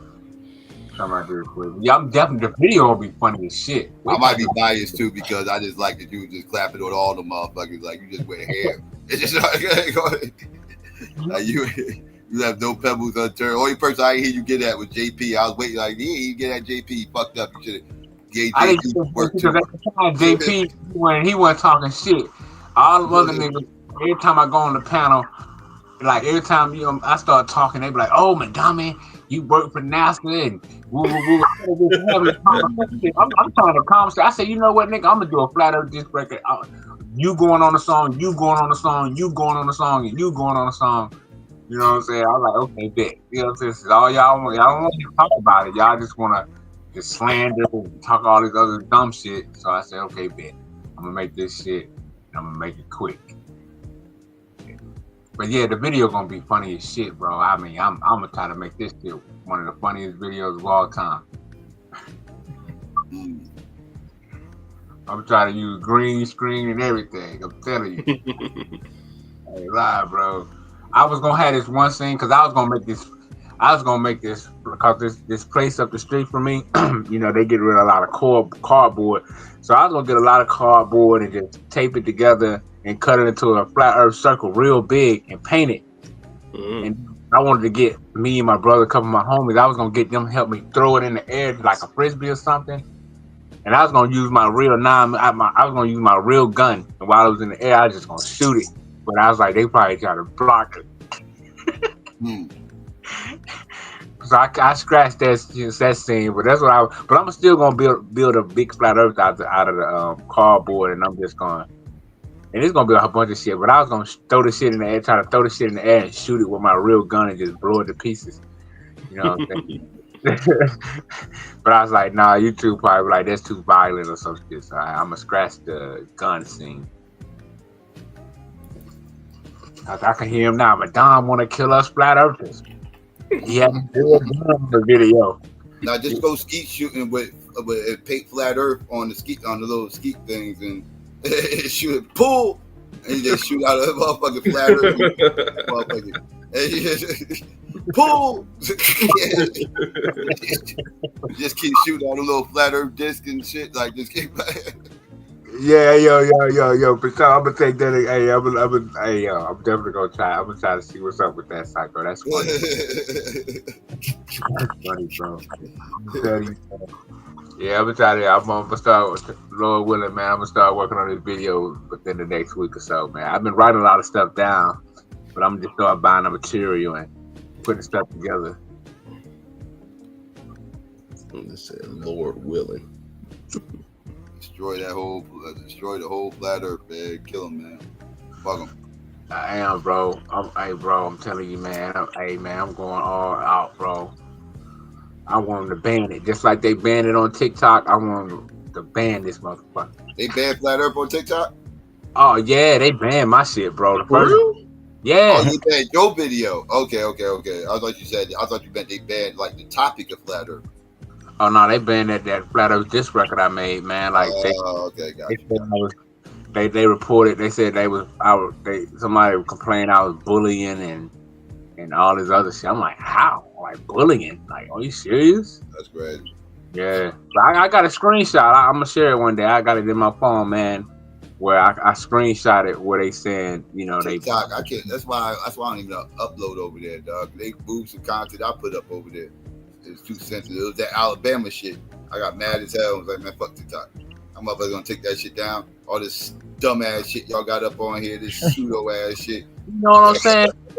We got this nigga song talking about sliding and killing niggas and how many bodies they got, and all I did was I'm joking with motherfuckers that I know that I'm cool with. That's why I tried to shout out to Facebook and Twitter for not taking my Alabama shit down. All that Alabama shit that I made about 4 motherfucking different videos about that Alabama shit, classic shit too. All got strikes on like as far as like YouTube and TikTok. They like, don't get that shit the fuck up out of here. I put that shit on X / Twitter and on Facebook. That shit's still up to this day. Never got fucked. That's real. Same exact content. Great. What about Rumble? You got a Rumble account? Yeah, I don't got nothing on it yet, but yeah, I got one.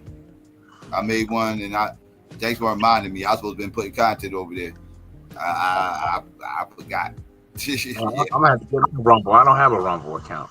I can't, like, that's the one. If I got one complaint about YouTube, is they sensitivity. It's just they do too much. They be doing too much. Psycho, you gotta monetize your stuff too, man.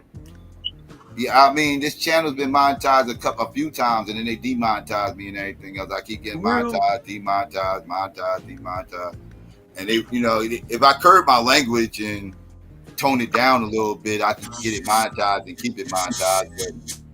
But I can't do my shows like that. I don't want to be restricted and shit. Like one of the reasons why I like this channel and this side of YouTube is because I get to get all my thoughts out there.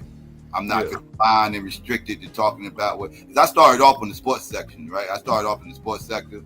Like I said, 15 years ago, I started off in the sports sector of YouTube. That's the first time I uploaded a video. Then I, most people remember me from the hip hop sector. and that's where that's where a lot of people on YouTube know me from outside this sector, you know, but mainly there. I'm actually more known over there than over here. But and over here, you know, I'm not. I like it over here because I was like on the sports sector, I was confined to talking just sports. In the hip hop sector, I was confined just talking hip hop, right? Like on those two platforms, I never mixed race, religion, politics, any of that shit. Those are hotbed topics, controversial, polarizing topics. Didn't want to derail what I had going on those channels that I was building up. Because, you know, sports and hip hop, those are escapisms, right? People ain't really going to listen to music to hear about those positions or whatever. People not watching sports to hear about my opinion on those positions or whatever. So I kind of kept all that shit away. But when I'm over here, you know, the chains is off. You know what I mean? I get to talk about everything over here. You know, whatever the fuck comes to my mind, boom, it's there. You know, like I get to really express myself over here. So I don't want to go back to being restricted again. So I refuse to restrict myself just to have my shit monetized. Fuck all that. I'll put my Cash App out there. You know, whoever decides to hit it, they hit it. You know, I appreciate everybody that hit my shit. By the way, thanks for the Cash App the other day, D.A.B.A.T.E. I forgot. Thank you the other day. Appreciate that. But yeah. You know what I mean? But yeah, I'm not too true. I appreciate that. It ain't nothing. Yeah. But I'm not gonna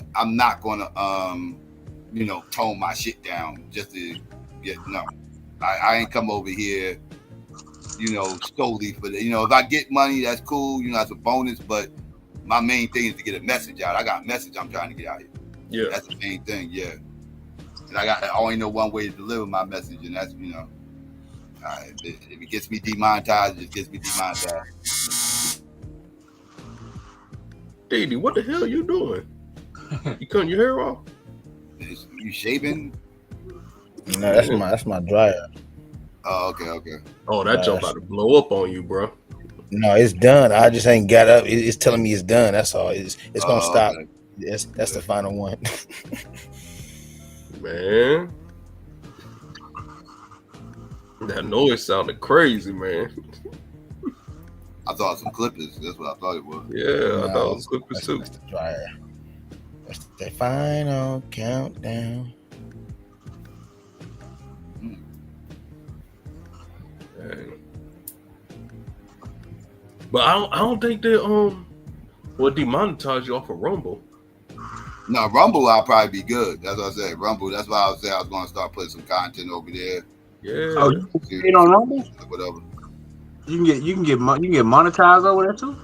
Yeah, you get monetized over there. Yeah. I never knew that. They don't hassle you as much about monetization either, so that's one good thing. But oh shit! From everything I heard, like a bunch of people tell me to come over there.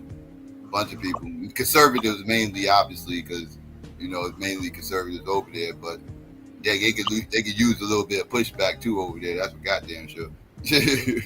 I ain't got as much pushback as some other motherfuckers, but I got some pushback for you motherfuckers. I give you some pushback. I definitely wanna revamp my show, man. You know what I mean? Because but my shit be controversial. Like my first channel I had back in 07. They deleted my shit because I had the Klan videos on it, the Klan songs that I told y'all about. I had that shit on there. I had like 250,000 views, bro. They deleted my shit. We talking about 2000. This is 2007. You know what I'm saying? Dang, Put this little young buck fire out. I was like, oh man. Psycho. Getting too hot. Yeah. Yeah, I mean, what did Candace Owens do? Because you know a lot of people call her Candace Owens. What did she do? Because I like her, man. You know, like historically, what has she done? Like, yeah, like why people call her a coon? Oh my goodness. How long? Where do I start? Right. She got a long history of her coonery. I mean, she always makes everything black people fault, right? Except for when it benefits her argument. She sat up there. She was one of the people that was promoting Breonna Taylor, whether it was her own fault why she died. She was promoting that misinformation about Breonna Taylor. Yeah, she promoted all that misinformation about George Floyd. She went after Black Lives Matter. She was right about Black Lives Matter, but she only went after Black Lives Matter because their name was Black Lives Matter and white people didn't like it. So she decided to pick up the mantle and go after them. Now, again, she was right about them, but I'm just talking about her motives. Her motives for doing it is because she's a goddamn coon. She also let's see what else. She defends every police killing of a black man or a black woman, whatever. Like I just said, she ran around with Adolf Hitler with their White Lives Matter shirts. Remember they had the White Lives Matter shirts? And I remember that. They were selling it and everything. So yeah, she's a whole activist. She the nerve of her too. Like she sits up here and tries to act like racism is dead. You know she got a whole Billy Bob as a husband, right? And a bunch of mixed kids. Yeah, I know she has a white husband. She sued too. Remember, she sued too. That was before she even. Yeah, that's when she was in school. When she was in school, she like that's why I said like that's the irony of all this. When she was in school, something happened with her and some white kids. I can't remember exactly what it was. She was at a party or some shit like that, and she claimed they fucked with her, did some shit to her, whatever the case may be. And then her and her mother sued the school for discrimination, right? Like discriminate everything else. She got the NAACP behind her and backed her up on this and all this and everything else, only for her to turn around and talk crazy about black people and how they all, lazy and need to pick themselves up by the bootstraps. Stop blaming white people for your problems. Police ain't never wrong. All kinds of wild ass shit. I could get deeper into it, man. Just go through my channel history and type in Candace Owens, and you'll see, or Candace Owens, and you'll see all kinds of shit pop up. I got the whole history of her coonery on here. Because the thing that I can remember off of hand that I disagreed with her was when she made a big deal out of Juneteenth, that the holiday for Texas. Yeah, that's. And I was just like, because she called it ghetto and all that stuff, and I was like, man, it's about slaves in Texas getting their freedom. Like, I got issues with Juneteenth, but not the same issues that she got. Right? Yeah, she got issues because it's a black holiday. That's her issues. I don't got issues with a black holiday. I got issues with that particular holiday being chosen as a national holiday. They made it national? Yeah, it's a national holiday. Where the fuck was I at? That was a symbolic gesture. Yes. You get paid? Do you get paid on that holiday? It's really only like a statewide holiday. I know some people say they celebrated it outside the state, but these are people that probably got family that comes from Texas. Or their family dates back to that or whatever, because like it's really a Texas holiday for the most part. It means a lot down there, maybe parts of Mississippi, because Mississippi right there too. Like I said, a lot of people in Mississippi got family in a lot of intermingling, a lot of overlap there. But it's mainly like that little Gulf corridor, right? That's mainly it's mainly there. That's where the holiday really rings bells at. Outside of that, really, like people up northeast didn't know nothing about no Juneteenth. Most motherfuckers do. I didn't find out about Juneteenth to the early 2000s when I moved to Texas. That's when I found out about Juneteenth. I didn't find out about it either until Trump. right, because it was a state holiday, right? It really wasn't. It wasn't something that was really being celebrated nationwide. Now people got to know about it nationwide now, but then that's because they decided to make it a national holiday. But the holiday in itself, it wasn't even the last day that the motherfucking slaves got let go. That's the myth about all this, right? Like that was the last day that all the slaves got let go, and that's when we truly was free. No, the fuck it wasn't. We still had slaves on the reservation a whole year after Juneteenth. Reservation, like a Native American? Native Americans didn't give up their slaves until 1866. Juneteenth was in 1865. They didn't give up their slaves to 1866. They get a whole year later. That's when they signed the treaty. when they signed the treaty to free their slaves and everything else. And that wasn't until 1866. So it was a year after Juneteenth. So it was still black slaves. Juneteenth represents the last white-owned slaves got free. Now y'all want to celebrate the last day the white-owned slaves got free while they were still Native American slaves, and y'all go right the fuck on the head. But they were still slaves in this country. And I'm not letting those Native Americans off the hook. Them motherfuckers still had slaves a whole entire year later. They didn't have to give up their slaves in 1865. They didn't have to give up their slaves until they signed the treaty to give up their slaves. Yeah, I definitely didn't know that. Yeah. Yep, that happened. Look up the Indian Slave Act of 1866. It'll show you. Yeah, deep history, man. Deep history. Man, I ain't finna look up all that history, man. Well, you don't have to. I'm just saying, just in case anybody, I don't feel like putting it up, but anybody could, if they, want to look into it. You talking about the 5 civilized tribes, right? Yes. Yeah. Mm-hmm. Yeah. Hey, man. So that's what I said. So Juneteenth's a whole trick bag in itself, and it's a way for them to monetize our suffering. It's a way for them. We white people get an extra day off work too. Let's not get that fucked up. These white people get an extra day off work because if you work a federal job, national holidays you get off, right? They all get national holidays off if you work a federal job. And who works most federal jobs? Most of the federal jobs is occupied by who? It should be white people. White people, right? It ain't black. Black people don't occupy most of the federal. You got black people who have federal jobs, but most of the federal jobs is occupied by white people. So now white people get a whole day off, paid day off our suffering. Like, so it's kind of a trick bag giving us that as a national holiday. I'm really not too much of a fan of it, but that's my issues with it. Now, Kunis Owens, she got issues with it for a whole different reason. She just don't want to see a black holiday. I don't have a problem with a black holiday. I just got a problem with that one being looked at as that national holiday. It should be something else other than that. What's good, y'all? And Psycho, you was spot on about native bondage here and us getting free. There go Gullah. Later. But yeah, ironically, it was Juneteenth as well. It was just later.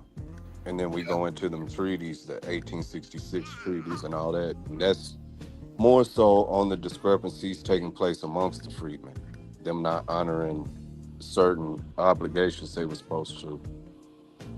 Like, for example, I want to say it was the Chickasaw, particularly. They got offered $300,000 for their slaves, to disperse that amongst their slaves and set them free. Now, that would have been the equivalent of a couple of million today. You got to think that was 1866, 300,000 then. They told the Union that they would tear the check up and march every single black person off their land butt naked into Arkansas.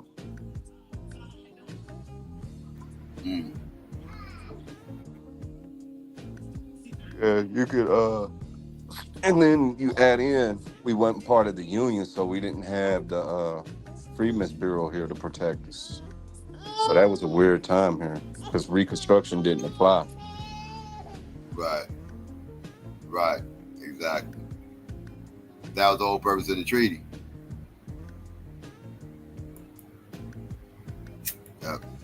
Yeah. That's what I said. That's what threw me off with the ABO conversation. Because it gets in the way of the people still fighting for those rights here as freedmen.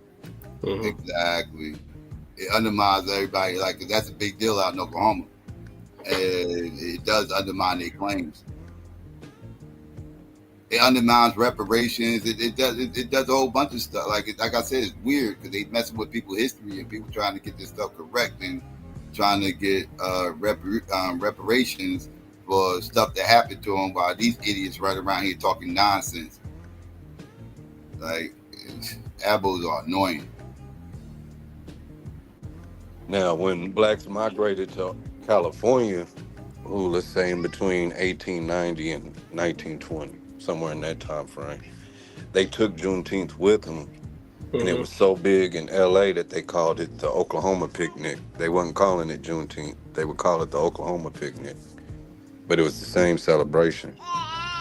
It even went through different names like Jubilee Day and Freedom Day and, numerous names over time. Yeah. But it definitely is regional, though. It was a regional holiday.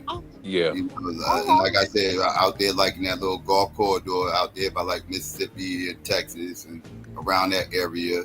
That's where the Mid-South, I like to call it, I guess. It's like a regional area type of holiday. But you didn't see people, like I said, all across the country talking about Juneteenth. Most people didn't know. It was when I got a crash course in Texas history when I found out about it. I didn't even get a crash course, so I took a deep dive in Texas history when I moved down there. You kind of got to.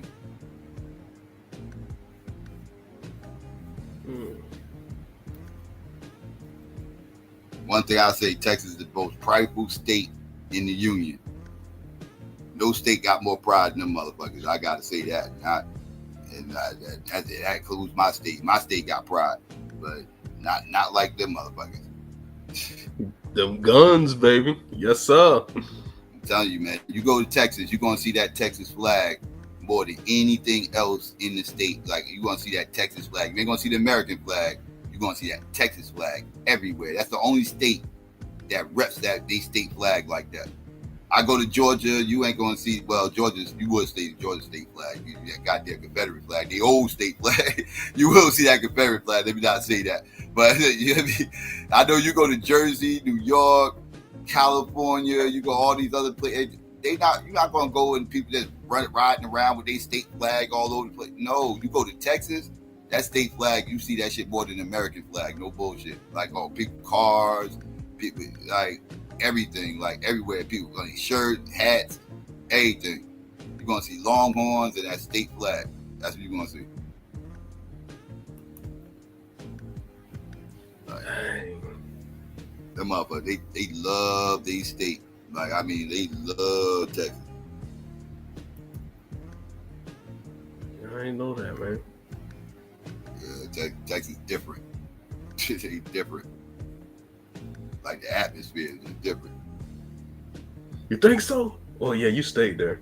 Yeah, the atmosphere is different. They got a certain type of like they arrogant, but not in the New York type of arrogance. Like, New Yorkers are arrogant, but it's a different type of arrogance. Texas got the whole, we Texas, they got the whole. Well, they kind of, like I said, they arrogant like New York. New York don't feel like they need nobody either. Like, New York don't feel like they need nobody. They feel like they can survive on their own. They don't feel like they need nobody else. Like, it's like, everything's here. Y'all motherfuckers need us. We don't need y'all. Like, Texas is like that too, though. Texas don't feel like they need nobody. Like, they call it the Lone Star State, and they kind of hold up to that mentality. Like, they don't, because technically Texas don't need the rest of the union. Like, New York actually does need the rest of the union, while Texas actually don't. Like, they're outside the military. I'm talking as far as resources and shit, they don't need the rest of the union. They got enough oil, electricity. They got enough power grids to last and everything. Like, they don't need the rest of the union for resources or nothing. That they can literally live on their own outside the military. Now, military, they be fucked. But resources, they cool. They got it. They their own little country. They could be, if they wanted to be. It took me a minute to remember the brother's name, but I put it in the back chat for y'all. You probably seen it before, Psycho, but Chris, you can grab it. Alfred Irvin was the last slave freed in Texas, and that was in the 1940s, Chris. God, not 1860, but the 1940s. Yeah, I think I've seen this. Yeah, I think I saw this before. Yeah. My parents were born around that time, I believe. Were they? More than likely, your grandparents. The 40s, your grandparents probably. Yeah, your grandparents definitely. You're young, so yeah, probably. Yeah, I doubt your parents was in the 40s, but their parents was in the 40s, probably early, but they was alive around that time. Yeah. They ain't got a picture of him. I'm sure you can find a picture of him. They ain't got it in his link, but I'm sure you can find a picture of him. Let me see. I can find a picture of him.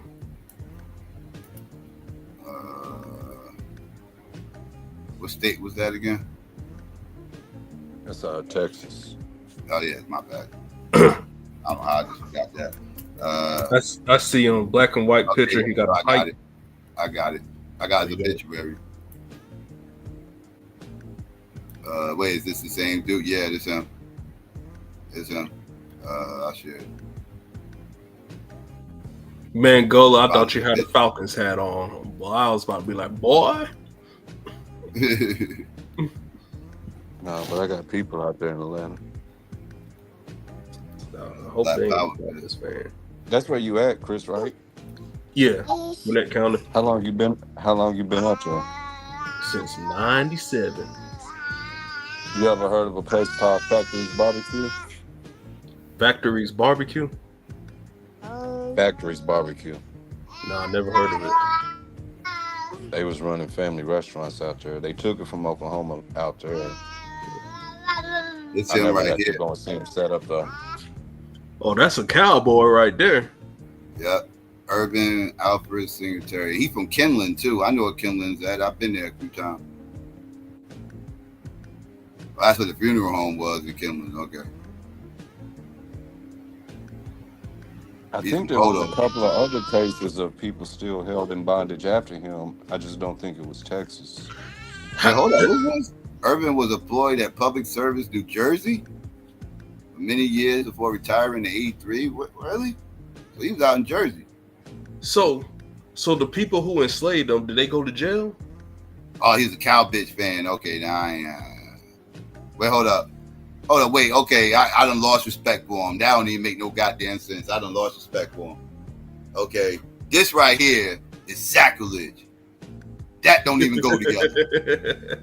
That don't even go together right there. That don't make no goddamn sense. A Philadelphia Eagle fan and part-time cow bitch, that don't even go together. That is sacrilege. That is blasphemous.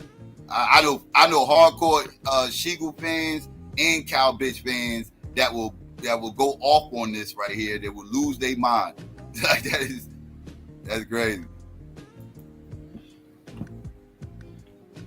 Psycho, did the people who enslaved him, did they get locked up?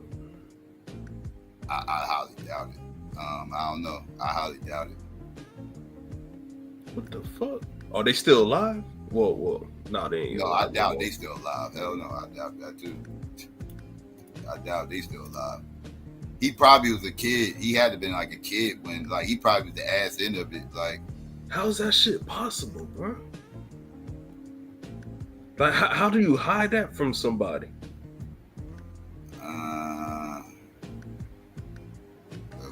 I'm trying to find the story of him. Living in rural areas, Chris. Yeah. Once you get away from the city, it's sad to think, but that's easy to do. Especially if you've been isolated and you don't know the world exists. Mm-hmm. So that's how they was pulling it off. Just keeping people isolated. Now the family, I can't remember their name. I can't remember that white people's name, but they did get found guilty. Whether or not they, did time or not, I can't verify that. I hope they had to give up some money. Well, not some money, all their money. Mm-hmm. Yeah, that's crazy. It was a ditch of servitude, or was it slavery? What do they call it? Peonage and human trafficking. I think that's what they got charged with. Okay. Yeah, peonage, slavery, and trafficking. That's crazy. Yeah, what your son doing up? This boy is wild. He's wild. He'll sleep as long as I'm asleep, but as soon as he feel me move, he up on it.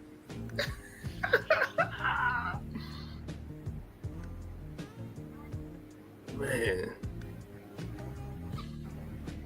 When you had your son, did you I asked a lot of people this, did you fall in love immediately or did he grow on you? That's a good question. I really don't know how to answer it. That's equal to people asking me which one of my kids is my favorite, and I tell them I don't have a favorite. I love them just to be loving them, but we build different relationships. What about you, That Psycho? makes sense. What was the question? When you had your son, did you fall in love with him immediately or did he grow on you?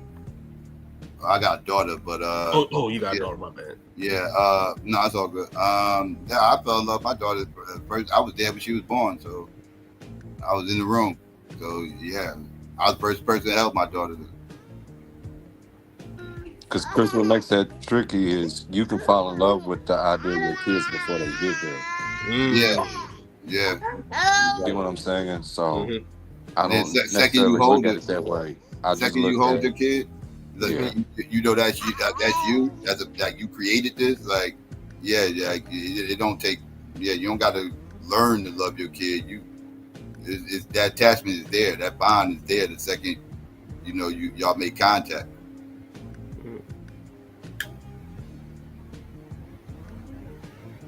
At least it was for me. That's how it was with people I know too. So like, yeah, you don't gotta learn to love your kid. If you gotta learn to love your kid, yeah, you got some narcissistic traits that you probably should look into. God. So yeah, that you should. That's one thing you shouldn't have to worry about. Man. Well, Psycho, at least you ain't gotta change diapers no more. Gullah gotta go through I'm so happy I'm glad I passed those days, bro. I'm so glad I took it. I did that when I was young. And then had a baby just throw up on you. I remember I held my friend's child. Baby just threw up on me. I said, bruh. I was 19, married, baby. Married at 19? Apartment with a job. 19. God dang, Psycho. I told you I started early and I ended it early. Got started early, ended early. Started with that one. That's the only one I've had. 19. Well, they used to get married earlier back in the day. I was 18. Man. People say that's early. I guess that's through society's lens now. I think that's natural. If you just look at it biologically, I think that's around the natural age for at least the possibility of it. Let me say it that way. Yeah, it's young. I wouldn't advise people to do what I did, but yeah, because it's young, but it's doable. I mean, I had to grow up fast. That's for damn sure. Yeah.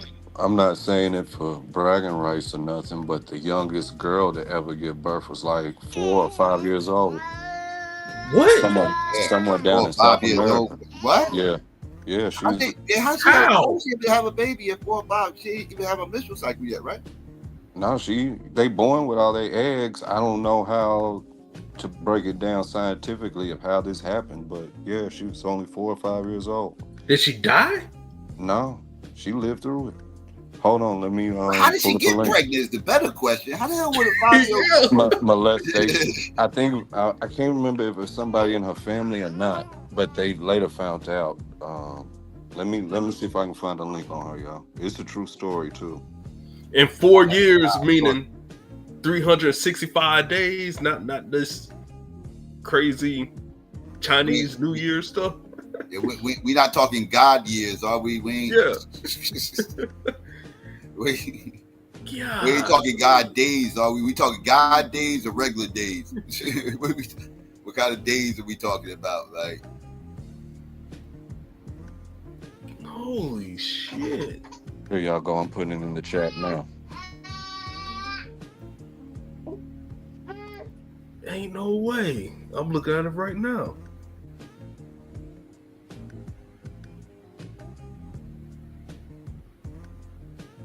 $5 years. What the fuck? What the hell is this? And Okay, how did she get pregnant? Like, who's the nasty Chester that did this? Like, what the hell is this? Is a wild story. This is 1933. This is a wild ass story. Wow. And how did you find this out, man? Studying history, Chris. Like I'm all for it. Y'all will see me put this in chats from time to time. There we go. I'm all for studying African history, African American history, but our babies deserve world history. So I just be researching stuff and came across it, Chris. Yeah, according to that's just one of them stories you don't forget. You get what I mean? Like, this was so mind blowing. Wasn't no way to forget that one. It says, according to Peruvian law, the mere fact that Melinda's pregnancy meant that she had been raped at some point before her 5th birthday. Melinda was never revealed to identify the father nor the circumstances of her impregnation. This Comlo suggests that she might not know herself, as she couldn't give precise responses.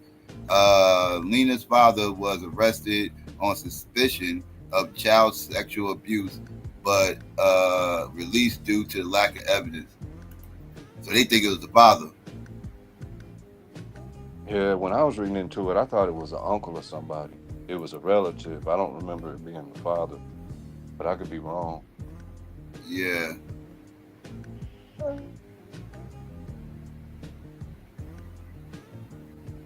That's crazy. This is a crazy ass story.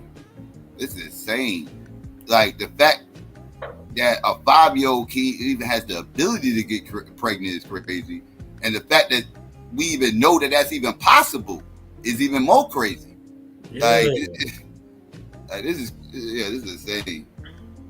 That's why I don't play with that pedophile stuff. Yeah, for real. When what was I think Q was playing a song, and he was mentioning how the dude was bigging up York, and I made the comment yesterday that them people's names should be stripped from history. Don't speak on, you get what I mean? Take them off the playing field that way. Mm-hmm. Yeah, for real. Not unless you bring them up to pretty much assassinate their character, because their character needs to be assassinated. Right. I support assassinating certain people's character, because certain people need their character assassinated, and pedos is the main top of the order.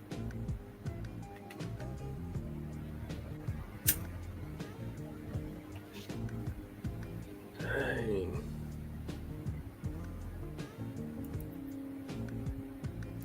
One thing I do support is Megan's Law. I support Megan's Law. Make these motherfuckers register. Castrate them. Make them register.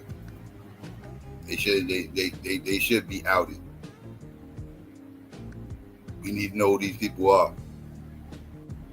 Yeah, there's this one dude that was I think he was like a pedophile serial killer. He was going after them. You heard about that story? Yeah, I don't know if he killed them, but he definitely beat the shit out of them. Yeah. Yeah, you can't fix no stuff like that. You can just go ahead and take them off the planet.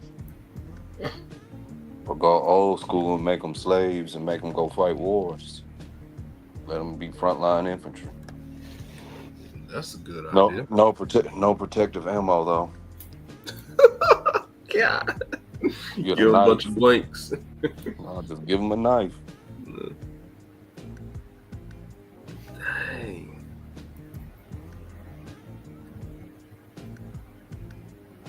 How does she live, man? That's crazy.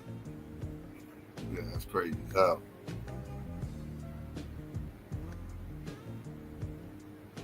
Oh, I'm assuming she's still alive because it says age 91. She ain't died yet.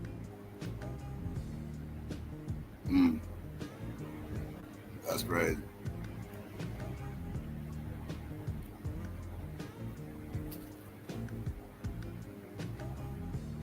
Dang, she old. There should be pictures of her. I don't suggest looking at it, but there should be pictures of her during her pregnancy out there. That's the part that stuck out to me and caught my attention and made me read into the story.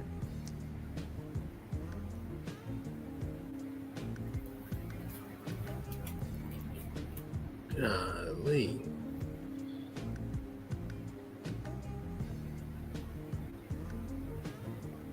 What is Andrew Joseph talking about?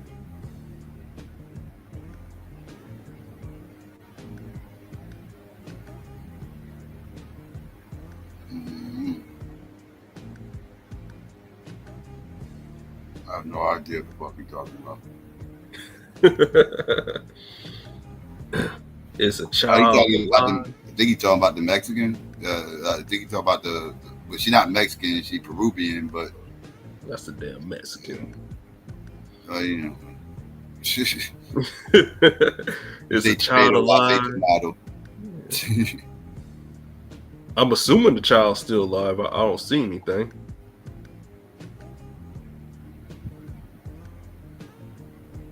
Don't give me a line. I don't know.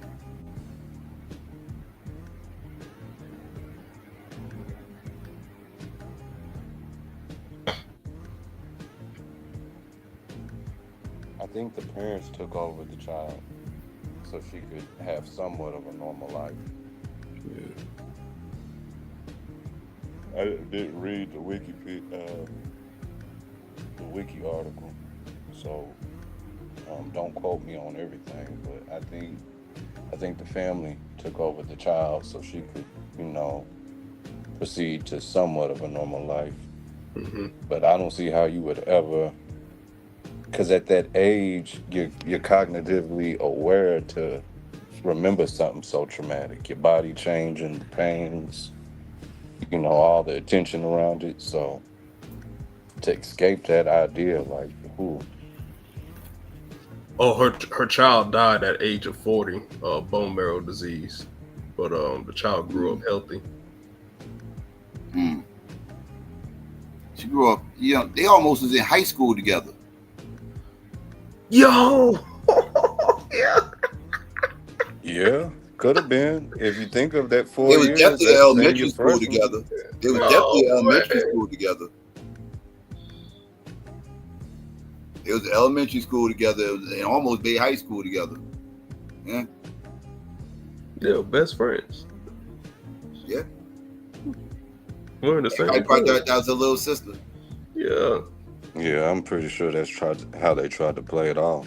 His baby sister. Yeah.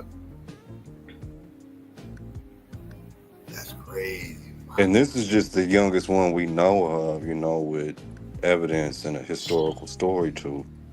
I wouldn't be shocked if there was some of this going on plantations and throughout here. It's sick to think, but yeah, I mean, there's stories, folklore of girls having kids at like 9 and 8.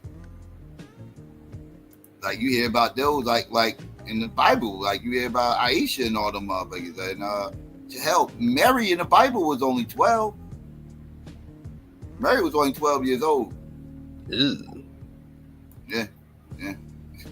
People always talk about Aisha. They don't talk about how old Mary was. Mary was only 12. This was normal back then. Yeah, them waiting on them to hit their menstrual cycle. Mm-hmm. That's why, some of them sayings they have just be making me want to stab people. That if there's grass on the field, play ball, for example. Like, that's a sick ass thought to say. Sick. That's sick. That's sick. Even, for the celebrities, there's no excuse because as men, once you pass, the 21, 25-year-old group. You should be able to identify just by people's behavior what age group they belong to. You get what I'm trying to say? The way they move, the stuff they laugh at, you should just be able to tell. Mm-hmm. You know, that little goofy, I don't want to call them all goofies, but y'all know what I'm getting at. We would call it goofy. That young, immature, fun behavior. You're supposed to be able to peep it out through their body language, through the words they, you know what I mean? You should be able to spot that. Right.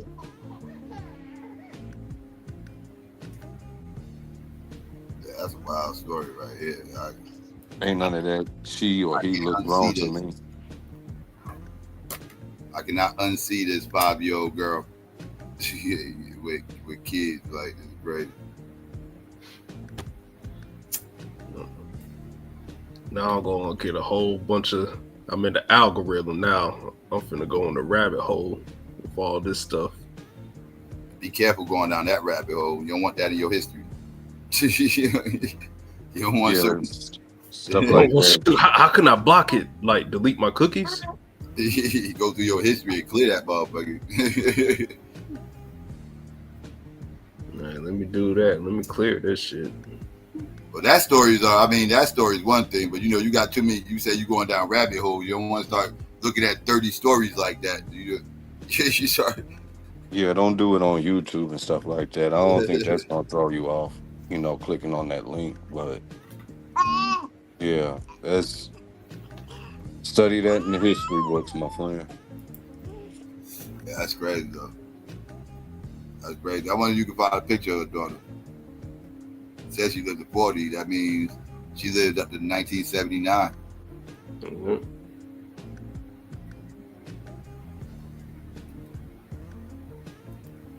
It was a daughter, right? I don't know if it was a boy or a girl. I don't remember. It sounded like a girl name. Mm-hmm. I know it was less than 73 because she was born in 33. So yeah, it should have been 73.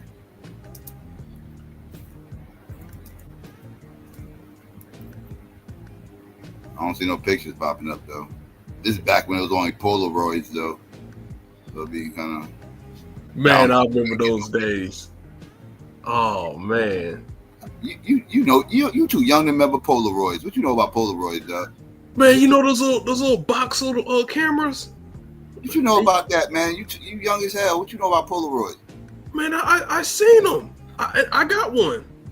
You got one? That's an antique one, but you got Polaroids. Yeah, I That's got an one. antique. Yeah, I had a little small green one. Okay. All right. That's the one you had to develop the film, right? I mean, not really. It comes out. It's a Polaroid. It comes the joint come out, and it be wet though, and you got to wait for it to dry. Oh no! They might shake it and wait for, and then when it dries, the picture appears. Nah, I seen them on the movies. I just got that little. You talking about just developing film? You talking about just getting the negatives and just developing your own film out the negatives? That's what you talking about. Yeah, I just had that little cheap one. I've done that before. I'm glad them days are over. Like, think about that. Them days are over. Whoever used to motherfucking develop film, you are a dinosaur at this point. It was a son, Psycho, Geraldo. Oh, the son named Geraldo. Okay. Yeah, he said he was 2 pounds when he was born. Yeah, there's pictures of them on the internet. Okay.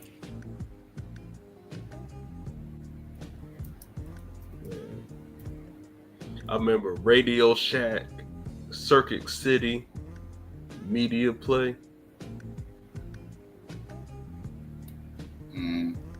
I miss Radio Shack. Radio Shack used to be the spot. I was too young to have my own money to go shopping in them before they all shut down, but I miss it. Yeah, the Radio Shack closed down. The last one I seen, it was in the Kroger Plaza. All right, it's 2024. Probably 2015 was his last leg. That was about the last time I saw a Radio Shack. Was about 10 years ago or something like that.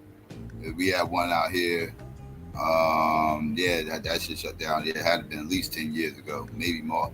Might have been a little bit more. About 10. That sounds about right.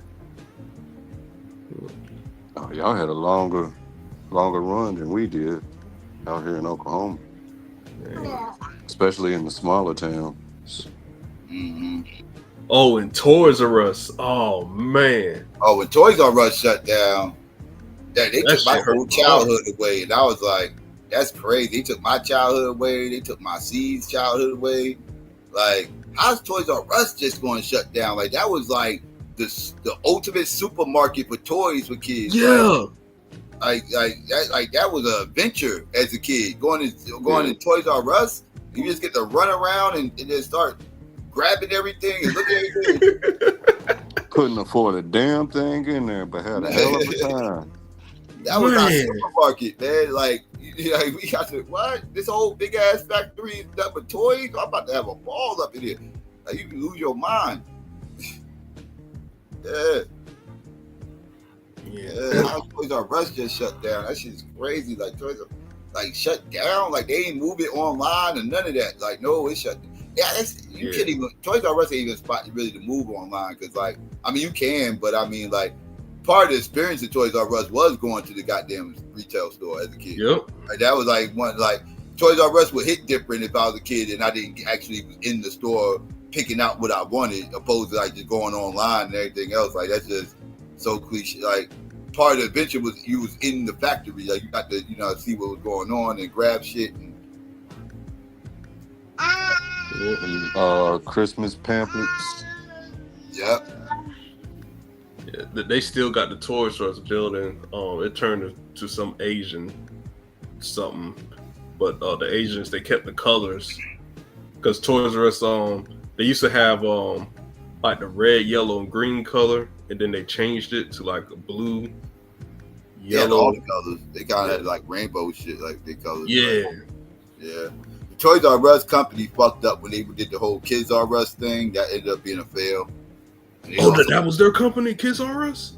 Yeah, Kids R Us. Yeah, they started the Kids R Us brand to kind of get away from just doing toys. They wanted to get into the clothes thing, and that kind of fucked them over because it didn't take off the way they thought it would, and they actually Babies R Us too, right? Yeah, Babies R Us. Babies R Us and all that. Yeah, that's just that. Kids R Us did better than Babies R Us. Babies R Us is when it really went fucked. That's when shit really got fucked up. And they lost a lot of money on all that shit. We had to peel all that shit back. They shut down Babies R Us, merged that with Kids R Us. Then they eventually shut down Kids R Us. But as shit started moving online, Toys R Us started becoming irrelevant. Like online killed a lot of businesses. Yeah, a lot of businesses. Blockbuster being the most famous of all of them because Blockbuster was a monster before the internet. Hell yeah. Powerful franchise before the internet. Blockbuster was everywhere, coast to coast, everywhere. You couldn't drive 50 miles and not see a Blockbuster some motherfucking where. I don't care where you was at in the country. Man. You had a Blockbuster somewhere within reach of you. Oh, I loved it when Hollywood Video came out and gave them some competition. That's another one. Video. Yep, Hollywood Video. No, they just made better deals that way. Mm-hmm. Hollywood Video, another one. They went in direct competition with Blockbuster. So yeah, if you had a Blockbuster buy, you probably had a Hollywood Video there too. And so yeah. Oh, Toys R Us, they still in business. They got a website. They still in business? They just online? That's what you telling me? Let me see. Yep, online so far. Let me see. They have actual store. I could have sworn shut down. That was a big deal. Close. That's what I thought. Like, hold up now. I remember that shit shut down. That was a big deal when that shit shut down. Permanently closed. Yeah, it went defunct. Yeah, defunct. And they said the last one was open in 2019. In June of 2019, the last one shut down in France. Damn. But they started shutting them down in 2018. The last one standing was in France, and that was in 2019. Yeah, I think the one in Duluth next to me, I think it shut down in 2013 or 2012.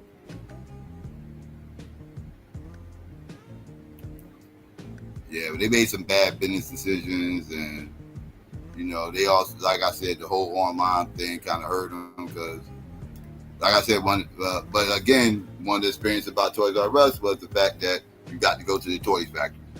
Yep.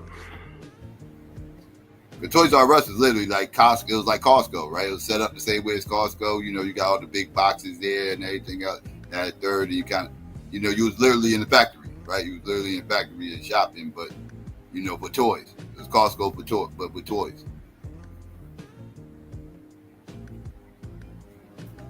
That was the whole niche behind it. Man, dang. Good memories. Mm-hmm. Man, these toys are straight trash. KB Toys got shut down too. KB Toys, another one, they went down. Yeah, KB Toys was in the mall all the time. But that's because the malls. That's because the malls are shutting down. Like, the malls are suffering. Period. All the stores that were cornerstones for the malls, KB being one of them, they all either gone or on their way out the door. Shit, look at Sears. Yes, Sears still running? Nope. If Sears can get it, anybody can get it, bro. Yeah. I know JCPenney, they trying to hold on to whatever they got. And Sears drew up the business model that had everybody going for like centuries, like over a century, well over a century. They had the original business model of you know, the whole catalog shit and everything else. They was online shipping before online was a thing, well before online. I was gonna say that catalog was the internet itself growing up. Right, exactly. That's why I said they was the internet before the internet. And they started that whole model of shopping through catalog and everything. That's their shit. They created that model and they got replicated a lot of times. Dang. And Macy's, they still trying to hold on. Yeah, Macy's trying. They struggling though. Yeah. But yeah, Sears is actually still in business. It says as of January 2024, there are 12 Sears stores still remaining. Damn. With 11 in mainland U.S. and 1 in Puerto Rico. So there's 11 still standing in the United States. That's it. That's it. 11. That's great. Man. Amazon changed the game. Amazon and Netflix. Amazon hurt everybody, yo. Everybody. They dipped in everybody's pocket. Sears, get them out of here. Walmart, y'all in trouble. Retail in general, dog. Retail in general is down. Everything's moving online. Everybody getting everything shipped to them. Nobody's going out to the stores no more, unless you just going like to the. This is what's going to keep Walmart in business. The motherfuckers just going just to grab something real quick or whatever, stuff that they don't feel like waiting for to get shipped to or whatever. But for the most part, people are buying things online now, except for like I said, except for the necessities that they just kind of just run to the store just to go grab real quick. You know, like soap, detergent, shit like that. And yeah, I try to stay away from Amazon. Unless I gotta buy car parts and I need it quick. Yep. I'm out here in the sticks. I gotta use Amazon. Ain't no businesses here. Amazon put them all out of business. Yeah. You got Walmart, but all the other retail is gone. Yep. Retail, like I said, malls are getting shut down left and right. Left and right, you see malls falling. Yeah, like, man, the malls, that was the experience, man. Mm-hmm. Dang. Yep, the mall's about to be the age. It's about to be the arcade. The mall's about to be the arcade. A thing of the past. Thing that everybody remember they used to go and hang out at and have these other experiences at that no longer exists. Man, the arcade is a dinosaur. Arcade used to be everywhere. Yeah, you can't find the arcade in motherfucking where. Yeah, the only arcades that I see is at Dave and Buster's. Just fuse it for the kids with a skate ring / arcade all in one building. Mm-hmm. Yep, Dave and Buster's. But these kids ain't about to put their damn phones and tablets down. Matter of fact, didn't Chuck E. Cheese going through something too? Because that's another spot that was popular as a kid. That arcade / Yeah, Chuck E. Cheese is going through something. But I think they're holding on good though. Shit, they all the ones by me is closed. I just looked at this and said closed. What is it? We got Chuck E. Cheese on Jimmy Carter. Yeah, they still up. I think they still up. They ain't saying they went out of business yet. I know they in trouble. They in trouble though. A lot of them closed. I know all the ones by me closed.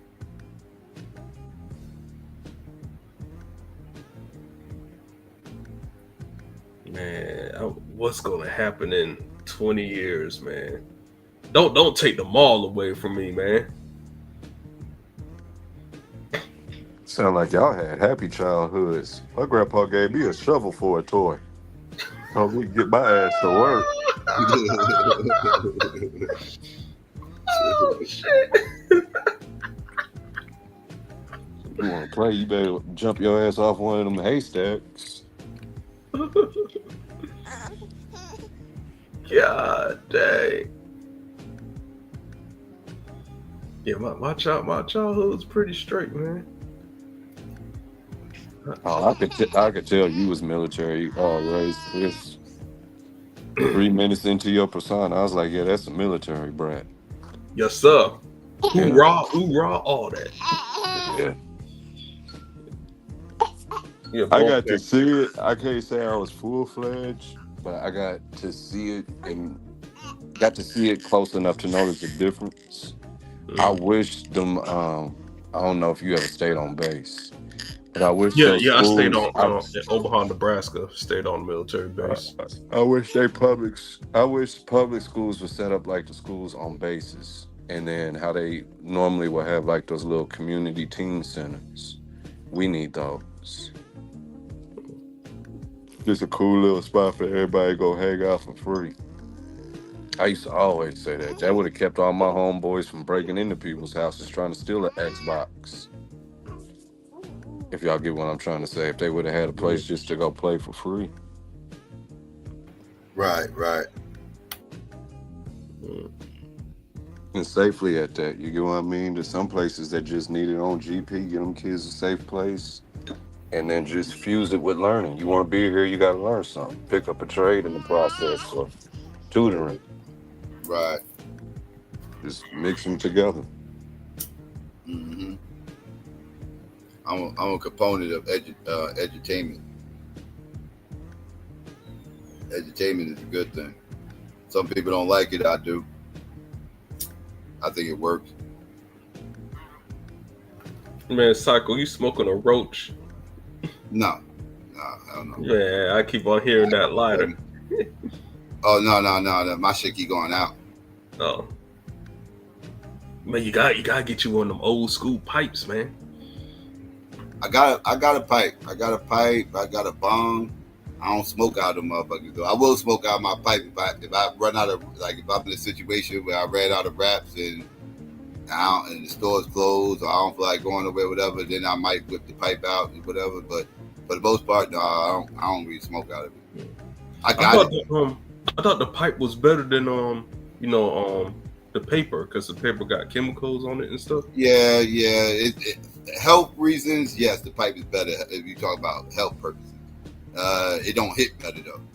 Yeah, For Negro smokers ain't messing with no damn pipes, Chris. Yeah. Man, the pipe look cool though, man. You look like Popeye the Sailor Man. Nah, but it's almost like you smoking crack though. Because the way you got to smoke it, it's almost like you smoking crack, because you gotta put the lighter above the you gotta pack the pipe, and then you gotta put your finger over the hole and then light it. And when you light it, you gotta keep it lit and then hover it over it. It's like, you pretty much smoking crack at that point. Like, so it's like it's a whole lot. Yeah, it's just not a good look. I mean, don't get me wrong, that shit, you know, it hits and you know it works and for you and everything, but that ain't something I want to do all the time. Like I said, and it does your lighter dirty. Like I said, like you're gonna be going through lighters like a motherfucker, because you constantly burning that shit. Yep. So yeah. It's been 7 whole months since I had some Jesus breath, y'all. Man, that's that devil's lettuce, man. Good for you, man. Good for you. I went through one of those spurts. Man. It's nothing for me to hit the on-off switch, but this run was to show my oldest. My oldest is a daughter, and I wanted to show her that this is a choice. It's not something, man. It ain't controlling you. You're controlling it. Yeah. That's kind of what made me do it when I did it. Yeah, like I had stopped smoking for a while, for a long time. Plus, I couldn't compute passing a blunt to the younger. You get what I mean? Like, this is something that was supposed to be a ritual amongst my brethren, not something I'm doing with kids. Like, nah, I'm gonna let this tradition phase out. Yeah. I was like, yeah, I'm just gonna stop real quick. I'm gonna take me a break. Do anything I could do. I kind of did to prove motherfuckers I could do it. Because motherfuckers didn't think I could stop smoking. Like, I could stop smoking. Like, I wasn't always a weed head. I stopped smoking. Boom. So I stopped smoking about like around time, about 8 months, something like that. It was less than a year, but it was over 6 months. It was about 8, 9 months, something like that. And then I was at an event. That's what happened. I was at a goddamn battle rap event. And that's what made me start smoking again and shit. Motherfuckers just had a whole bunch of weed in the air, and that shit was smelling good as hell. And motherfuckers passed me the blunt, and I hit that motherfucker a few times, and then I passed that shit. Boy, I was so high off those 3 hits because I went so long not smoking. my tolerance went away. Like, you know, like, cause normally that I wouldn't have been as high hitting the blunt 3 times and passing it. I wouldn't. Man, I felt like I smoked an ounce by myself. That's how I felt after I hit that shit. I was like, damn, I'm high as fuck off that shit. And I know the weed wasn't that goddamn good. It was just, I just didn't smoke it so long. And yeah. Hey, Psycho, it's the That's another reason I had to put it down, Psycho, is my tolerance was extremely high. You get what I mean? Like, people talk about, oh, it's better now and all that other. Like, no, the hell, it wasn't for me. Yeah. Man, I smoke 1,000 blunts a day. Is the battle rap scene still big? Yeah. It's I don't get going through some things right now. I used to. Yeah, that's because they're going through some things right now. The events kind of slowed down because caffeine backed out. So now they got to try to, get some high caliber battles off because, people are fiending to see certain people battle, and they got to try to find a way to do this and still have events going at a certain price range. And, so now they got to start finding different venues because, again, they don't have caffeine backing them no more. So now they did the readjusting period right now. But yeah, it's still popping though. Like, they start dropping shit, it will happen. And they fucked themselves because what happened was they took their shit off YouTube. That's what that was a mistake. They did not the old stuff. I'm talking about all the new stuff wasn't getting put on YouTube. They was locked into that caffeine shit, and they wanted people to buy. They wanted people to buy the app. You had to buy the app to actually watch the battles. So that payola, pay to play, I was like, I don't know if the audience is going to be, as a whole, as a collective, I don't know if they're going to be digging this too much. That's one. 2, you know, if you're only targeting a certain group of people, because you like, okay, we just want to target the people that's actually interested in spending money.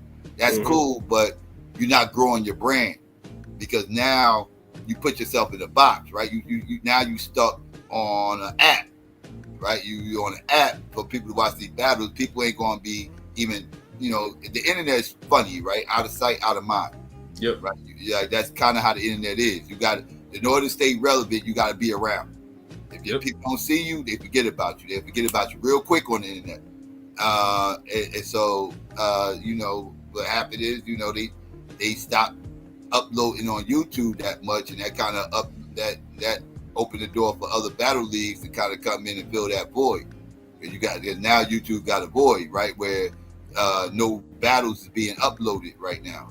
Well, now they being uploaded, but you get my point. Where I'm just saying, like, at that time, there wasn't no battles really being uploaded, so that opened up the floodgates for other battle leagues to get some big battles and be able to get themselves out there on YouTube while they was off YouTube. So that hurt their brand a little bit, because they had some classics that could have been in millions of views by now, and the brand would have still been. Brand's still growing, but not at the pace it was. Yeah. My favorite battle rappers, I like Disaster, DNA, Arsenal. Everybody you just named my homies. I fuck with all 3 of them. They're my homies. Oh, you know them personally? Oh, that's tight. Yeah, Disaster. I fuck with Disaster. He actually a cool dude. Who's that white boy? He's actually my favorite non-black MC. Disaster. But as far as like in battle rap, and then Arsenal was the homie. Like Arsenal was young as hell, watching us body people on the block and shit like that. Like I knew Arsenal when he was a young head. He from out here. And DNA, the homie. DNA, I fuck with DNA. Like, and I used to do all types of shit for DNA back in the day. Yeah, there's a white boy. He's good. He was on Wild 'N Out. You know what I'm talking about? White dude on Wild 'N Out? I know Wild 'N Out, but what white dude you talking about? I don't know his name, but Big K. Was Big K on Wild 'N Out? I don't know. I don't watch Wild 'N Out, so I don't know who's. I know last I remember, Hollow was Hitman Hollow was on there. I know Conceited was the first one on there. I know Hitman Holler was on there at one point. I don't know too many other people that was on there. I wasn't on the show like on stage, but I was at the filming of the show. The white boy name is Sharon. CHARRON. CH what? CHARRON. Oh, Sharon. You talking Sharon? Sharon. That's you talking Sharon. Yeah, I know you talking about. Yeah, he cold. Who else is cold? I like that dude. He died. He kind of sounded like Busta Rhymes. He was put your body in the body bag, in the body bag. Tech 9, yeah. I hate to say this, but I actually knew him too. That he was the homie. I actually used to help him put his music out and everything else, but I don't even like saying that because of what happened with him and all the other stuff. Because that's a weird story. All that happened when I had left, and I was on this side of YouTube when all that shit went down. But yeah, how he died? Did he get murdered? He committed. He deleted himself. Oh dang! He deleted himself, but why he deleted himself is why I really don't even like talking about how you should fuck with him or whatever, because he deleted himself because there was rumors. Well, he was about to get a case, and the case had to do with him being on some pedo stuff. Oh damn! Yeah, and right before the case happened, he deleted himself. So people see that as a sign of guilt. Why he did it and everything else, that third, and that's a wild story, but yeah. Damn, that's a tough one. I can see somebody doing it because they don't want that on their belt and feel like ain't nobody gonna believe them. Like that's a tough charge to catch. I found out about him via the other Tech Nine happened to announce he wasn't dead, but I didn't know that's what happened to him. Yeah, that's what happened. Yeah, I did a stream saying rest in peace to him and all that and everything else. YouTube took that stream down. God dang. Mm-hmm. And I think somebody reported the stream just because I said rest in peace to him. Like, and I don't think I couldn't even say rest in peace to him. They took that shit down. Mm-hmm.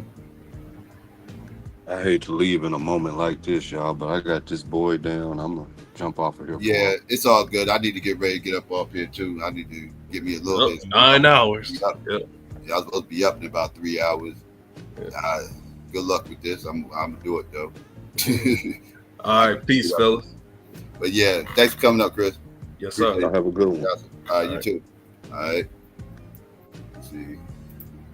Get this together. Let me see. All right, family. Been on for a minute. Y'all know what it is. Let me change this real quick. There we go. All right. And yeah. Let's get this together now. Here we go. All right, family. As always, if you haven't already, can you please do me a favor? And please click like, share, and subscribe. It's very important that you click like. It gets me in the algorithm. It's also important that you share. It lets people know I'm breathing. And it's also important that you subscribe, right? And after you subscribe, family, please don't forget to hit that notification bell. It's very important to hit that notification bell so you can be notified whenever I do go live. You can get here bright and early. You don't miss none of the show. And then you can be a part of the notification gang, right? And yeah, to my haters out there, y'all already know what it is. It's about that time. If you haven't already and you want to express yourself, you can do so now by please clicking dislike. Please still share this motherfucker though. Don't be selfish. But you might want to think about unsubscribing, right? Because if you had any issues with anything you heard tonight, you best believe you're probably going to hear some more again later. And you might as well go ahead and get it on out the way right now, right? And yes, family,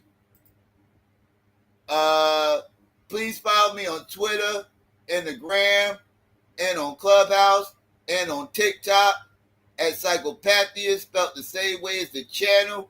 And yes, family, please consider becoming a Patreon. If you do, you have access to any stream I do, whether I keep it up or whether I take it down. You also have access to exclusive content that I have on there. And I also have no limits on my Patreon. Whatever you feel like the channel's worth, that's what you donate. All donations given does go towards the production of the show, as always. And yes, family, as always, I want to shout out everybody out in the live chat. I appreciate all y'all for coming through. Shout out to Mod D.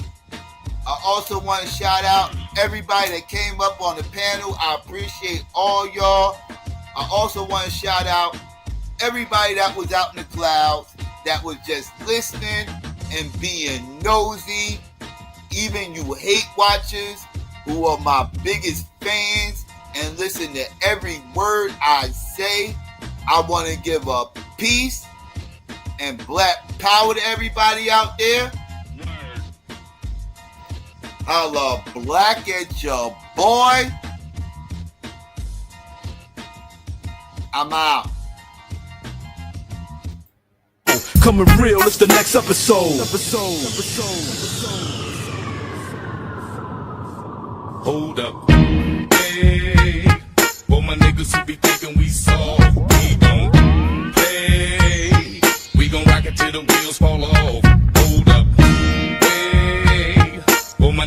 be acting too bold. Take a seat. Hope you're ready for the next episode. Hey, smoke weed every day.